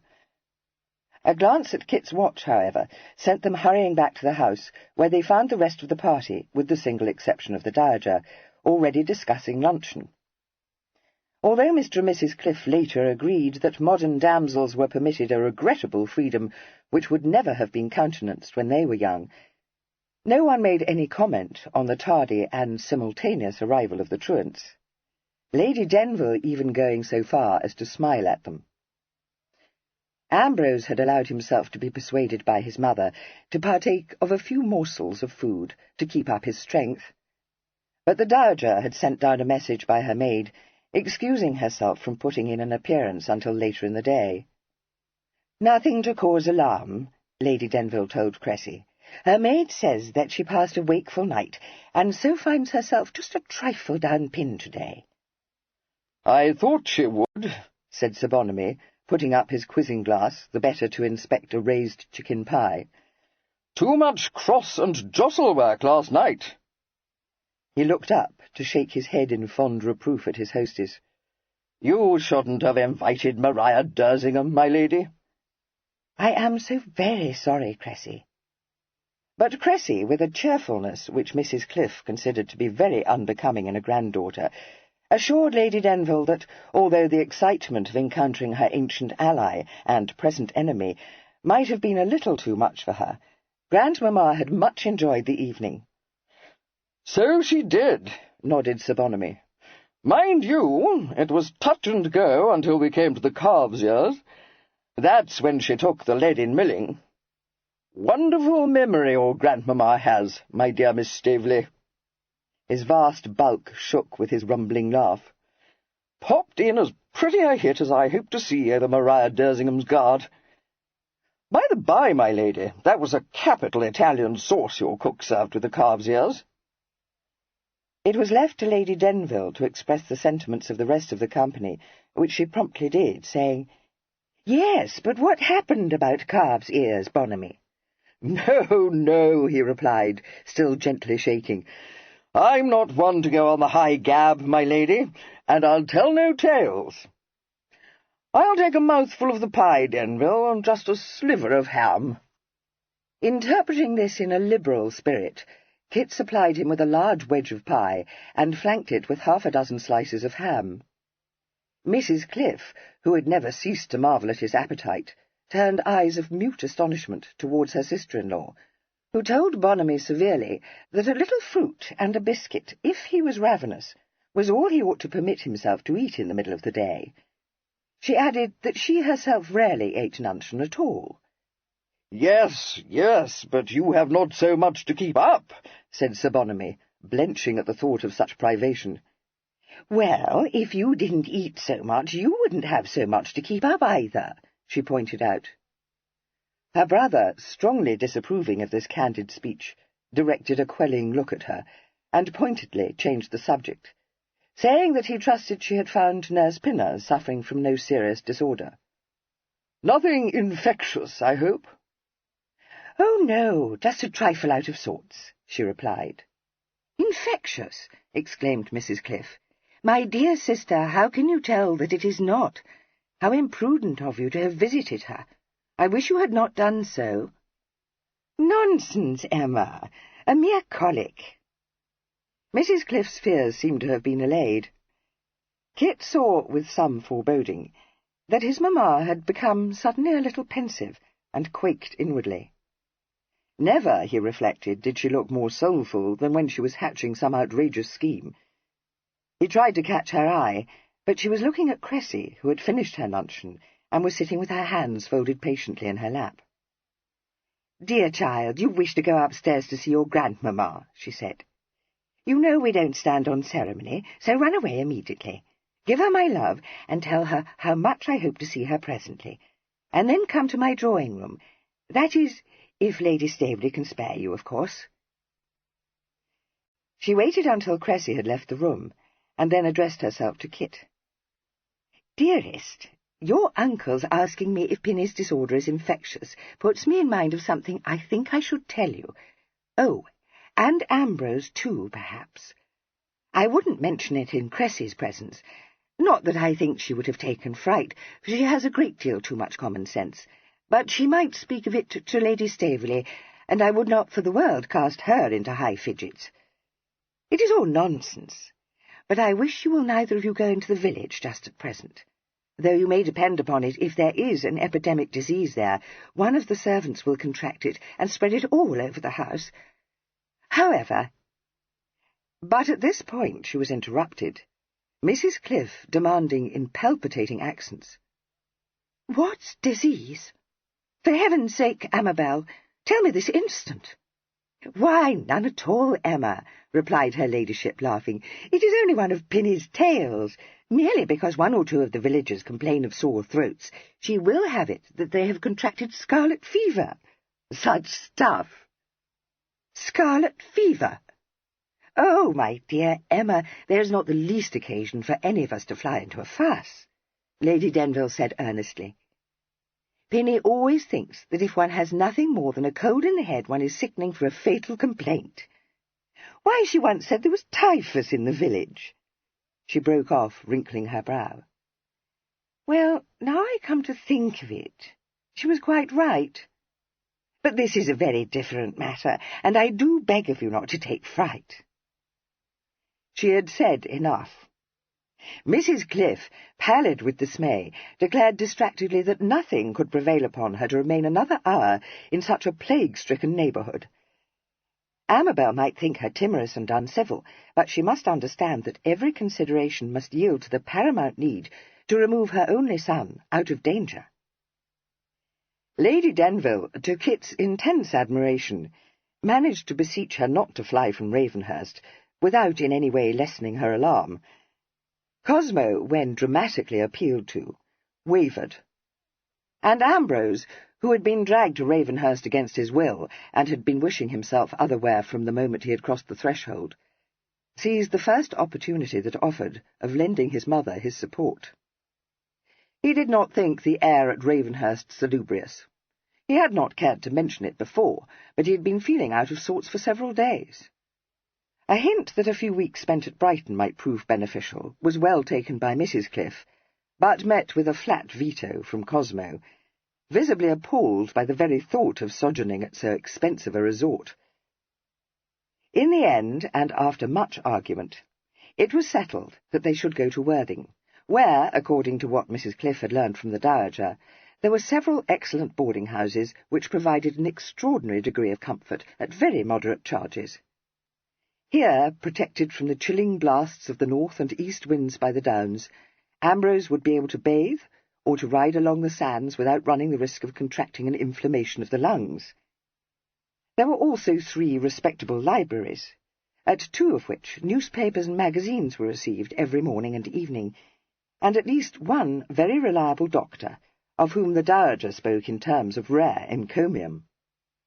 Had it been possible, Cosmo would have returned with his wife and son to his own home, but since he had graciously lent this for the summer months to a distant and far from affluent cousin, who was too thankful to have been offered free a country residence large enough to accommodate his numerous progeny, to cavil at being obliged to pay the wages of Cosmo's servants. This was impossible. With the utmost reluctance, and only when the wife of his bosom had announced that he might remain at Ravenhurst if he chose to run the risk of contracting scarlet fever, but that nothing would prevail upon her to expose her only child to such a danger, did he consent to remove that very day to Worthing's one hotel, and then only on condition that no time should be lost on arrival at this elegant hostelry in seeking less expensive quarters. It was not to be expected that Mr. Ambrose Cliff, hankering after the amusements afforded by Brighton, would be entirely satisfied by the decision to spend the summer months at a small place patronized largely by such elderly persons as disliked the racket of Brighton. But as he had never had much hope of persuading his father to look for lodgings in Brighton, and knew that Worthing was a mere 10 or 11 miles distant from the more fashionable resort, he raised no objection. Throughout the discussion, which was punctuated by charming if mendacious entreaties from Lady Denville that her relations should remain at Ravenhurst in defiance of a rumour which she was positive was ill-founded, Sir Bonamy, with the utmost placidity, continued to work his way through the various dishes set upon the table. Only when Mrs. Cliff, hurrying away to prepare for the journey, turned to take her leave of him, did he heave himself out of his chair or betray the smallest interest in the scarifying story set about by his hostess.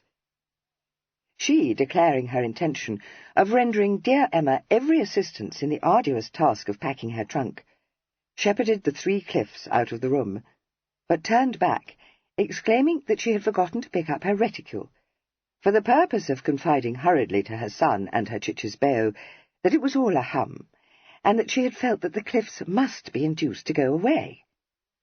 "Yes, yes, my pretty, I knew you were up to your tricks," said Sir Bonamy fondly. "I never thought you'd endure having that brother of yours here above a se'nnight. Told you he was a devilish dull dog." "Yes, isn't he? But that's not it. I invited him because I thought it would make it less awkward for Kit, but it turns out that he makes it much more awkward now that Evelyn has returned. I can't stay to explain it to you, but Kit will do so." She then flitted away in the wake of Mrs. Cliff, and Sir Bonamy, lowering himself into his chair again, drew a dish of peaches and nectarines towards him, pausing only before making a careful selection from amongst them, to inform Kit that there was no need for him to explain anything to him. "Just as soon you didn't, my boy. Nothing to do with me," he said, delicately pinching one of the peaches. "I won't," promised Kit. "But I've been wanting to have a word with you, sir. I believe you may be able to help me." Sir Bonamy, casting him a glance of acute suspicion, said, "I shouldn't think so. Shouldn't think so at all. Not if it has anything to do with this havey-cavey rig you're running." "Nothing at all," replied Kit reassuringly. "It is merely that I find myself faced with a social problem on which I am very sure you can advise me." "Oh, if that's all," said Sir Bonamy, much relieved. "Very happy to be of service, my boy." He picked up his fruit-knife, adding, with a simplicity which robbed his words of self-consequence, "You couldn't have applied to a better man." "Just so," agreed Kit. "It's quite a small matter, but it has me in rather a puzzle. If you stood in my shoes, sir, or rather in my brother's, and you wished to visit someone who happened to be staying at the pavilion, how would you set about it?" Sir Bonamy raised his eyes from the peach, which he had begun to strip of its skin, and stared very hard at Kit. "Who?" he demanded. "One of the Prince Regent's guests, sir." "I wouldn't," said Sir Bonamy, turning back to his peach. "You don't want to get mixed up in that set. Couldn't if you did. I'm the only one of Prinny's friends Denville is acquainted with. So what does he want with any of them?" "A trifling matter of business, which I wish to discharge for him." "Well, if that's all, my advice to you is to wait until he leaves the pavilion," said Sir Bonamy, dissecting his peach with finicking care. "Unfortunately, the matter is rather urgent, sir." "Oh, it is it?" Sounds to me as if that brother of yours has been getting himself into trouble. Not been playing cards in that set, has he? No, he has not, which you must surely be in a better position than I am to know, replied Kit a little stiffly. Sir Bonamy nodded, conveying a quarter of the peach to his mouth. I didn't think he had, but one never knows what these young cocks of the game will get up to next. Too rackety by half. Now, you needn't bite my nose off. Who is it you want to visit at the pavilion? Can't help you if I don't know. Lord Silverdale, on a matter of business, as I have said. Sir Bonamy slowly consumed another quarter of the peach. Well, if I were you, Kit, I'd tell Evelyn not to enter on any business with Silverdale. Don't mind telling you that Prinny's got some mighty queer cronies. He is one of them, a shocking loose screw, my boy. Never a feather to fly with either, and has a damned nasty tongue in his head. Cuts up more characters in an evening than I would in a 12-month. Nevertheless, sir, it is imperative that I should see him. Sir Bonamy turned his eyes towards him and stared at him for several unwinking moments. Oh, now look ye, my boy. If it has anything to do with the ruby brooch your mother lost to him at play, you leave well alone. Aye, and tell your brother to do so too. So you know about that, do you, sir? Yes, of course I know, said Sir Bonamy. I was there, saw her stake it, and so did everyone else. A silly thing to do, for her luck was quite out, but nothing in it to make Evelyn get up in his high ropes. All open and above board, you know, and everyone joking her about it, and saying it was just like her to throw her jewellery after her guineas. Why, even Silverdale himself couldn't brew any scandal broth out of it. So just you forget it, Kit, and tell Evelyn to take a damper. I can't do that, sir. I feel quite as strongly as Evelyn does that the brooch must be redeemed. Oh, I shouldn't try to do that, said Sir Bonamy, putting the nectarine he'd been considering back in the dish. But you must surely perceive— No, I don't. If you was to ask me, I should say it was a good thing your mother did lose it. It never became her, you know. In fact, I can't think what made her take a fancy to it. For she don't in general make mistakes of that nature. But she can't wear rubies. Anything else, but not rubies or garnets. Don't you try to get it back for her. Tell Evelyn to buy her another, sapphires or emeralds. She'll like it just as well. Probably better, agreed Kit, smiling. So there you are, then, said Sir Bonamy. Damn me, Kit, you cut your eye teeth. Don't you go stirring coals, stupid thing to do, because you may depend upon it, Silverdale sold it weeks ago. I am very sure he didn't, said Kit. You know nothing about it. Silverdale's going to pigs and whistles, and that brooch was worth a monkey if it was worth a groat. Kit hesitated before saying, I fancy I needn't hide my teeth with you, sir. It isn't worth more than a pony, if as much. It is nothing but trumpery, a copy of the real brooch. Nonsense, said Sir Bonamy testily. I wish it were nonsense. But I'm afraid— Well, it is nonsense. Good God, you don't suppose Silverdale's a flat, do you? Because he ain't. I don't suppose it occurred to him that my mother would have staked it if— No, and nor did she, interrupted Sir Bonamy. Told you I was there, didn't I? If you think I'd have let her put up a piece of trumpery, you've got less rum gumption than they give you credit for. More of a beetle head than one of the tightish clever sort. The only advice I'm giving you is to tell young Denville to stop trying to raise a dust. He shot Kit an angry glare, and found that he was being steadily regarded. Mamma told me herself that she had sold that brooch, sir, said Kit.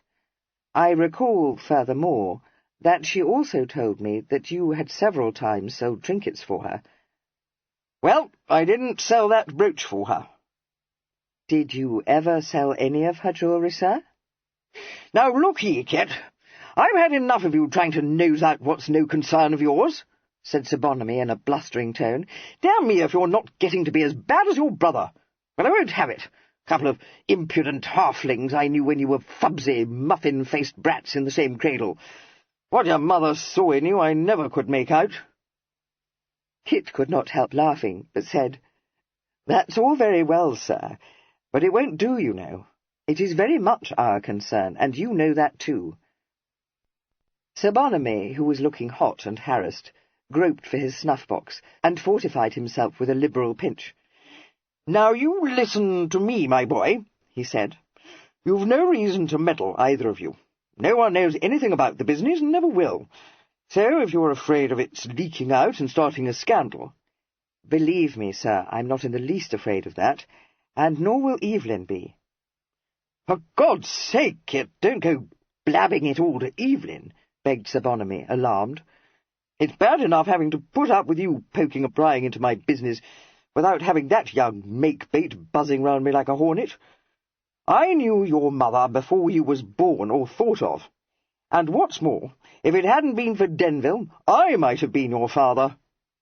Mind you, I'm damn glad I'm not, for of all the resty, top-lofty, whisky-frisky young jackanapes, you're the worst." "Yes, sir," said Kit meekly. "But you can't expect us to allow my mother to stand in your debt." Sir Barnaby's little round eyes started at him, and his cheeks began to assume a purple hue. "Oh, I can't I? Bumptious, that's what you are, my boy. Next you'll be asking me to render up an account. Well, that's where you'll be bowled out, because I won't do it. And it's not a bit of good pestering your mother about it, because she don't know, bless her heart." "Sir, we can't let it rest like that." "Well, you'll learn your mistake. You can tell Evelyn it's none of his business, because it all happened before your father died. And don't you try to pay me for that cursed brooch, for I won't have it. Good God, boy, what the devil is it to me? A miserable monkey." "If it was you who bought the Denville necklace, sir, Mamma must be thousands in your debt." "Well, that's nothing to me either. Thought you knew that." "Everyone knows you're as rich as Golden Ball, sir, but it's beside the point." "No, it ain't," said Sir Barnaby crossly. "You've got no right to stop me spending my blunt any way I choose. Not that I'd put it beyond you to try." "Sir, I do beg of you—" "No, no. You keep your tongue between your teeth, Kit. Getting to be a regular jaw-me-dead. You'll only come to a fiddlestick's end, and so I warn you. It was no fault of Evelyn's that your mother ran aground, and there was nothing he could have done about it when she was near to being blown up at Point Nonplus. Little enough I could do either, for she never would take a penny from me unless she was forced to, and then I had to call it a loan and charge her interest." "Which you never demand." "No, course I don't. But I'm not at all sure that I oughtn't to have done so," said Sir Barnaby reflectively. "She's got no more notion of business than a kitten, but she don't like to be beholden. Frets her more than you might guess." He chuckled. "Bless her. She thinks she's all right and tight if she can pay interest. She don't tell me much more than she told your father, and I've got my suspicions that she's borrowed money from others besides me. Well, I know she has, and that's where I'm at a stand, because she won't let me give her the rhino to pay her debts, and I can't redeem 'em without raising a nasty dust. She's got it fixed in her head that there's no harm in borrowing from people who don't hesitate to dun her for the interest she owes them, but that it's wrong to come to me. No use arguing with her. All she does is talk balderdash about imposing on me. And when I told her she ought to know there was nothing I wouldn't do for her, she said she did know it, and it made it worse." He sighed. "I dare say you don't like it. In fact, I know you don't. But I'm devoted to her. Always have been. Always shall be. But there's no understanding her." "I think I do understand what's in her mind when she doesn't like to hang on your sleeve, sir. You're mistaken in thinking that I don't like your devotion to her. We were used to be jealous of you, I think, but that was when we were muffin-faced brats. What could either of us feel, in the light of what I've learned today, but thankful for it that you were devoted to her, and most obliged to you?" Sir Bonamy looked rather gratified, but said shrewdly, "You speak for yourself, my boy. You ain't speaking for Evelyn, and if you think you are, you don't know him as well as I thought you did." "I know him as I know myself," Kit replied, "and I am speaking for him. I haven't said he'll like it. He won't, and nor do I. He won't stomach it. Good God, sir, how could either of us accept such a situation with complacence? It was my father's duty to discharge Mamma's debts. He didn't do so, and Evelyn will tell you that he inherited his obligations as well as his fortune." "Well, I'd as lief he didn't tell me," responded Sir Bonamy. "I don't want to have him ranting at me as well as you. What's more, he'll be wasting his breath, for he hasn't inherited your father's fortune yet, and from what I've seen of his carryings on, he ain't likely to get Brumby to wind that trust up a day before he must. I'll tell you this, too, Kit. When he does get control of his fortune, he'll have enough to do to settle the rest of your mother's debts, without adding what she's borrowed from me to 'em." Chapter 18. There was no more to be got from Sir Bonamy, who went off to enjoy his usual afternoon sleep in the library, saying that he was glad not to have that fidgety fellow Cliff sharing the room with him any longer. Kit made no attempt to detain him. Every feeling might revolt against allowing his mother to be so deeply indebted to a man upon whom she had no claim, and who stood outside the family, but he could perceive no way of either forcing Sir Bonamy to state the sum of her obligation to him, or of discharging the debt, if he surmounted that first obstacle. The Cliffs were gone within an hour of rising from the luncheon-table, and Kit waited only to see them off before going across the park to Nurse Pinner's cottage. He found Fimber, whom he had sent there earlier with a couple of bottles of wine, engaged in rather more than usually acrimonious hostilities with Nurse, and for once at a disadvantage, since the noble object of their jealousy was once more, and for the first time since her retirement, restored to Nurse's fond and despotic care. Fimber had scored a point in having his services in helping his lordship to dress preferred to Nurse's, but he had been obliged to yield to her superior skill in bandaging, to endure in tight-lipped silence her sharply authoritative warnings and instructions when he eased my lord into his shirt and coat, and to suppress his wrath at my lord's tacit refusal to send her out of his tiny bedroom while he was dressed. She bustled in and out, full of interference, and addressing her nursling with such endearments as she had used during his childhood, so that the only course open to his valet was to adopt an attitude of meticulous respect towards a young gentleman whom he was burning to scold and to cross-question. When Kit walked into the parlour, Fimber bowed, and immediately informed him that he would find his lordship in the garden. He added, dropping his voice in the manner of one imparting a confidence whose significance was known only to himself and Kit, that he would find his lordship a trifle on the fidgets. "Lord bless the man, what else was to be expected?" Nurse exclaimed scornfully. "Do you go out to him, Master Kit, and if he is to go up to the house this evening, as her ladyship wishes, you may bring him back here, though there's not a bit of need, for I can help him out of his coat better than you or Fimber. No, I don't want Fimber to come fussing round him at that hour of night, keeping him awake till all hours with brushing his clothes, and I don't know what besides, in that finicking way he has." "Well, we can talk about that later, Pinny," Kit said pacifically. He added, with the flicker of an eyelid at the outraged valet, "Better get back to the house now, Fimber, or Norton will begin to wonder what's become of you." He then made good his escape into the small, enclosed garden at the back of the cottage, where he found Evelyn moodily winding his way along the narrow paths which separated various beds filled with vegetables and currant bushes. Nurse had carried a chair out and placed it in the shade of an apple tree. An open book lay on the ground beside it, with a clutter of newspapers and magazines. Kit said cheerfully, "I wouldn't be in your shoes for something, twin. There's a pitched battle going on in the parlour." Evelyn was looking moody, but he laughed. "Oh, I don't mind that. They've been skirmishing over me ever since you sent Fimber here. The thing is that every time he starts to give me one of his thundering scolds, Pinny comes back into the room, so he's obliged to stop, because, by the mercy of God, neither combs my hair if the other is present. I can't think why not, but I can tell you I'm thankful for it. Has Mamma managed to send the Cliffs packing? She said she meant to, if she could only hit upon a means of doing it. Did she? Can you doubt it? I've just been waving farewell to them. Mamma is wonderful. How did she contrive to make them shab off? By telling them that there was not an outbreak of scarlet fever in the village. I was afraid when she began to talk of sickness she was going to make it smallpox, which would have been doing it too brown. If you're coming up to the house tonight, I'd best meet you in the nursery wing to make sure the coast is clear. Lady Staveley goes to bed at 10, and the servants won't come into the drawing-room once the tea-tray has been taken away. Evelyn nodded. Yes, very well, Kester.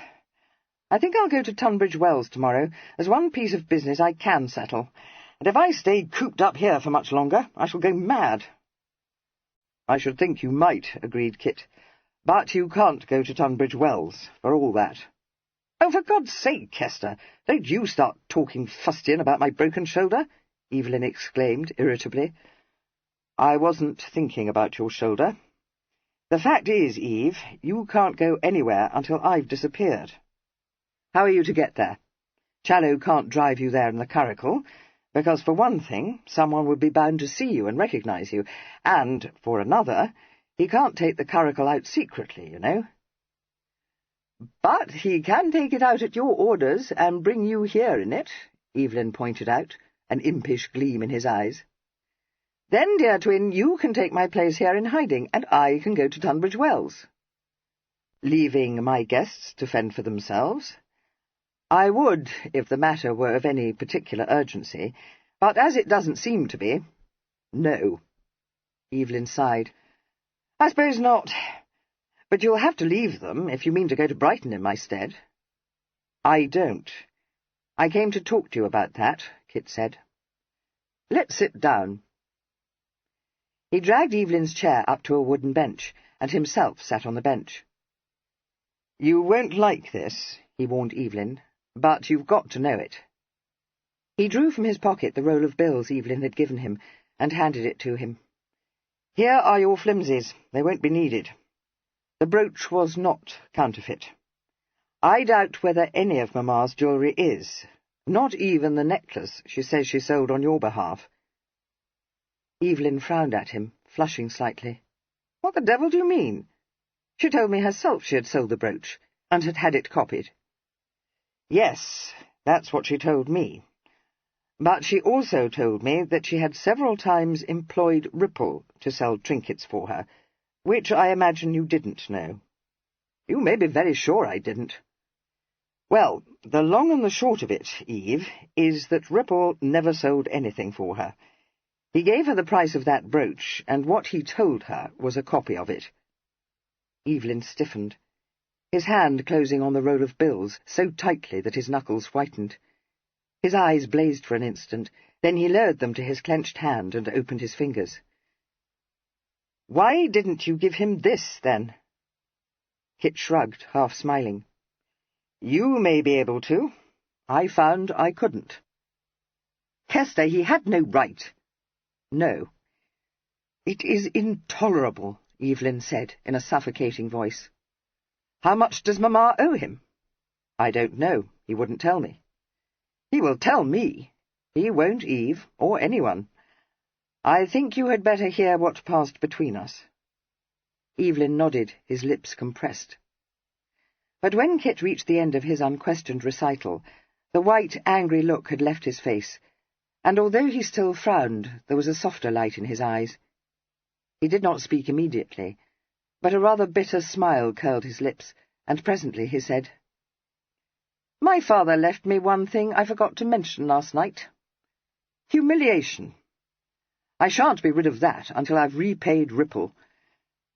It isn't in your power to repay him, twin. Not yet, but it will be, when I'm 30, if not before. I must talk to him. Of course, but he bade me tell you it was none of your business, since it all happened during my father's lifetime, when you couldn't have rescued Mamma, and further, Kit said with a twinkle, that he didn't want to have you buzzing round him like a hornet. Evelyn laughed, but ruefully. No, no. How could he think I would? Well, he knows you don't like him. What's more, he told me that you hadn't been able to wind him up in all the years you'd been trying to do it, so that it wasn't likely I could. Evelyn pulled a grimace. Not so bacon-brained after all. I suppose I have tried to draw wool now and now. I don't dislike him precisely, or I shouldn't, if he didn't dangle after Mamma, calling her his pretty, talking of his devotion, when even she knows how many mistresses he's had in keeping. But I never suspected him of this. I own I thought it was all a hum, that he pretended to feel an unalterable attachment to Mamma because to be her most favoured cicisbeo added to his consequence. Yes, so did I, Kit agreed.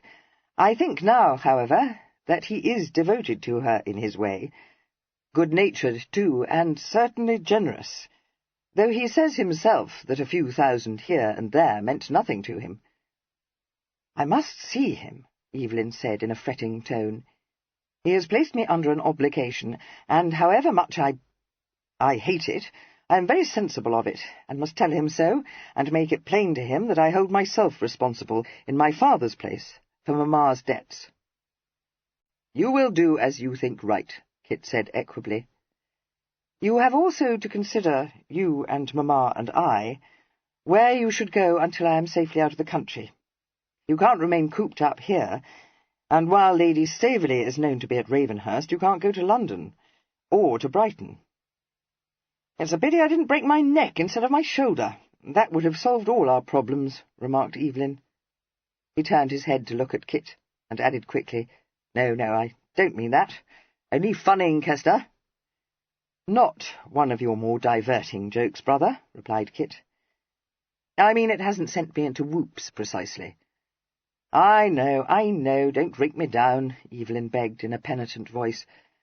The fact is, I'm blue-devilled. Kit nodded, but said, Very likely. Of course, we're in the deuce of a hobble, but we shall bring ourselves off. When did we ever fail to? Evelyn smiled at him. True. Don't let us talk about my affairs. I'll retire to Leicestershire. Let's discuss yours instead. I suppose you can't immediately announce your engagement to Cressy, but I'm strongly of the opinion that you should see Staveley before you go back to Vienna, and get his consent. I've been considering that, and I think I should go with you to Mount Street. I don't know that, but I agree I must see Staveley as soon as may be possible. But my affairs are simpler than yours, and don't call for discussion, Eve. Mine are beyond discussion, Evelyn answered. I've had plenty of time for thought, and I can see that my case is pretty hopeless. You said as much last night, didn't you? I neither said it nor thought it. Well, you said that my uncle will be opposed to my marriage to Patience Ascombe, and that is the same thing. I've tried to think he might not dislike it, but of course he will. How could I ask Patience to wait for 6 years, even if I was sure that she loved me? I haven't tried to fix her interest, and as things are— No, even if her father would permit me to declare myself, I mustn't do it. If ever I knew such a fellow, exclaimed Kit in a rallying tone. Either you're in out or in flat despair. He laid a hand on Evelyn's knee and gripped it. You're not quite knocked up, you gudgeon. I shall try to see my uncle before I leave England, and though I don't yet know just what I shall tell him, you may depend upon it that your part in my story will be positively saintly. If you try to pitch it as rum as that, he'll smell out a hoax immediately, Evelyn interrupted, laughing in spite of himself. Not at all. I fancy you sacrificed your own interest to further mine, and that he will believe. It won't do to say anything about Miss Ascombe, and I don't mean to. You will have to wait for a period, but not for very long, if you will but stop committing what he calls extravagant follies. Spend more of your time here, Twin, and interest yourself in the estate. In fact, interest yourself to such a pitch that he'll be only too glad to relinquish his authority. Urge improvements, demand information, pester him. Add a melancholy air to your demeanour, as though you had suffered a disappointment, and 10 to 1 he'll be so much concerned that he'll greet with relief your engagement to Miss Ascombe. He spoke with a gay confidence which amused Evelyn, and served, for the moment, to put up his spirits. But he was not himself convinced. He knew his uncle's inflexible nature too well to believe that he could be easily persuaded, nor was he able to entertain any hopes that he would look with favour upon Evelyn's marriage to one whom he would infallibly consider a nobody. Knowing his twin, he entertained almost as little hope that Evelyn would adhere for any length of time to the line of conduct he had suggested to him. His disposition was too impetuous, his spirits too volatile, to enable him to wait, enduring boredom and frustration with patience. He would fall into one of his fits of despair, and seek alleviation in sprees and revel routs. It was therefore in a mood of considerable anxiety that Kit at last left his twin, and walked slowly back to the house, cudgelling his brain to discover a way to overcome difficulties which bore all the appearance of being insuperable. He began to feel almost as depressed as Evelyn, and was not cheered by the intelligence imparted to him by Norton upon his entering the house, that Miss Staveley had driven out with the dowager. By way of solace, Norton offered him the newspapers, the post having come in some time previously. It had brought no letters for Evelyn, but several for Lady Denville, and 2 franked by Lord Staveley, and addressed to his mother and his daughter. Cressy was carrying her letter when she entered Lady Denville's drawing-room, and she said, as she shut the door, "Godmamma, I have had such good news from Papa. Albinia was brought to bed on Tuesday, and was delivered of a son. Papa is so delighted. He writes very briefly, just to tell me that it is a very fine child, and Albinia is going on prosperously, in spite of a difficult labour." She broke off suddenly, perceiving that Lady Denville had been crying. She went swiftly forward, falling on her knees beside her ladyship's chair, and saying, "What is it, dearest Godmamma? What has happened?" Lady Denville made a huge effort to pull herself together, responding with a valiant smile. "Why, nothing in the world, dear child. What was that you said? Your father has a son? Well, that is charming.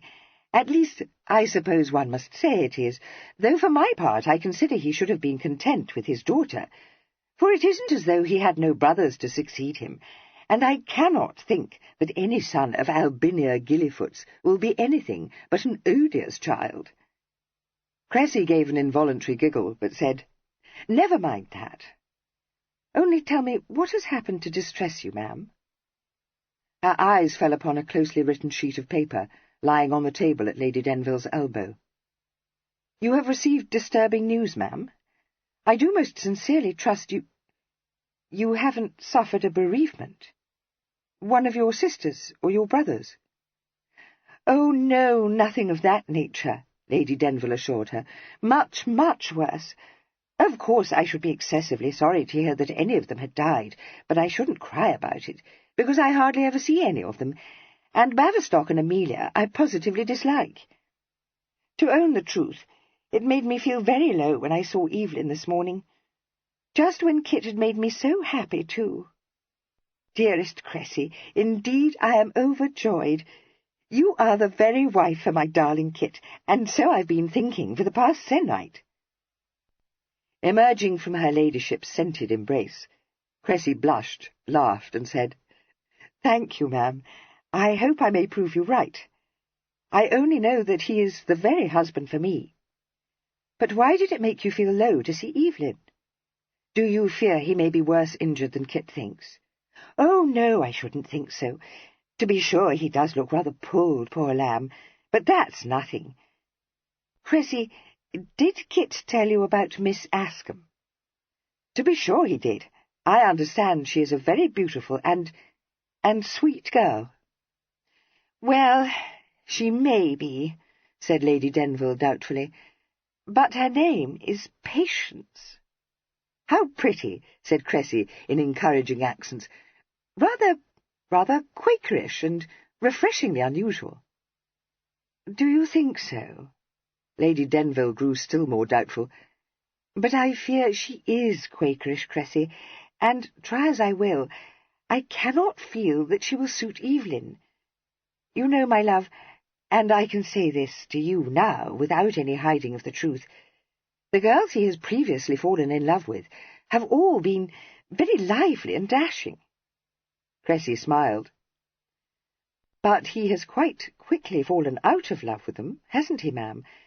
Perhaps, being so dashing himself, a quiet, gentle girl will suit him much better. I believe it is often so. Yes, that is what Kit says. Kit thinks that this time Evelyn has formed a lasting passion, and of course Kit knows him as no one else does. But if he wanted a quiet girl, I can't conceive why he couldn't have fallen in love with you, dearest. It seems so capricious of him. Not that I grudge you to Kit, for Evelyn is not my favourite son, whatever Kit may say. I love them both equally, and so he knows. The thing is that Evelyn is closer to me because we have always lived together. But Kit is so much more dependable and the greatest comfort to me. And I should think, she added reflectively, that he will make a charming husband.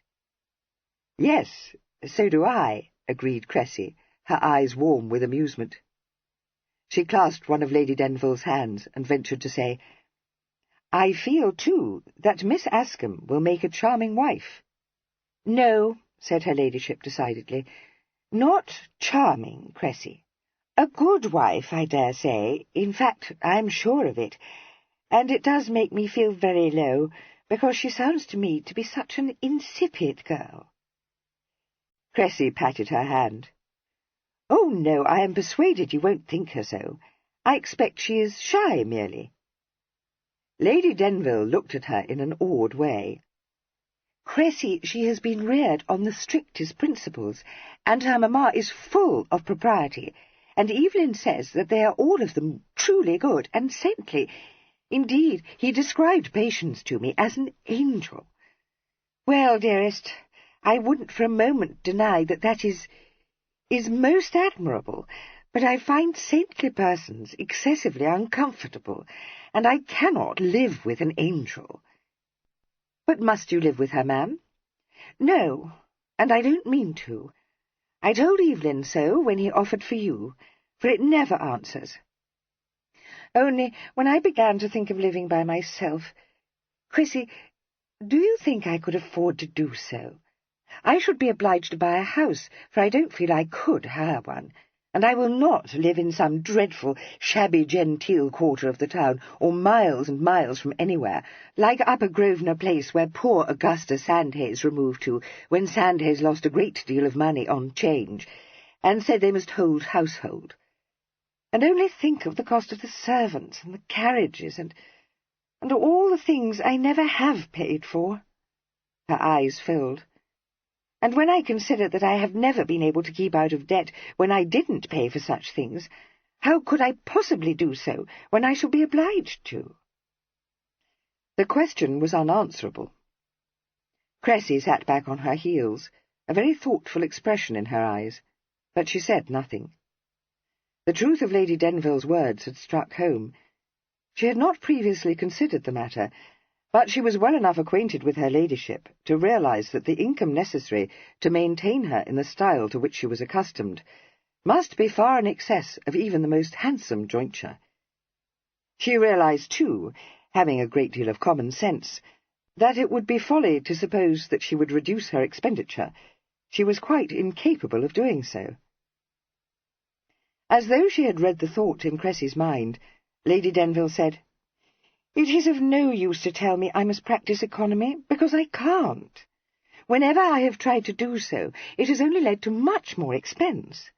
Denville's sister, a most disagreeable woman, my love, besides being a nip-cheese, which is much worse than being extravagant, because it makes everyone uncomfortable on account of not employing a second footman and serving horrid dinners, was used to prick me and instruct me in habits of economy, and I perceived then that I could never bring myself to practice such habits. I must own I could only be thankful when she died, for she never met me but what she asked me how much my dress had cost, and then said that I could have had one made for less than half the price. I know I could, but nothing would induce me to. You see, Cressy, ever since my come-out, people have said I was the best-dressed woman in London, and whenever I have gone to a party they looked to see what I was wearing and how my hair was dressed, and copied me. I've led fashion, and I still do, so I couldn't go to parties now looking like a dowd. It is not that I am vain, at least I don't think I am, but, well, I can't explain it to you. I dare say you might not understand, though you are always very well dressed yourself, dear one. I do understand, Cressy said. Yes, and I couldn't bear it if you were even the tiniest bit less exquisite, and nor could Evelyn and Kit. Godmamma, you mustn't set up your own establishment. Even if you could afford to do so, I'm persuaded you wouldn't like it. Consider how much you would miss having a gentleman to manage for you, and escort you to parties. Well, I shouldn't miss that, said her ladyship candidly, because I should still have plenty of gentlemen to escort me. Yes, but no host for your own parties, Cressy pointed out. No, Lady Denville agreed. That is the worst thing about being a widow. But in every other way it is most agreeable, I find. In fact, far more agreeable than being a wife. At least it is for me, but not, of course, for you, dearest, she hastened to add, with one of her lovely smiles. It faded. She looked stricken all at once, and older, and said, I was forgetting. You see, it is of no consequence. 2 large tears welled over her eyelids and rolled unheeded down her cheeks. She said sadly, I have been such a bad mother, and I love them so very much. Cressy burst out laughing. Godmamma! Oh, I beg your pardon, but it is too absurd. Why, they adore you. Lady Denville carefully wiped the tears away. I know they do, and I can't think why they should, though I don't think I have ruined Kit's life. But when I saw Evelyn today, then I knew what a detestable parent I am. He never said so. Oh, no, poor darling. But he asked me to forgive him for having failed at such a crisis and left me in the lurch, and it almost broke my heart, because if it weren't for my crushing debts, he could marry Patience tomorrow. I begged him not to think of them, but although he laughed and turned it off, he was obliged to own that he does think of them, and has no hope of being able to marry Patience for years and years, which is as good as to say never, because it would be a folly to suppose that his Uncle Brumby would approve of such a match, you know. And then he tried to joke me, saying that it was not my fault at all, but his, for having made his father think him too volatile to be trusted to manage his affairs. And that was almost more than I could bear, Cressy. Only, when he saw how distressed I was, he rallied me in his enchanting way, saying that we were both blue-devilled, and that things weren't so very bad, because even though it might not be in his power to discharge my debts at present, he knew he could compound with my creditors, or some such thing, and so there was nothing for me to worry about, or him either. I dare say you will think it very foolish of me to have believed he could do it, but when Evelyn sets out to coax me out of the hips, he is so very gay and persuasive that one cannot help feeling reassured. And I did feel that perhaps something could be done if people knew they would be paid back as soon as Evelyn is 30, and I was quite cheerful when I left him. And then the post came in, and brought me a shattering letter. She ended on a sob and dabbed her eyes again. Well, never mind his name. You wouldn't know him, but he lent me rather a large sum of money some years ago, when I was quite at my wit's end. I truly believed I should be able to give it back to him at the next quarter, when my allowance was paid, but it turned out to be otherwise. Indeed, it was wholly impossible, as I was obliged to explain to him. But I did contrive to pay him the interest, and invited his daughter to one of my parties, besides taking her for 2 drives with me in the park, and introducing her to hosts of people. So what more could I do? And now he has written me a long letter, saying that much as he sympathizes with me, he cannot afford to continue in this way, because he has had a great many expenses, which have been a sad drain on his purse, and so he must, though with the utmost reluctance, beg me to refund the sum he lent me, and, which I find more upsetting than anything, and quite outweighs his civility, he didn't even get a franc for his letter, so that I have had to pay 2 shillings for it. At least someone did, probably Norton, but it is the same thing, except that it will be poor Evelyn who will pay in the end, when he pays all the household accounts. With only the faintest tremor in her voice, Cressy replied gravely, A want of delicacy in him, to be sure, ma'am. Exactly so. And in general, you know, he is a very gentlemanlike person. She sighed. I shall be obliged to repay him, but Evelyn is to know nothing about it. No, and not Kit either. Mind that, Cressy. I trust you not to mention it to him. Very well, ma'am. But can you repay the sum? Asked Cressy diffidently. Yes, Lady Denville replied. All my debts. All of them. She rose and picked up the offending letter and carried it to her tambour-topped writing desk and put it away in one of the drawers. She said in a constricted tone, I have quite made up my mind to it. I ought to have done so when Denville died, but I could not bring myself to it. But now I can, and I will, because however bad a mother I have been, there is nothing I wouldn't do for my beloved sons. Now, pray, Cressy, don't tell Kit that I cried a little. Cressy got up from her knees. I won't tell him anything you don't wish me to, godmamma. But won't you tell me how you mean to pay your debts, and why it makes you so unhappy? Well, to own the truth, dearest, it utterly sinks my spirits only to think of going to live abroad with a sensible female companion. But I dare say I shall soon grow accustomed, said her ladyship, gallantly smiling. Going to live abroad with a— But why? Demanded Cressy in bewilderment. Henry will insist on it. I know he will.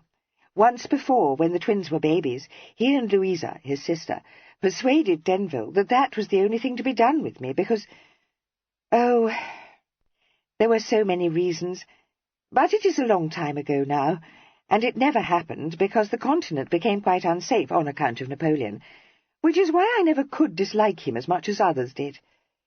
But now the war is over, and people who find themselves run off their legs, like poor Brummel, go and live at horridly cheap places, where there are no parties, or gaming, or races, or anybody to know. Cressy said indignantly, Lord Brumby couldn't be so inhuman. Yes, he could, answered her ladyship. Either that, or the Dower House here, and very likely he won't even offer me the Dower House, because he will think it situated too close to Brighton, or that he couldn't stop me going to London once my debts were paid. Well, one thing is certain, said Cressy, her eyes kindling. Neither Evelyn nor Kit would countenance such an arrangement. No, agreed her ladyship. Not if they knew about it, and that is a very comforting thought. But I shall say that I would like to go abroad for a time when Evelyn is married, and perhaps I shall be able to visit you and Kit, so it won't be so very bad. After a slight pause, Cressy said slowly, I think it would be very bad. Not at all the thing for you, godmamma. You would find living with a respectable female a dead bore. I know I shall, sighed Lady Denville, and if it has to be my sister Harriet, it will be worse than a bore. Oh, no, that wouldn't do at all, Cressy said decidedly. She glanced at her ladyship and gave a little laugh. You mustn't live with any female, ma'am. Consider, you have been used always to live with a gentleman. I know myself that one can't easily accustom oneself to female companionship when that has been the case. That was why I was ready to accept Evelyn's offer, even though I didn't love him. Yes, but— Lady Denville broke off. an arrested expression on her face. Watching her, Cressy saw the mischievous look creep into her eyes. Suddenly she gave a tiny gurgle of laughter, and turned and impulsively embraced Cressy. "Dearest, you have put a notion into my head. It is too absurd, and I am not at all sure, or even if... Well, I must think. So go away now, dear child, and don't say a word to anyone about the talk we've had." "No, I won't, I promise you," Cressy said. "I am going to drive out with Grandmamma for an hour. Papa's letter has wonderfully restored her. She is aux anges, and is even prepared to forgive Albinia for having married him. I am strongly of the opinion that now is the moment to tell her that Kit is Kit, and not Evelyn, and if she continues in this benign humour, I mean to do it." Chapter 19. Sir Bonamy, waking from his afternoon nap, yawned, sighed, and refreshed himself with a pinch of snuff. He then picked up the Morning Post, which Norton, tiptoeing into the room, had laid on a table at his elbow, and cast a lack-lustre eye over its columns. The only items of interest to him were contained on the page devoted to the activities of the Ton, and since London in July was almost deserted, these consisted mostly of such arid pieces of information as that Lady X with her 3 daughters was visiting Scarborough, or that the Duchess of B was taking the waters at Tunbridge Wells. Brighton news occupied most of the space, and Sir Bonamy read, nostalgically, that His Royal Highness the Prince Regent had entertained a party of distinguished guests at the pavilion, dinner to which a select company had been invited, having been followed by a brilliant soirée with music. Sir Bonamy could not have been said to have shared his royal crony's taste for music, but he would have enjoyed the dinner, to which he would most certainly have been bidden. Then he read that His Royal Highness the Duke of York was expected to arrive at the pavilion at the end of the week, and this so painfully sharpened his nostalgia that he decided that the end of the week should also see the return of Sir Bonamy Ripple to the pavilion. He had responded without hesitation to Lady Denville's summons, flattered by it, and willing, in his good-natured way, to do her least bidding. He had looked forward to some agreeable tete-a-tetes with his hostess. He knew that her cook was second only to his own, and he vaguely supposed that the rest of the company would consist of congenial persons with whom he would be able to play whist for high stakes every evening. His devotion to her ladyship had become so much a habit that he would not have refused her invitation, even if he had known that his fellow guests would be unfashionable people with whom he had nothing in common. But he had been as much daunted as surprised when he discovered that one of the Ton's most successful hostesses had invited to Ravenhurst such a small and dull collection of guests. Sir Bonamy was no lover of the pastoral scene, in general confining his visits to the country to several weeks spent during the winter at various great houses, where he could be sure of meeting persons who were congenial to him, and of being amused by such diversions as exactly suited a grossly fat and elderly dandy of his sedentary disposition, and a very few days spent at Ravenhurst had been enough to set him hankering after the delights of Brighton. There had been few opportunities for elegant dalliance with Lady Denville. Playing indifferent whist for chicken steaks bored him, and the discovery that he had unwittingly stepped into a masquerade made him feel profoundly uneasy. There was no saying what devilry the Fancourt twins might be engaged in, and to become involved in what bore all the appearance of a major scandal was a fate which he shuddered to contemplate. He had laid aside the Morning Post, and was wondering what excuse he could offer Lady Denville for bringing his visit to an end, when the door was softly opened, and she peeped into the room. As soon as she saw that he was awake, she smiled and said, "Ah, here you are. Dear Bonamy, do let us go for a stroll together. I don't believe I've had as much as 5 minutes alone with you since the day you arrived." As he hoisted himself out of his chair, she came across the room with her light, graceful step, looking so youthful that he exclaimed, "Upon my word, Amabel, you don't look a day older than you did when I first saw you." She laughed, but said wistfully, "You always say such charming things, Bonamy." But, alas, you're offering me Spanish coin. "Oh, no, I am not," he assured her, kissing her hand. "Never any need for that, my pretty. Not an hour older." So many years older, she sighed. I daren't reckon them. Do you care to come into the garden with me? Cressy has driven out with her grandmamma, so at last I am free to do what I choose. My dear, how prosy and dreadful Cosmo has become. Thank you for bearing with him so nobly. I don't know what I should have done without you." "Oh, pooh, nonsense," he said, beaming fondly down at her. "Always a joy to me to be able to serve you. As for Cosmo, well, thank you for ridding me of him." He rumbled a laugh. "Scarlet fever indeed, you naughty puss. I thought you were pitching it a trifle too rum, but, Lord, he's the biggest flat I ever knew. For all he thinks himself up to everything." He drew her hand through his arm and patted it. "If he knew you as well as I do, my pretty, you'd have been gapped." "But he doesn't," she pointed out. "I don't think anyone does."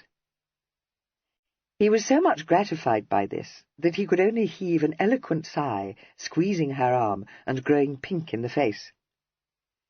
Lady Denville guided him out of the house, and disengaged her hand to open her frivolous parasol. She then slipped it back within his crooked arm, and walked slowly along the terrace with him to the shallow steps, saying, "How delightful this is! I have been so much harassed that it is a struggle to support my spirits. But it always does me good to talk to you, my best of friends." "It does me good only to look at you, my love," he responded gallantly, but with a slightly wary look in his eye. "Dear Bonamy," she murmured, "such a detestably dull party to have invited you to. I knew you wouldn't fail, too, which makes it quite shameless of me to have made such a demand on your good nature. I do beg your pardon." "No, no. Happy to have been of assistance to you," he said, quite overcome. "I expect you are longing to get back to Brighton," she sighed. "I don't wonder at it, and only wish I were going there too, for I do not like the country, except for a very little while." "Come, come, Amabel, what's this?" he expostulated. "Of course you are going to Brighton. Why, you told me yourself that Evelyn had hired the same house on the Stean, which you had last year." "Yes, and doesn't it seem a waste? But Evelyn cannot go there until his shoulder has mended. He was in an accident, you know, which is why Kit was obliged to take his place. And he says he shall go to Leicestershire, to Crome Lodge, and only think how dismal for him, poor lamb, at this season. I must accompany him. Besides, he is in low spirits, because— But I don't mean to burden you with my troubles." "Never a burden to me. There's nothing I wouldn't do for you, Amabel. But the thing is that Evelyn wouldn't like it if I were to meddle in his affairs. Better not tell me what sort of scrape he's got himself into, for you know he don't like me above half, and I'll be bound he'd fly up into the bows if he got to know you'd taken me into your confidence," said Sir Bonamy firmly. "I am afraid that even you couldn't unravel this tangle," she agreed, with another sigh. "I'm dashed sure I couldn't. You leave it to Kit, my pretty. He doesn't want for sense. In fact," he said, with a sudden burst of candour, "it's surprising how long-headed he's grown to be. Never thought there was a penny to choose between 'em, your boys, but I shouldn't wonder at it if Kit turns out to be a sure card." It was on the tip of her ladyship's tongue to utter a hot defence of her beloved elder-born son, but she bit back the words, and replied meekly that Kit had always been the more reliable twin. They had crossed the lawn by this time, to where a rustic seat had been placed in the shade of a great cedar, and she now suggested that they should sit down there out of the sunshine. Sir Bonamy hailed this with relief, for he was already uncomfortably hot, and had grave fears that his rigid shirt-points were beginning to wilt.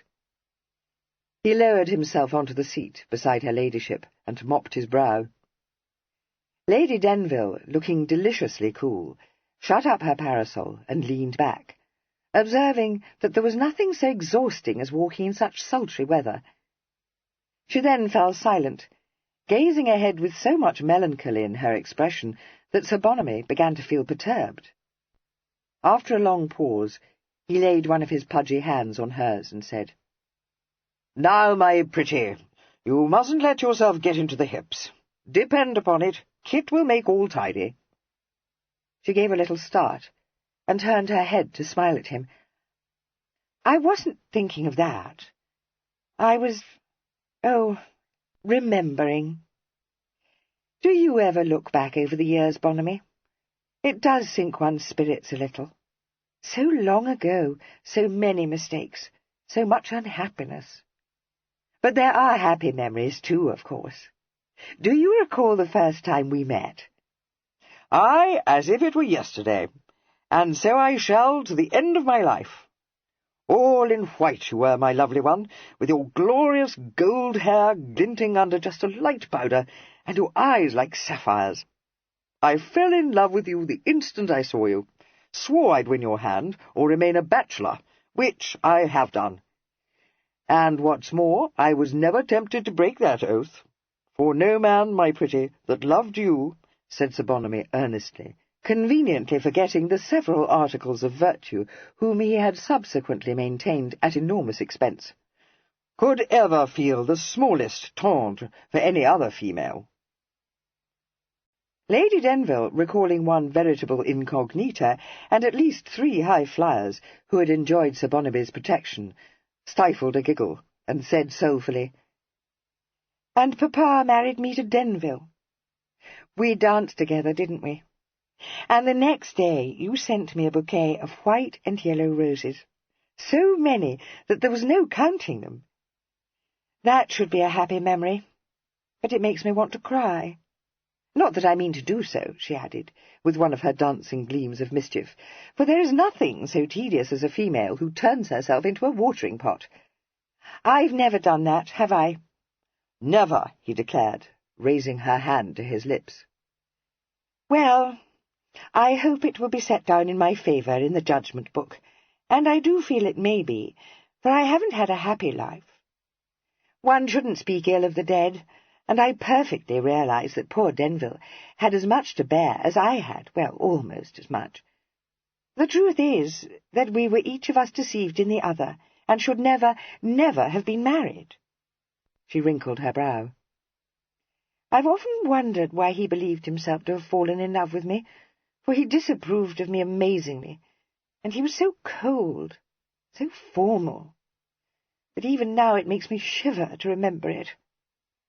"Ah, my poor pretty," said Sir Bonamy, much moved. "If you had married me, how happy we should both have been." Her eyes quizzed him laughingly. "Well, I might have been, but perhaps you would have been as much provoked by me as Denville was. Consider my shocking want of management and economy, and my fondness for gaming, and my dreadful debts." Sir Bonamy snapped his fingers in the air. "That for such fiddle-faddle! Your debts? Pooh! An almond for a parrot! Let me settle them. Over and over I've told you I'm able to stand more of the nonsense than you ever dreamed of, my lovely one.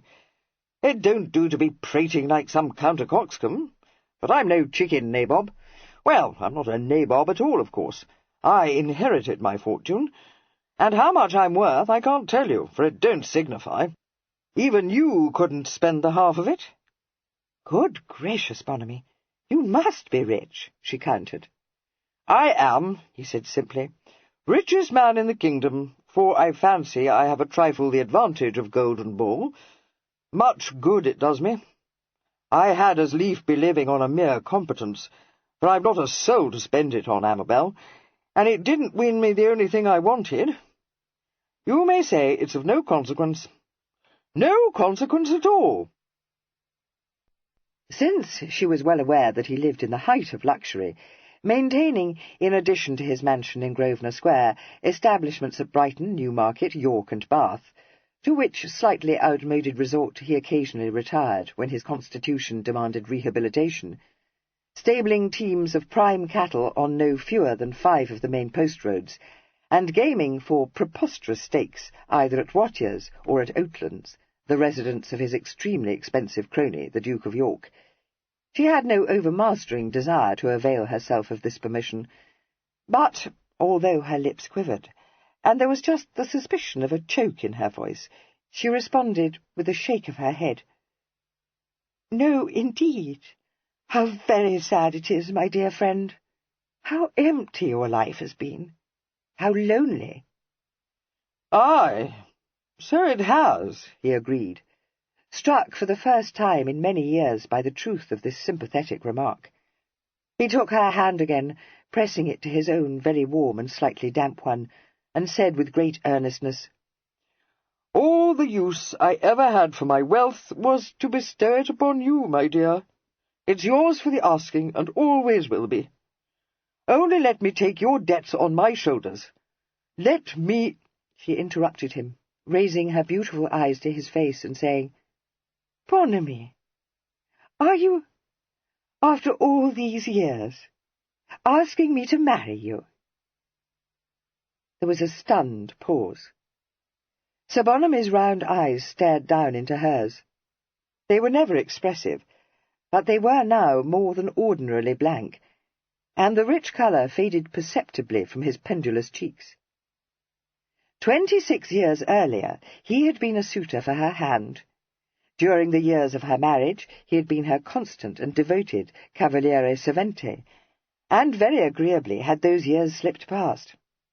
She was indeed the only woman he had ever wished to marry, but although the disappointment he had suffered when the late Lord Baverstock had preferred the Earl of Denville's offer to his had been severe, it had not been very long before his cracked heart had mended sufficiently for him not only to appreciate the advantages of his single state, but to offer a carte blanche to a charming, if somewhat rapacious ladybird, universally acknowledged to be a dasher of the first water. But throughout this left-handed connection, and the many which had succeeded it, he had maintained his devotion to the lovely Countess of Denville, earning for himself the envious respect of his less favoured contemporaries, and, in due course, the reputation of being a man who, having once lost his heart, would never again offer it, with his enormous fortune, to any other lady. After a couple of years, even the most determined matron, with marriageable daughters on their hands, considered it a waste of time to throw out lures to him, and observed his light, elegant flirtations without a flicker either of hope or of jealousy. Such a state of affairs exactly suited his indolent, hedonistic disposition. He had settled down into a state of opulent bachelordom, enjoying every luxury which his wealth could provide, rapidly becoming the intimate of the Prince of Wales and of his scarcely less expensive brother, the Duke of York, abandoning the struggle to overcome a tendency to corpulence, and achieving, by his impeccable lineage, his amiable manners, his lavish hospitality, the genius of his tailor, and the favour of the most admired lady in the land, the position of being a leader of fashion, and one whom any ambitious hostess was proud to include amongst her guests. Credited by his world with an undying passion for his first love, it had never until this moment occurred to him to question his own heart, and had it been suggested to him that his original infatuation had gently but inevitably declined into fondness, he would have been very much affronted. But now, staring down into Lady Denville's beautiful face, an even more beautiful kaleidoscope of his comfortable, untrammelled existence intervened. Lady Denville's soft laughter recalled him from this vision. She said in a voice of affectionate chiding, "Oh, bon ami, what a complete hand you are! A Banbury man, no less. You don't wish to marry me, do you?" He pulled himself together, declaring valiantly, "The one wish of my heart." "Well, you didn't look as if it was. Confess now, you've been shamming it all these years." He rejected this playful accusation with vehemence. "No, that I haven't. How can you say such a thing, Amabel? Haven't I stayed single for your sake?" A provocative smile hovered about the corners of her mouth. She seemed to consider him. "That's what you say, but are you perfectly sure it wasn't for your own sake? Abominable palaverer that you are, my dear." He was so indignant at having a doubt cast on his fidelity that the colour surged up into his face, and he almost glared at her. "No, I mean, yes, I am sure, upon my word, Amabel. Have I ever formed an attachment for anyone but yourself? Have I?" "Often," she said cordially. "First there was that ravishing creature with black curls and flashing eyes, who was used to drive in the park in a landaulet behind a pair of jet black horses, perfectly matched, and such beautiful steppers that everyone said they must have cost you a fortune. Then there was that languishing female, the one with the flaxen hair, who was certainly of a consumptive habit. And after her—" "Now that will do," interposed Sir Bonamy, aghast at these accurate recollections. "Bachelor's fare! Good God, Amabel, you should know that they don't mean anything, those little connections. Why, your own father. Well, mum for that." The laughter was quenched in her eyes. She turned her head away and said in a low voice, "And Denville? Did it mean nothing? It seemed to me to mean so much. What a goose-cap I was." "Amabel," pronounced Sir Bonamy, controlling himself with a strong effort, "I have never permitted myself to utter a word in dispraise of Denville, and I'll keep my tongue between my teeth now. But had you married me, the most dazzling bird of paradise amongst the whole of the muslin company would have thrown out her lures in vain to me." "But it is too late," she said mournfully. "I have worn out your love, my poor Bonamy. I read it in your face, and indeed I cannot wonder at it." "Nothing of the sort," he replied stoutly. "You misunderstood. I had come to believe that my case was hopeless. Can you wonder at it, that I was knocked a cock? My heart stood still. Was it possible, I asked myself, that its dearest wish might yet be granted? A moment's rapture, and my spirits were dashed down again as I realized how absurd it was to think that at my age I could win what was denied me when I was young and, I fancy, not an ill-looking man." "Very true. Even then you had a decided air of fashion, though it wasn't until much later that you became of the first stare." Well, he said, visibly gratified. "I was always one who liked to have everything prime about me, but propriety of taste, you know, comes to one in later years. But I am growing old, my pretty. Too old for you, I fear. Alas, that it should be so." "Fudge," said her ladyship briskly. "You are 53, just 10 years older than I am, a very comfortable age." "But of late years I have grown to be a trifle portly. I don't ride any more, you know, and I get fagged easily nowadays. Ticklish in the wind, too. I might pop off the hooks at any moment, for I have palpitations." "Yes, you eat too much," she nodded. "My poor dear Bonamy, it is high time you had me to take care of you. I have thought for years that your constitution must be of iron to have withstood your excesses, and so it is, for you don't even suffer from the gout, which Denville did, although for every bottle he drank, you drank 2, if not 3. No, protested Sir Bonamy feebly. "Not 3, Amabel. I own I eat more than he did, but recollect that he was of a spare habit. Now I have a large frame, and I must eat to keep up my strength." "So you shall," said her ladyship, smiling seraphically upon him, "but not to send yourself off into an apoplexy." Regarding her with eyes of fascinated horror, he played his last ace. "Evelyn," he uttered. "You are forgetting Evelyn, my pretty. Ay, and Kit, too, I dare say, though he don't seem to hold me in such aversion as Evelyn does. But you must know Evelyn wouldn't stomach it. Why, he never sees me but he looks yellow. Well do I know there ain't a soul you dote on more, and never would I cause a rift between you." Wholly unimpressed by this noble self-abnegation, she replied, "You couldn't. Besides, he is going to be married." "What?" he ejaculated, momentarily diverted. "But it's as plain as a pack-saddle. The gal's head over ears in love with Kit." "Yes, and was there ever anything so delightful? Dear Cressy, she might have been made for Kit." Evelyn has formed what he declares to be a lasting passion for quite another sort of girl.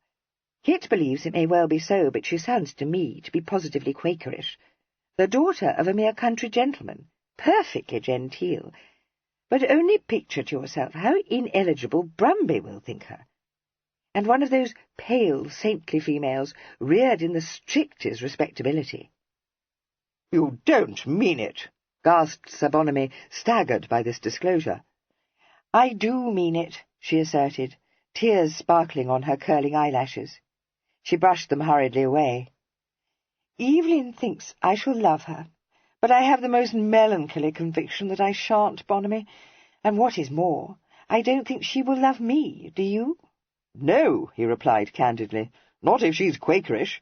You wouldn't deal well at all." "Exactly so. I knew you would understand. Evelyn declares I must continue to live in Hill Street, but that I was determined not to do, even if he had married Cressy. I had quite made up my mind to it that I must retire to an establishment of my own, and dwindle into a mere widow, until you came here, my dear friend, only because I begged you to, and not wanting to leave Brighton in the least, which I know very well you didn't, and it struck me, like a flash of lightning, that never had you wavered in your attachment to me, and never had you received the smallest reward, or even looked for one, for all your goodness to me, and your exceeding generosity." "I see what it is," he exclaimed. "Kit blabbed to you that I didn't have that brooch of yours copied, silly chub that he is. Now, put it out of your mind, my pretty. Yes, yes, you think you must make a sacrifice of yourself, but I won't permit you to do so." She interrupted him, staring at him with widened eyes. "You didn't? Do you mean to tell me that I lost the real brooch to Silverdale, and you gave me £500 for it, saying that— Bonamy, did you sell any of my jewellery? Kit has never breathed a word of this. Bonamy, did you?" No, of course I didn't," he answered, much discomposed. "Now, is it likely I'd let you sell your jewels and replace them with paste and pinchbeck? It was nothing to me, Amabel, so if Kit didn't tell you, you may forget it, and oblige me very much." "Oh, Bonamy," she cried, impulsively stretching out her hands to him, "how good you are! How much, much too good!" He responded instinctively, and the next instant found himself clasping a fragrant armful to his massive bosom. Lady Denville, adapting her slim form, not without difficulty, to his formidable contour, lifted her face invitingly. His senses swimming, Sir Bonamy tightened his hold about her and fastened his lips to hers. At the back of his mind lurked the conviction that he would regret this yielding to temptation, and the premonition that the sybaritic pleasures of his life stood in jeopardy. But never before had he been encouraged to venture more than a chaste salute upon her ladyship's hand, or, upon rare occasions, her cheek, and he surrendered to intoxication. He came to earth again when she gently disengaged herself, saying, "How comfortable it is to reflect that we need neither of us look forward to a lonely old age, which I have always thought to be the most lowering prospect." His countenance would not have led anyone to suppose that he was deriving much comfort from this reflection, but he replied heroically, "You have made me the happiest man on earth, my beautiful." The irrepressible laughter inherited from her by her sons bubbled up. "No, I haven't. I've thrown you into gloom, but I shall make you happy. Only consider how alike are our tastes, and how very well we are acquainted. Naturally, it will seem strange at first, because you are so much accustomed to being a bachelor. To own the truth, I didn't think I should ever marry again, for I have enjoyed being a widow amazingly. But I am persuaded it will be the best thing for everyone, particularly for Evelyn." "I hope he may think so," Sir Bonamy said gloomily. "It isn't of the least consequence if he doesn't, because it will be. I dare say he won't care nearly as much now that his mind is full of his angelic patients. In any event, he's at the end of his rope, poor love, on account of my wretched debts, which he is determined to discharge, and which he would never be able to do until he is 30, if he marries Patience. because you may depend upon it, Brumby will utterly disapprove of the match. But if he were not obliged to pay my debts, that wouldn't signify in the least, and although he made me promise I would never again borrow money from you, he couldn't refuse to let you pay the debts if I were your wife, could he?" "Well, it won't make a ha'porth of odds if he does," said Sir Bonamy, accepting without resentment this unflattering reason for the marriage proposed to him, but regarding his prospective bride with tolerant cynicism. "I might have known that wristy young bellows-blower of yours was behind this." "Yes, but how fortunate, Bonamy, that my affairs had come to such a pass that I was obliged to consider the advantages of marrying you. But for that I might never have thought of it," she said, "or have perceived how much more comfortable I should be if I did marry you. It is all very well now to be a widow, but only think how dismal when I begin to grow hagged and have to cover up my throat because it looks exactly like the neck of a plucked hen, and I've no flirts left to me. And then, of course, I thought of you, my poor Bonamy, and my heart was wrung. I, at least, have my beloved sons, and I might become wrapped up in my grandchildren, though it seems most unlikely and quite sinks my spirits. But what, my dear, will be left to you when your friends drop off?" "Eh?" exclaimed Sir Bonamy, startled. "Or die," continued her ladyship inexorably, "and you find yourself alone with no one to care a straw what becomes of you, except that odious cousin of yours, who will very likely push you into your grave, and your whole life wasted. Dear Bonamy, I cannot endure the thought of it." "No," he said fervently. "No, indeed." She smiled brilliantly upon him. "So you see that it will be much better for you too." "Yes," he agreed, horrified by the picture she had delineated. "Good God, yes." Chapter 20. It was not many minutes before Cressy, dutifully accompanying the Dowager on a sedate drive, realized that an open carriage was hardly the place for an exchange of confidences. The Dowager, with a magnificent disregard for the coachman and the footman, perched on the box-seat in front of her, knew no such reticence, and discoursed with great freedom on the birth of an heir to the barony, animadverting with embarrassing candour, and all the contempt of a matriarch who has brought 6 children into the world without fuss or complications, on sickly young women who fancied themselves to be ill days before their time, and ended by suffering cross-births and hard labours. For herself, she had no patience with such nonsense. But although she expressed the fervent hope that the heir would not grow up to resemble his mamma, it was evident that Albinia, in spite of her hard labour, had grown considerably in her esteem. Lord Staveley's first wife had been of the Dowager's choosing, and although she had naturally held her up as a pattern of virtue and amiability, she had never been able, in her secret heart, to forgive her for having failed to present her lord with an heir. But Albinia, whom Lord Staveley had married without so much as a by your leave, had produced, if his lordship's ecstatically scribbled letter were to be believed, a bouncing boy, sound in wind and limb, and weighing almost 9 pounds. And this feat, notwithstanding her own subsequent exhaustion, raised her pretty high in the Dowager's esteem, but not so high as to exempt her from censure for her alleged inability to nurse her child. The inescapable duty of a mother to suckle her offspring was one of the Dowager's hobby-horses, and originated from the shocking discovery that the wet nurse engaged to supply the wants of her second son, unhappily deceased, had been strongly addicted to spirituous liquors. The Dowager informed her granddaughter in a very robust way that she had already written to recommend hot ale and ginger to Albinia. Cressy bore this with tolerable equanimity, but when the Dowager abruptly deserted the subject of the proper sustenance of the Honourable Edward John Francis Staveley, to warn her that the appearance of this young gentleman on the scene made it imperative for her to withdraw from Mount Street to an establishment of her own, she laid a hand on her outspoken grandmother's knee, and warningly directed her attention to the stolid liveried backs on the box of the landaulette.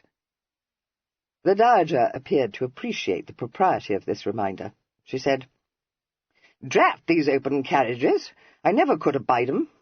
Coachman, Drive back to Ravenhurst." She reinforced this command by digging him in the back with her cane, an indignity which he suffered with perfect good humour, having decided days previously that she was a rare old griffin, full of pluck, and game to the scratch. "I want to talk to you, Cressy," she said grimly. "It's high time you emptied the bag, so we'll go back, and you'll come with me to my room, and give me a round tale before I take my nap." "Yes, ma'am, certainly," responded Cressy, with smiling composure. The Dowager favoured her with a searching glance, but refrained from comment. She beguiled the rest of the drive with roseate plans for the future Lord Staveley's career, in which agreeable occupation she was much encouraged by Cressy. But although this put her into great good humour, it was with marked asperity that she commanded Cressy, as soon as she had removed her sable-plumed bonnet and sunk into the winged chair, thoughtfully placed in her bedroom by her hostess, to declare herself, and without any roundaboutation. "And don't put on any simpering missish airs, girl, for I abominate 'em," she added sharply. "Now that, grandmamma, is most unjust," said Cressy, in deeply injured accents. "I have a great many faults, but I am not a simpering miss." "No," acknowledged the Dowager, always mollified by a fearless retort. "You're not. Come here, child." Cressy obeyed her, sinking down at her feet and folding her hands with a meekness belied by the twinkling look she cast up at her formidable grandparent. "Yes, ma'am," she said innocently. "Baggage," said the Dowager, in no way deceived, but palliating the severity of this remark by pinching Cressy's cheek. "Now you listen to me, girl. You'll find that this brat of Albinia's has put your nose out of joint. So, if you take my advice, you'll bring all this paltering of yours to an end, and accept Denville's offer. I said I wouldn't press you, and I stand by my word. But I know Albinia, and I tell you to your head that if you found her hard to deal with before she gave birth to a son, you'll find her insupportable now that she's puffed up in her own conceit. What's more, she won't rest until she's rid of you. Make up your mind to that. As for your father, he's fond of you, but he won't take your part.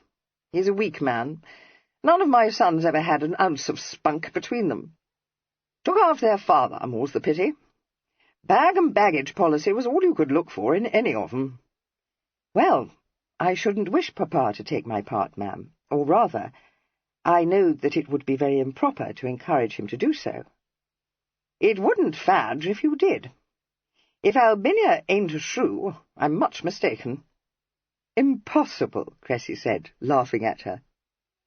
The Dowager's fierce eyes gleamed, but she said, "None of your impudence, miss. Not that I'm often mistaken, for I haven't lived to be an old woman without learning to know one point more than the devil, as they say." Her eyes softened as she looked down into Cressy's face.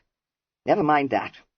I've more fondness for you than for anyone, child, and I want to see you established and happy. I told you at the outset I set no store by Denville's rank or fortune, and no more I would have if I'd discovered him to be the frippery young care-for-nobody Brumby thinks him. Not but what he's a prize catch, and has had 'em all on the scramble for him ever since he's come out. However, I've lived long enough to know that it ain't by any means everything to land a big fish. And not a word of censure would you have heard from me, Cressy, if you'd had a preference for some lesser gentleman, provided, of course, that his birth matched your own, and he was up to the rig." "You like him, don't you, grandmamma?" said Cressy. "Yes, I do. Not that it signifies. A very proper man, I call him, and one that knows what's o'clock, and ain't afraid to look one in the face, and give one back as good as he gets," the Dowager replied with a dry chuckle. "No want of proper spunk in him, for all his engaging manners. But what I want to know, my gal, is whether you like him." "Oh, yes, I think everyone does," Cressy responded. "He is very charming." "I'd a notion you thought so," remarked the Dowager caustically. "Oh, I do, but I'm not very well acquainted with him yet, you know," said Cressy pensively. "I know nothing of the sort," declared the Dowager, staring down at her under frowning brows. Pray, how much better acquainted with him do you expect to be, miss? Much better, ma'am. But however well acquainted with him I may be, I shall never marry him. Well, upon my word, uttered the dowager, her eyes snapping. Have you taken leave of your senses, gal? Or are you no better than a common flirt? You've lived in his pocket over a se'nnight, smelling of April and May, the pair of you, and very well pleased I've been to see it. I wasn't in favour of the match at the outset, and I know very well you were of 2 minds, Cressy, which was why I brought you here. I'll thank you to tell me why, if you was ready enough to accept his offer at the outset, you've changed your mind. What in heaven's name do you look for in a husband? Wet goose! As handsome a young man as I've clapped eyes on this many a day, with a well-informed person, excellent style, easy manners, an address many older people might envy, superior understanding, and a smile I could not have withstood when I was a gal. And you choose to turn niffy-naffy? Good God, Cressy, have you windmills in your head? You told me that you had made up your mind to a marriage to convenance, but if you don't know he's nutty upon you, you're no better than a moonling, and I wash my hands of you. Cressy, a mixture of guilt and amusement in her face, possessed herself of one of these hands and nursed it to her cheek. "Indeed, I'm not a moonling, Grandmamma," she said, her voice quivering on the edge of laughter. "I told you the truth, moreover. I did think that such a marriage would be preferable to remaining in Mount Street, and Denville never pretended that he felt any warmer affection for me than I felt for him. As for being nutty upon me, he never was and never will be, which I am heartily glad of, dear ma'am, because I tumbled quite desperately in love with his brother, and he is the man I'm going to marry, whatever you or Papa or anyone may say." The dowager's claw-like hand closed on hers like a vice. "What?" she demanded. "Denville's brother?" Cressy raised glowing eyes to hers. "His brother, Grandmamma. You have never met Denville. Kit is so like him that even I was deceived at first. But there is no comparison. I felt the difference when he came to Mount Street in Denville's place to meet you, and that was why I was willing to come here with you." She drew the dowager's twisted hand to her mouth and kissed it. "You will perceive the difference, because you're so wise, ma'am, and so discerning. Oh, I can't tell you how happy it makes me to know that you think so well of Kit." "You're out," interrupted the dowager harshly, snatching her hand away. "Jackanapes," she uttered, her jaws working. "So, he's been making a May game of me, has he? A more impudent imposture I never heard of, not in all my days." Cressy smiled lovingly at her. "You will discover him to be in perfect agreement with you, ma'am, for that is precisely what he thinks. He entered into it against his will, and would have escaped from it had you not proposed this visit to Lady Denville. I must try to make you understand the circumstances, the bond that exists between him and Denville. But I am much inclined to think that no one who was not born a twin could wholly understand the strength of that bond. What I understand, and without difficulty, is that he's a cozening rascal who knows just how to bring you round his finger, Nick-Ninny," retorted the dowager, in no way appeased. "Well, he hasn't tried to do so, but I haven't the least doubt that he could," admitted Cressy, unabashed. "I have no more knowledge than you, Grandmamma, of what it means to be a twin, but I collect that if they are as close as Kit and Evelyn, each knows when the other is in trouble or has suffered a physical injury, and neither would hesitate, no matter what the cost, to fly to the other's rescue. It seems," she said slowly, knitting her brows, "that they can't help but do so." "Does it, indeed?" snorted the dowager. "Well, perhaps you'll explain to me, my gal, what trouble Denville was in which caused his brother to practice this abominable cheat." "Yes, indeed I will, ma'am," Cressy said with disarming readiness. She chuckled. "It is quite fantastic, you know, but for my part, I have never enjoyed anything more in my life. Only a Fancourt could have embarked on such a crazy adventure, and only Kit could have carried it with such a high hand. He doesn't want for proper spunk, Grandmamma. "Cut no wheedles for my benefit," commanded the Dowager. "A round tale is all I wish to hear." It was not quite a round tale which Cressy, disposing herself more comfortably at her knee, recounted, for it underwent certain expurgations, but it was true in all its essentials, and the Dowager listened to it in silence. It could not have been said that there was any relaxing in her countenance, but she appeared several times to be afflicted with a tic, which twitched the muscles in her cheek, and once, when Cressy, knowing her love of a salted story, ventured to describe the encounter with Mrs. Alperton, she was seized by a choking fit, which, glaring at her granddaughter, she ascribed to asthma. But when the tale was told, she declared that a more disgraceful one she had never heard, adding shrewdly, "I notice that pretty silly gadabout whom you choose to call your dearest godmamma don't figure in it. Trying to put the change on me, ain't you? You may hang up your axe, Cressy. I'm not a pea-goose, and never was. So if you mean to tell me she wasn't at the back of it, spare your breath." "Why, of course she was, ma'am," said Cressy, all wide-eyed innocence. "It was her notion that Kit should take Evelyn's place just for that one evening, and to save his face. Surely I told you so." "Aye, you told me," said the Dowager sardonically. "What you haven't told me is why it was so mightily important to Denville to have the trust wound up." "But can you wonder at it, Grandmamma? Only think how irksome it must be to him." "Don't talk flummery to me, gal," said the Dowager irascibly. "I have it on the best authority that his revenues don't bring him a penny less than £16,000 a year, and Henry Brumby told me himself that his debts were paid out of the estate when his father died."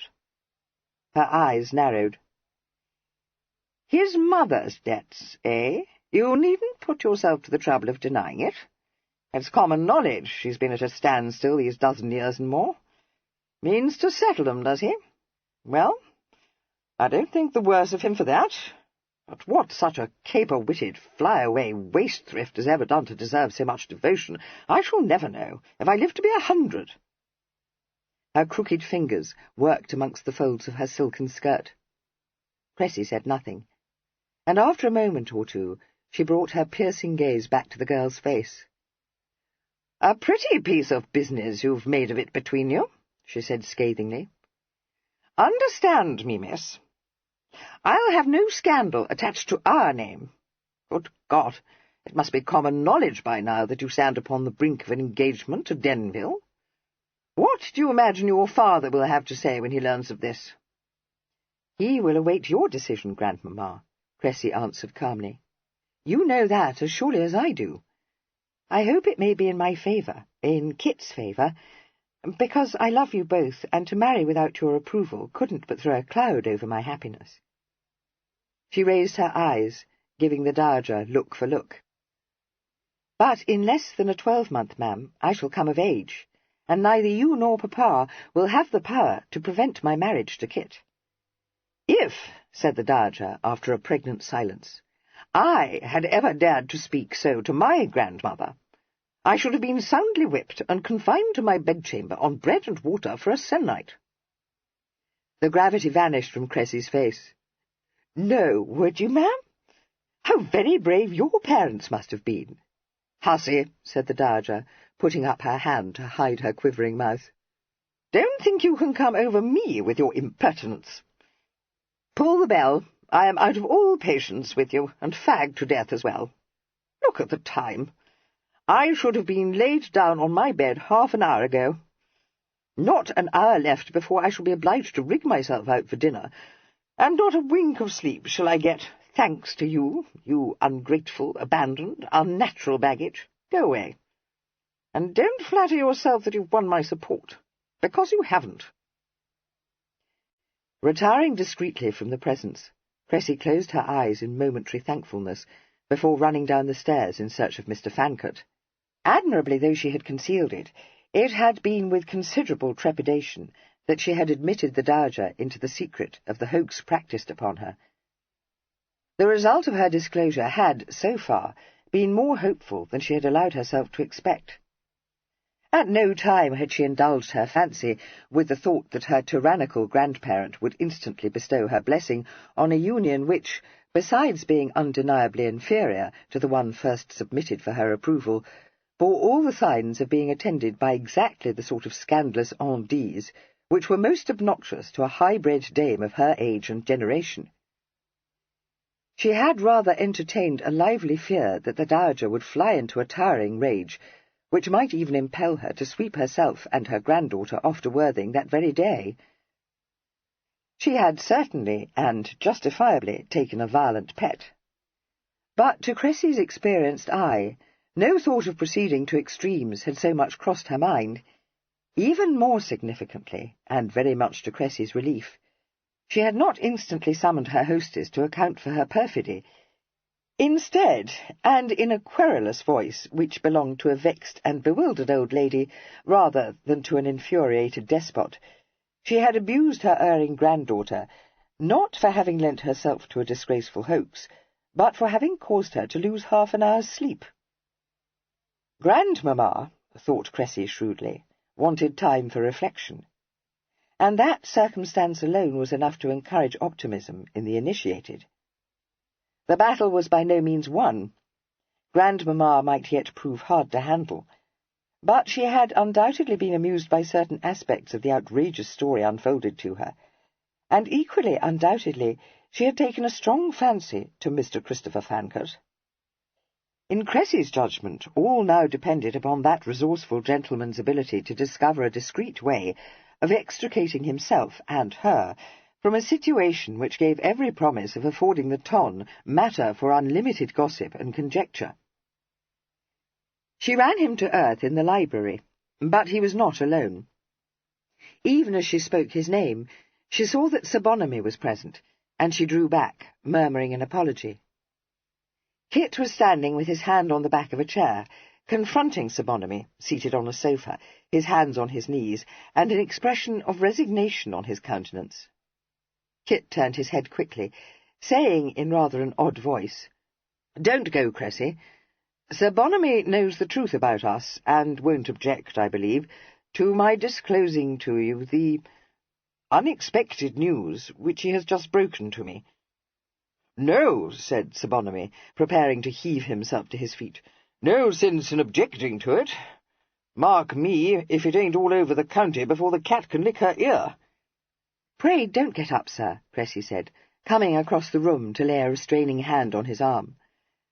"What is this news? Don't keep me on tenterhooks, Kit. I concede that it is good news." Mr. Fancourt's eyes narrowed in sudden suspicion. He said in a measured tone, "Sir Bonamy informs me that my mother has accepted an offer of marriage from him." "No!" cried Cressy. "Is it so, indeed? Oh, my dear sir, let me be the first to felicitate you." "Much obliged to you. Hardly know whether I'm on my head or my heels. But I don't need to tell you I'm the happiest man on earth. That," said Sir Bonamy doggedly, "goes without saying." "Of course it does. It must seem to you like a fairy story." "Aye, that's it. Sort of thing one never thought would happen to one. What I mean is," he corrected himself hastily, "something I'd ceased to hope for."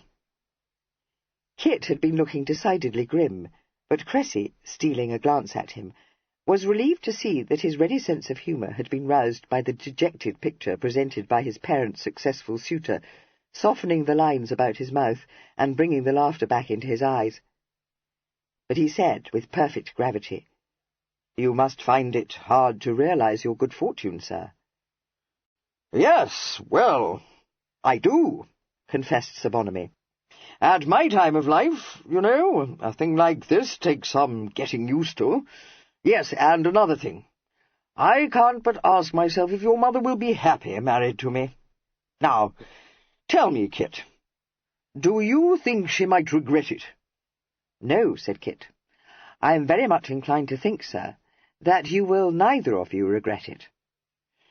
"Well, I must say, Kit, that's very handsome of you. Very handsome indeed, exclaimed Sir Bonamy, visibly astonished. There's no question of my regretting it, of course, but damn me if I ever thought to hear you say such a thing to me.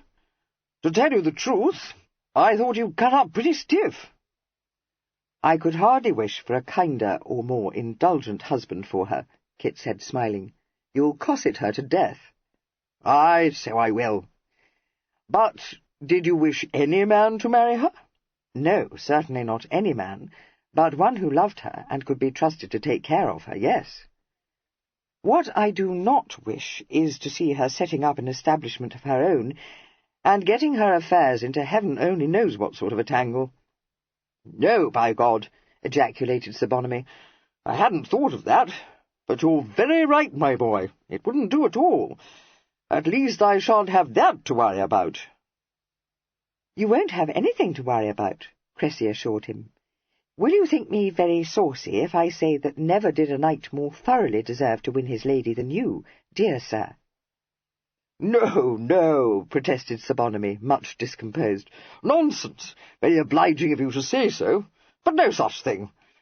As a matter of fact, I'm a baronet. To me, said Cressy, avoiding Kit's eye, you have always seemed like a knight of ancient chivalry. What, one of those fellows who careered all over, looking for dragons? Well, whatever put such a silly notion as that in your head, my dear girl? Rigged out in armour, too? Why, it makes me hot only to think of it. Not the style of thing I care for at all, I promise you. Ah, you misunderstand me. It wasn't dragons I had in mind, but your unswerving faithfulness to Godmamma. You have been her sworn knight throughout the years. Baronet, interpolated Kit unsteadily. I've so often thought how lonely you must have been, pursued Cressy, ignoring this frivolity, in that great house of yours, quite alone, and, as it must have seemed to you, with nothing to look forward to. Very true. Except that one grows accustomed, you know. And I don't live in it alone, precisely. You have your servants, of course, but what do they signify? So very little. Sir Bonamy, who employed an enormous staff, which included 3 cooks wholly indispensable to his comfort, thought that they signified a great deal, but refrained from saying so. But now how different it will be! I know it will, he agreed with a deep sigh. And, oh, how you will be envied, she said, hastily changing her note. They will be ready to murder you, all Godmamma's disappointed suitors. I can't but laugh when I picture to myself the chagrin of certain of their number when you walk off with her from under their noses. It was plain that this aspect had not previously occurred to him. He considered it, puffing out his cheeks a little, as he always did when anything pleased him. Yes, by Jupiter, he said, they will be ready to murder me. The loveliest, most sought-after woman in the ton, and she chose me. A triumph, that, eh? Lord, I'd give a monkey to see Louth's face when he reads the advertisement. He'll be ready to murder me, if you like. A less agreeable thought occurred to him. He said gloomily, Yes, and I know of someone else who'll be fit to cut my liver out, and that's young Denville. I was forgetting him. Kit, if this marriage was to cause a breach between him and your mother, she'd break her heart, and I'd give her up sooner than do that. Don't worry, sir, it won't, Kit replied. I can't promise that Evelyn will take very readily to the marriage, but never fear, he'll come round, and under no circumstances would he become estranged from Mamma. That you may depend on. I dare say you know best, said Sir Bonamy, accepting his fate. He rose ponderously to his feet. Time I went up to change my dress. We don't change this evening, sir. General Oakenshaw drove over an hour ago to pay his respects to my mother, and she has persuaded him to remain to dine here. You don't mean it? Why, I thought that old Spider-Shanks had gone to roost years ago, exclaimed Sir Bonamy. Well, well, what a day this has been. One surprise after another. I won't put on my evening rig, but I must change my coat. And I don't know but what I won't take a little rest before dinner. Just to pluck me up, you know. And perhaps a cordial, suggested Kit. No, I don't want a cordial. The thing is that I've had a lot of excitement today, which I ain't accustomed to, and I feel a trifle fagged. A short nap will set me to rights again. As you wish, sir, said Kit, holding open the door for him and bowing him out of the room. Shutting it again, he turned to find that Cressy had collapsed into a chair, in fits of laughter. She uttered between gusts, "Oh, Kit! Oh, Kit! I thought I should die! Poor Sir Bonamy!" "You and your knights," he said. That sent her into a fresh paroxysm. "Baronets!" she wailed. "Wretch that you are! That was nearly my undoing. Oh, don't make me laugh any more. It positively hurts." She mopped her eyes. "But it will be a happy marriage, won't it, when he has accustomed himself to the idea?" "I should think it might well be, if he can be brought up to the scratch." "What I want to know, my love, is whether this was one of Mamma's knacky notions, or yours. Out with it now. Kit, how can you suppose that I would venture to suggest to Godmamma that she should marry Sir Bonamy, or anyone else? I don't. But I strongly suspect that it was you who put the idea into her head." "Well?" Her mirth ceased. "Not quite that. I own, however, that it did spring from something I said, and that I hoped it might. Are you vexed with me?" "I don't know. No, of course I'm not, but—" "Cressy, is she doing this for Evelyn's sake?" "Not entirely. I think for her own as much as his. I can't tell you what passed between us, for what she said to me was in confidence. I will only tell you that I found her in great distress, and discovered that she meant to make a perfectly dreadful sacrifice for Evelyn, and when I left her she was wearing her mischief look. Kit, I do most sincerely believe that she will be happy. She is very fond of Sir Bonamy, you know, and always on comfortable terms with him. And above all, she must not live alone. You yourself said so. You had her quite incurable extravagance in mind. But what has been very much in my mind is my conviction that she would be miserably unhappy." "Yes, I feel that too. But what of Ripple? You wouldn't describe him as radiant, would you?" She laughed. "Well, perhaps not radiant precisely. Now don't set me off again, I implore you. The thing is that he has been perfectly content with his lot for years, and has suddenly realized, I think, that he doesn't in the least wish to change it. It must have been a great shock to him. But he will very soon become reconciled to the idea, for he does dote on her, you know. He will be very proud of her, too, and positively revel in squandering enormous sums on her. Oh, dear, look at the time. I must go, or I shall be late for dinner. Kit, who is this general Godmamma has invited to dine with us? I wish she had not, for there is something else I must tell you. I have broken it to Grandmamma that you are not Denville." "Good God, you have been busy, haven't you? I thought it was agreed that that should be left for me to do." She shook her head. "Believe me, Kit, it wouldn't have answered." He lifted an eyebrow at her. "Wouldn't it? Am I to understand that your efforts have been crowned by success?" "Well, I don't know, and I must own that nothing could be more unfortunate than this general," she said seriously. "It is bound to put her out of temper, to be obliged to keep her tongue between her teeth all the evening. For you may depend upon it, she will have decided just how she means to rattle you down. However, there's no denying that she has a pronounced taunt for you, and I am very hopeful that if you can but hit upon a scheme to bring us all off from this mingle-mangle without anyone's knowing what really happened, she will be very much inclined to relent." "I should think she might well." She looked inquiringly at him. "I must own that it seems very difficult to me, but I wondered if you have already some such scheme in your mind. Have you?" "Frankly, my loved one, no." "Oh," she said, slightly dashed. "I must admit that it has me at a standstill, but I did think that perhaps you might have discovered just how to do the trick neatly." "I can see you did," he replied, regarding her in rueful amusement.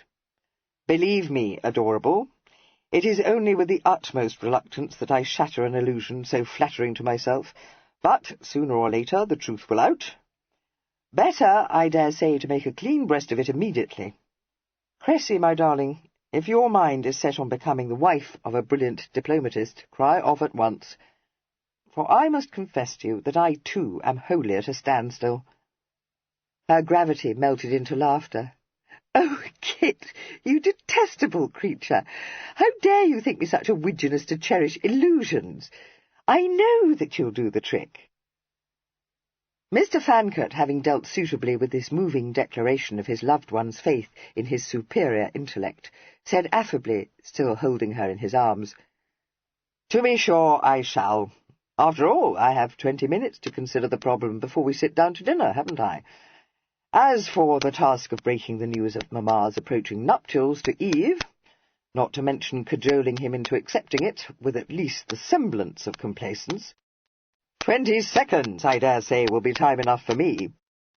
Miss Staveley, a gurgle of laughter in her throat, but blatant adoration in her eyes, said, "More than enough, my darling, my darling." Chapter 21.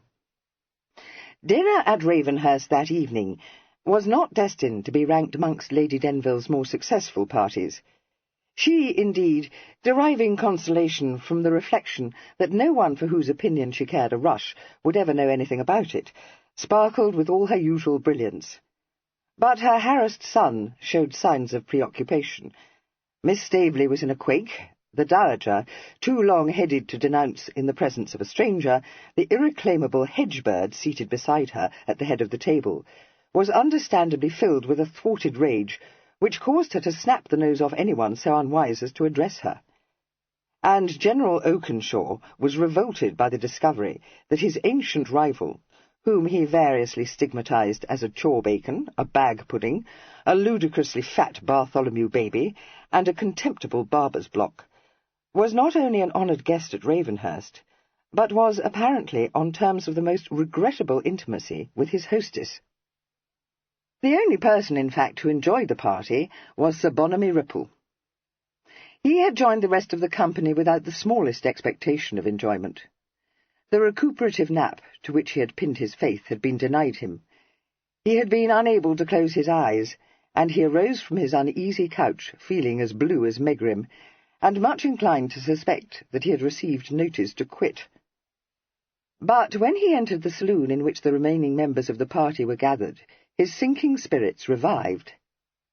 Lady Denville, ravishingly beautiful in a golden satin gown, came towards him, bewitching him with her lovely smile, and murmuring, as she held out her hands to him, "Bonamy, my dear." "Amabel," he breathed. "Well, upon my word, exquisite, my pretty, exquisite." "Truly? Then I am satisfied. No one is a better judge than you of what becomes me." He was so much overcome by this tribute that words failed him, and he was obliged to content himself with kissing both her hands.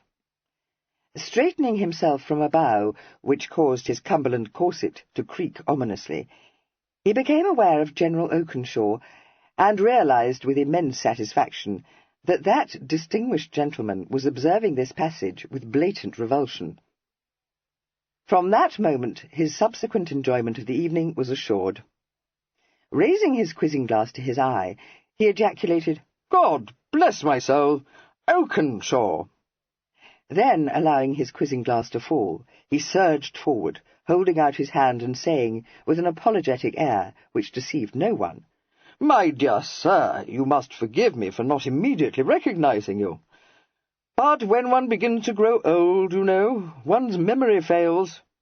How many years is it since I last had the pleasure of shaking your hand? Ah, well, best not to inquire too closely into that, eh?" "My memory has not failed," countered the General. "I recognized you the instant you came into the room. Still as fat as a flawn, I perceive." "No, no, my dear old friend," said Sir Bonamy with unabated joviality. "It is like your kind heart to say so, but I am much fatter than that. But you haven't changed a jot. Now I look at you more closely, I see that you are still the same old— what was it they used to call you? Sheep-biter? No, what am I thinking of? That wasn't it. Spider-shanks! Aye, how could I have forgotten? Spider-shanks! This interchange, while it wonderfully refreshed Sir Bonamy, afforded no pleasure at all to anyone else, with the possible exception of the Dowager. She, indeed, uttered a sharp crack of laughter, but whether this arose from amusement, or from an unamiable wish to vent her spleen on someone, whether she was acquainted with him or, as happened to be the case, had never met him before in her life, was doubtful. By the time dinner came to an end, even Lady Denville, whose delightful insouciance had been maintained without apparent effort throughout the meal, felt that the sooner her courtly but ancient admirer took his departure, the better it would be for everyone. And she issued a softly spoken direction to Norton to bring in the tea-tray not a moment later than 8:30. Since Cressy had been unable to warn her that the Dowager was in possession of her guilty secret, she was unprepared to meet the attack mounted against her by that formidable octogenarian, the instant the door of the long drawing-room had been shut, and made no attempt to defend herself. All she did was to bow her shining head before the storm, saying wretchedly, "I know, but indeed I never meant to cause so much trouble. It was my fault, all of it.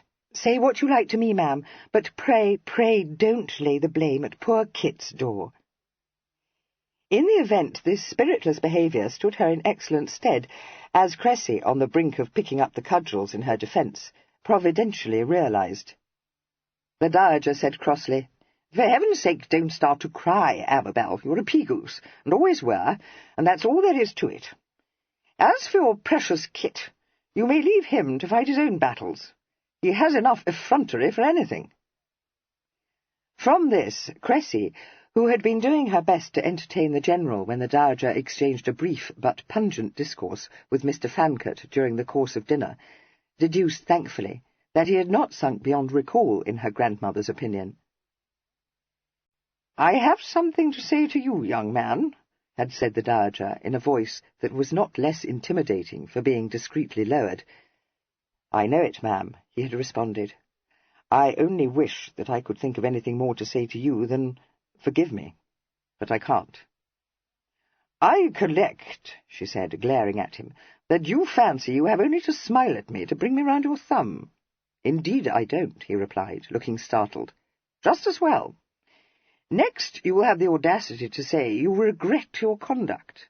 "No, no, ma'am. You are far too much up to snuff to swallow such a plumper as that. How could I regret it?" "For 2 pins," she informed him, "I'd box your ears, Master Jack-sauce." That was the sum of their interchange. There was nothing in the scathing glance the Dowager cast at Mr. Fancourt to encourage him to suppose that she was at all mollified. But when the gentleman later entered the long drawing-room, it was noticeable that there was a hint of softening in her eyes when they rested on the reprobate's well-formed person. The General showed no disposition to outstay his welcome. Pleading a 15-mile drive, he took his leave as soon as he had drunk 1 cup of tea. Kit escorted him downstairs to his waiting carriage, and was just about to tell Norton to send Fimber to him, when he perceived that that faithful, if censorious henchman, was standing on the half-landing, where the graceful staircase branched to the left and right. "Good. I want you," he said, treading swiftly up the stairs, and grasping Fimber by the arm. "Fimber, I must have a word with my brother," he said under his breath. "I told him 10 o'clock, but her ladyship ordered tea to be brought in earlier, and the coast should be clear in a very few minutes. Go down to the cottage, will you, and bring his lordship up to my room." "His lordship, Mr. Christopher," said Fimber, "as I was about to tell you, is already in your room, or, as I should say, his own room." Having delivered himself of this reproof, he unbent, saying confidentially, "Which was imprudent, sir, as I told him, but can you wonder at it, knowing what he is, and the way Mrs. Pinner frets him to fiddle-strings, carrying on as if he was in short coats, and scolding, as I am sure I should think it very improper to do." "Well, that's a new come-out," retorted Kit. "Let me know when Norton has taken away the tea-tray, you old humbug." He found his twin moodily flicking over the pages of the latest number of the Gentleman's Magazine. Evelyn looked up quickly, his frown changing to a smile. "Now don't scold, Kester. I've had enough of that from Fimber. Talk of jobations. When it came to a glass of hot milk before being tucked up in bed at 8 o'clock, there was nothing for it but to escape from Pinny." He rose and began to pace restlessly about the room. "I've thought till my brain reels, Kester, but it's hopeless." "Oh, no, it isn't," replied Kit. "Something has happened which entirely alters the situation. Tell me one thing, Eve.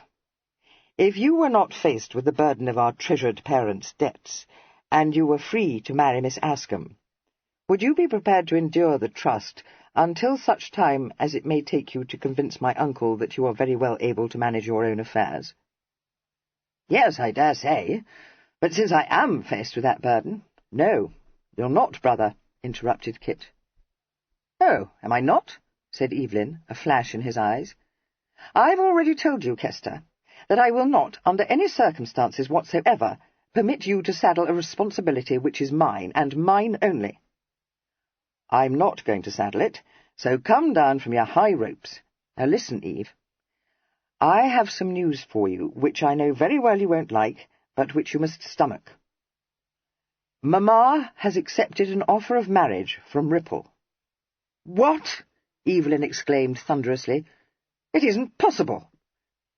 "You'd have been even more incredulous had you been present when he made the announcement to me. Lord, Eve, I wish you had been present. He couldn't have been cast into greater gloom if he had received a death sentence. My own view of the matter is that it wasn't he who made the offer, but Mamma." "Oh, my God, no," Evelyn said, shuddering. "How could she do such a thing? How can you, Kester, think that I would let her make such a sacrifice? Just what sort of a contemptible skirter do you believe me to be? Don't spare me." "I shan't, if you don't stop behaving like a tragedy, Jack," replied Kit. "For God's sake, Twin, take a damper." "I didn't relish the notion either, but it will do, you know. I haven't lived with Mamma for as long as you have, but for long enough to realize that she's no more fitted to live alone than a babe unborn. I know you think she'll continue to live with you, but you may take it from me that she won't.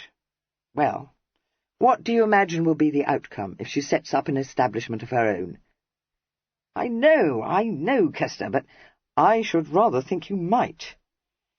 Now consider what her life will be if she marries Ripple." Their eyes met and held across the space that lay between them, Evelyn's holding an arrested look, Kit's very steady. It was he who broke the silence. "We always thought him a bobbing block, didn't we, Eve? Well, so he is. But he's been a pretty firm friend to Mamma. He isn't in love with her now, but Cressy's right when she says that he dotes on her. There's very little he wouldn't do for her, and the more she wastes the ready, the better pleased he'll be. Furthermore, Twin, he'll take better care of her than ever you or I could. I fancy that such loose fish as Louth will be speedily put to rout." There was a long silence. "If I thought that she would be happy—" "Oh, no, Kester, no, she's doing it to smooth my path, and for no other reason." "Yes, I think she is," agreed Kit imperturbably. "But if you imagine that she's sacrificing herself, you're fair and far off. It's Ripple who is the sacrifice. Mamma's in high gig. I tell you in all seriousness, Eve, that if you drive a spoke into this wheel, you'll be doing her the worst turn you could." "Kester, you know I wouldn't." He broke off as the door opened and Fimber entered the room, and said impatiently, "Yes, what is it?" "The tea-tray has been removed, sir," said Fimber, addressing himself pointedly to Kit. "I have taken it upon myself to instruct Norton, informing him that such was your desire, Mr. Christopher, to set out the brandy in the library. You will have no occasion, therefore, to enter the long drawing-room again this evening. I should perhaps add that, according to what he tells me, Lady Staveley has not yet retired, but is playing piquet with Sir Bonamy. I shall hold myself in readiness to accompany his lordship to Mrs. Pinner's cottage in due course." "That," said Evelyn bitterly, as Fimber withdrew, "is what I have to endure. What now, Kester?" "Now," said Kit, "you are going to meet Lady Staveley, God help you. You are also going to felicitate poor old Ripple. And finally you are going to try and discover a way out of this scrape which will not set the ton by the ears. There isn't one. There must be one, said Kit firmly. My life's happiness depends upon it. Then you find it, recommended Evelyn. I'm not the clever twin. Hester, what's the old lady like? How do I deal with her? Boldly. She's a Tartar. Lord, I wish I'd never come home, said Evelyn. Don't you dare to abandon me. I'm all of a twitter already.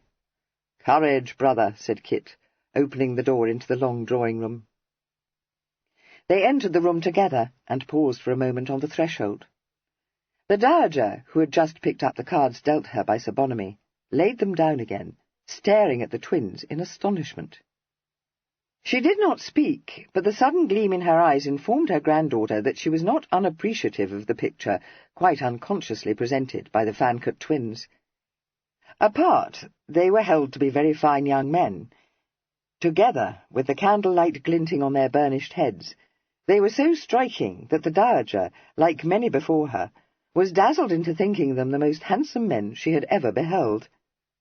"Evelyn, my dear one!" exclaimed Lady Denville, springing up from the sofa and going towards him with her light, graceful step, and her hands held out in welcome.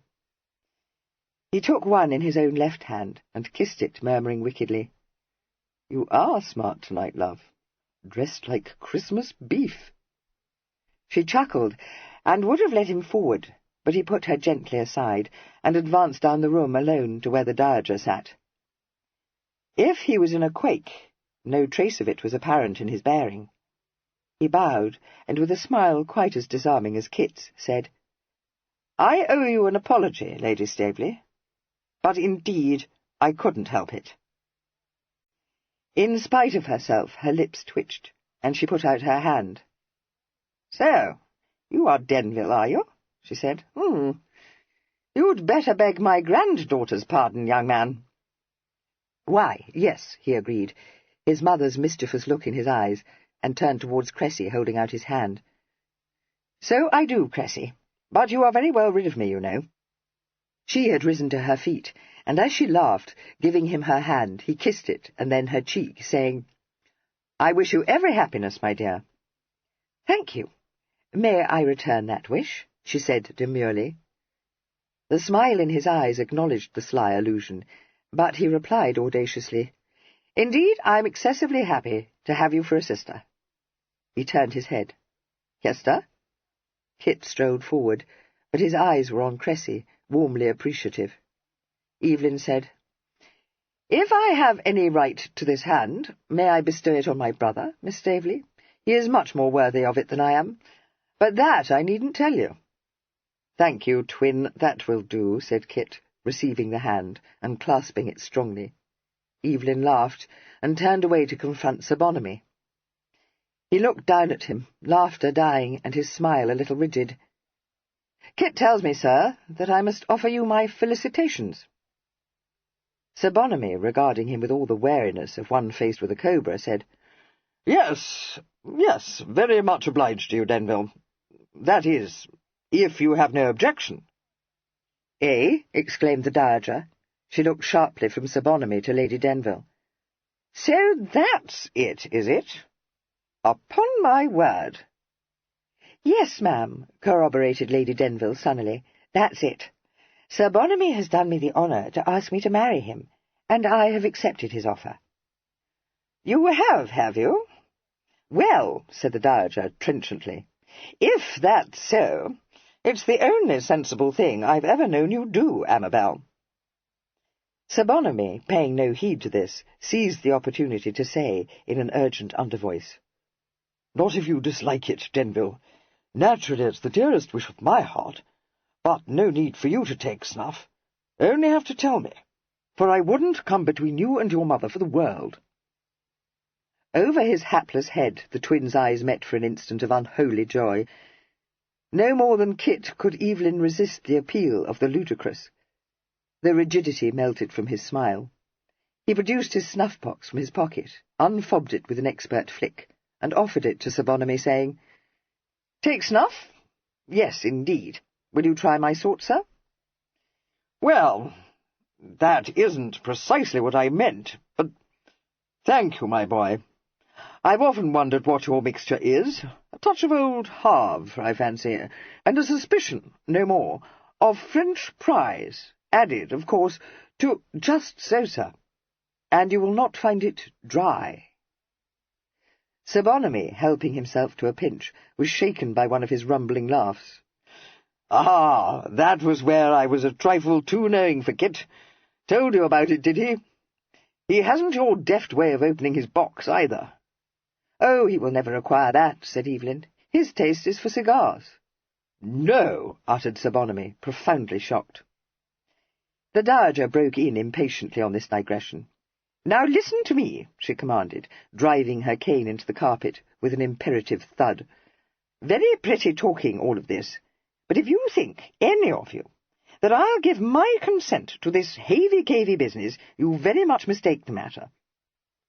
But, Grandmamma, interposed Cressy, releasing Kit's hand and sitting down beside the Dowager, you told me more than once that you liked Kit. Why, this very day you said that he was a very proper man, and were ready to eat me for seeming to be unwilling to accept his offer. You said I was no better than a moonling. Hold your tongue, girl. I'll have you know that there has never been any scandal attached to the Staveleys, and I'll have no hand in helping you to create one. A fine piece of work, this is. Well, of course it is a little awkward, agreed Lady Denville, but I dare say it will soon be forgotten. That, said the Dowager witheringly, is an observation only worthy of such a jingle-brain as you are, Amabel. A flush rose to Evelyn's lean cheek, but before he could speak, Sir Bonamy forestalled him. Perfectly true, he pronounced, fixing the Dowager with his round-eyed stare.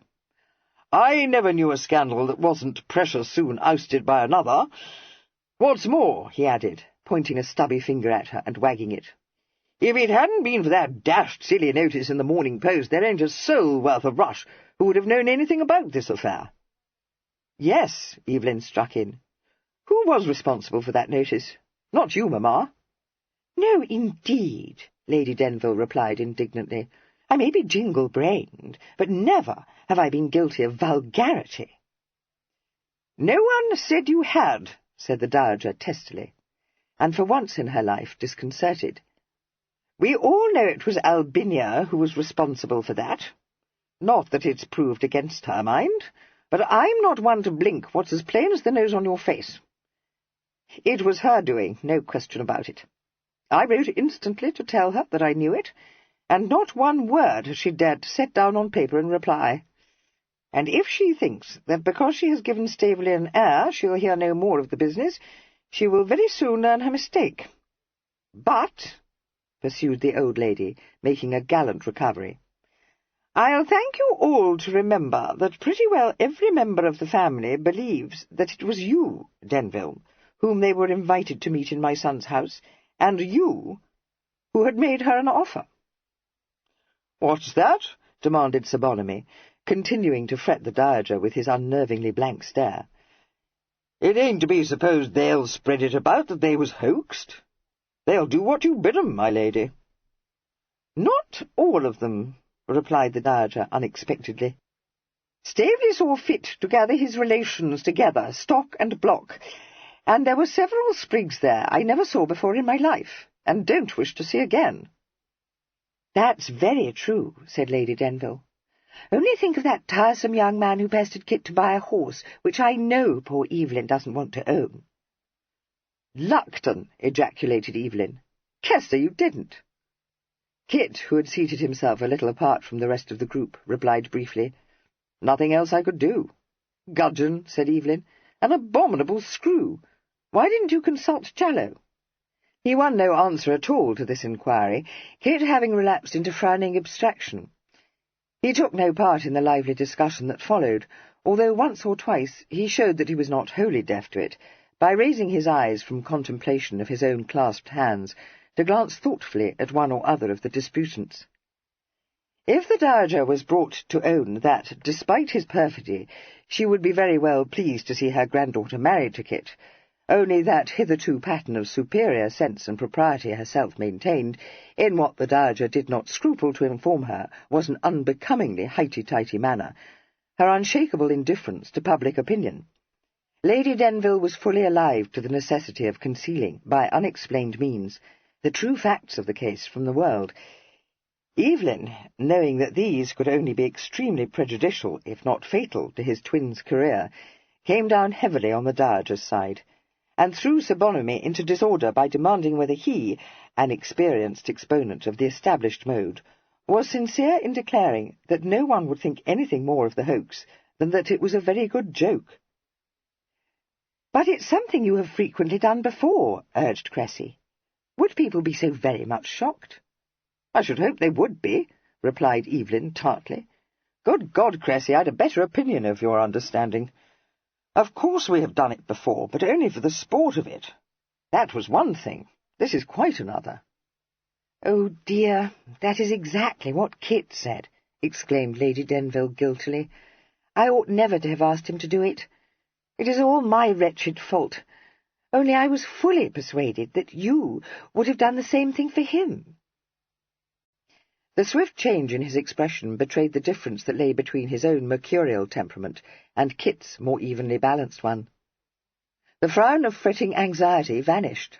A zestful gleam, compounded of recklessness and amusement, heightened the brilliance of his eyes. He burst out laughing. "You were right, love," he told his mother. "I would, in a crack." He threw a challenging look at the Dowager. "You might as well blame my brother for drawing breath as for coming to my rescue, ma'am. He couldn't help himself, nor could I. But he, if I know him, took my place that evening only for that reason, and with extreme reluctance, whereas I, standing in his shoes, should have had no reluctance whatsoever. I don't know that I should have carried it off as well as he must have done, but I should certainly have enjoyed the fling, which he, even more certainly, did not." "No doubt," she retorted. "It didn't need your Uncle Brumby to tell me that your brother's worth a dozen of you, young man." "Oh, anyone could have told you that, ma'am," he said cheerfully. "Indeed, I know of only two persons who would deny so obvious a truth, Kester himself and my mother, who considers us both to be above criticism." "Well, we are not. But you may believe, Lady Staveley, that neither he nor I would have entered into this particular hoax had we known that it would ever become known, or that we should be obliged to maintain the imposture. My brother presented himself to you that evening in the belief that either I had forgotten the date of the engagement, or had been delayed by some hitch or accident, and must surely reappear at any moment. In fact, I had suffered an accident which knocked me senseless for days. When I did recover consciousness, and realized that the date of my engagement was past, I thought I must have ruined myself, and, to own the truth, I was too pulled and battered to care. Had I known that my brother was in England, and desperately trying to save my face— but I didn't know it until I saw the notice in the newspaper.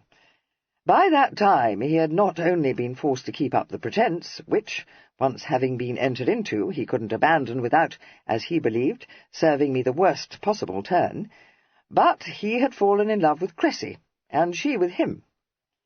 But what I wish you will understand, ma'am, is that at the outset he had no other thought than to save my face." "And mine," Cressy interpolated. "That thought also was in his mind, and in Godmamma's mind too, and whatever the outcome, I should have been grateful to them for sparing me the humiliation I must have suffered had he not presented himself in your stead that evening." "Very noble," said the Dowager.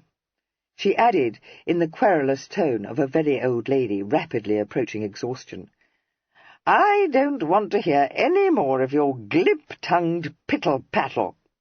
Find a way out of this abominable scrape that won't set every tongue wagging, and Cressy may marry your brother with my good will.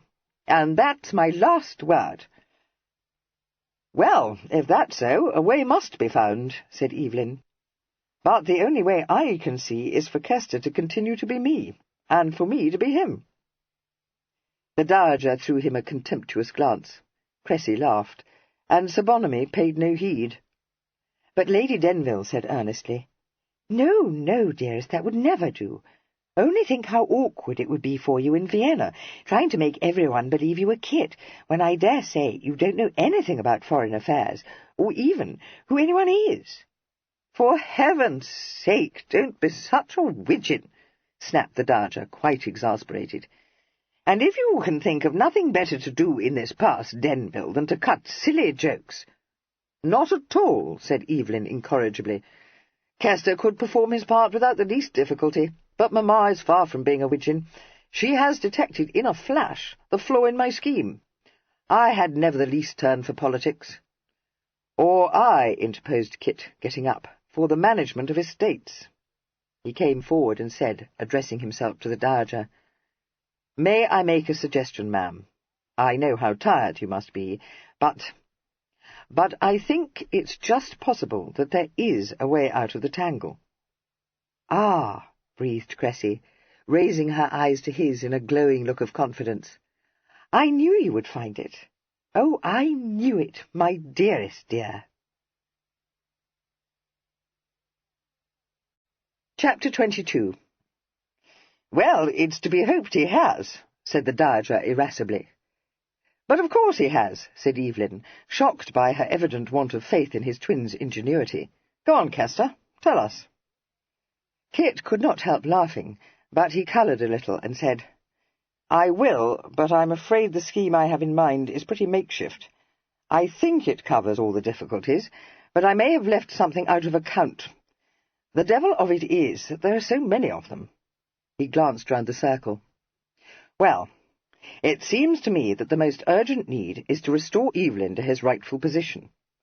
That can't be accomplished here, but I see no reason for him to bury himself in Leicestershire.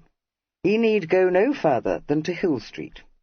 Brigg won't suspect anything, for he's a great deal too short-sighted, and I fancy Dinting won't either, because I took good care to keep out of her way when I was in Hill Street myself." "What about my shoulder?" interrupted Evelyn. "How are the London servants to know when or how you broke it?" "They do know here, so you'll overturn that phaeton of yours tomorrow on your way to London, which will account for your arrival in a hired chaise." "Now hold a minute, Kester," said Evelyn. "What the devil should I be doing jauntering up to London when I'm known to be entertaining guests here? Dash it, even my uncle wouldn't believe I was as freakish as that." "You are going up to London to meet me, twin. I shall send Challow to fetch the letters from the receiving office tomorrow, and he will bring me a packet letter from myself. Whereupon Mamma will be cast into transports, and I, faithfully imitating your well-known impetuosity, Eve, shall set out for London in your curricle, taking Challow with me, and picking you up at Pinny's cottage. There you'll take his place, and we'll hope to God we can get to East Grinstead without anyone's recognising you." "I'll keep my hat over my eyes and wind a muffler round my chin," promised Evelyn. "What's the significance of East Grinstead?" "Well, you don't ever stop for a change there, do you?" "What, a bare 6 or 7 miles from here? No, of course I don't." "So, however well they may know you at the toll-gate, they don't know you at the posting-houses. I propose to leave the curricle at one of them, and to accomplish the rest of the journey in a job chaise. Challow will have to walk to East Grinstead as soon as it begins to get dark, and drive the curricle up to London tomorrow. Fimber will follow us with your baggage. No difficulty about that. I must remember to ask him where he deposited my own baggage, by the by. You'll set me down when we get to London, and arrive in solitary state in Hill Street, where, in due course, I also shall arrive in a hack, having, for some inscrutable reason, journeyed up from the coast on the stagecoach." "Not the stage, the mail," interrupted Cressy. "Yes, that's much better," Kit agreed. "Thank you, love." "And then?" she asked. "I must see your father and disclose the truth to him. If I can persuade him to pardon the deception and to give his consent to our marriage, I think I can contrive to turn the affair into an unexceptionable romance. If not—" He stopped and said after a moment, "I don't know, Cressy, and can't bring myself to face that possibility." "Well, that don't signify," said the Dowager, who had been listening to him intently. "He'll consent fast enough when he learns that I do." "May I tell him that, ma'am?" I said you might marry Cressy with my goodwill, if you could find a way out of this scrape without setting tongues wagging, and I'm a woman of my word. How do you mean to do it?" He smiled. "I don't, ma'am. It would be a task quite beyond my capability." "Beyond anyone's, my boy," said Sir Bonamy. "There's bound to be a deal of talk. No getting away from that." "None at all, sir. The only thing to be done is to sell the world a bargain, I beg your pardon, ma'am, to publish a Banbury story, which the tattle-boxes may discuss to their heart's content without doing any of us an ounce of harm." "Another of your hoaxes, eh? I thought as much," said the Dowager, eyeing him with a certain grim respect. "The last one, I promise you," he said, "and only with your approval, ma'am." "You've as much effrontery as your brother," she told him. "Out with it." "Yes, ma'am. Little though any of you may know it, my love for Cressy is of long standing. I met her when I was last in England, and formed an enduring passion for her, which, however, I kept locked in my breast." "Why?" demanded Cressy, blinking in bewilderment. "I knew my case to be hopeless. Your father would not have entertained my suit, nor did I feel that my circumstances were such as would enable me to support you in the style to which you were accustomed." "You were modest, weren't you?" said Evelyn. "Certainly I was. Noble, too, don't you think?" "No," replied Evelyn frankly. "Buffle-headed." "Dear one, Evelyn is perfectly right," said Lady Denville. "You couldn't have been such a goose. Depend upon it, everyone must know that you came into a comfortable fortune when your father died." "Let the boy alone," commanded the Dowager. "Staveley thought it not large enough. I'll attend to that. Go on." "I'm much obliged to you, ma'am. Well, I withdrew, never dreaming that my passion was reciprocated, and that I was dashing Cressy's hopes to the ground." "Oh, Kit, no," Cressy uttered imploringly. "Don't tell me I hadn't the wit to throw out even one lure." "No, no," he assured her. "You had too much maidenly reserve to do so, and far too much pride to let anyone suspect your secret. You resolutely thrust me out of your mind." "No, I didn't. I wondered if Evelyn wouldn't suit me just as well. After all, he's as like as you as he can stare." "That's an even better notion," said Kit approvingly. "We now arrive at the point where we stand on unassailable ground. My godfather died, leaving his entire fortune to me. I built the whole story round that circumstance, because it is precisely what did happen. Naturally, this altered the complexion of the affair. I came home, full of hope, to find you on the brink of becoming betrothed to my brother. We met, our feelings were too strong to be mastered, and either Evelyn discovered us locked in a fond embrace, or we disclosed our touching story to him, whichever you fancy, Eve, whereupon he too succumbed to an attack of nobility, and gracefully retired from the lists." "Only if I can also have too much pride to let anyone suspect my secret," stipulated Evelyn. "Not even for you am I going to languish with a broken heart, Kester." Sir Bonamy, who had listened in rapt interest to the tale, said, "Well, if ever I knew you had it in you, Kit, why, I shouldn't wonder at it if you could write a book or a play or some such thing." He perceived with faint surprise that Cressy had collapsed into helpless giggles. "I'm bound to say I don't see what there is to laugh at. In my opinion, you made a dashed moving thing of it, my boy. You know, Amabel, I begin to think he'll go a long way after all." "I know he will," she responded proudly. "I've frequently told you that Kit was always equal to anything." Kit's lips twitched at these tributes, but he was looking at the Dowager. "Will it do, ma'am?" She was not attending, and vouchsafed no answer. He waited, and after a short interval she said abruptly, "I'll write to Staveley. No sense in leaving anything to chance. You'll give the letter to him, and take care he reads it.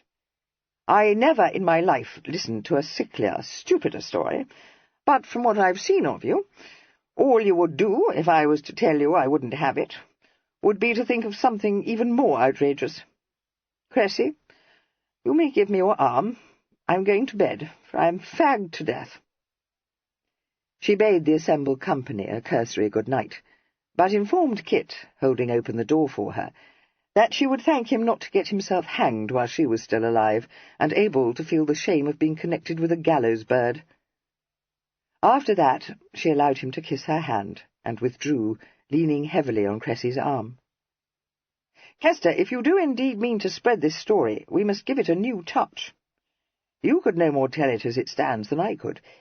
Anyone who knows us would guess we were cutting a sham."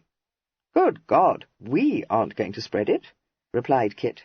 "That's the last thing we should do if it happened to be true. There's no need to dress it up.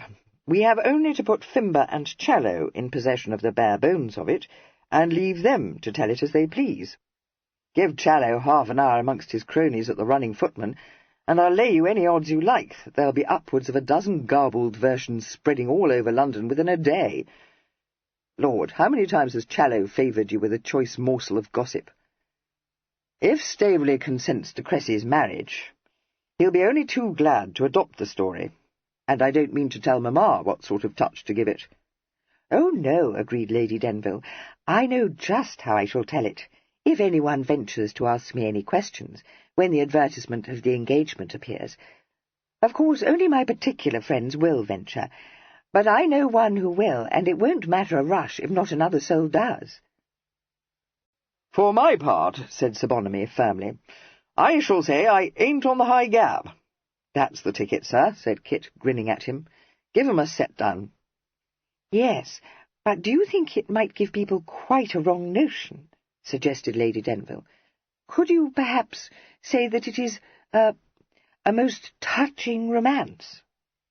"I might do that," conceded Sir Bonamy, having subjected the proposition to careful consideration.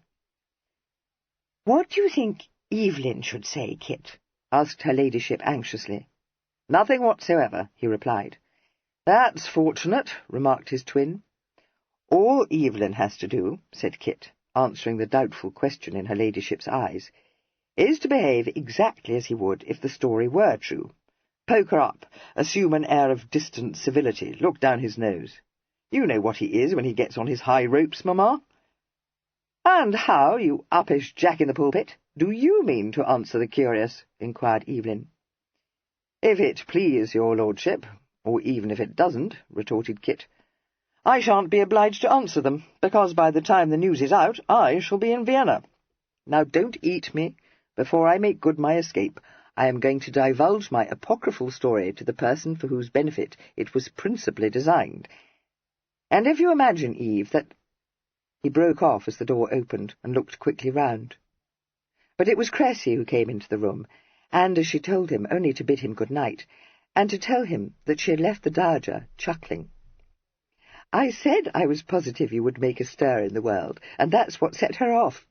She said she hadn't a doubt you would, and fell into such a fit of choking that I was in the greatest dread that it would carry her off. Kit, only a Fancourt could have fabricated such a story. Of all the— No, I will not start laughing again." Her hands were clasped in his, and her slender fingers tightened. "When shall I see you again?" she asked, looking up into his face. "Tomorrow, love," he answered, smiling tenderly down at her. "Ah, yes. But after that?" "As soon as I can contrive it. That's something I must discuss with your father. If the abominable Albinia could be cajoled into thinking she would enjoy a trip abroad. But we won't pin our hopes to that chance. Stuart, I'm persuaded, would give me leave in August." She said, resolutely smiling, "Not so very long, then. We shall leave for Worthing almost immediately. I suppose you couldn't—" "No, of course not." He shook his head. "I've still something to do, love, and I've lingered too long already." "Cressy, my dear, forgive me if I run away," interposed Lady Denville. "I have suddenly remembered that I have something most important I must say to Evelyn before he goes back to Pinny." Evelyn, instantly and accurately interpreting this as an excuse hurriedly conjured up to leave Kit alone with his prospective bride, responded without hesitation. Sir Bonamy was a little harder to move, but it was not long before he grasped that her ladyship was trying to convey a silent message to him, and no time at all after that, before complete enlightenment dawned upon him. "Oh," he said, hoisting himself to his feet. "Yes, yes, my pretty, to be sure. I bid you good night, my dear Miss Staveley. It's been a tiring day, you know, devilish tiring." "Yes, indeed," said Kit, perceiving that his love was once more in dire straits. "Eve, wait for me." "Why, Kester, of course. What's an hour to me? Don't hesitate to wake me if I should happen to have fallen asleep," responded his twin, strategically retiring in Sir Bonamy's wake and closing the door behind him. It was not, however, many minutes before Kit joined him. "Hellhound," Kit said, entirely without rancour. "Eve, I racked my brains to hit upon a way to speed your affair, but it can't be done. The only way to enable us to get there with both feet is for me to marry Cressy before you allow my uncle even to know that Miss Ascombe exists." "I might have guessed you'd stab me at the back," said Evelyn mournfully. "First you tried to usurp my place, then you stole my bride. Kester, remember my shoulder. Remember I'm the head of the family, you unnatural brute." "Will you be serious?" demanded Kit wrathfully. "I swear I will be, if only you won't talk balderdash. Good God, you great gudgeon, I haven't yet so much as made the smallest push even to fix Patience's interest." "I know that, but I know you too, twin. However, it can't be helped, And if you join Mamma in Brighton presently, you won't be so far off that you can't visit the Ascombes, will you?" "No, Kester, I shan't. So, now that's off your mind, let us consider your affairs. I've an uneasy conviction that you should have been in Vienna days ago. Yes?" "Yes," Kit admitted. "I don't think Stuart will cut up stiff, however, so don't tease yourself. I made my godfather's death my excuse for wanting leave of absence, and couldn't have hit on a surer card. He almost ordered me not to hesitate to extend my furlough if I found myself unable to settle my affairs as soon as I thought I should. So, as I hadn't the smallest notion where you were, or how long it would be before you reappeared, I took the precaution of writing to him before I left London, telling him that I'd found things in the deuce of a tangle. Never mind that. What I was going to tell you when Cressy came into the room was that the moment I've settled things with Staveley, I'm going to post off to present my uncle with my moving story. That ought to make all tidy." "Make all tidy? You'd ruin yourself with him." "Not a bit of it," said Kit cheerfully. "You think that because you can't deal with him, no one can, but that's where you're out. You leave him to me. But for God's sake, don't forget the part you played in the epic. Perhaps I'd better write it down for you." "Perhaps you had," agreed Evelyn. "After all, there's no saying what I might do when you aren't here to... Listen. That's not Fimber's step." He got up as a knock fell on the door, and prepared to slip behind the bed-curtains. Kit strode over to the door and opened it, to find Sir Bonamy standing outside, his nightcap already on his head, and his uncorseted form swathed in his gorgeous dressing-gown. "Oh, it's you, sir," Kit said. "Come in. Is there anything amiss?" No, I wouldn't say there was anything amiss," replied Sir Bonamy. "The thing is—" He broke off as his eyes fell upon Evelyn. "I thought he was alone," he told Kit. Well, never mind. It wasn't important." Evelyn, stunned by the monstrous figure presented by Sir Bonamy en déshabillé, said faintly, "Don't go on my account, sir. Or shall I go?" No, I haven't anything private to say. I dare say you'll think it of no consequence. Well, no more it is. Just one of those trifling things one gets to thinking about in the middle of the night. Aye, and worse. Damn me if I didn't dream I was eating it last night. Never had such a nightmare in my life. I thought I'd have a word with you, Kit, before you go off to Vienna. Well, you've been very civil and amiable, and you've a deal of influence with your mother. And if you would just drop a word in her ear, I would be devilish obliged to you. Mind, I don't mean I shan't like being married to her, because in a great many ways I rather think I shall, but not if she means to give me biscuits and soda-water." "Does she?" asked Evelyn in a shaking voice.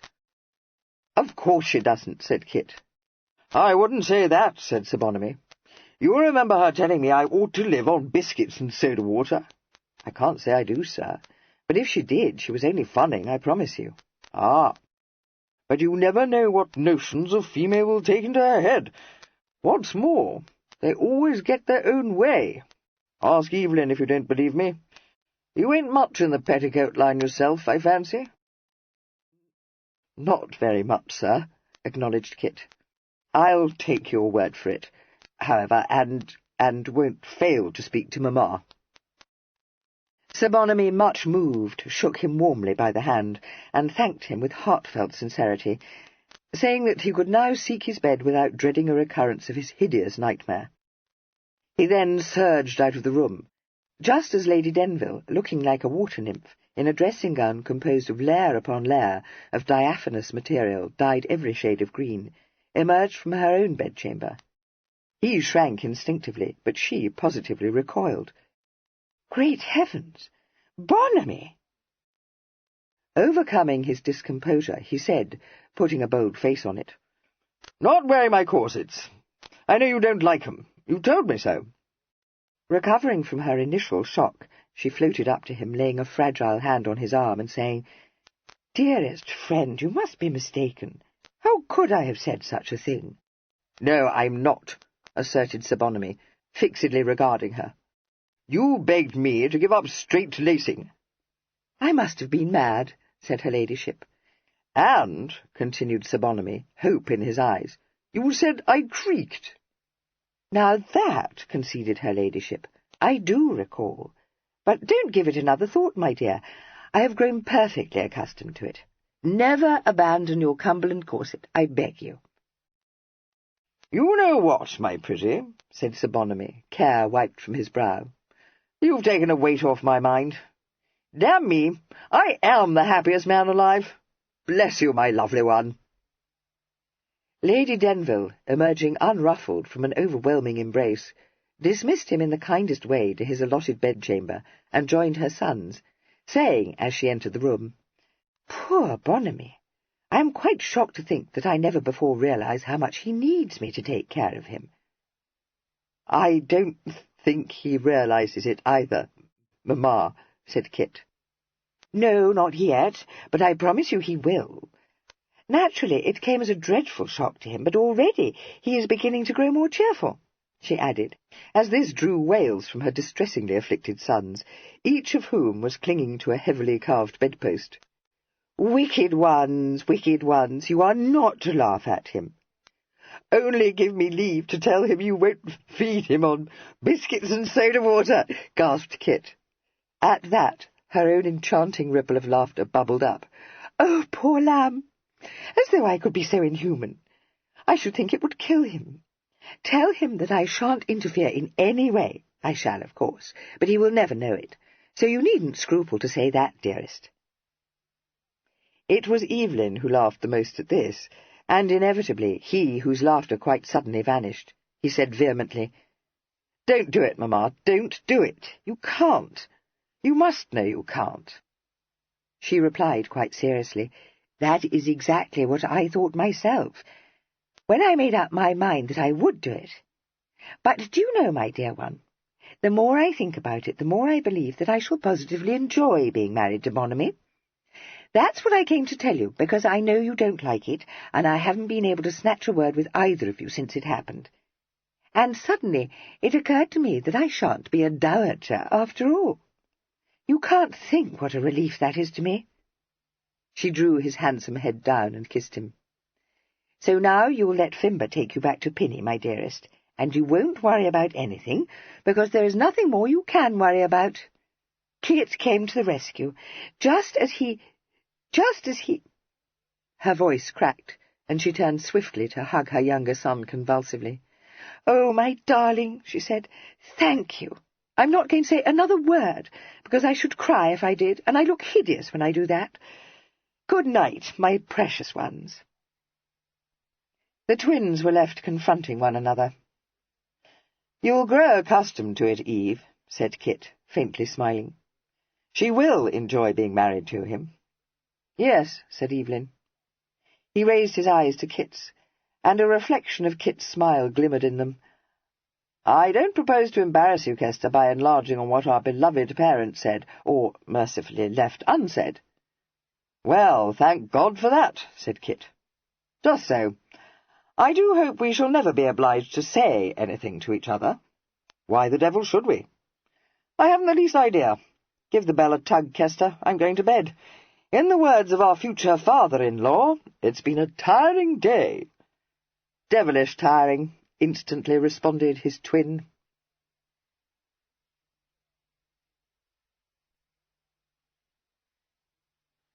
That was False Colours by Georgette Heyer, read by Philida Nash.